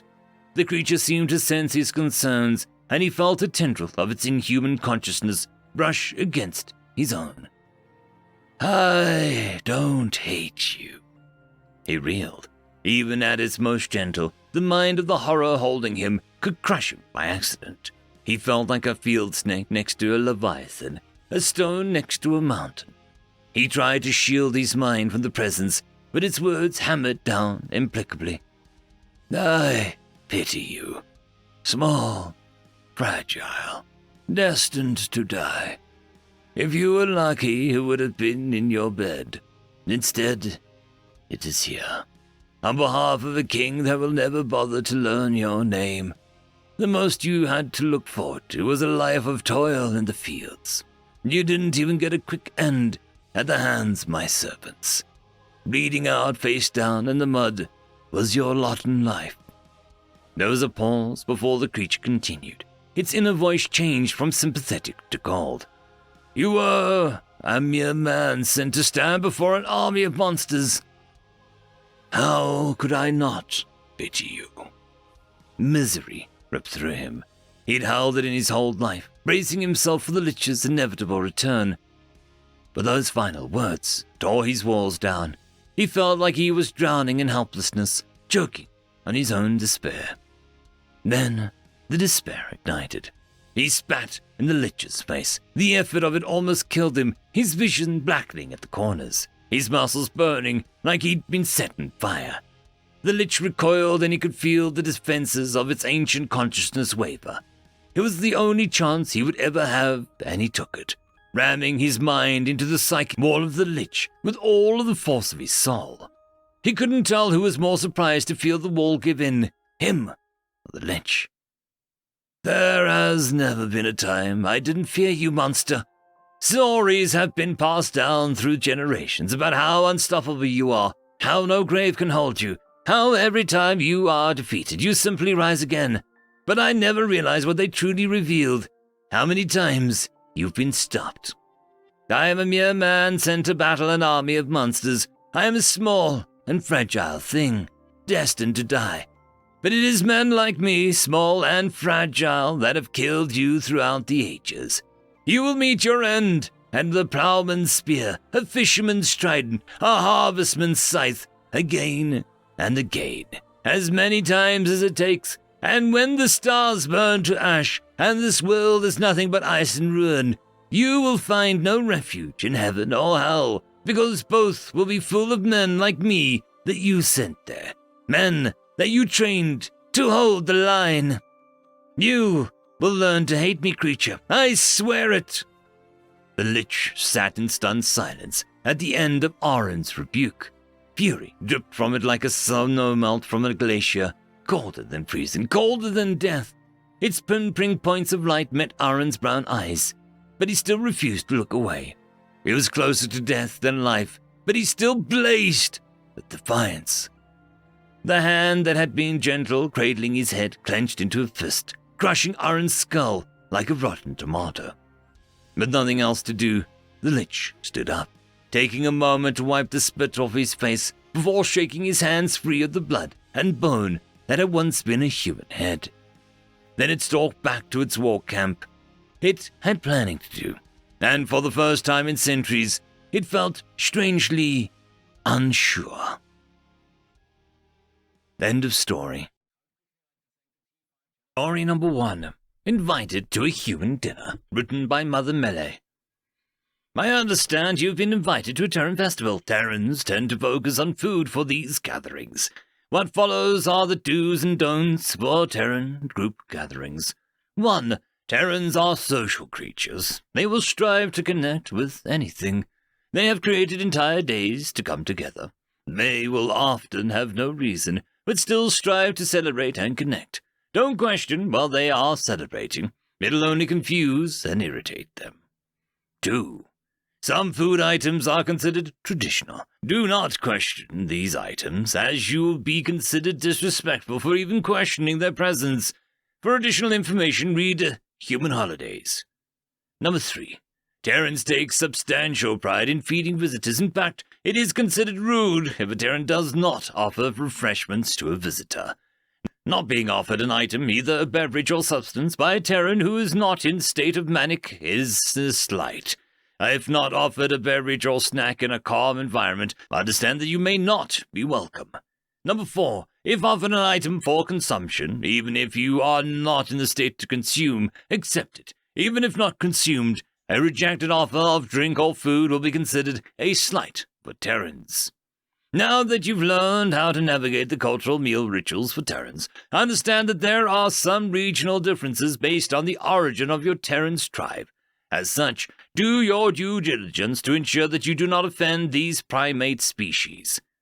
Now that you've educated yourself and your escorts on the ritual of Terran feeding, you need to inform your group of the dangers of Terran food. While Terrans rarely seek to hurt others, the products that they consider edible are questionable for many species. For the full list of Terran foods, seek this guide, terranpoisons.pdf. For those approaching a quick meal with Terrans, keep these concerns in mind. 1. Red. If you see something red in your meal, ask what the origin is. On Terra, red often means acid. Ask before you consume. A. Tomato. A tomato is a common and widely used fruit in Terra. It is used in nearly every tribe.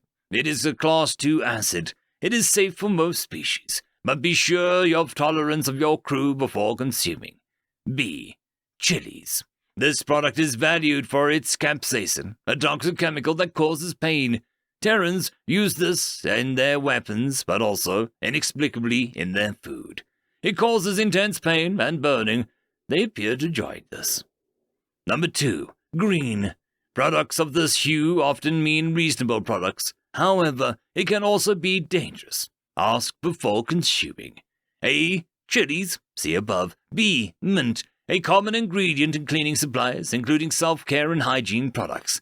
Terrans will subject themselves to this poison. C. Cilantro. Some Terrans don't like this. It is unclear why, but if it bothers them, it is best to avoid. 3. Yellow. A. chilies, see above. B. Lemons, filled with an acid of which they are grown for flavor, often used to make a common drink lemonade. This marriage is often sold by Terran children. Be aware of the innocent youth selling this acid on the street corners. 4. Orange. A. Chilies, see above. B. Citrus fruits. These come in a variety of sizes and shapes: oranges, grapefruits, nectarines, enjoyed for flavoring, juice, and raw, made of acidic products. These are considered treats for humans. 5. Gray. A. Terrans eat forms of fungus. The primary forms are gray. Avoid all forms. This is a product that will ultimately eat its consumer in an endless loop. Educated Terrans know this, but continue regardless. 6. White. A. Chilies, see above. B. Rice, simple grain, abundant. 7. Alcohol. A. Poison. B. Actual poison. C. Even our best haven't figured out this one yet. It's a poison. D. Don't drink it. This is a level 3 death world inhabited by friendly savages. They torture themselves with their own substance. Use caution. Don't come hungry. They may mean you no harm, but offer you food that is dangerous. It is harmful to them as well. They have become accustomed to consuming poison, and will even challenge their familial mates to challenges of consuming poison. Even when welcoming and friendly, they may be dangerous. The spinach is good. End of story. Story number 2. Wikipedia's role in the Renewal Empire's collapse. Wikipedia. This page is protected to prevent vandalism. Wikipedia War redirects here. For other articles, see Wikipedia War disambiguation. The Renewal Empire collapse was a period of time between 2236 and 2239 AD, where the influence of the Renewal people over the galactic community dwindled. Most historians attribute the failure of the Renewal state to rampant corruption and questions about the legitimacy of the Council of Five. Note 1. Corruption. Before 2236 AD, very little was known about the internal structure of Renewal society. An investigation by Microsoft Galactic was launched later that year to test the waters about potential partnership. Within only 2 weeks, the investigation was cut short with Microsoft citing staggering financial corruption. The lead investigator died the same day on an unexplained shuttle accident. Note 2. Several other corporations attempted to open relations with Renewal, but none resulted in a partnership. A review of the data by the UN Interspecies Corruption Index resulted in a complete redesign of the scoring system. The Renewal Empire was given a corruption score of 815 out of 1,000, beating North Korea's updated score of 89 out of 1,000. Failure of Renewal censorship. In 2237, humanity was granted unregulated access to Galnet. Cybersecurity companies uncovered and released fixes for 23,905 vulnerabilities present on the current system. As Galnet 2.0.2 had been in operation since roughly 5000 BC, the updates were deemed too impractical. The Renewal estimated the process would take Galnet offline for roughly 2 years. A self-replicating worm, using previously uncovered exploits, was able to update 99.4% of the system within 24 hours. Mankind was granted permission to develop and maintain Galnet 3.0 in exchange for a repeal of several censorship laws.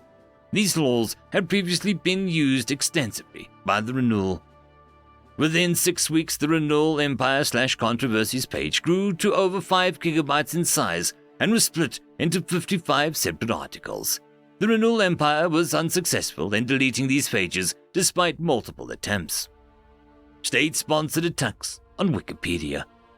Following the popularity of Wikipedia and its effects on Renewal political discourse, multiple cyber warfare groups linking to the Renewal Empire began targeting Wikipedia.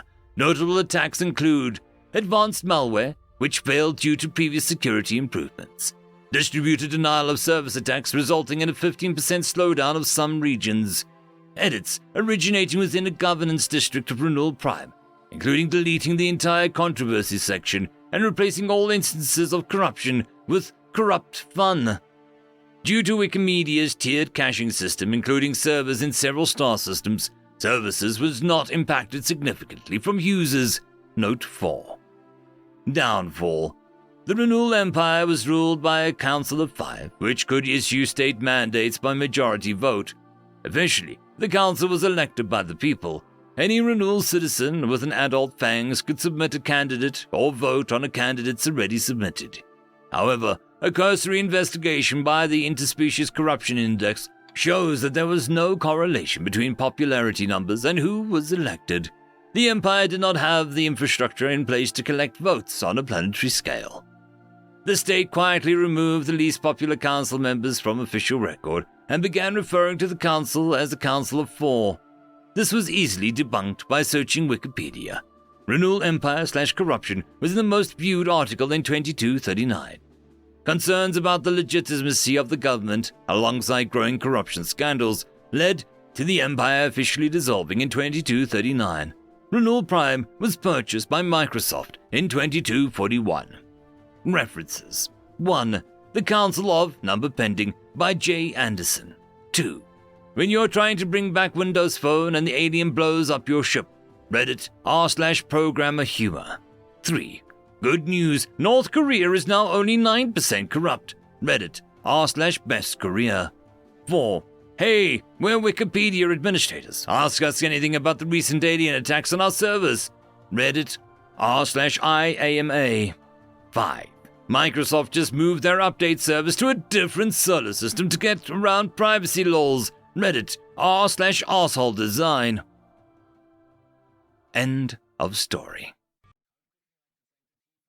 Story number 3. Warriors Don't Cry, written by Pharrell1234. That was what I was always told, that warriors don't cry. I was born to the Crackham clan. On our home plane, you never. Our people usually go into military of the Federation of United Planets. It's an honor to die on the battlefield. But crying is a sign of weakness. Only the weak cry. From the Battle of Zactus with its poison-filled lakes to the dry, scorching wastelands of Hyabai, I have never cried. No matter how much our purple blood was spilled, no matter how many days we were fighting. Our leaders were laughing when the humans arrived in the galaxy scene. Such small, clawless bipedal creatures who cry so often. They called it empathy for the weak. We called it weakness. But now I sit here sobbing. My human friend Alex has gently wrapped his delicate arms around my body while I uncontrollably sob in his shirt. I was mistaken. It was impossible not to cry. Are you all right? Alex asks while his hands gently pet the soft fur on my back. Feels soothing. Yes, I answer, to save the last pieces of my broken dignity. I know he can see through my lies. Should I do it? He asks, trying to give me a way out of my situation. But I can't give in. My herd mother would call me a disgrace should I say yes. I can't even show more weakness. Even Alex isn't crying. So I push him away and continue cutting onions. End of story. We gazed into the abyss, written by Lone Noble. We were not the first to reach out into an uncaring void, nor were we the last. Like so many species before us, and many to come after us, it was our crowning achievement, a moment of great triumph, as the races and peoples rose to heights unthinkable even to our ancestors, and tackled the most challenging of all trials of life. Species like us were common around the stars, but our achievements were 1 in a million, not to be diminished as petty. We are known as the Ascendant. It was not a moment of pride for everyone, of course. There were species who faced the great trial in a moment of panic, with less preparation and enthusiasm than the rest of us. These species ruled the galactic stage. Worlds cracked and destroyed by natural disaster, they rose from the flames of adversity and became stronger than ever before. Wills of the hardest steel allowed them to make the hardest decisions and survive in the most hostile environment in existence. with dwindling resources, these people, the Voidborn, carry a great deal of respect from all who see them and hear their stories. They set examples for the rest of us, always prepared to rise to any challenge. Some are as kind and generous, knowing the worst of the universe, encourage them to pick others up, that they may never suffer as they did. Others see wisdom gained in struggle, and are willing to lead those who have less experience. These species lead our united peoples in the stars, make the hard choices that allow us to survive against the hard challenges we face each day. There are foolhardier species as well, of course, the persistent. These species looked into the void and underestimated the challenge. In their hubris, they launched themselves into the stars, believing themselves prepared and able, only to be struck down by the most violent of biomes, crippled by the lack of resources, and thoroughly beaten by the realities of a universe that wants nothing more than to keep us trapped in our place, on our worlds. They too, however, endured. They made it to the cosmos and finally joined the rest of us, even if the resources wasted and the lives lost can never be returned. The great trial was too completed by them. Many of them hold wisdom far greater than the Ascendant. After all, failure is as harsh but effective teacher. The 3 types of species, 3 histories, are the few species who made it to the stars in our galaxy. Many had failed the great trial. Countless species had fallen, some never even tried. But our people had crawled to the top, and we all agreed on a great truth.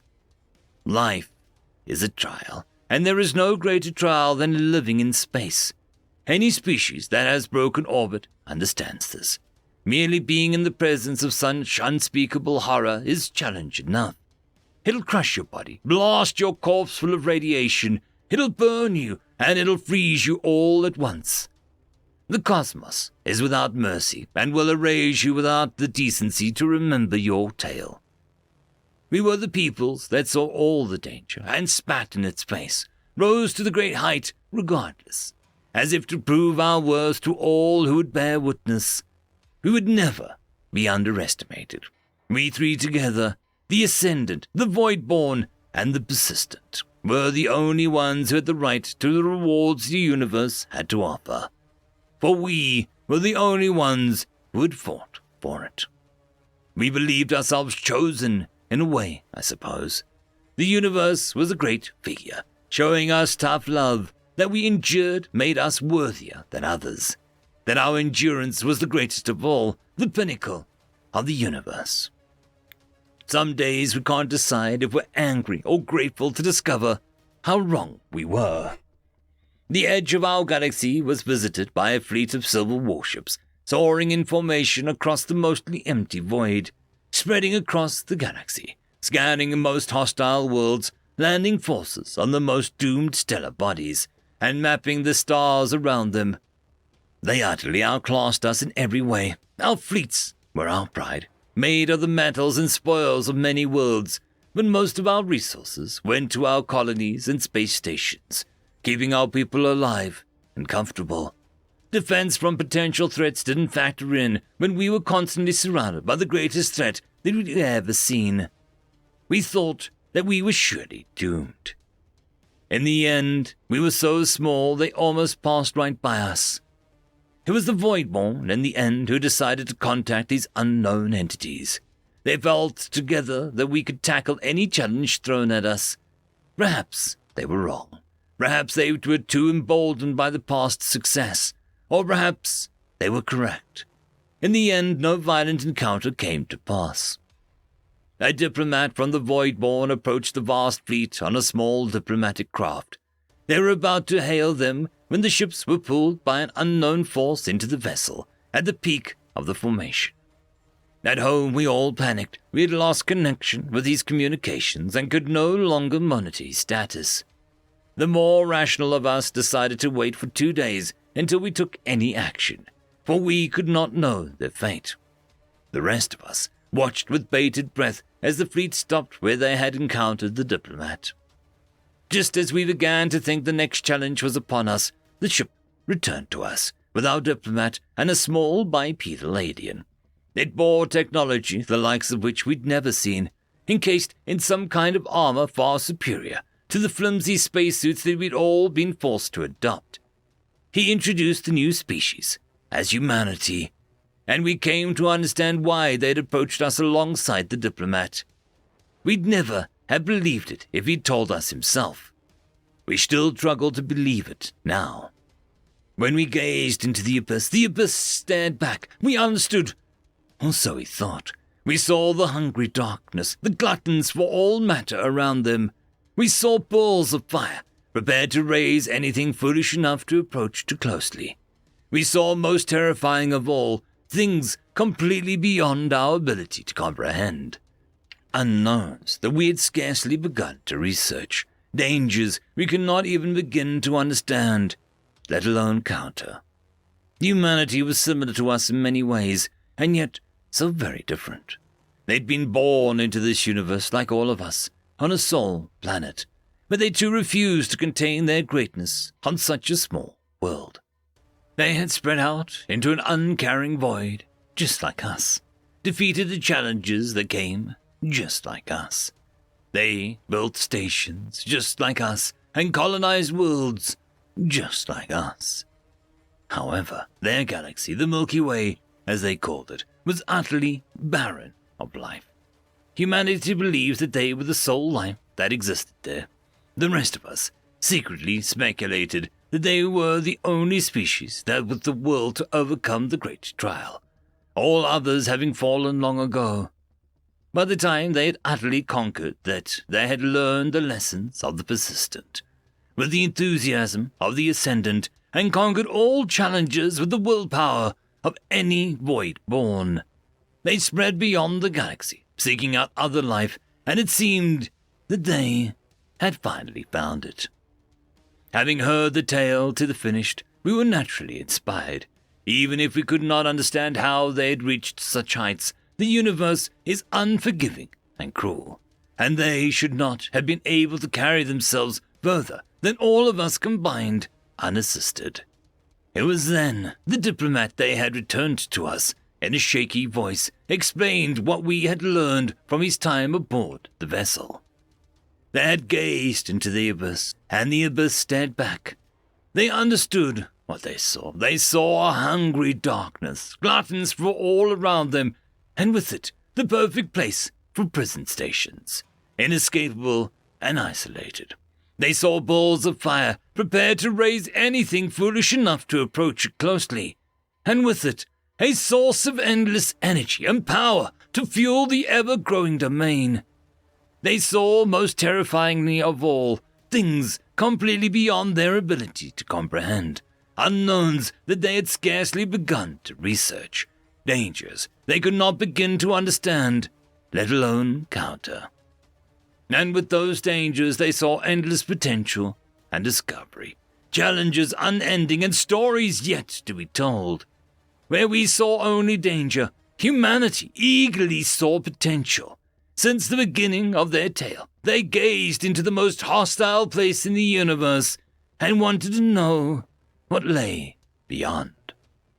It was a hard truth to swallow, with the implications it carried. We believed ourselves chosen of the cosmos, survivors tried by fire, conquerors of the hardest challenges there was, reaping the rewards.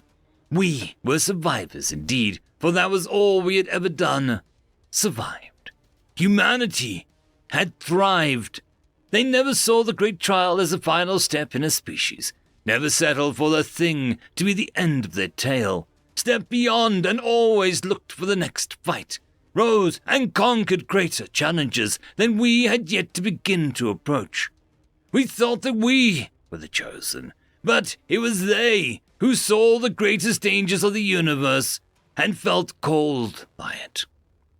The final of our 4 types of species, only humans worth enough to fall under its banner, the summoned, called to the abyss itself to explore it to the ends of existence.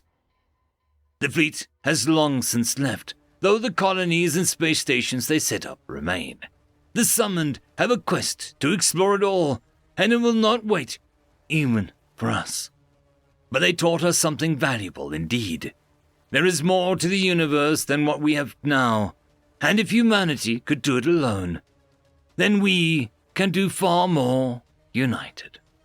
The peoples of humanity humbled and inspired us, whilst it was bitter pill to swallow. It is thanks to that we will become more than we have ever been before. Our stories have merely begun.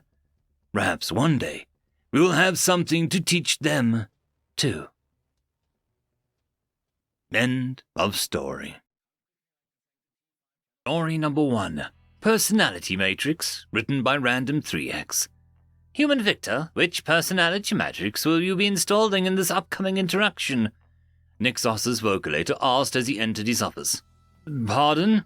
Victor responded with a tilt of his head, looking the sentient machine up and down in confusion. This unit has observed you run a multiple of personality matrices when interacting with other sentients, Nixos explained.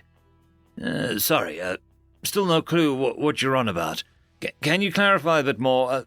Maybe an example of what you mean might help me understand, Victor suggested. Very well. Nixos gave a stiff nod in his attempt to mimic the human affirmative gesture. Does human Victor recall when we interacted with the Vakini? Nixos asked, to which Victor nodded. They were, as human Lucy stated, boisterous. Yet human Victor was able to interact effectively with them as if he were born of their species. Well, yeah, gotta be one of the lads and all, Victor said with a playful shrug. But when we interacted with the Judungar, the human Victor displayed multiple instances of personality matrix that was markedly different than the Vakini, Nixos explained.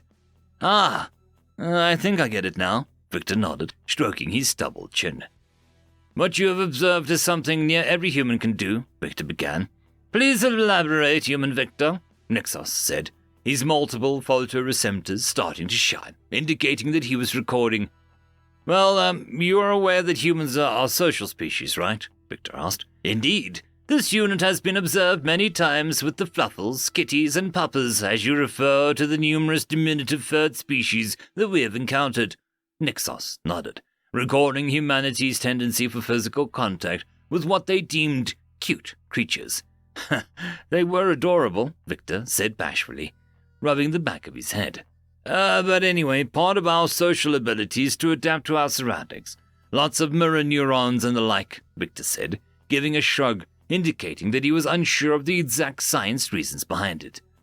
So we as a species are good at changing our behavior to match our surroundings. Say I'm surrounded by loud and proud aliens that love a drink and a song. Well, I can match 'em. Then we meet well-to-do and ritualistic species. Well, I can match 'em as well, Victor explained. And all humans are capable of this ability? Nixos asked, curious. Well, not all humans, but I'd say a fair lot of us can. Take Lucy, for example. She used to work in the service industry. That requires a lot of polite and controlled interactions with customers. He paused to make sure Nixos was following. Well, she had what she called a work Lucy, for lack of better analogy. As you would say, she installed a work Lucy personality matrix. Then when she finished, she could relax and return to her default settings, Victor explained. See what I mean? It isn't our personalities that are changed, but our behaviors that are altered to match our environment and situation, Victor finished, glancing at Nixos, whose photoreceptors light began to fade. This has been a fascinating discussion, human Victor, Nixos said as he rose. Can't be that fascinating, really, Victor said with a shrug. On the contrary, human Victor, my entire line was created to aid with diplomacy of other races due to their inability to adapt to other species. They maintain their personalities and behavior throughout their every interaction regardless of the species that they were interacting with. Humans are the first species that I've aided that have adapted themselves much the same as we do.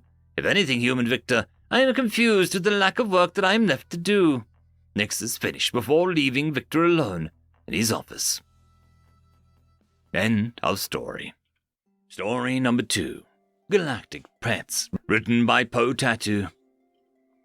Humans have always been obsessed with keeping non-sapient animals as their pets, even when they join the galactic stage. They brought along their pet dogs, cats, and even snakes. No species before them has ever kept any non-sapient animal for no real purpose. They seem to always be taking care of these pets for no visible benefit. A short interview with a human. So why did you get a dog? I don't know, it was cute. So you used your own credits to take care of a non-sapient species because it was cute. Does it do anything special? Yep, it was cute, that's it. Not much special. Many people were bewildered by this behavior, going so far as to call it a waste of credits to take care of these pets. Yet the story of pets didn't end there. Before joining the galactic stage, there were some humans who took care of seemingly dangerous animals for the fun of it. These pets could tear them apart quickly or even inject lethal toxins into them. Danger noodles, they were called. Nonetheless, they took care of them because it was fun. This concerned some species when they joined the galactic stage, and rightfully so. As humans integrated into a new society, it became apparently clear that they would take the next to any animal as a pet.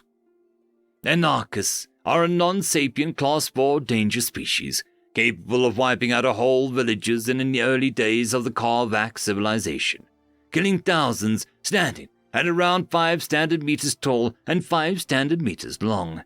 They were clearly not a species to mess around with, let alone keep as a pet. Humans just didn't seem to care, and one even kidnapped an Anarcha from a lab. It was found 4 years later, loosely restrained in the human's habitat. When interrogated, he simply said, "It's cute, like a small fluffy T-Rex." Upon request to return to the Anarcha, the human declined, opting instead to request a fine. As the original lab no longer required the sample, and there was simply no law in place preventing citizens from keeping dangerous species as pets, it was surprisingly approved for 25,000 galactic credits. Bizarrely, the human even seemed to treat it as simply as buying price for a pet. End of story. Story number 3. Don't Wear Fancy Hats, written by Akarain. Don't Wear Fancy Hats. Audio log, Cycle 52, 83rd stellar rotation of His Holiness Glaberath Spinlaglap the 92nd, Commander Alpa of the 7th Fang. It has been 10 local cycles since our invasion of the human colony world, New Hampshire. Despite securing orbital superiority early on, the ground campaign has been a complete disgrace before the Holy Ancestors. I am currently in transit to a different command base in order to take over the regiment that has lost all of its commanding officers to those infernal snipers that the humans put so many resources into. At this point, my prediction is that at least 80% of the human army stationed here, named militia by captured locals, are trained exclusively at long-distance warfare, as I have seen no thrill nor tale of any soldier engaging combat at more honorable distances. What irks me most about the ongoing military catastrophe is that this will be my second such redeployment since we landed on this accursed rock. Even the most optimistic estimates put officer casualties at over 40%. And the less said about the generals, the better.